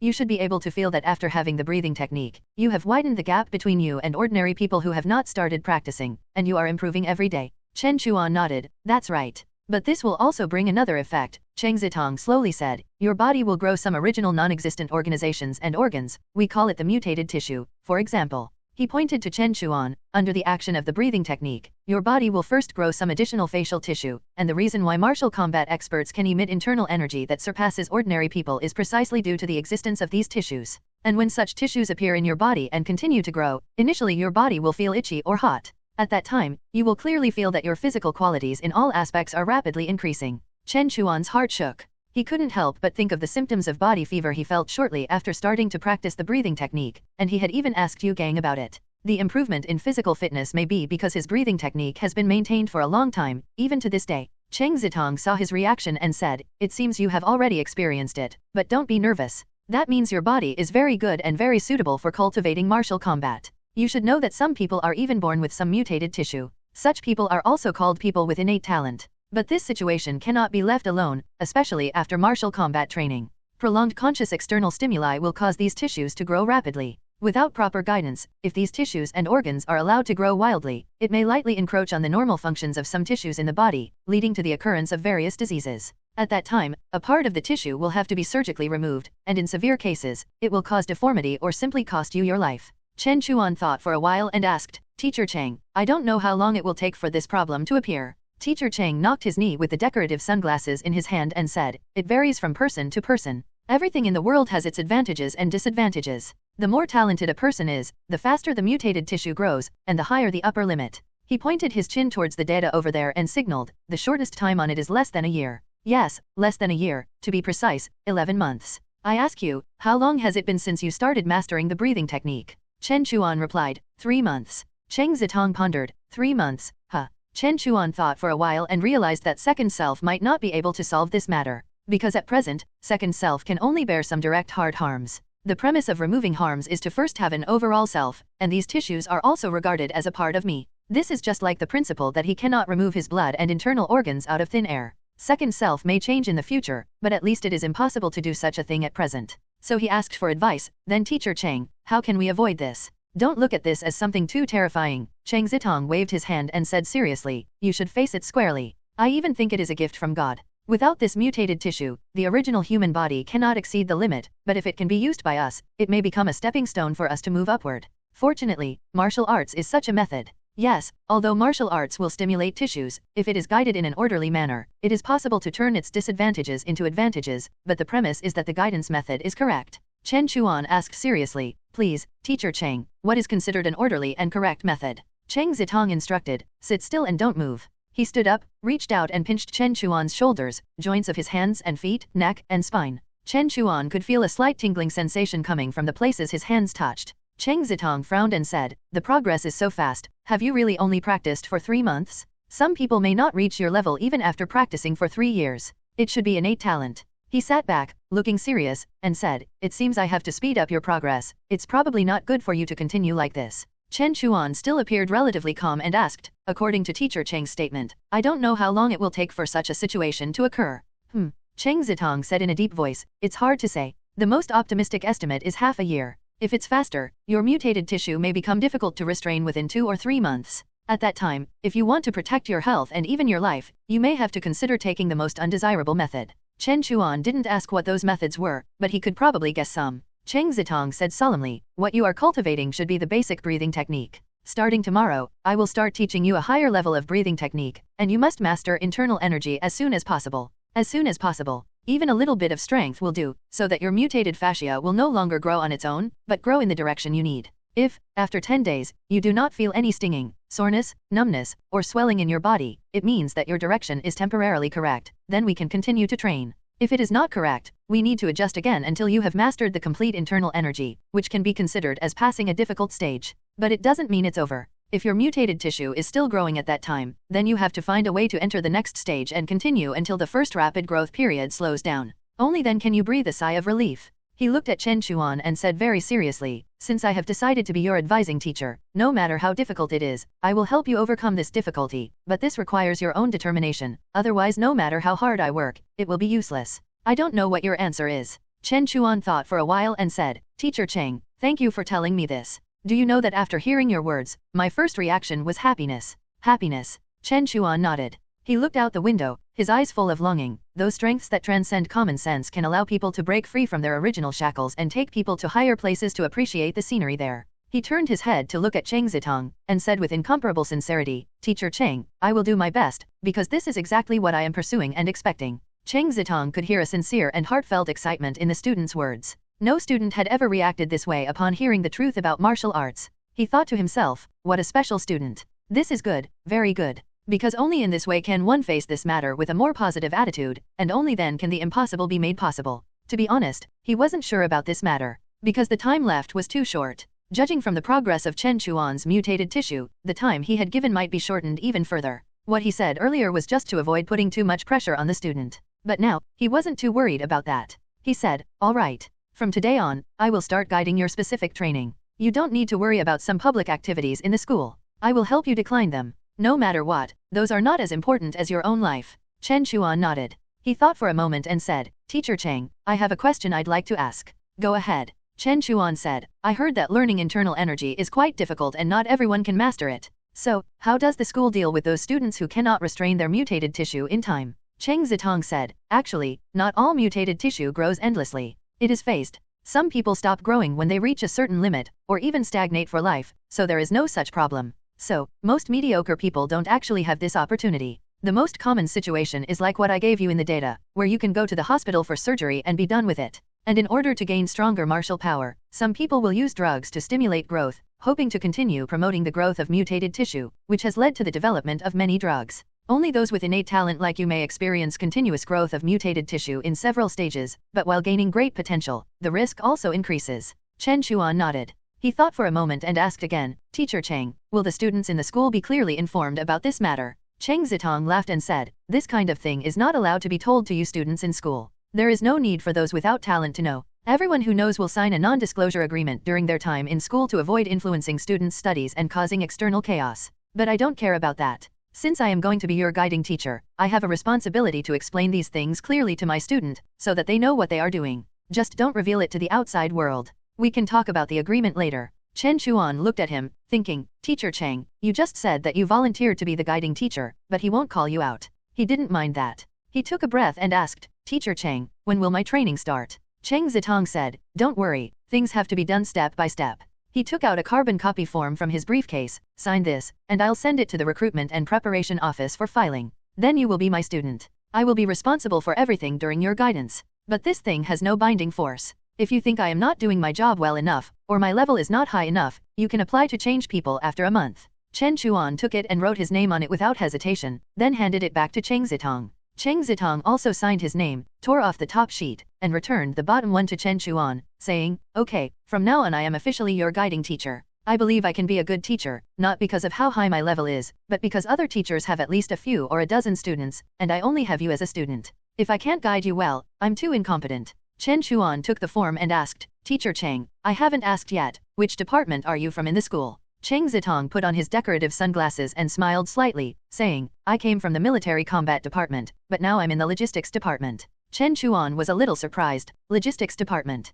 Cheng Zitong smiled and said, What? Do you look down on the logistics department? Aren't the teachers in the logistics department teachers, and can't they be your guiding teacher? He pointed to himself, Your teacher, I have a proper guiding teacher qualification certificate, and let me tell you, I am the deputy supervisor of the logistics department. In Wei, everyone has to give me some face. Chen Chuan looked at his somewhat round and wealthy face, thinking, I can see that. Cheng Zitong didn't know what he was thinking, raised his briefcase, and then went to pick up his clothes. After thinking about it, he simply threw them on the sofa, saying, I'll go to the pharmacy to get you some medicine first. Cultivating internal energy also requires drugs to cooperate with. Wait for me to come back here. Chen Chuan responded. At this moment, he remembered one thing and said, Teacher Cheng, can you please bring some Kylian powder? I have a friend who also needs to start training and needs these things. Cheng Zitong said, That's easy. This medicine is not expensive. By the way, let me tell you first, to prevent students from abusing it, the medicine I will give you later is a fixed amount every semester, so if you exceed the amount, you can only pay for it yourself.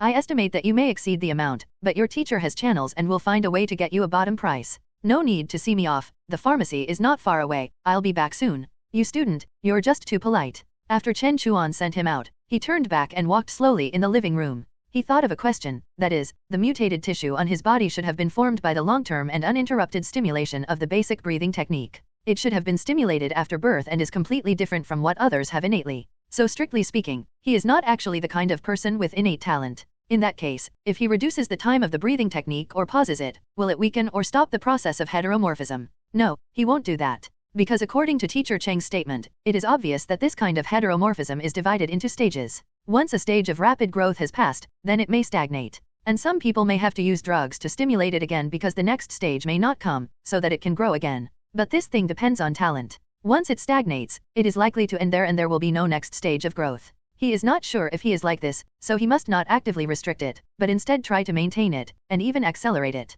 As for the progress of learning and training, with second self, he is confident that he can catch up. In any case, he should do everything possible to master internal energy. It was only half an hour before Cheng Zitong came back. He threw a pack of medicine powder to Chen Chuan, saying, Kylian powder, drugs technology has been improving. Now the medicine powder is more refined than before. This pack is enough for 2 people, but the medicinal properties are still so strong. Tell your friend to be careful when using it and don't take too much. Chen Chuan took it and said, Thank you, teacher. Cheng Zitong said, Don't be polite to your teacher. He took out 2 more packs of medicine. These are the pills and medicine powder for external application and internal use to cooperate with your new breathing technique and internal energy training. These are enough for you to use for a month. Use them first, and we'll talk about the next stage later. By the way, I didn't take some inhibitory drugs. That thing can slightly inhibit the growth of your mutated tissue. It's better than nothing, but I think it's best to rely on yourself to exercise and grow. The greater the disadvantages, the greater the benefits that will be converted in the future, so don't use it if you can.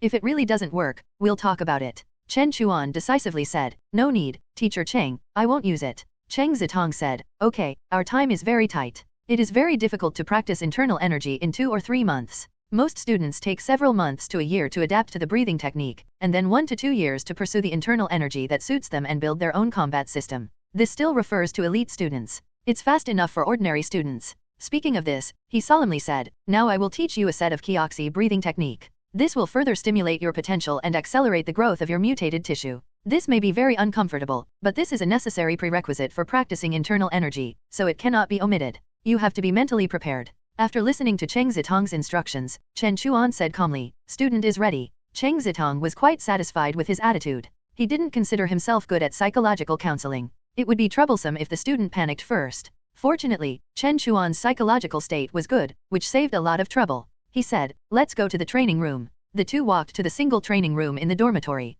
Cheng Zitong asked Chen Chuan to stand opposite him and said, The breathing technique I am about to teach you is called Ziqiao breathing technique, which is a necessary prerequisite for generating power. Place your hand on my back and pay attention to my breathing. Chen Chuan followed his instructions and placed his hand on his back. After a while, he suddenly felt a sound coming from Cheng Zitong's body. If basic breathing technique goes from subtle to gentle, even to calm, then this breathing technique seems to have more noise. It is like the sound of wind blowing in a hollow, muffled and heavy. Moreover, as the breathing continued, Cheng Zitong seemed to tremble slightly all over, and even under the skin, there seemed to be subtle ripples. Not only that, because of the contact of the palm, his body quickly trembled along with it, and breathing was naturally driven. Cheng Zitong continued breathing for a while, stopped, and asked, "Did you feel it just now?" Chen Chuan nodded and said, "I felt a little bit. It seems that my body is vibrating with the teacher's breath." Cheng Zitong said, "This vibration is the specific manifestation of the Ziqiao breathing technique, which can be used to penetrate into the subtle parts of the body that are usually difficult to exercise. The more accurately the breathing technique is expressed, the deeper it penetrates into the body.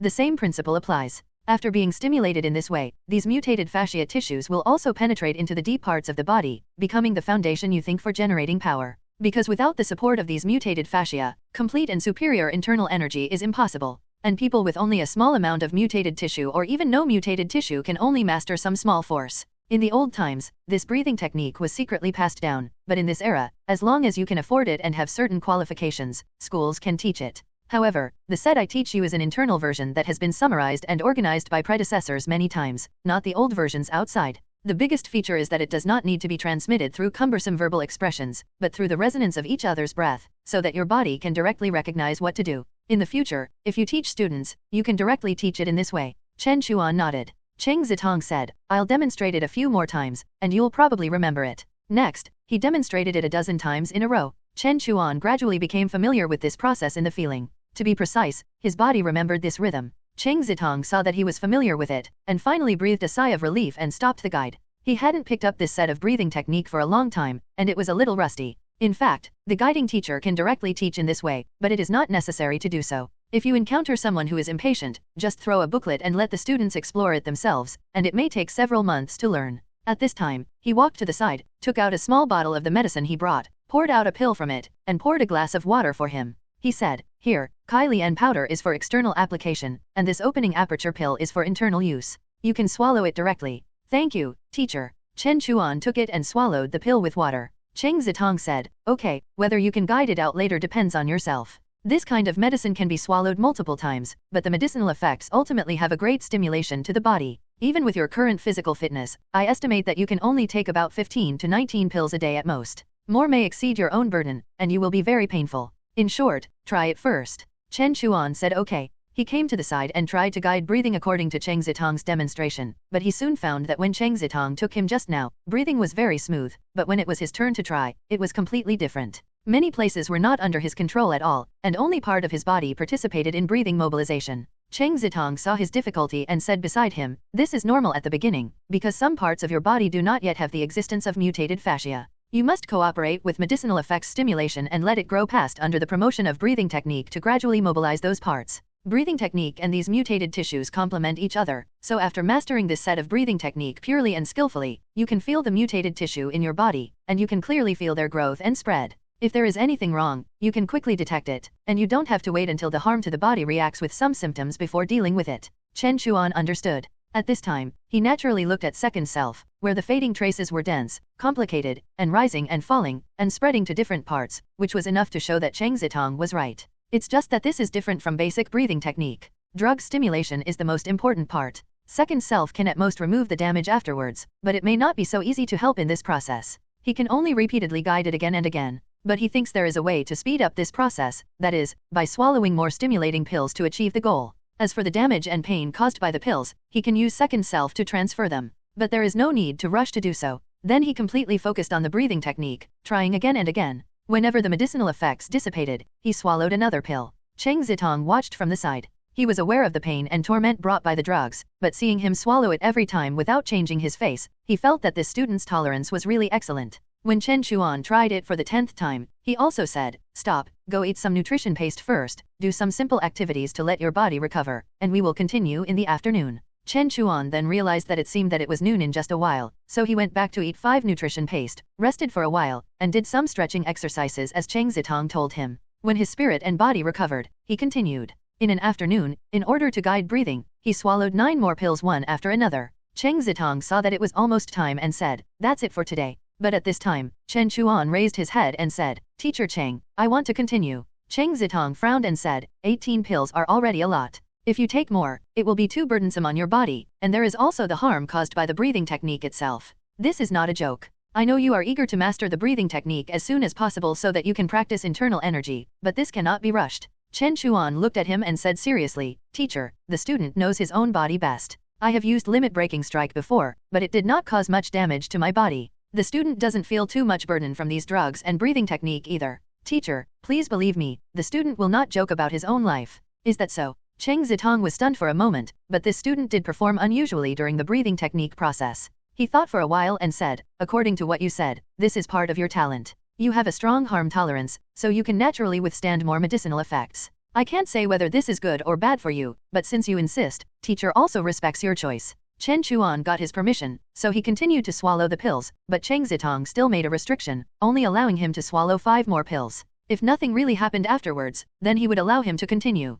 The next day, Cheng Zitong confirmed that he did not have any problems, and then he was relieved. In fact, Chen Chuan had already used second self to bear the damage to the body caused by breathing technique and medicinal effects. In the following time, he did not attend any public classes, but focused on guide breathing technique in the training room, and the number of drugs he swallowed every day gradually increased. At the same time, he did not give up basic breathing technique, because he knew that he did not have that kind of talent, so this must be maintained. Under the multiple stimulation of drugs and breathing, he could clearly feel that mutated tissue was growing into the depths of the body. After an unknown period of time, one day, he suddenly had a strong feeling in his heart that the mastery of breathing technique should be just around the corner. Inside the training room, Chen Chuan began another attempt at the breathing technique. But today was completely different from the past. The coordination between breathing and body was very tacit, no longer the difficult to mobilize feeling, but becoming smooth and unblocked. However, this has not yet reached true success, because he did not have the kind of aura oscillation like Cheng Zitong personally demonstrated that day. He carefully recalled that when Cheng Zitong was guiding him, it should have started from a certain point in the body, then slowly driven the remaining parts, then spread to the whole body, and finally triggered resonance of all mutated tissue and even the body.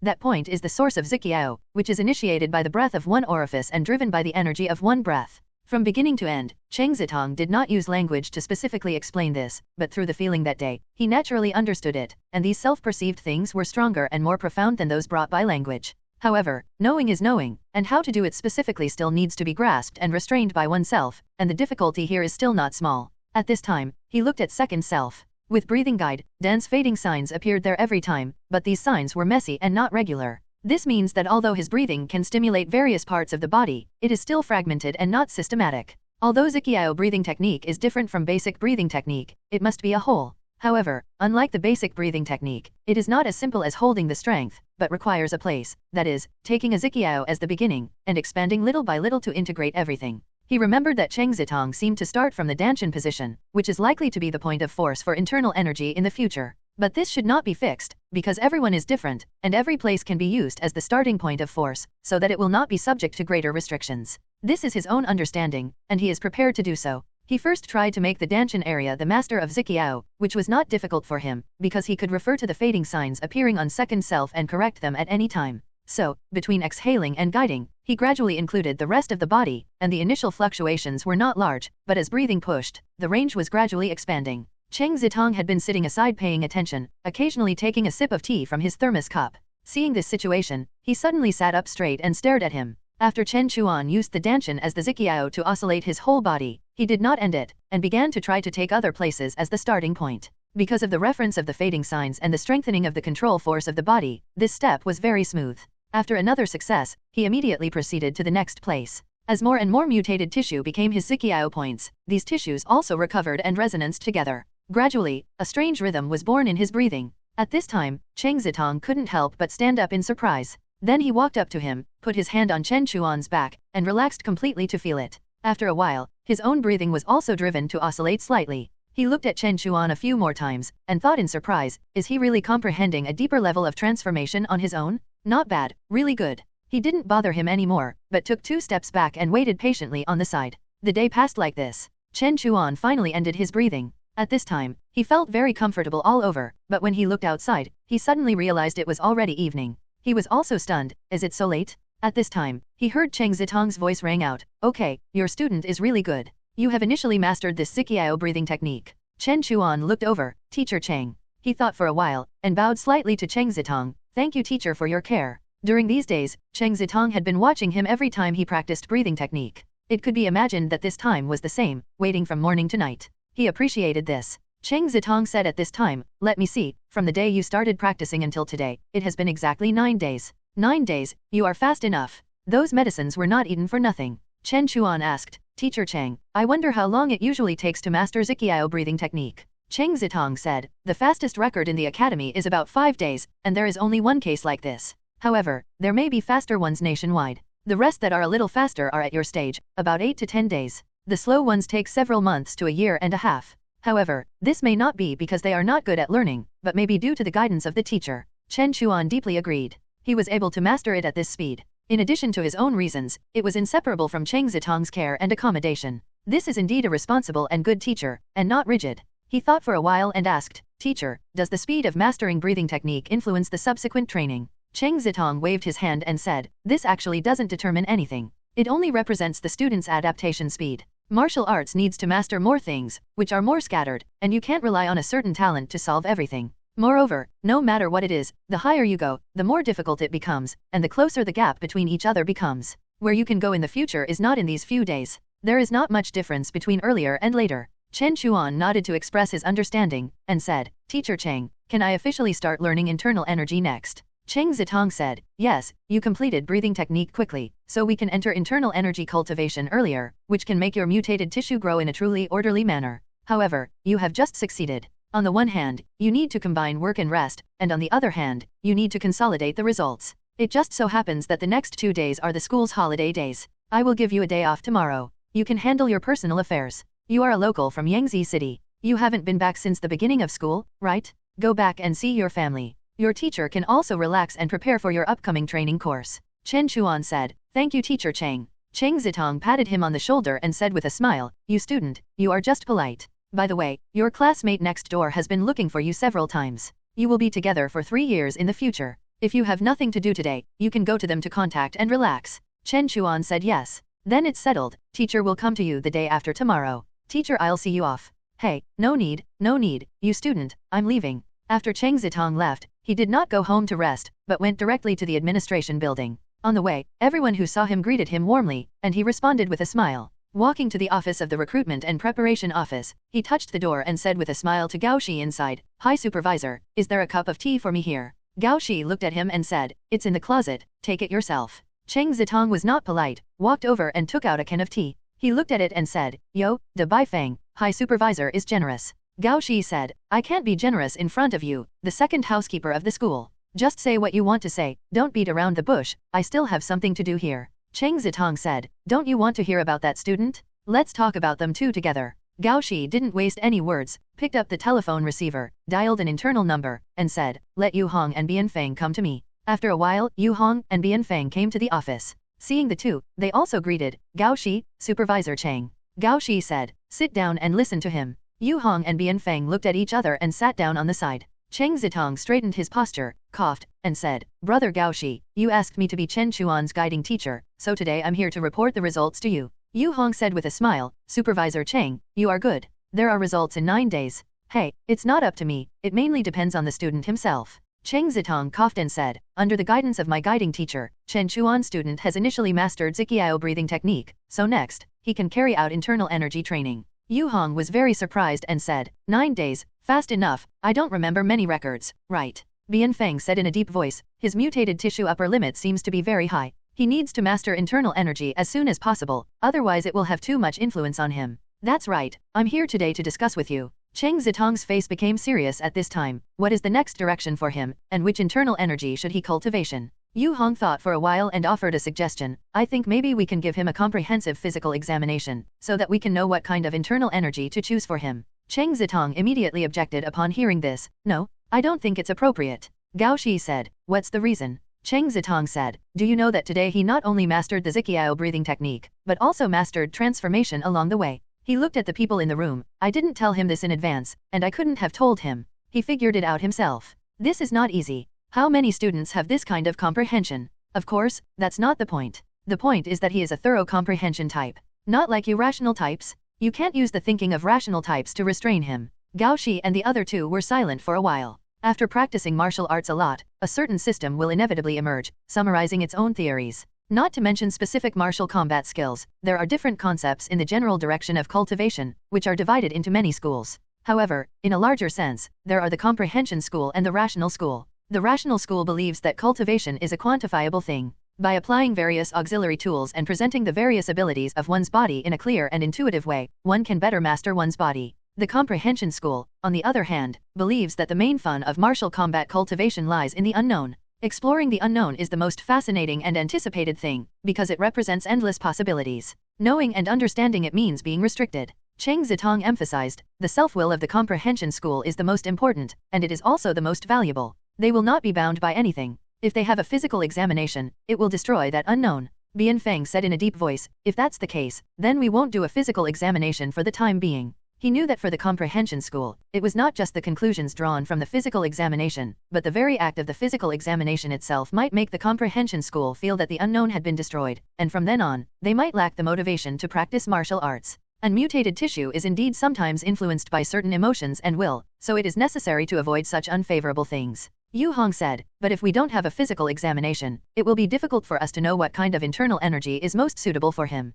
Gao Shi looked at Cheng Zitong and said, what do you say? Cheng Zitong said, I'm thinking that since he is a comprehension type, let's use the comprehension type method to solve it. Let him make his own choice. He knows himself better than we do. I can see that this child has his own ideas. I believe he can make the right choice. Yu Hong was a little worried and said, what if he chooses the wrong one? Gao Shi said, even if that's the case, it's his own choice. We can't control everything for him. Bian Feng said at this time, I think we can show him the internal energy manual left by old he. Gao Shi was silent for a while before saying, okay, that's the decision. Cheng Zitong picked up his briefcase and stood up. Then I have to go back and prepare first. Wait a minute. Gao Shi threw a document from the table to him. Since you're here today, take this back with you. You are the guidance teacher. Think about whether you want to take the exam or not. Cheng Zitong took it, glanced at it, and said, got it. With that, he stuffed it into his briefcase, said hello to a few people, and left. After he left, Yu Hong said, Gao Shi, is Supervisor Cheng reliable? Shouldn't teacher he be persuaded to come back sooner?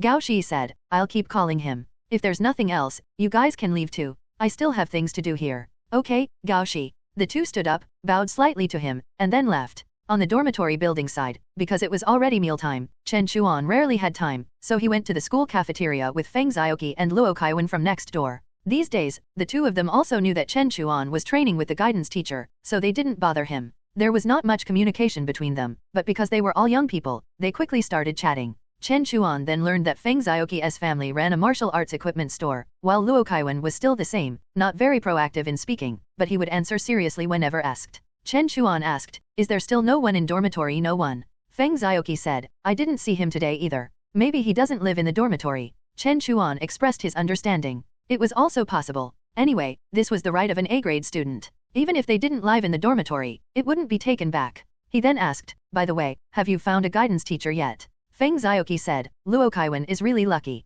He followed free fighting department teacher Sun Yunchan. I found subduing and apprehending department teacher Ni Xiaolin. Female teacher. Chen Chuan was surprised. Generally, female teachers don't accept male students, especially for grappling and wrestling, which require close contact, which can sometimes be embarrassing. Feng Xiaoqi laughed, this teacher Ni is over 80 years old. I could be her great-grandson. She doesn't care about that. Besides, she has her own assistant and team. You don't think she only has me as a student, do you? She has quite a few students, both male and female. I'm lucky to be able to join her. He added, by the way, the end of the month is our first monthly exam. Have you prepared yet? Luo Kaiwen only said, preparing. What about you? Chen Chuan, oh, your teacher seems to only have you as a student, right? Feng Xiaoqi said enviously, then the monthly exam definitely won't fail you. Chen Chuan knew that failing the monthly exam would lower the school's rating, but the most important thing was actually the midterm and final exams. The monthly exam was just a mutual inspection between guidance teachers, while the school management and even the commission would be present for the midterm and final exams to check the student's level.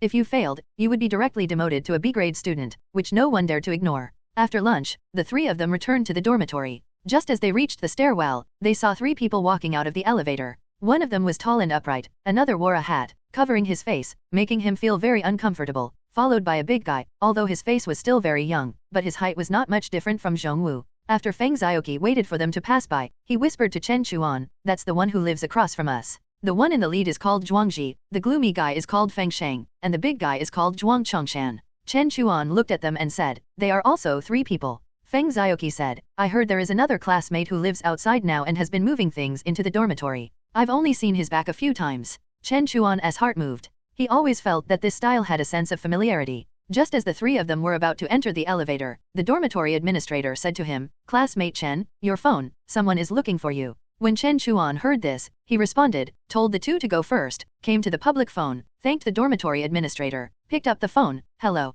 Wei Chang'an's voice came from inside. "Junior, how's it going these days since school started?" Chen Chuan smiled and said, "It's Brother Wei, I've learned a lot of things. It's good to have gained something. It's a holiday tomorrow. Do you want to go home? I'm going back to see my dad tomorrow too. Do you want a ride?" Chen Chuan thought about it. Anyway, they lived close, so he said, Okay, I'll pick you up tomorrow. Also, there's something else I want to talk to you about then." Chen Chuan made an appointment with him and hung up the phone. After returning to the dormitory, he first put the prepared Kai Lian powder into his satchel, and then continued to consolidate the Ziqiao breathing technique. He didn't neglect the basic breathing technique and went to bed when it was time. The next day, he received a call from Wei Chang'an at around 8 o'clock, so he took his things downstairs and saw that the latter's Tuotu car was already parked there. After saying hello, he got into the car. Just as he fastened his seat belt, Wei Chang'an handed him an envelope, saying, "Here." Chen Chuan took it, took out a stack of Jian Yuan coins from it, and asked, "This is?" Wei Chang'an said, "The commission fee for finding old man Zhou last time." Chen Chuan was a little surprised. "So much?" Wei Chang'an said, "So much? Not much. We were commissioned to pick up people from the Bloodstain gang. If we encountered an accident, there would be no compensation. We bear all the risks, and they take 70%, while we only take 30%. The rest is divided equally between me and Junior, but when your brother Wei becomes a senior agent, he won't suffer this loss." Saying that, he started the car and drove out of the school. Chen Chuan saw that there were some receipts and stamps in the envelope, which were used to prove the source of these money, so he put them all away and said, "Thank you, Brother Wei. Hey, I said it a long time ago, we are both from the patrol bureau, your brother Wei will definitely take care of you." As the car left the school gate, Wei Chang'an said, "By the way, the last incident hasn't ended yet." Old man Zhou confessed that he used his bodyguard Scarface to conduct transactions with Fang Dai before. He never showed his face. His contraband drugs were also placed with Scarface. Now the patrol bureau is searching for Scarface, but there is no whereabouts. The clues have been cut off here. I estimate that the patrol bureau will not bother, and will definitely issue a commission in the end, because we followed up on this matter before, and may find us again, so your brother Wei, I have also been looking for clues these days, may not show up during this time. Chen Chuan said, "Brother Wei, be careful." Wei Chang'an smiled and said, "Don't worry, your brother Wei, I know." Wei Chang'an escorted Chen Chuan back to the residential area for patrol bureau families. As Chen Chuan was about to get out of the car, he said, "Oh right, I forgot to ask earlier, Junior, who is your advising teacher?" "Cheng Zitong." "Cheng Zitong, it's him." Wei Chang'an's expression was a bit strange. "What, does Brother Wei think it's not appropriate?" Wei Chang'an quickly shook his head, and said seriously, "The school letting him be your advising teacher indicates that he must be suitable. I just didn't expect it to be him. I always thought he was just the deputy supervisor of the logistics department. But it's good too, at least you won't lack training resources in the future, he is the school's second in command. Maybe Brother Wei will need your help someday. Alright, I'm leaving." He waved his hand to Chen Chuan, started the car, and slowly drove towards the other end of the road. Chen Chuan walked into the alley on the side and soon returned home. Because he had called in advance, Yuan was waiting for him. Seeing him come back so early, she was very happy and showed a burst of concern. To avoid Yuan's worries, Chen Chuan also shared the good things that happened at school.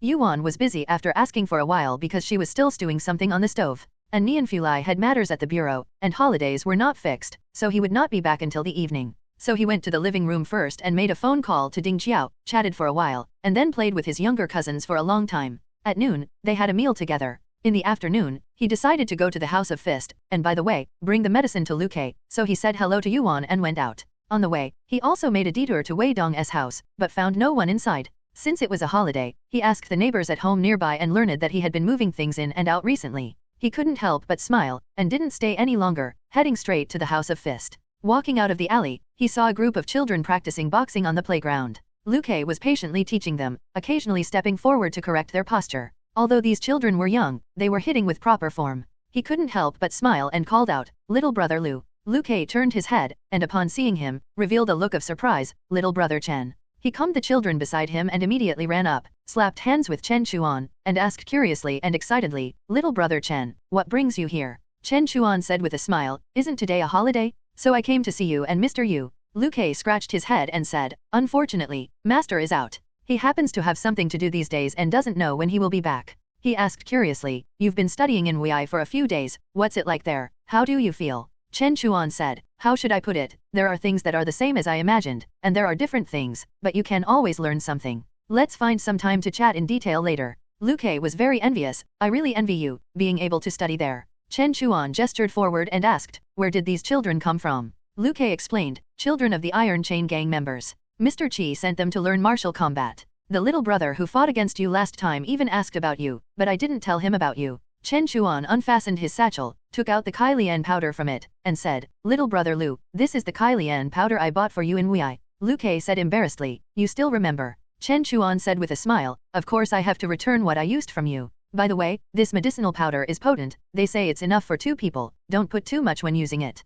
Lu Ke said, okay, little brother Chen, thank you. At this moment, Chen Chuan suddenly felt something and saw 2 burly men walking out from the building, looking at him a few times, seemingly vigilant, but seeing him chatting and laughing with Lu Ke, they went back in. Lu Ke said, they're from the Iron Chain Gang, they are responsible for picking up and dropping off these children. By the way, let me finish this class first, wait a moment. He apologized, went back and taught for about 10 minutes, then let the children have free time. Then he turned back and gestured, saying, let's go, little brother Chen, let's go up and chat. The 2 came to the top floor together. Lu Ke opened a soda bottle, poured a glass for Chen Chuan and himself, and then couldn't wait to ask about Wuyi. Chen Chuan roughly talked about it, not mentioning much about the training, mainly about the campus environment. Lu Ke listened with great longing, seeming to want to ask about every detail, especially Spring-Autumn Lake, asking about it incessantly. He said with great longing, Jiao Mountain only has groundwater, no lakes, not even streams, but those water is not good to drink, it's bitter and astringent, and has an indescribable strange taste. But he didn't seem to want to talk about the things there, stopping after saying a few words, and asked again, by the way, are you still practicing the throwing technique I taught you last time?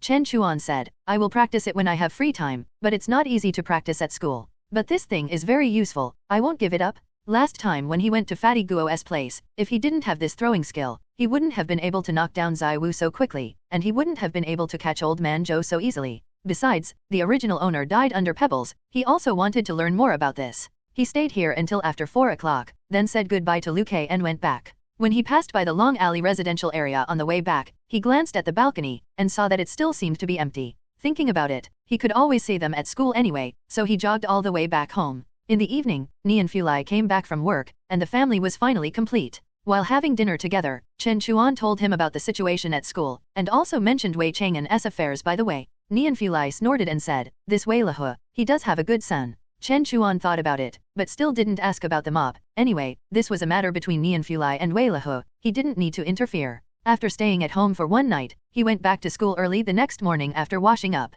When he looked at the time, it was only a little past 7 o'clock. Cheng Zitong hadn't arrived yet, so he practiced in the solo training room first. After mastering the Ziqiao breathing technique, every time he practiced boxing, he could feel that his punches were more powerful than before, and he became more proficient in controlling his moves. There was no doubt that those mutated fascia were of great help to him, but this also indicated that the growth speed of the mutated tissue was getting faster and faster. If he didn't use certain methods to restrain it, then it would probably reach a dangerous situation soon. So he secretly thought in his heart that he must master internal energy as soon as possible. At about 8 o'clock, there was a knock on the door. He went over to open the door, and sure enough, Cheng Zitong had arrived. He greeted him and welcomed him in. Cheng Zitong went inside, sat on the sofa, and said, let me tell you something first. He took out a document from his bag. The registration for this year's weapon permit selection exam is about to begin, but because the number of places is limited, there are strict restrictions. First, you must have at least 3 important assigned mission experiences with an evaluation of at least excellent. Second, the minimum limit for applying students is to have mastered internal energy. This is not limited to great force or small force. And finally,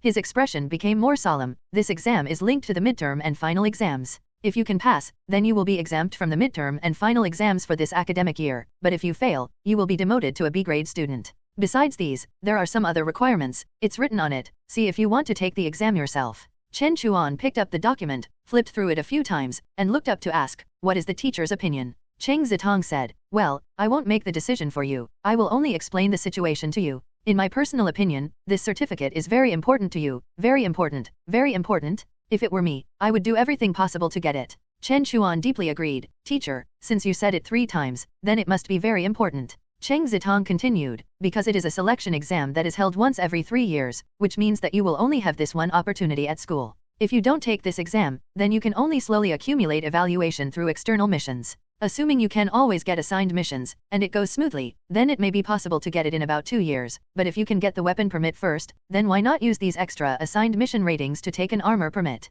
Chen Chuan agreed with this statement. The explanation on the document was similar to what Wei Chang'an said. After passing this exam, you can carry weapons with you, and it is valid worldwide. At the same time, he could also imagine that the efficiency of doing assigned missions with or without weapons was completely different. If the commission side sees that you have a weapon permit, they will definitely choose you first, and the more assigned missions you perform, the higher the success rate, the more they will choose you. It can be said that a student who has obtained a weapon permit will definitely be able to leave a group of peers and even some senior students behind, so this opportunity must not be missed. He raised his head, his eyes serious, and said, "Teacher Cheng, I will find a way to get this certificate." Upon hearing this, Cheng Zitong reminded him, "You need to think this through. There are certain risks involved here. If you fail, you'll be demoted back to a B-grade student, and you'll lose everything you've worked for." Chen Chuan said, "Teacher Cheng, the path of martial combat is bound to have gains and losses, but what I've already learned won't be lost. Besides, I have confidence in myself." Cheng Zitong said, "All right, no matter what happens in the future, you are now my student, my only student.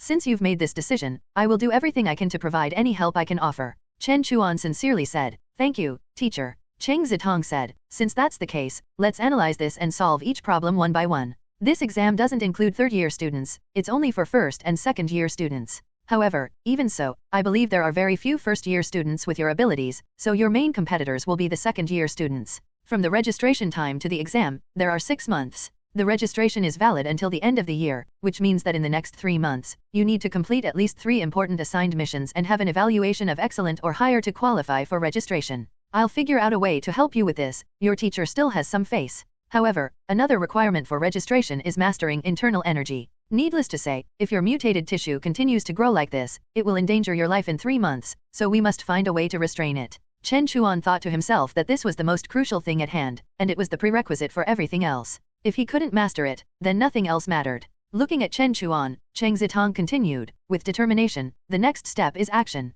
The focus now is to teach you how to master internal energy. Now, go change into your training clothes, and come with me to a place." Chen Chuan said, "Okay, teacher, wait a moment." He got up and returned to his bedroom. After thinking for a moment, he changed into that set of cyan training clothes and tied the cyan headband on his forehead. After he came out, Cheng Zitong nodded approvingly. This student was already good-looking, and now that he was wearing this outfit, he looked like a jade tree, handsome and elegant. Walking outside with him, his teacher would also have face. He waved his hand and said, "Let's go." He led Chen Chuan downstairs, out the front door, and to a white Perry sedan. He opened the car door, beckoned Chen Chuan to get in, and then went to the driver's seat. After both of them fastened their seat belts, Cheng Zitong started the car and drove towards the eastern side of Wei Academy. After about 10 minutes, the surrounding buildings gradually disappeared, and 2 small mountains, 300 to 400 meters high, appeared in the field of vision. Wei campus is vast, with 3 small mountains inside. These 2 small mountains are called North Peak South Hill and are located in the north and south directions, respectively. The car drove to the foot of the mountain and continued along the mountain road. Soon, they arrived at a building located on the mountaintop. The building had a very ancient style, with upturned eaves and white walls and black tiles. The square in front was paved with blue bricks, and several tall pine and cypress trees were planted on both sides. After the car stopped, the two got out. Standing here, Chen Chuan could clearly see the mountain streams on the opposite North Peak and a large area of mansion-like flower garden villas, which was where the recommended students lived. Whether they were A-grade or B-grade students, they usually had no contact with them and never saw each other. Although they were in the same academy, they seemed to be from 2 different worlds. Cheng Zitong walked up, greeted the security guard at the gate, and called Chen Chuan to walk inside. After passing through the front courtyard and an exercise field paved with square bricks, they arrived at the main building at the end. It was evident that this place was built entirely with modern building materials, but it used some antique styles. There were also academy security guards patrolling back and forth. Cheng Zitong walked up the steps, came to 2 thick doors, inserted a key, and after turning the lock, pushed open the heavy doors with one hand. He turned back and called, "Change your shoes and come in." Chen Chuan walked over, changed into a pair of cloth shoes with layered soles in front of the door, and after entering, passed through the foyer and saw that it was a spacious training hall. The floor was as bright as a mirror, and above the base of the wall hung a plaque with the 3 characters Hall of Self-Reflection written on it. Against the walls on both sides were rows of old bookshelves, piled with bundles of old-fashioned bamboo slips that were no longer seen today. After Cheng Zitong waited for him to come over, he said, "Stand still." Chen Chuan stood still as he was told. Cheng Zitong walked behind him and tapped his spine with some technique, asking, "Do you feel any stinging, aching, or swelling sensations?" Chen Chuan replied, "No, I don't." Cheng Zitong's expression relaxed a little, saying, "The fact that you don't have the symptoms I mentioned earlier means that you are still adapting to the Ziqiao breathing technique. The mutated tissue hasn't invaded your body yet, but as long as it keeps growing, it's only a matter of time. So, the previous breathing technique was just to build a foundation for you. Now, the real thing begins. Wait here for a moment. Chen Chuan said. Yes, teacher. Cheng Zitong walked into a side door, and after a while, he came out, also changed into a set of dark brown training clothes. Although his face was round, this outfit gave him a different kind of bearing. He walked to the middle of the hall, sat cross-legged on a cushion, and said, "Sit." Chen Chuan found a cushion opposite him and sat down cross-legged like him. At this moment, he smelled a fragrance. Looking around, he saw that an incense burner had been lit there at some point. The fragrance smelled very comfortable, making one feel calm and at peace. He couldn't help but think, "Teacher, you have a sense of ritual." Cheng Zitong pointed to the back above and said, "Do you know why this place is called the Hall of Self-Reflection? Because learning is endless, and one must have a reverent and cautious heart. If the student has faults, the teacher may not be without faults. One must constantly reflect on oneself." Therefore, in the past, martial artists conducted master-disciple dialogues under this plaque, asking each other about their faults. Chen Chuan nodded. He also noticed that although this teacher's words and actions were very casual, as if he didn't care about those old rules, he actually had deep old times imprints in his bones. Cheng Zitong said, "So, we teachers and students don't do that one-man show thing. If you're wrong, I will definitely point it out. But if I'm wrong, if what I say is wrong, if you think something is wrong, you can also point it out. That's also good for the teacher, understand?" Chen Chuan shook his head and said, "No, Teacher Cheng is very good." Cheng Zitong sighed and said, "Don't say that. People always make mistakes. You must point out anything I do wrong, you must." After explaining these things, he also straightened his expression and said, "From today onwards, I will begin to guide you in the cultivation of internal energy. Before teaching, I must first explain what internal energy is. You already understand that internal energy is activated through mutated tissue. This is the first stage where a martial artist actively guides and utilizes mutated tissue. From the beginning to the point of restraining it, this entire process is now called the first limit. In old times, this step was called true essence seed. Of course, some old times religious sects with unclear understanding called it nurturing demonic fetus. In any case, since old times, this stage has been extremely important. This is the true beginning of utilizing mutated tissue and the real support for you to embark on upper-level martial arts. Do you have any questions you want to ask? Chen Chuan thought for a moment and said, "Teacher, I was wondering, now that we can use surgery and drugs to stimulate or inhibit mutated tissue, how did old times solve this problem?" Cheng Zitong said, "Well, according to existing data, continuous and uninterrupted growth of mutated tissue was actually not common in the past. It mostly grew and stopped. The current situation has gradually increased since the algae liquid revolution. As for the reason, some believe it's due to the frequent use of various drugs and biotechnology after the algae liquid revolution, others believe it's purely because there are more channels for information exchange, and naturally, more people recognize such things, and others believe it's simply because the number of people practicing martial arts has increased. All these statements have some truth to them. But you need to know that before the advent of hot weapons, old times were rife with conflict. Whether in the military or among the people, martial arts experts were participants. The more skilled they were, the faster they died, so not many could live to a ripe old age. Some people didn't even live long enough to develop problems. Another thing is that in old times, whether it was the imperial center or folk boxers, they had a set of effective methods summarized over a long period of time.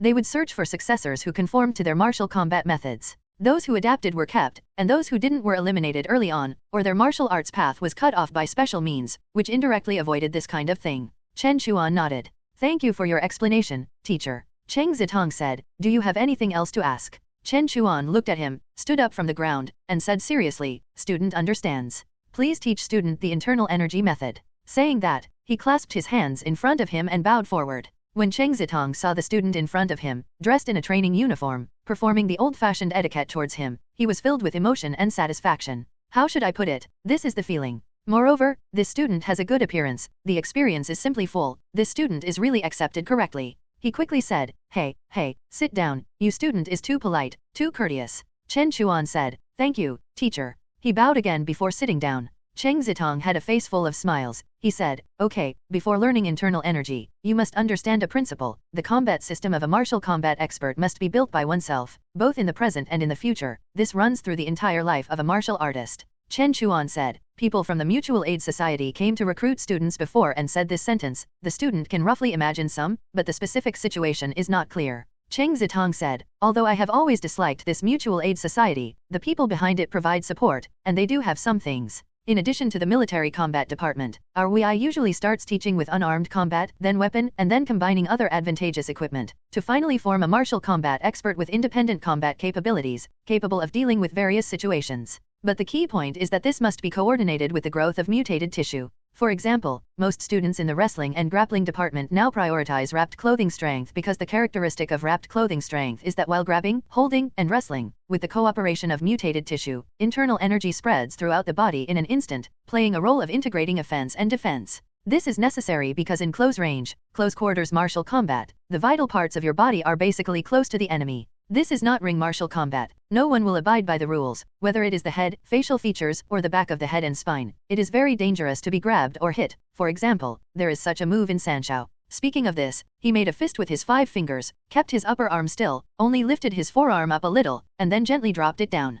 With a snap, the sandalwood small table beside him directly cracked into flying pieces of wood. He said, "This move is called sky-shaking hammer. When launched, the force goes through the tips of the limbs. The characteristic is that the force is fast, the range of motion is small, and it is specifically used to deal with diving takedowns." Chen Chuan looked at the shattered small table on the ground and the pieces of wood rolling in front of him. He could imagine that if the back of his head was hit like this during martial combat, it would definitely be shattered. Cheng Zitong said, "But if a person who has practiced wrapped clothing strength can defend against this blow as long as internal energy covers their body, then it will be this person's winning round." From a practical point of view, because internal energy needs breathing to mobilize, it often only takes a blink of an eye to release, and it is not visible on the surface, so combat is very testing of experience and judgment. Life and death can usually be decided in an instant. It's not that whoever's internal energy is more Gaoming will win steadily, it also depends on the application and grasp of opportunities, but this is not the focus today, so let's skip it for now. Speaking back to internal energy, the growth direction of mutated tissue will also be different depending on the strength technique practiced.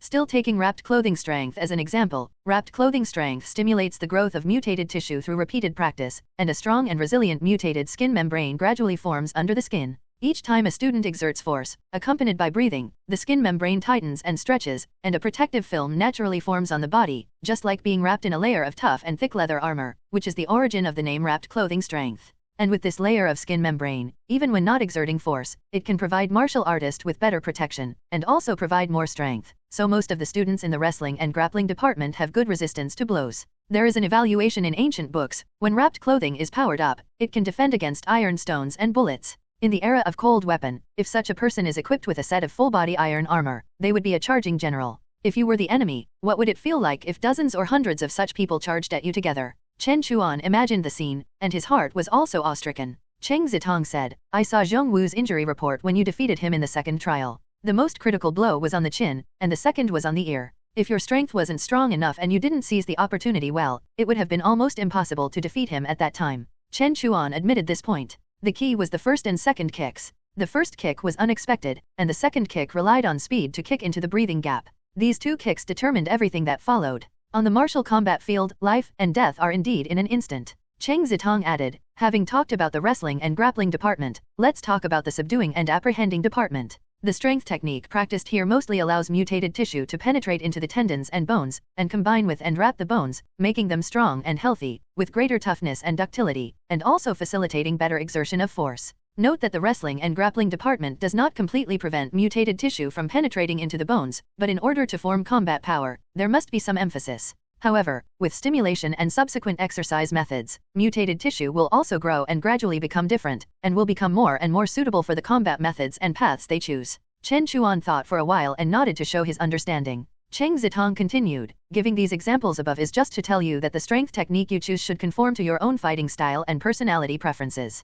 Don't choose internal energy that violates your own will or is awkward in order to covet power or blindly follow others. The one that suits you is the best." Chen Chuan looked at him and said, "Does teacher mean to give the students the right to choose which internal energy to cultivation?" Cheng Zitong said, "That's what I think. Although other guidance teachers think they are experienced and can make better and more long-term judgments than the students themselves, you must know that this beginning will determine the student's life, so we should be cautious, right? In the previous teaching process, I felt that you were a student with your own ideas. Teacher, I provide references, and you choose for yourself. Of course, if you think you can't make a good choice and trust the teacher, I can also make the decision for you." Chen Chuan considered it and said, "Then the student wants to first understand the internal energy methods currently available in the academy." Cheng Zitong pointed to the bookshelf next to him and said, "Most of the strength techniques that the academy can teach are there. You can browse them yourself." Chen Chuan glanced at it, then stood up and walked to the bookshelf. He first randomly took down a bundle of bamboo slips, on which was written "grind hoof strength" in ancient characters. Cheng Zitong said, "This is specifically used to assist in the exercise of strength. Anyone who exercises great strength can choose it. There is also a swallow spring strength, which has a similar effect. These small strengths are either used to assist internal energy in conjunction with great strengths, or they are scaled down versions of great strengths. Just browse casually now. Chen Chuan glanced at it twice and put it back. He looked up, then took down another bundle of bamboo slips, on which was written Python Body Force. Then he heard Cheng Zitong's voice coming. This is the internal energy that the subduing and apprehending department must learn. It can make the entanglement force run through the root, middle, and tip sections, and has both rigid and flexible changes. Taking the flexible force as an example, a well-trained person can grab the opponent at one point and shake apart the opponent's muscles and bones. Chen Chuan unfolded it casually and saw that there were many hand-drawn human figures posing in various movements. Cheng Zitong added, every kind of internal energy must be practiced in conjunction with stance work. Stance work is divided into fixed stance and flowing stance. In the old times, it was fixed stance, but after improvements, flowing stance is now more common. Fixed stance is boring and difficult to master, and there is no effect if the daily exercise exceeds the time limit. People without specific talents basically cannot learn it. Flowing stance is convenient for all kinds of people to learn, and various tools can be used to assist it. For example, this is the ancient method stance of wrapped clothing strength. As he said that, he stood up, clenched his fists with both hands, close to his chest and abdomen, curled up his head and body, and buckled his toes inward, looking like a fetus in the womb, but he supported his entire body only with the tips of his toes touching the ground, yet he stood firmly. After Chen Chuan waited for him to finish demonstrating and stood up straight, he asked again, Teacher, I heard that Wei has a mixed UN strength. Cheng Zitong nodded and said, Yes, that is the internal energy that is common in the free fighting department. After practicing it, the body's coordination, flexibility, and even strength will be greatly increased. For example, the sky-shaking hammer I just used mixed UN strength. Saying that, he reached out and pressed on the lower abdomen below his navel, and said seriously, and once you practice deeply, a mass of mutated tissue will first form in the Danshan area. As Cheng Zitong was speaking, he demonstrated the mixed primordial force stance in front of Chen Chuan, starting from the embracing chi stance and ending with the back-bearing mountain stance.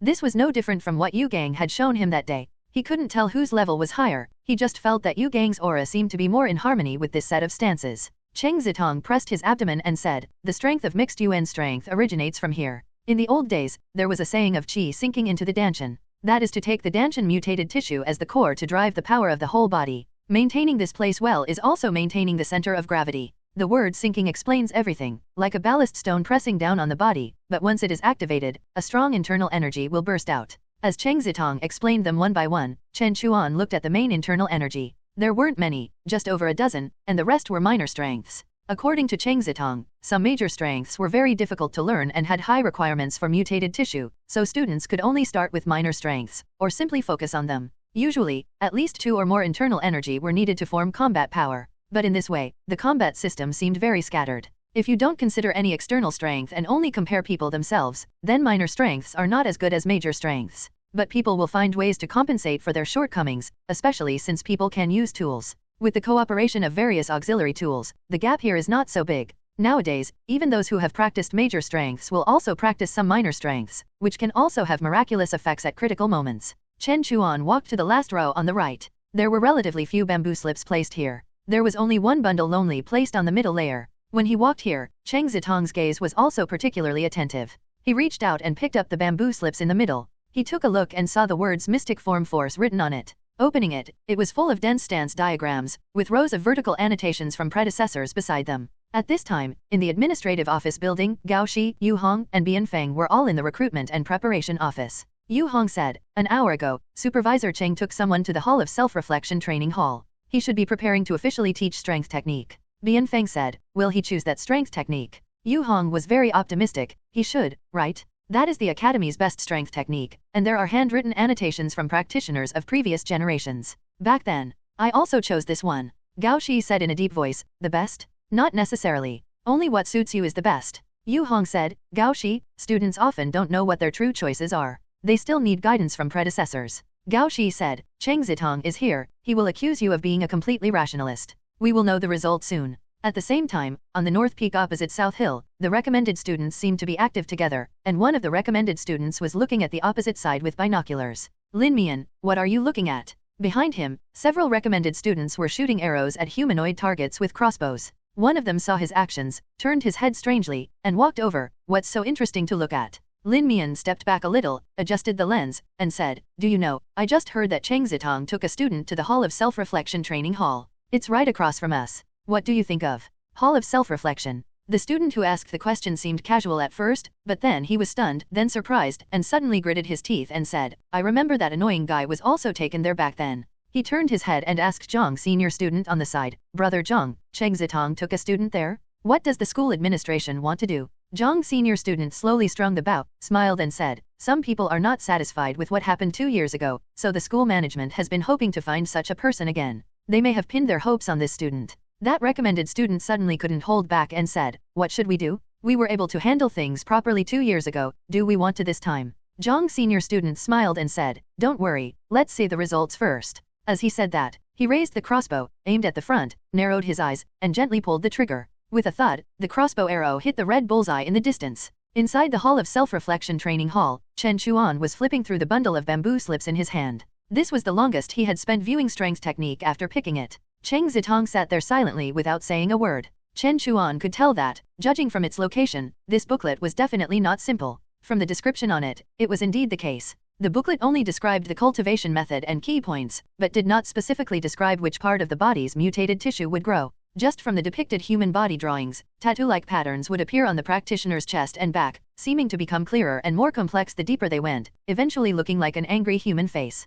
After he read it all, he said, Teacher, this strength technique is very special. Cheng Zitong said, Mystic Form Force is one of the most profound strength technique in the academy. I haven't practiced it, and I have little contact with it, so I can't say how the mutated tissue grows. I only know that this strength technique has very high entry requirements. People who have chosen it in the past have all achieved something. About 3 years ago, before you, there was also a student who chose this strength technique. He seemed to be deliberately bringing up this topic, but Chen Chuan didn't ask anything. Instead, he put the bundle of strength technique back and walked to the soft mat, sat down and asked, Teacher, are there any other strength technique? What? Cheng Zitong said in surprise, you don't want to learn Mystic Form Force. Chen Chuan said very frankly, I don't think it suits me. Cheng Zitong's expression suddenly became very complicated, as if he was a little regretful, but also as if he was relieved. After a while, he said, if it's not suitable, then forget it. But after looking at so many strength technique, didn't you see anything you liked? Chen Chuan looked at the bookshelf and said, are all the school's strength technique here? Cheng Zitong shook his head and said, that's not true.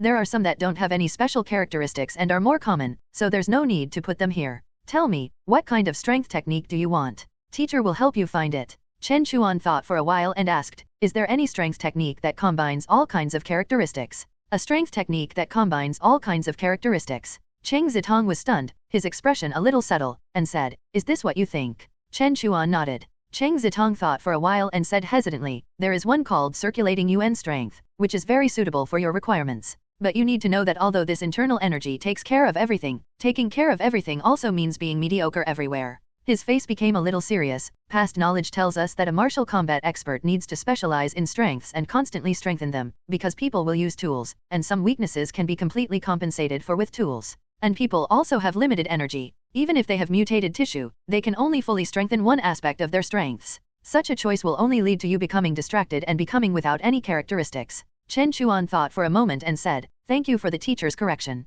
Can the students see this strength technique? Cheng Zitong sighed and said, okay, I said you student are decisive, wait a minute. He stood up and went into the side door. After a while, he took out a printed book that looked a little old and yellowed, and handed it to him. Chen Chuan took it and flipped through it, seeing that as Cheng Zitong said, this strength technique took care of everything, emphasizing comprehensiveness. The mutated tissue was not specialized, but formed relatively small parts attached to every corner of the body. If he understood various skills, theoretically any internal energy could imitate it, but the effect would be vastly different. After all, any major strength relies on mutated tissue for support, and taking care of everything might not even support a minor strength. Indeed, as Cheng Zitong said, pursuing comprehensiveness too much would only lead to mediocrity. However, he was clear that the basis of any skills lies in physical fitness, and even mutated tissue can be classified as part of physical fitness. If a person's physical fitness far exceeds the normal limit, then everything can be established. And with second self, he firmly believed that he only needed to constantly strengthen his own foundation, which would be far better than everything else.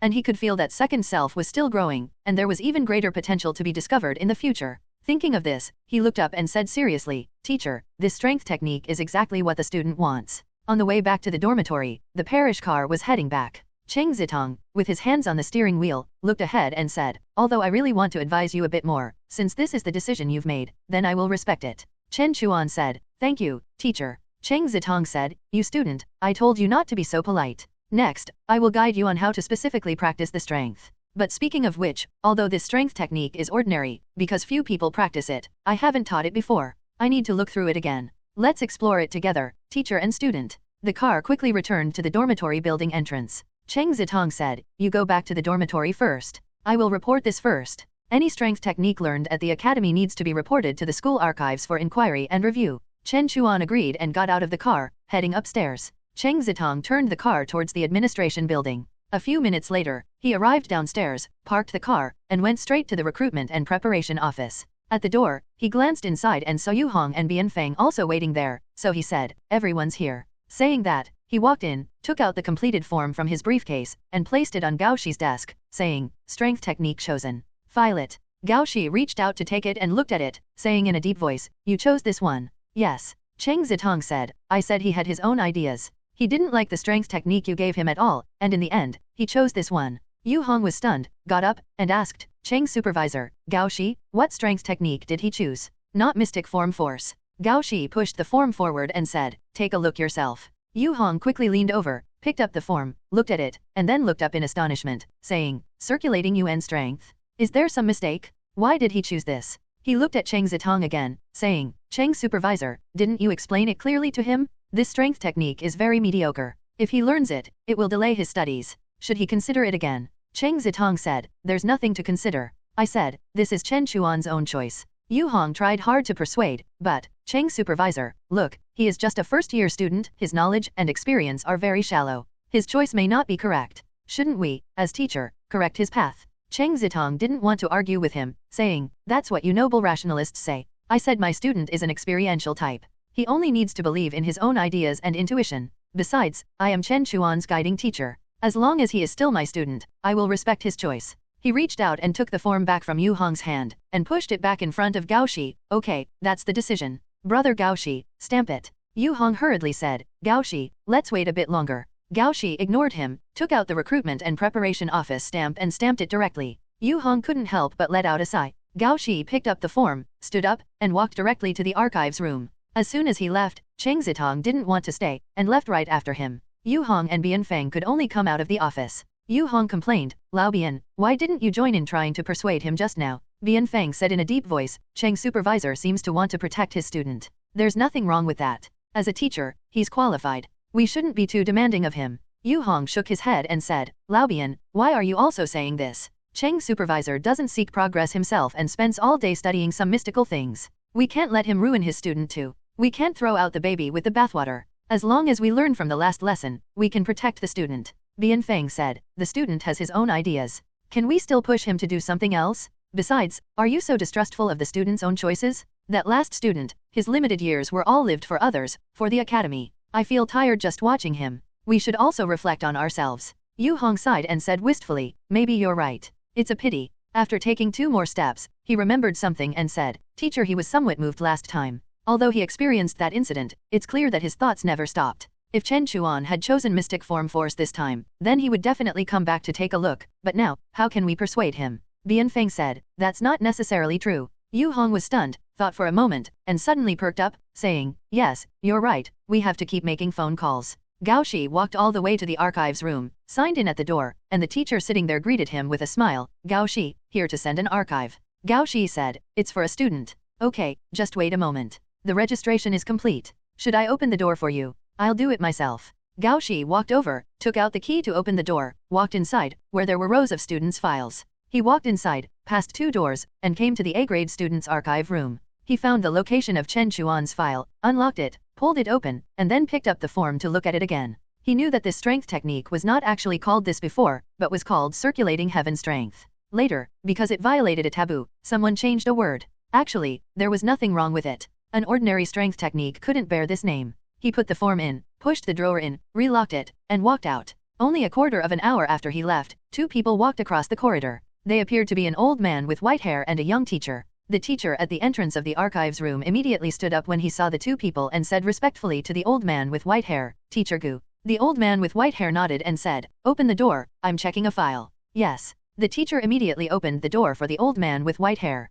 The old man with white hair and the young teacher beside him walked in together and went straight to where Gao Shi had just put the file. He also took out the key from his waist and asked the young teacher to open it. The latter took out the form that had just been put in and handed it to him. The old man with white hair glanced at it and said with emotion, "How can a good knife be allowed to become blunt? That won't do." The young teacher said, "Teacher, what should we do?" The old man with white hair said in a normal voice, "Let the students below move around first." "Okay, teacher." Cheng Zitong returned to Chen Chuan's dormitory, let Chen Chuan practice first, sat on the sofa, and took out the Zhou Yuan strength method to read. He found that it might be because it was published too early, so many places used ancient local expressions, and the meaning was very obscure. Fortunately, this was what he was good at. After flipping through it for a while, he had a general idea. After thinking about it, he called Chen Chuan over and said, "This cultivation method is not too complicated. The key lies in the training method. Old times boxers mostly used fixed stances. The more popular strength techniques have now been improved to flowing stances. Few people have researched and improved this strength technique.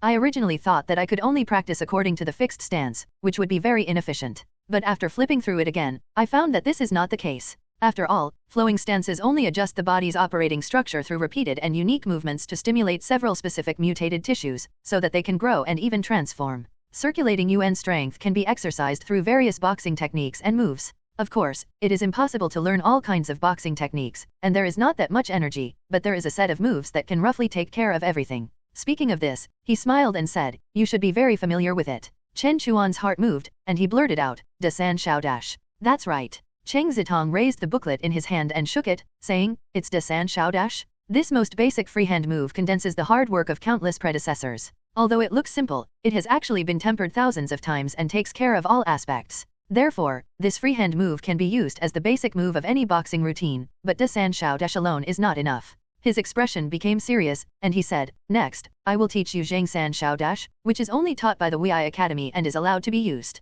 This set of moves takes care of all aspects, using fingers, palms, elbows, and knees, including wrestling, grabbing, and hugging. With the addition of drugs and specific breathing, it can be used to replace flowing stances." 3 days passed in a flash. Because Chen Chuan had the foundation of Da San Shao Dash, he learned and familiarized himself with all the Zhang San Shao Dash moves in just 3 days, and then immediately started the next step of training. Cheng Zitong said, "You already know that without enough mutated tissue, you can't use complete internal energy. However, even if the mutated tissue supports internal energy, because they are scattered, they are still fragmented and disordered, not a whole. Even a small part of the mutated tissue itself is very fragmented. In this way, although when you move, they pull each other, you can use this to generate greater strength, but it lacks overall coordination. Therefore, the strength of the mutated tissue is also scattered. So the first step is to sort out and integrate these mutated tissue through certain stance work, so that they can achieve orderly unity." As he said, he struck a few fixed stance poses and said, "There is a certain effect to fixed stances here. After all, it is the summary of predecessors, and it is not completely useless, so I am not prepared to abandon it, but to combine it with flowing stances. You can use flowing stances as the main method, and supplement with fixed stances for training. After you are familiar with it, according to your own mutated tissue condition, you can derive your own unique flowing stances. After all, I estimate that very few people can practice this strength technique in depth, and you will have to rely on yourself in the future." Chen Chuan nodded. He picked up the booklet in his hand and looked at it. Fixed stances are roughly divided into standing stances and lying stances. Among them, standing stances are indeed similar to the stances of Da San Shao Dash. Cheng Zitong said, "This set of stances requires making shouting sounds. Every shout and stance operation will stimulate the corresponding parts when exerting force, making the mutated tissue there stronger. There is some difficulty here. If you cannot make the correct sound at first, then you can use the old method of the hu, he, hu, si, chui, she 6-character formula to replace it. After gradually adapting, then use the shouting and breathing on the booklet." Speaking of this, he suddenly said again, "Some old guys don't understand the real reasoning behind it. They just stubbornly adhere to some vague experiences that their predecessors have summarized for a long time, so only a few people with unique talents and suitable for the boxing route can reach a certain height. Some people also jokingly call it insufficient knowledge, make up with talent. These people in the new era, based on their past experience, often look down on the new martial arts, so they all have a common point. They all look for students with extraordinary talents and outstanding abilities, otherwise they will not be able to teach good talents." Chen Chuan heard this and felt that Cheng Zitong's voice revealed a hint of resentment. He thought to himself, "Teacher, even without extraordinary talent, it doesn't prevent one from being a good teacher." At this time, Cheng Zitong took a few more packs of medicine and began to mix them with medicinal wine. Because practicing stance work, whether it is stimulating mutated tissue or shouting and breathing, requires drugs to cooperate, which is essential. However, while bringing some benefits, there are always negative effects, so he also told Chen Chuan not to rely on his good health to overtrain. The human body always has a burden limit. If you don't feel it now, it doesn't mean there won't be problems in the future, so you should stop when appropriate. Chen Chuan agreed, but due to the existence of second self, he didn't have to worry too much about this. In a day of training, Cheng Zitong had already started, and after a few instructions, he left with peace of mind. Although Chen Chuan did not continue to practice stance work, he was maintaining breathing technique training. Now, he can maintain the basic breathing technique uninterrupted for more than an hour. Yu Gang said that good hands can maintain this for 2 to 3 hours or more every day, so he feels that he is still far behind. His target is to have the ability to maintain it uninterrupted for more than 24 hours. This is just basic breathing technique. If you can't do your best, then what are you talking about higher skills? After understanding Ziqiao breathing technique, under the stimulation of breathing technique, he can clearly feel the growth and spread of each mutated tissue. He can feel that he is stronger every day than yesterday. This feeling of becoming stronger is addictive, and he can't wait to be immersed in it all the time. While he was focused on training here, more than 10 days passed in a blink of an eye, but he didn't know that the fact that he gave up the mystic form force method had been intentionally spread. Within Wei Academy, there are multiple student organizations. In addition to the Mutual Aid Society, there is also a Fengxin Society. This is a club organization spontaneously formed by commoner student under the pressure of the Mutual Aid Society. The members are mostly B-grade student, but the club is mainly controlled by A-grade student. At this time, in the club's venue, many people were discussing Chen Chuan's abandonment of mystic form force. It must be the Mutual Aid Society. I think the Mutual Aid Society is worried that another senior like that will appear, so they put pressure on Chen Chuan Jr., forcing him to give up. I think that's the case. Where has the spirit of classmate Chen when he entered school gone? Where has the blood of defeating the monster Zhong Wu gone? How can he easily retreat? Junior Chen is too weak. If it were senior, he would never retreat. We can't ask him to be the same as senior now, but people don't come step by step. Martial arts can be trained, but character is innate. I think he is not as good as senior in this respect. As a member of the Fengxin Society, Xu Han was also listening on the side. At this time, he stood up and said, "Everyone, I am the senior who is in charge of him. I will talk to him and at least find out what the situation is." At this time, a senior student walked over, patted him on the shoulder, and said, "Xu Han, I'm counting on you. Tell him that our Fengxin Society will support him from behind and let him not be afraid of the Mutual Aid Society. He can choose strength technique again." Xu Han nodded and walked out. Shen Xiao chased out from behind and said, "Hey, is it necessary to get involved in this kind of thing?" Xu Han stopped and asked back, if senior was here, he would not let such a thing happen. He would definitely come forward to help the weak classmate. "Yes, I admit that senior did sincerely help us in the beginning," Shen Xiao said, "but what if things are not what you think? I mean, what if this is his own choice? Then I also want to ask clearly why he chose this way. This is simply joking with his studies and future." Xu Han still did not change his mind. Shen Xiao was very helpless. Seeing him stride towards the dormitory building, he thought for a while and had no choice but to follow. When they arrived at the dormitory building, the two went directly to the 7th floor and came to the outside of Chen Chuan's dormitory. After knocking on the door, they waited for a while. Chen Chuan opened the door from the inside. Seeing the two, he said, "Senior Xu, senior student Shen, why do you have time to come today? Please come in." As he said, he stepped aside, letting the two in. Shen Xiao pulled Xu Han, but the latter shook his hand away. Without saying any polite words, he directly said, "Junior Chen, if you are succumbing to the pressure of the Mutual Aid Society and have to make such a choice, then I advise you not to be afraid. We will all support you from behind and help you withstand the pressure." Chen Chuan said in surprise, "What pressure?" Xu Han took a breath and looked at him and said, "We heard that you gave up mystic form force, is that right?" Chen Chuan was slightly surprised, then thoughtful, and said, "Oh, you all know, yes, I gave up mystic form force. Yes, we know." Xu Han took 2 steps forward and said solemnly, "If you are being coerced, you can tell me. The school is not a place where the Mutual Aid Society can cover the sky with one hand. Someone can help you withstand the pressure together." Chen Chuan shook his head and said, "I have not been coerced by anyone, and I have not been subjected to any threats or pressure. This is my own choice." "Your own choice?" Xu Han was stunned, but then he became anxious, looking very anxious and said, "How can you give up? How can you make such a choice?" Chen Chuan looked calm and asked back, "Why can't I?" Xu Han took a deep breath. He looked at Chen Chuan, and began to unbutton his coat, while looking serious and said, "Let's have a match, Junior Chen. I know what you are thinking. You probably think that you are talented, so it doesn't matter what strength technique you practice. But I want to let you know that your idea is wrong.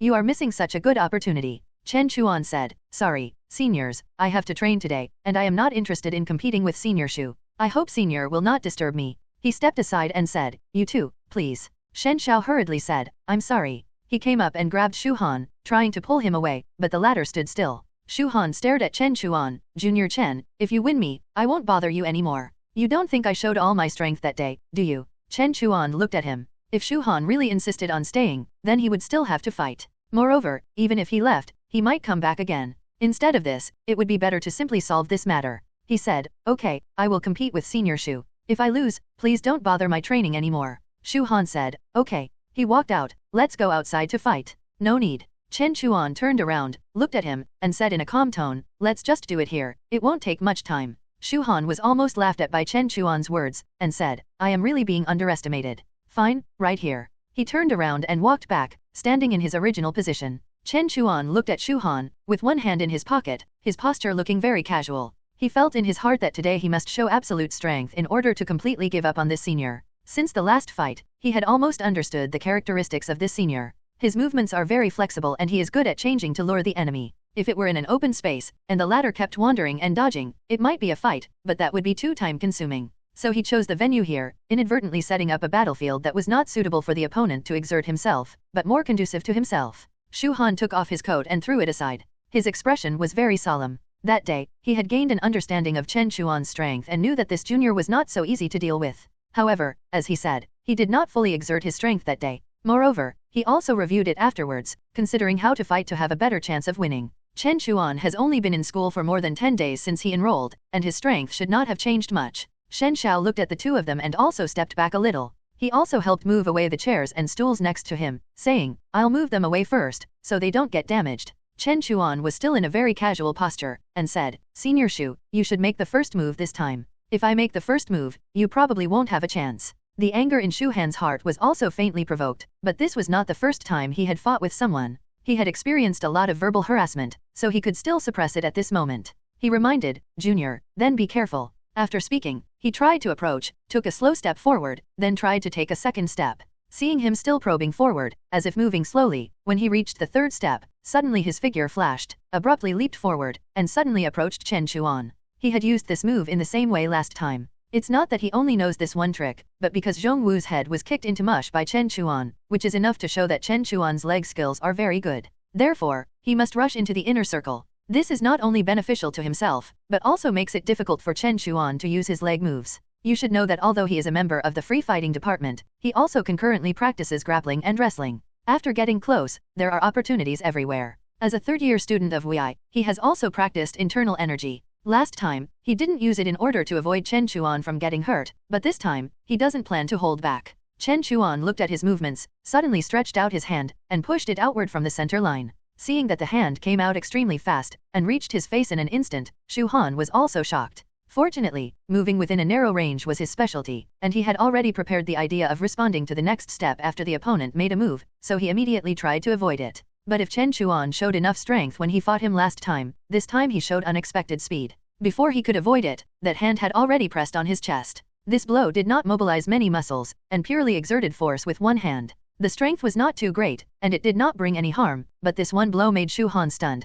and the original smooth movements were disrupted all of a sudden. If he wanted to move again, he had to readjust, but this created a gap. After Chen Chuan pushed, his arm did not move, but his 5 fingers grabbed Shu Han's chest clothes, and with a slight force, he lifted his entire body. The Zhang San Shao Dash that Chen Chuan had learned before only involved the root and middle joints, but Zhang San Shao Dash also trained the tip joints such as fingers. With the blessing of second self, the speed of his moves even exceeded Shu Han's reaction, so he was caught in an instant. Shu Han suddenly felt his feet leave the ground and immediately knew something was wrong. He exerted force in his waist, and his hands and feet climbed onto Chen Chuan's arm. If he could grab it, even if he couldn't grab the tendons and acupoints, he could drive Chen Chuan to the ground with his body strength, and then use a joint locking technique to reverse the situation. Chen Chuan didn't give him this chance. He released Shu Han's collar, and his arm lifted slightly with a very small amplitude, gaining a short force-generating space. Then, he turned his claw into a fist and struck down, hitting Shu Han's chest with a bang. Shen Xiao was shocked. Sky-shaking hammer. This move by Chen Chuan did imitate the style of sky-shaking hammer, but at present he cannot reach the power of mixed Yuan strength, so the strength is not great,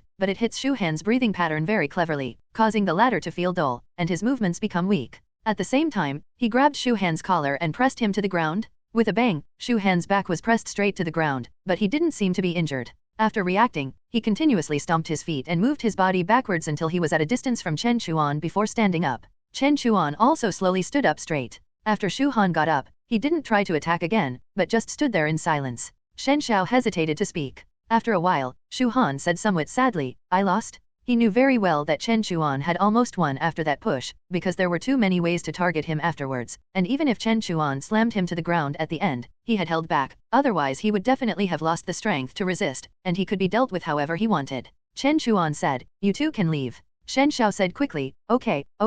As he said that, he went up and dragged Shu Han out. Chen Chuan said, "See you out." In this competition, he stood still the whole time and only used one hand. This is not because the strength gap between the two sides is so great, but because he saw that Shu Han was using his rushing speed and extraordinary flexibility to exert his fist power. Once the fist power was destroyed, it would be difficult to continue. Therefore, he directly used a faster speed to stop him and win the victory. However, this kind of targeted performance is based on the premise that he already knows the opponent's characteristics. It is not effective for opponents he has never met or does not understand. However, although Zhou Yuan's strength method is still far from being completed, after practicing Zhang San Shao Dash, mutated tissue has grown towards the tip joints such as palms and fingers, and the force is more smooth and natural than before. It can be regarded as a test of the results of his previous training, which made him look forward to the subsequent growth even more, so he quickly devoted himself to training again. On the other side, when the two people walked out of the dormitory building, Shu Han was silent the whole time. He was almost defeated by Chen Chuan in one move. Last time, it could be said that he did not use all his strength, but this time, the result was almost the same in one encounter. He couldn't find any reason to comfort himself. This is a real difference in strength. Shen Shao put his hand on his shoulder, trying to comfort him, and said, "I know this feeling is very bad, but some people are born different from us. What's the point of comparing with those naturally talented people? You can't compare at all." "You're right." Shu Han suddenly raised his head and said, "The talent he has is unmatched by many people. Apart from Senior, I have indeed not seen many people as talented as him. He is so powerful after only a few days in school, but the more talented he is, the more I cannot just watch him sink." I said. Shen Shao scratched his hair. "Does this have anything to do with you? Why can't you get over this?" Shu Han said resolutely, "My life was saved by Senior. Without Senior, there would be no me today. I don't have the ability to do what Senior wants to do, and I don't have the qualification to practice good strength technique. But now I see someone who can do what Senior wants to do and has such qualification, but he is wasting his talent there. I really can't just watch it. I can't get over it in my own heart." "No," Shen Shao said helplessly, "you can't force a melon that is not sweet. Can you tie someone up to do things if they don't want to? You can't do it either, so why don't you just save your worries? I will persuade him. If I can't do it, there are others." After saying that, Shu Han walked forward with a firm face. Alas, they are all stubborn. Shen Shao shook his head and followed. Shu Han and Shen Shao left the dormitory and returned to the Fengxin Society, where many members were waiting for them. After Shu Han saw everyone, he explained what happened when he met Chen Chuan. When the members heard that Chen Chuan was not threatened in any way and gave up mystic form force entirely on his own decision, they were stunned, and at the same time, felt angry at him for not living up to their expectations. A senior member said in a deep voice, "This matter cannot end like this. As senior students, we cannot watch him squander his talent like this. We have the responsibility and obligation to correct him and guide him onto the right path." Someone else was very surprised and said, "This junior student has only been enrolled for about half a month, right? He can defeat Shu Han. His talent is truly outstanding. This shows that his physical fitness is very good and his talent is exceptional, which is why he can do this without cultivating any internal energy.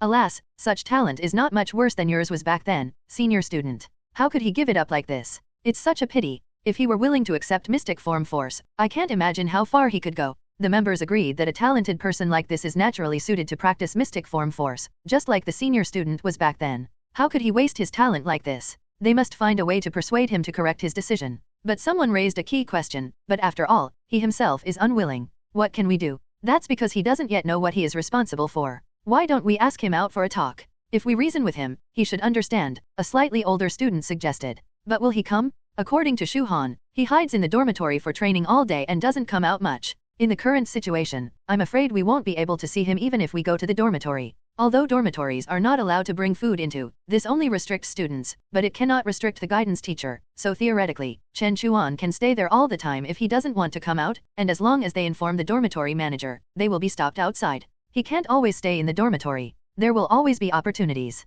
I think we can do this. One member suggested, the monthly exam is approaching. He will definitely come out then. Maybe we can talk to him at that time. A core member thought about it carefully and said, "This is a feasible method. I will go to the teacher above and arrange this matter. We must talk to him once and not let him be so willful. But what if he still doesn't want to listen after we talk to him? Then we'll talk to him about the principles among us martial artist." A voice came over. The members turned their heads and saw a tall student standing at the door. They quickly greeted him with titles such as senior student and vice president. The tall student walked over and slowly said, "He's just new to the school and hasn't seen much yet. As long as we make him realize that there is a difference between martial force and martial force, I believe he will correct his thinking." Inside the dormitory, Chen Chuan was completely immersed in training. During the day, he used Zhang San Shao Dash for stance training, and used drugs to cooperate with the breathing method, and at night he trained breathing technique, and used second self to remove the burden and damage caused by drugs, stance training, and breathing technique. With this continuous training, he didn't realize the passage of time at all. When Cheng Zitong told him to slow down, he realized that the end of the month had arrived. Cheng Zitong looked at his unfulfilled expression and said with a smile, "You student is too hardworking. Don't be so anxious. You've only been enrolled for a month. There's still the whole semester ahead. Take your time. It's already the end of the month. Every student has to take the monthly exam, and the guidance teacher has to come forward. I'll take you to the exam tomorrow." Chen Chuan said, "Teacher, I don't know what the content of this monthly exam is." Cheng Zitong said, "Monthly exams usually involve guidance teacher setting questions for each other's students. Teacher, I haven't served as a guidance teacher much before, so I'm not familiar with the process here, but it doesn't matter. The teacher in the school will give me some face, and your strength is there, so it shouldn't be difficult to pass." Chen Chuan nodded to show his understanding. Shu Han also said this to him when he contacted him before. The monthly exam is actually just set up to prevent students from being too lazy. There is indeed nothing to worry about the monthly exam. Even if someone makes things difficult, it won't be useful. Not passing it won't involve demotion. Only the midterm and final exams are the most critical. Moreover, because the questions are set by guidance teacher to each other, if someone deliberately makes things difficult for their students, then they have to be careful about their students being made difficult by others next time. This is not worth the loss and does not have much meaning, so there is generally a tacit understanding between guidance teacher. He asked, "I don't know what time it is tomorrow." Cheng Zitong said, "I'll pick you up tomorrow morning. It shouldn't take too long." At the same time, in a villa in Baifeng Flower Garden, on the lawn, several painters are painting portraits for several members and core members of the Mutual Aid Society. Attendants are holding trays, serving drinks, fruits, and snacks, and someone is playing a melodious violin next to them. An attendant walked up to Zhang senior student, leaned down, and whispered a few words in his ear. Zhang senior student raised his eyebrows and said, "Oh, Fengxin society intends to persuade him." Although the voices of the two people were not loud, the physical fitness of the people present was very good, and they all heard it. One of them took a drink from the passing attendant's tray, took a sip, walked over, sat down and said, "Brother Zhang, is the news that kid didn't choose Mystic Form Force accurate? Don't let them be staging a play." Someone interjected, "It's accurate. Mystic Form Force has its particularity. After choosing it, you must go to the execution office and the principal's office to register it, but Gao Ping and Cheng Zitong did not go there, so it must not be Mystic Form Force.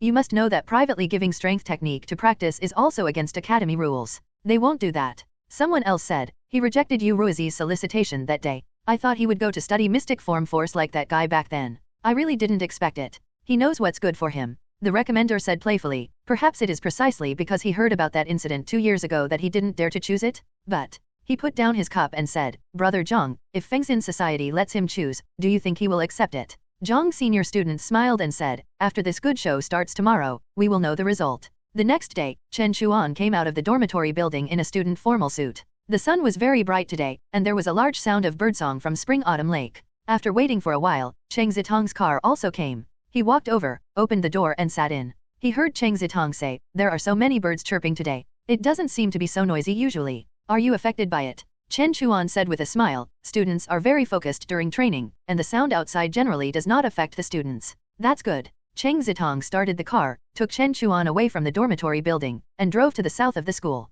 He said, "It has been decided that Ni's Island teacher Ni will be your monthly examiner. I have known this teacher Ni for a long time. Don't look at this old lady always smiling at people, but she always does things that make people a little unpredictable, so you have to be more careful." Chen Chuan said, "Okay, teacher." The car came to a training hall near a green shade. The environment here is good and it covers a large area. In addition to the training hall, there is also a small library next to it. After the two got out of the car, Cheng Zitong took Chen Chuan and walked inside. As soon as they got inside, they saw a young female assistant with a high ponytail, a tall figure, and strong and powerful legs walking over to say hello, "Senior brother Cheng." Cheng Zitong said, "Little Chu, where's your teacher?" Assistant Chu said, "Teacher just got up and is getting ready." She glanced at Chen Chuan, "This is the senior brother's student, right? Should I let him take the exam first?" Cheng Zitong hesitated, and Chen Chuan said, "Teacher Cheng, if you have something to do, go ahead and do it first. The student will take the exam first." Cheng Zitong thought for a while, "All right." He patted him on the shoulder again. Chen Chuan said, "Don't worry, teacher." Assistant Chu started and gestured to the corridor on the right, saying, "This way." Then she led the way forward. Chen Chuan followed her inside, turned 2 corners, and came to a corridor with green plants on both sides. At the end, Assistant Chu stepped forward and pushed open 2 doors, and Chen Chuan followed her in. but he found that there were nearly 20 senior students sitting or standing here, some wearing student formal attire and some wearing school practice uniforms, all silently looking at him. Assistant Chu said, "This is your exam question. No matter what method you use, let them give up, or find a way to get out, then you pass." After saying that, she went straight to the side, crossed her arms, and leaned against the wall. After Chen Chuan left, Cheng Zitong waited for a while before someone came up to greet him and led him inside the building. Upon entering the hall, he saw an old lady with a full head of silver hair tied in a bun sitting on a Nanmu chair opposite him, with a female attendant standing behind her. She was wearing a pair of reading glasses, with a kind face, dressed in an ochre-red satin right lapel ancient suit, and a dark ironwood cane was placed beside her, with the end of the cane resembling a tree burl. She looked very healthy, sitting upright with a straight back and excellent spirit. From the contours of her face, one could see her beauty and grace when she was young. Seeing Cheng Zitong walk in, she slowly said, "Little Cheng, you haven't been here to see me in a while." Cheng Zitong said, "Old madam, aren't I busy?" "Yes, everyone is busy," Teacher Ni said. "Worrying about students, it's not easy, is it?" Cheng Zitong replied, "It is quite difficult, but if the students are good, it saves trouble, so I don't find it too hard." Teacher Ni said, "It seems you are very satisfied with this student. I must meet him later." Cheng Zitong said, "That's easy. After the exam, I'll have him come and meet you, old madam." Teacher Ni slowly said, "That may take a while." Cheng Zitong seemed to hear something in her words. He looked outside a few times and said helplessly, "Old madam, what are you up to?" Teacher Ni patted the table and said, "Come, sit down here, have a cup of tea, and calm down." Cheng Zitong chuckled, walked to a spot not far from her, and sat down. Teacher Ni said with a smile, "It's just some young people's affairs. Let them make noise. If they don't make noise, they're not young people. Besides, little Chu is there, what are you worried about?" Cheng Zitong picked up the tea on the table and took a sip, feeling the taste was clear and fragrant. He nodded and said, "Good tea." He looked up and said, "Actually, I'm not worried about anything." Teacher Ni said, "It seems you have a lot of confidence in your student." Cheng Zitong smiled and said, "By the way, I wonder where your student is, old madam? Shall I examine him?" Teacher Ni tilted her head, and the female attendant behind her turned and walked out. After a while, she came out with a small male student. The male student was a little nervous and bowed to Cheng Zitong, said, "I am Feng Xiaoqi. Hello Teacher Cheng." Cheng Zitong recognized him. This was the student from the dormitory next to Chen Chuan. He couldn't help but show a helpless expression and said, "Old madam, you really don't want to suffer any losses." This was Chen Chuan's next-door classmate. Even if they weren't friends, they were still neighbors for 3 years. Now, if he had any ideas and took small revenge, straining the relationship would still make his own student suffer. This old lady was really an old fox, leaving you with nowhere to vent your anger. Teacher Ni leisurely said, "This old woman hasn't suffered enough losses in her life? What do you say, little Cheng?" Cheng Zitong didn't dare to continue talking about this topic, or it would involve his own old man. He hurriedly said to Feng Xiaoqi, "This student, are you ready?" "If you are ready," he looked at the old lady and said, "Why don't we start now?" Teacher Ni said with a smile, "Then let's begin." Inside the arena, Chen Chuan looked ahead. One of the tall and handsome senior students walked towards him and extended a friendly hand to him, saying, "Hello, classmate Chen, let me introduce myself. My name is Lu Feng, one of the vice presidents of the Fengxin Society. Oh, I forgot to mention that Shu Han is also a member of our society." Chen Chuan glanced at him, realizing something, and shook his hand. Lu Feng smiled friendly, turned sideways, and said, "Let me introduce classmate Chen. This is Dizongren, a second-year A-grade student from the Subduing and Apprehending Department." A student wearing a student uniform, with a fit figure and a bronze-skinned buzz cut, stood up and nodded to him. Lu Feng pointed to a stocky, short young man and said, "This is Bai Yang, a second-year A-grade student from the Wrestling and Grappling Department." The short young man smiled shyly at him. "This one is Jinghe from the Free Fighting Department, a second-year A-grade student." Chen Chuan looked over. This was a tall, thin student with a very serious expression, who raised his hand in a fist and palm salute to him. Lu Feng introduced them one by one. These people were from various departments, and apart from the few introduced at the beginning, the rest were all B-grade students, some second-year and some third-year students. After Lu Feng finished the introductions, Chen Chuan said to him, "I already know all the senior students, may I ask when my monthly exam can begin?" "The monthly exam is not urgent." Before that, Lu Feng sincerely said, "Classmate Chen, could you spare some time to listen to us?" Chen Chuan looked around and nodded, saying, "Senior Lu, please speak." Lu Feng said, "Classmate Chen has been in school for over a month. You learned the breathing technique early on. With classmate Chen's talent, you may have mastered even higher-level breathing techniques. Then you can practice strength techniques. May I ask, what strength technique did classmate Chen choose?" Chen Chuan didn't hide anything and said frankly, "Zhou Yuan strength method." There was nothing to hide. A strength technique is just a practice method, a tool. How it is used depends on the person, and these are all registered with the school. If you want to know, there is always a way to find out. Zhou Yuan strength method, what kind of strength technique is that? Many people had never even heard of this kind of strength technique and were asking each other. The assistant Chu, after hearing this, gave Chen Chuan a few surprised glances. After all, most of the student body were senior students, and some had heard of it, so they explained it to others. After listening, the crowd began to disbelieve, but after repeated confirmation, they looked at Chen Chuan with incredulous eyes, and many felt sorry for him. One student stood up and said indignantly, "Junior Chen, why did you choose this? Did your guidance teacher make you choose it? Don't worry about that. You can change teachers in a month. If you can't find a suitable one, we can introduce our guidance teacher to you. I believe you will definitely be able to learn real skills." Someone said painfully, "Yes, Junior, how could you choose such a practically useless strength technique? You're giving up on yourself." Chen Chuan looked at them and said, "How I choose is my own business. I don't need anyone to teach me what to do. I hope you seniors can respect my choice.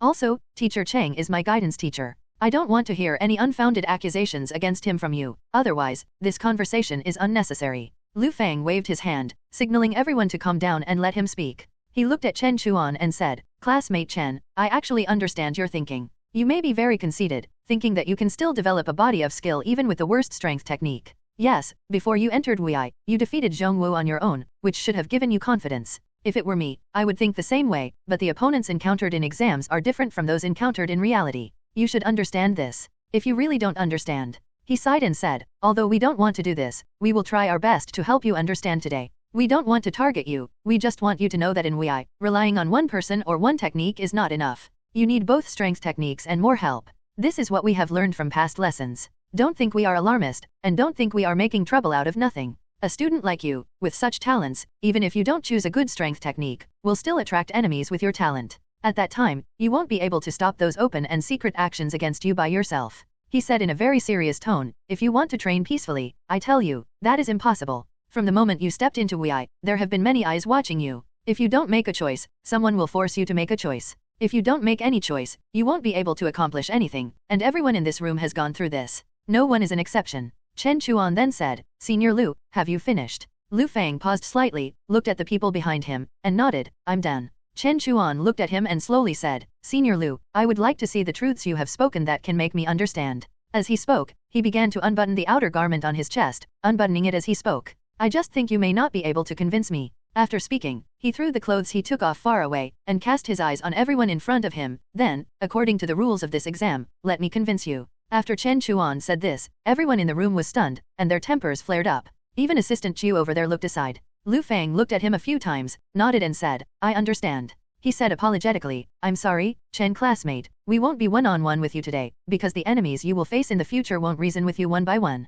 Chen Chuan did not back down at all, and said, "Okay, can we start?" Lu Fang retreated, all the way back into the crowd. At this moment, the members of the Fengxin society seemed to have a glint in their eyes. This is because when preparing for battle, they need to dilate their pupils to absorb more light to improve their observation, and at the same time, their nostrils are slightly flared, and their breathing is gradually adjusting to enter a combat state. Assistant Chu's eyes fell on the arena, and she began to pay attention to the movements of the people on both sides. Her body seemed relaxed, but in fact she was in a state where she could exert force at any time, ready to prevent anyone from acting too out of line later. Lu Fang then gestured, and immediately a third-year student rushed up from the front first, while two others were a step later, outflanking from the side. Chen Chuan watched the person coming with his hands slightly open and his steps heavy. He seemed to be exposing his front, but he should be ready to activate his internal energy at any time to withstand his attack. Next, his hands must come up to entangle him. He lifted his knee, and the second self instantly merged with him. He kicked out and quickly stomped on the side of the opponent's knee. The man's center of gravity could not help but tilt. Then he kicked him in the chest. The man groaned and was kicked out, lying there for a long time unable to get up. The person on the right saw the opportunity and rushed up with a leap, kicking his leg in the air. Chen Chuan raised his hand to block it next to his ear, and while blocking the blow, he elbowed the opponent's abdomen, and then grabbed and pulled the person's body that had not yet landed to the left, causing him to collide with the person coming from this side. Almost instantly, 3 people fell. Chen Chuan stood firm again and looked forward, with no waves in his eyes. Lu Fang nodded slightly. The people around him continued to step forward. This time they had a plan. They first let a few people go up to test and observe Chen Chuan's specific abilities. Then they would cooperate. Now that he had seen him take action a few times, many people already had a slight idea in their minds. At this time, 3 more people rushed towards Chen Chuan at the same time, or rather, 4 people. One of them used someone's shoulder, kicked hard, jumped high into the air, and then somersaulted, with a pair of bare feet directly on the ceiling, and then ran upside down towards him, as if running on flat ground. Chen Chuan immediately recognized this as wall walking style. After strength technique is completed, mutated tissue that adheres to the wall can grow on the soles of the feet and some parts. He began to retreat, and when pulling away, he also moved to a certain place, so that he could first choose to face one side to avoid simultaneous attacks from several sides. With a glance, he noticed a figure flashing through the crowd. Someone followed with light steps, and occasionally his body would suddenly lie on the ground, using both hands to help him run. He looked light and silent. He recognized this as the free fighting department's Weasel Run. Suddenly he felt something strange beside him. He originally planned to make contact with the person on the side first, but this person had come behind him at some point, and he was slashing at the side of his neck with a vertical palm. But his movements were so fast that before the opponent's palm could fall, he had already thrown a punch, hitting the man's chin. The man's head tilted back and he fell backward. Just as he was about to turn around to deal with the other two enemies, there was a sudden movement from above. He tilted his head and dodged, and a black shadow brushed past his shoulder. It was the person jumping on the top who kicked off the ceiling with one foot. Seeing that he missed, he quickly retracted his foot and stared at him while hanging upside down. Chen Chuan's thoughts turned, and he began to quickly retreat towards the wall. Not only were the people around him pressing up, but even the person on top was following closely. The crowd was scattered relatively far, but generally formed a larger encirclement. Everyone thought that he wanted to use the wall to defend against attacks from behind and concentrate on the enemy in front. Although this would also put him in a difficult-to-move encirclement, it was better than being attacked from all sides. But Chen Chuan only took a few steps back, then suddenly stepped on the ground, lowered his body, and rushed forward. Everyone was caught off guard. They quickly stopped and turned around. Chen Chuan had quickly rushed to a person. The man immediately punched him. Chen Chuan tilted his head slightly, avoiding the punch while hitting the man's ribs. The man couldn't help but arch his body, then curled up with all four limbs on the ground. He continued to rush forward without stopping. Because the movements were too fast, the people behind him had not seen clearly, and he had already arrived in front of them. They hurriedly took action. Chen Chuan used piercing block to parry, and at the same time struck the person's face with a palm, immediately knocking him over. A figure flashed in front of him. He lowered his head and dodged a punch from above. Taking advantage of the momentum, he leaned close to the shoulder and bumped into it. The man flew out. After knocking down several people in front of him in a row, he should have broken through all the way, but there was a sudden change behind him. He raised his hand in time to block it. The person using Weasel Run put his hands on his arms, and then his feet came up a little, like a civet cat, jumping up with both hands and feet. Chen Chuan immediately felt a strength penetrating in. Although he was not injured, he sank his feet and was inevitably stopped in place for a while. At this time, there was another kick sweeping from above, and he tilted his head again to avoid it. A big student not far away saw the opportunity and immediately rushed towards him. Before he got close, he felt a sinking in his chest and abdomen. He had been kicked. A strength also came up with it. The big student seemed to have strong internal energy and good balance. He didn't fall, but his eyes widened and his feet gripped the ground tightly. After moving sideways for more than a meter, he still sat down on the ground with a thud, unable to get up for a long time. Although Chen Chuan knocked down his opponents in a row, his speed of rushing forward was lost because he was dragged down, and more people surrounded him, compressing his move space.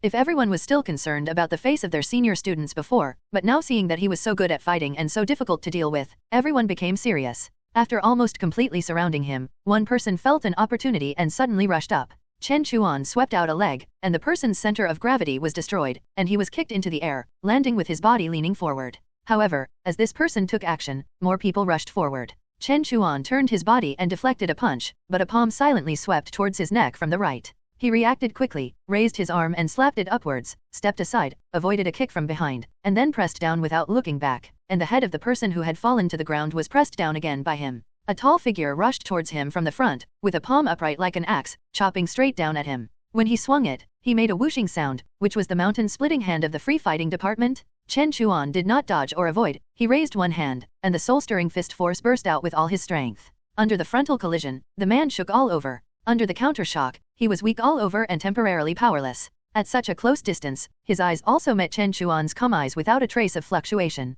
The next moment, he only felt his collar tighten, and then his vision blurred. The whole person was thrown out horizontally by Chen Chuan with one hand, driving several people to fall to the ground together. Chen Chuan heard the sound of footsteps coming from behind. Bai Mingyang of the wrestling and grappling department rushed up, trying to hug him around the waist. He turned around and swept his foot up with unparalleled speed. Even if the latter's internal energy had spread throughout his body in advance, this powerful kick still made his head dizzy, but he still stretched out his hand and grabbed Chen Chuan's foot desperately. A person next to him saw the opportunity and came up and bumped into Chen Chuan's shoulder. He couldn't maintain his balance on one leg and was bumped backward. At the same time, the person tried to grab his hands, but just as he grabbed them, he felt that he was driven by a strength, and his body was involuntarily pulled over and hit on the forehead by a head hammer. There was a muffled sound, and he let go of his hand and knelt on the ground. The person behind Chen Chuan rushed up, grabbed his clothes and pulled him back, inevitably half-lying backward. He saw a fist falling towards his face from above, and another person came over and stepped on his grabbed leg. Chen Chuan's eyes flashed, and suddenly he arched his knees, using Bai Yang's strength to move his body forward half a foot. The fist above brushed past the back of his head, and the floor suddenly shook like a corrugated board, and his arched knees also held up the foot that was stepped down, causing the person to stagger. Seeing that there were still people continuing to come up, he exerted force on his waist and back, and somersaulted forward, directly crushing over Bai Yang's back. He also used this to break free from the entanglement, and rushed forward after getting up. The people behind him saw that the door opposite him was not locked, and thought that he was going to rush out. They hurriedly followed, but he stepped on it when he reached the door, and then stepped up, stepped high and rose up. After borrowing strength, he swept back, hitting the head of the person who followed on the ceiling. The person immediately fell from above, and the people who followed behind hurriedly caught him. After Chen Chuan landed lightly, he was about to step forward and rush up when he suddenly felt something strange above. With a nod of his head, the person who was good at Weasel Run reappeared and jumped over him from his back, but at this moment, he suddenly lowered his body, spun in place, and then rushed forward, suddenly reaching out a hand, grabbing with 5 fingers, and grabbed the person's neck skin. The person was shocked and struggled, but he was very weak. Chen Chuan grabbed him back and gently hit him on the temple. The person suddenly relaxed his limbs and slumped down. At this moment, he seemed to be aware of something and turned his eyes to look, and he saw a figure running towards him quickly from the crowd. Obviously many people were lying there, and there were still many people lying on the ground, but this person seemed to pass through lightly without hindrance, and finally rushed out of the crowd and punched him with the force of impact. Chen Chuan saw that the person was Lu Fang, but he did not dodge or avoid, and punched out as well. Lu Fang felt a warning sign in his heart and did not fight him head-on. He twisted his waist and spun to avoid it. With the movement of his body, he smashed down with an elbow. Chen Chuan saw it clearly, but took a step forward and took it on his shoulder, ignoring the internal energy that bombarded into his body, shouted, and burst out with all his strength, using a grindstone hand. At the same time as the floor cracked and sank, Lu Fang was knocked into the crowd by him, knocking down several people in a row, and then rolled several times on the ground. After Lu Fang released the strength on the ground, he stood up with a press of his hand and looked at Chen Chuan in surprise. The latter was still standing there steadily, facing all of them alone. At this time, the people around him wanted to go up again, but he glanced at them and stretched out his hand to stop them, saying, "Stop fighting." A group of members followed his gaze and saw Assistant Chu standing not far from Chen Chuan at some point, looking at them with a warning look, and said, "You have all been knocked down or brought down once. He has passed the monthly exam, and any further action will be treated as a violation of the rules." She said to Chen Chuan again, "Chen classmate, you have passed, you can leave." She stared at Chen Chuan for a while, and she also admired him in her heart. He had knocked down so many senior students in such a short period of time, and he had only been enrolled for a month. She now understood why these Fengzin Society students were so persistent. Chen Chuan thanked her, took a few steps to the side, found his clothes and took them over, put them on again, and calmly buttoned them up one by one. Many people present were seriously injured and could barely stand up with the support of their companions. They all looked at him with complex eyes. So many people were knocked down by a lower grade student. The more outstanding Chen Chuan was, the more it proved that their previous ideas were correct, but they were unable to realize their ideas. After Chen Chuan buttoned the last button, he nodded to everyone and walked out. "Chen Chuan," Lu Fang shouted from behind. He took 2 steps forward and said, "You must understand that although you have won against us, you have lost yourself."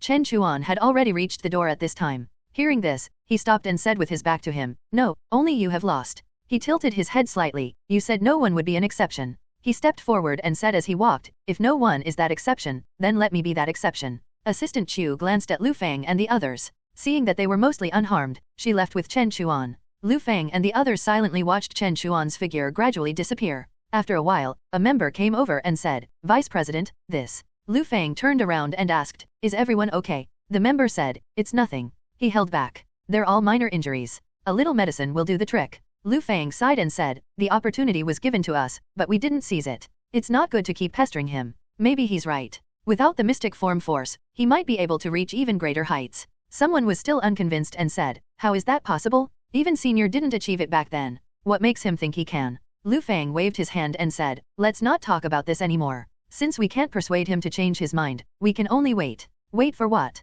Lu Fang said, "If he walks steadily and doesn't have too many ideas, then so be it. It's just a pity about his talent. But if he wants to take that step, we might be able to find a way to secretly help him then." Many students remained silent. Lu Fang looked at everyone and said, "All right, it's getting late. Let's leave here first. Jinghao, please help send the injured classmates to the infirmary. Bai Yang, go get some club funds to buy some good medicine for the injured classmates. Also, everyone, leave in batches." After he made the arrangements, everyone helped each other leave. Although they left in batches, it still attracted a lot of attention. Fortunately, it was common for martial artists to get injured, so no one thought much of it. At most, they found it strange that so many seniors were injured today. When Chen Chuan followed Assistant Chiu to the hall, Feng Xiaoqi had also finished the exam, but had already left. Only Cheng Zitong and old Mrs. Ni were chatting. Assistant Chiu went to teacher Ni's side first and whispered a few words to her. The old lady listened calmly for a while, then sized up Chen Chuan and said, "Well, Zitong, this is your student? A very spirited young man."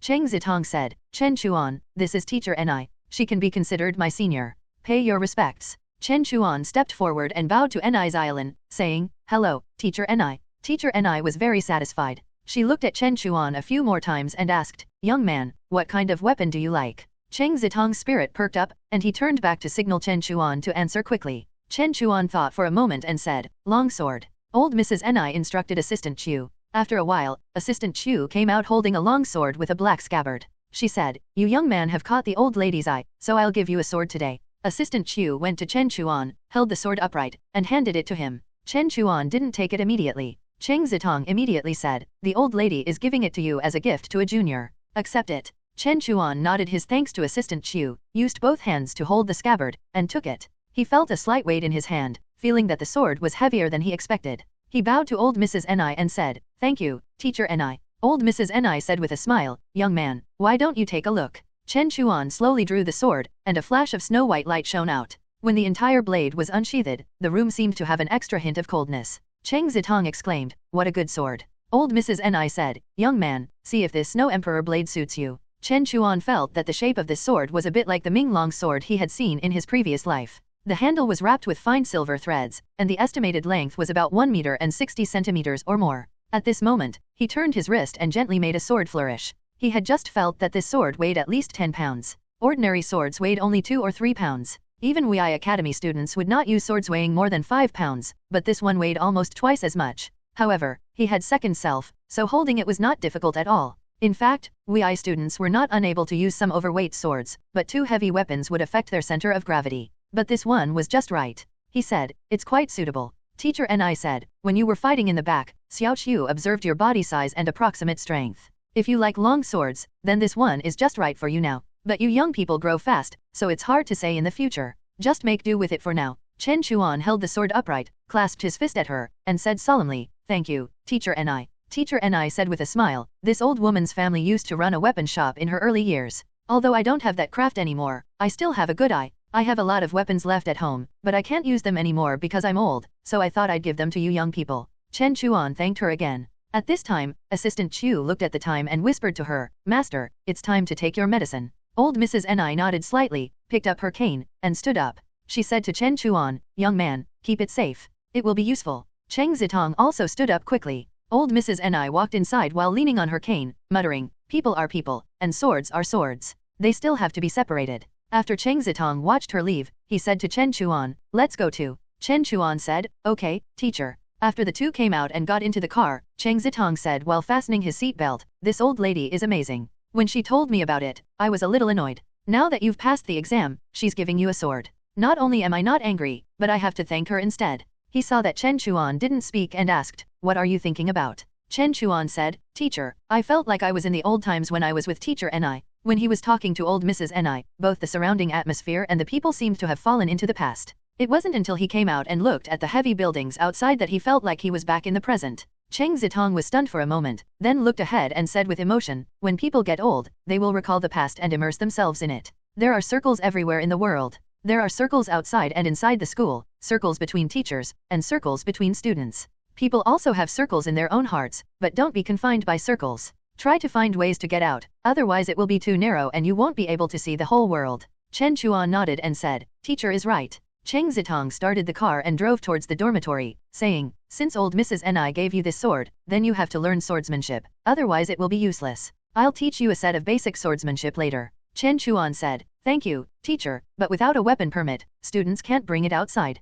Cheng Zitong said, "So you have to find a way to get the weapon permit as soon as possible. This certificate is more important than you think. Although you can still get approval for some special situations, you have to learn swordsmanship first anyway, so that you can use it when you get the certificate. By the way, you can start doing some assigned missions in the next 2 days. Prepare first, and I'll find someone to take you. First, pass the 3 assignments required for registration. Chen Chuan said, "Okay, teacher, I'll wait." In the administrative office building of the school, in an office at the highest point, the white-haired old man was practicing calligraphy. The paper was hanging on the wall, and he was holding the end of a 2-meter-long brush with 3 fingers, writing calmly. The young student walked in and waited for a while before saying, "Teacher, those students lost. Is it?" The white-haired old man waved his arm, and a sharp hook appeared there. He took a few steps back, looked at it with satisfaction, and said, "Don't bother anymore. The knife has been sharpened, and someone will naturally grind it." "Yes, teacher." At the North Peak Mansion Villa, a group of recommended students also learned about the results in the training hall. Someone said in surprise, "Zhou Yuan strength method? Does the academy have this strength technique?" Zhang senior student instructed his entourage behind him, and the latter quickly left. Not long after, he returned and respectfully sent a somewhat old Zhou Yuan strength method. He took it into his hand, leaned on the chair and looked at it for a long time. He originally thought that there was some secret hidden in this strength technique, but after looking at it, it was just a whimsical strength technique. He threw it aside casually and commented, "Trash." A recommended student also took it to look at it, and soon showed a disgusted look, and said with some gloating, "Chose this one? How much does he want to not think about it?" Zhang senior student squinted his eyes slightly and said, although he rejected the mystic form force now, he was able to defeat so many senior students only 1 month after entering the school, so it seems that we still have to continue to pay attention to him. Hey everyone, I sincerely appreciate your support. If you enjoy my audiobooks, I would be truly grateful if you could subscribe to the channel. And if you'd like to support even further, you're welcome to become a Patreon member, where you can access audiobooks of novels as long as they are freely available on the internet. Your kindness and support mean so much. Thank you.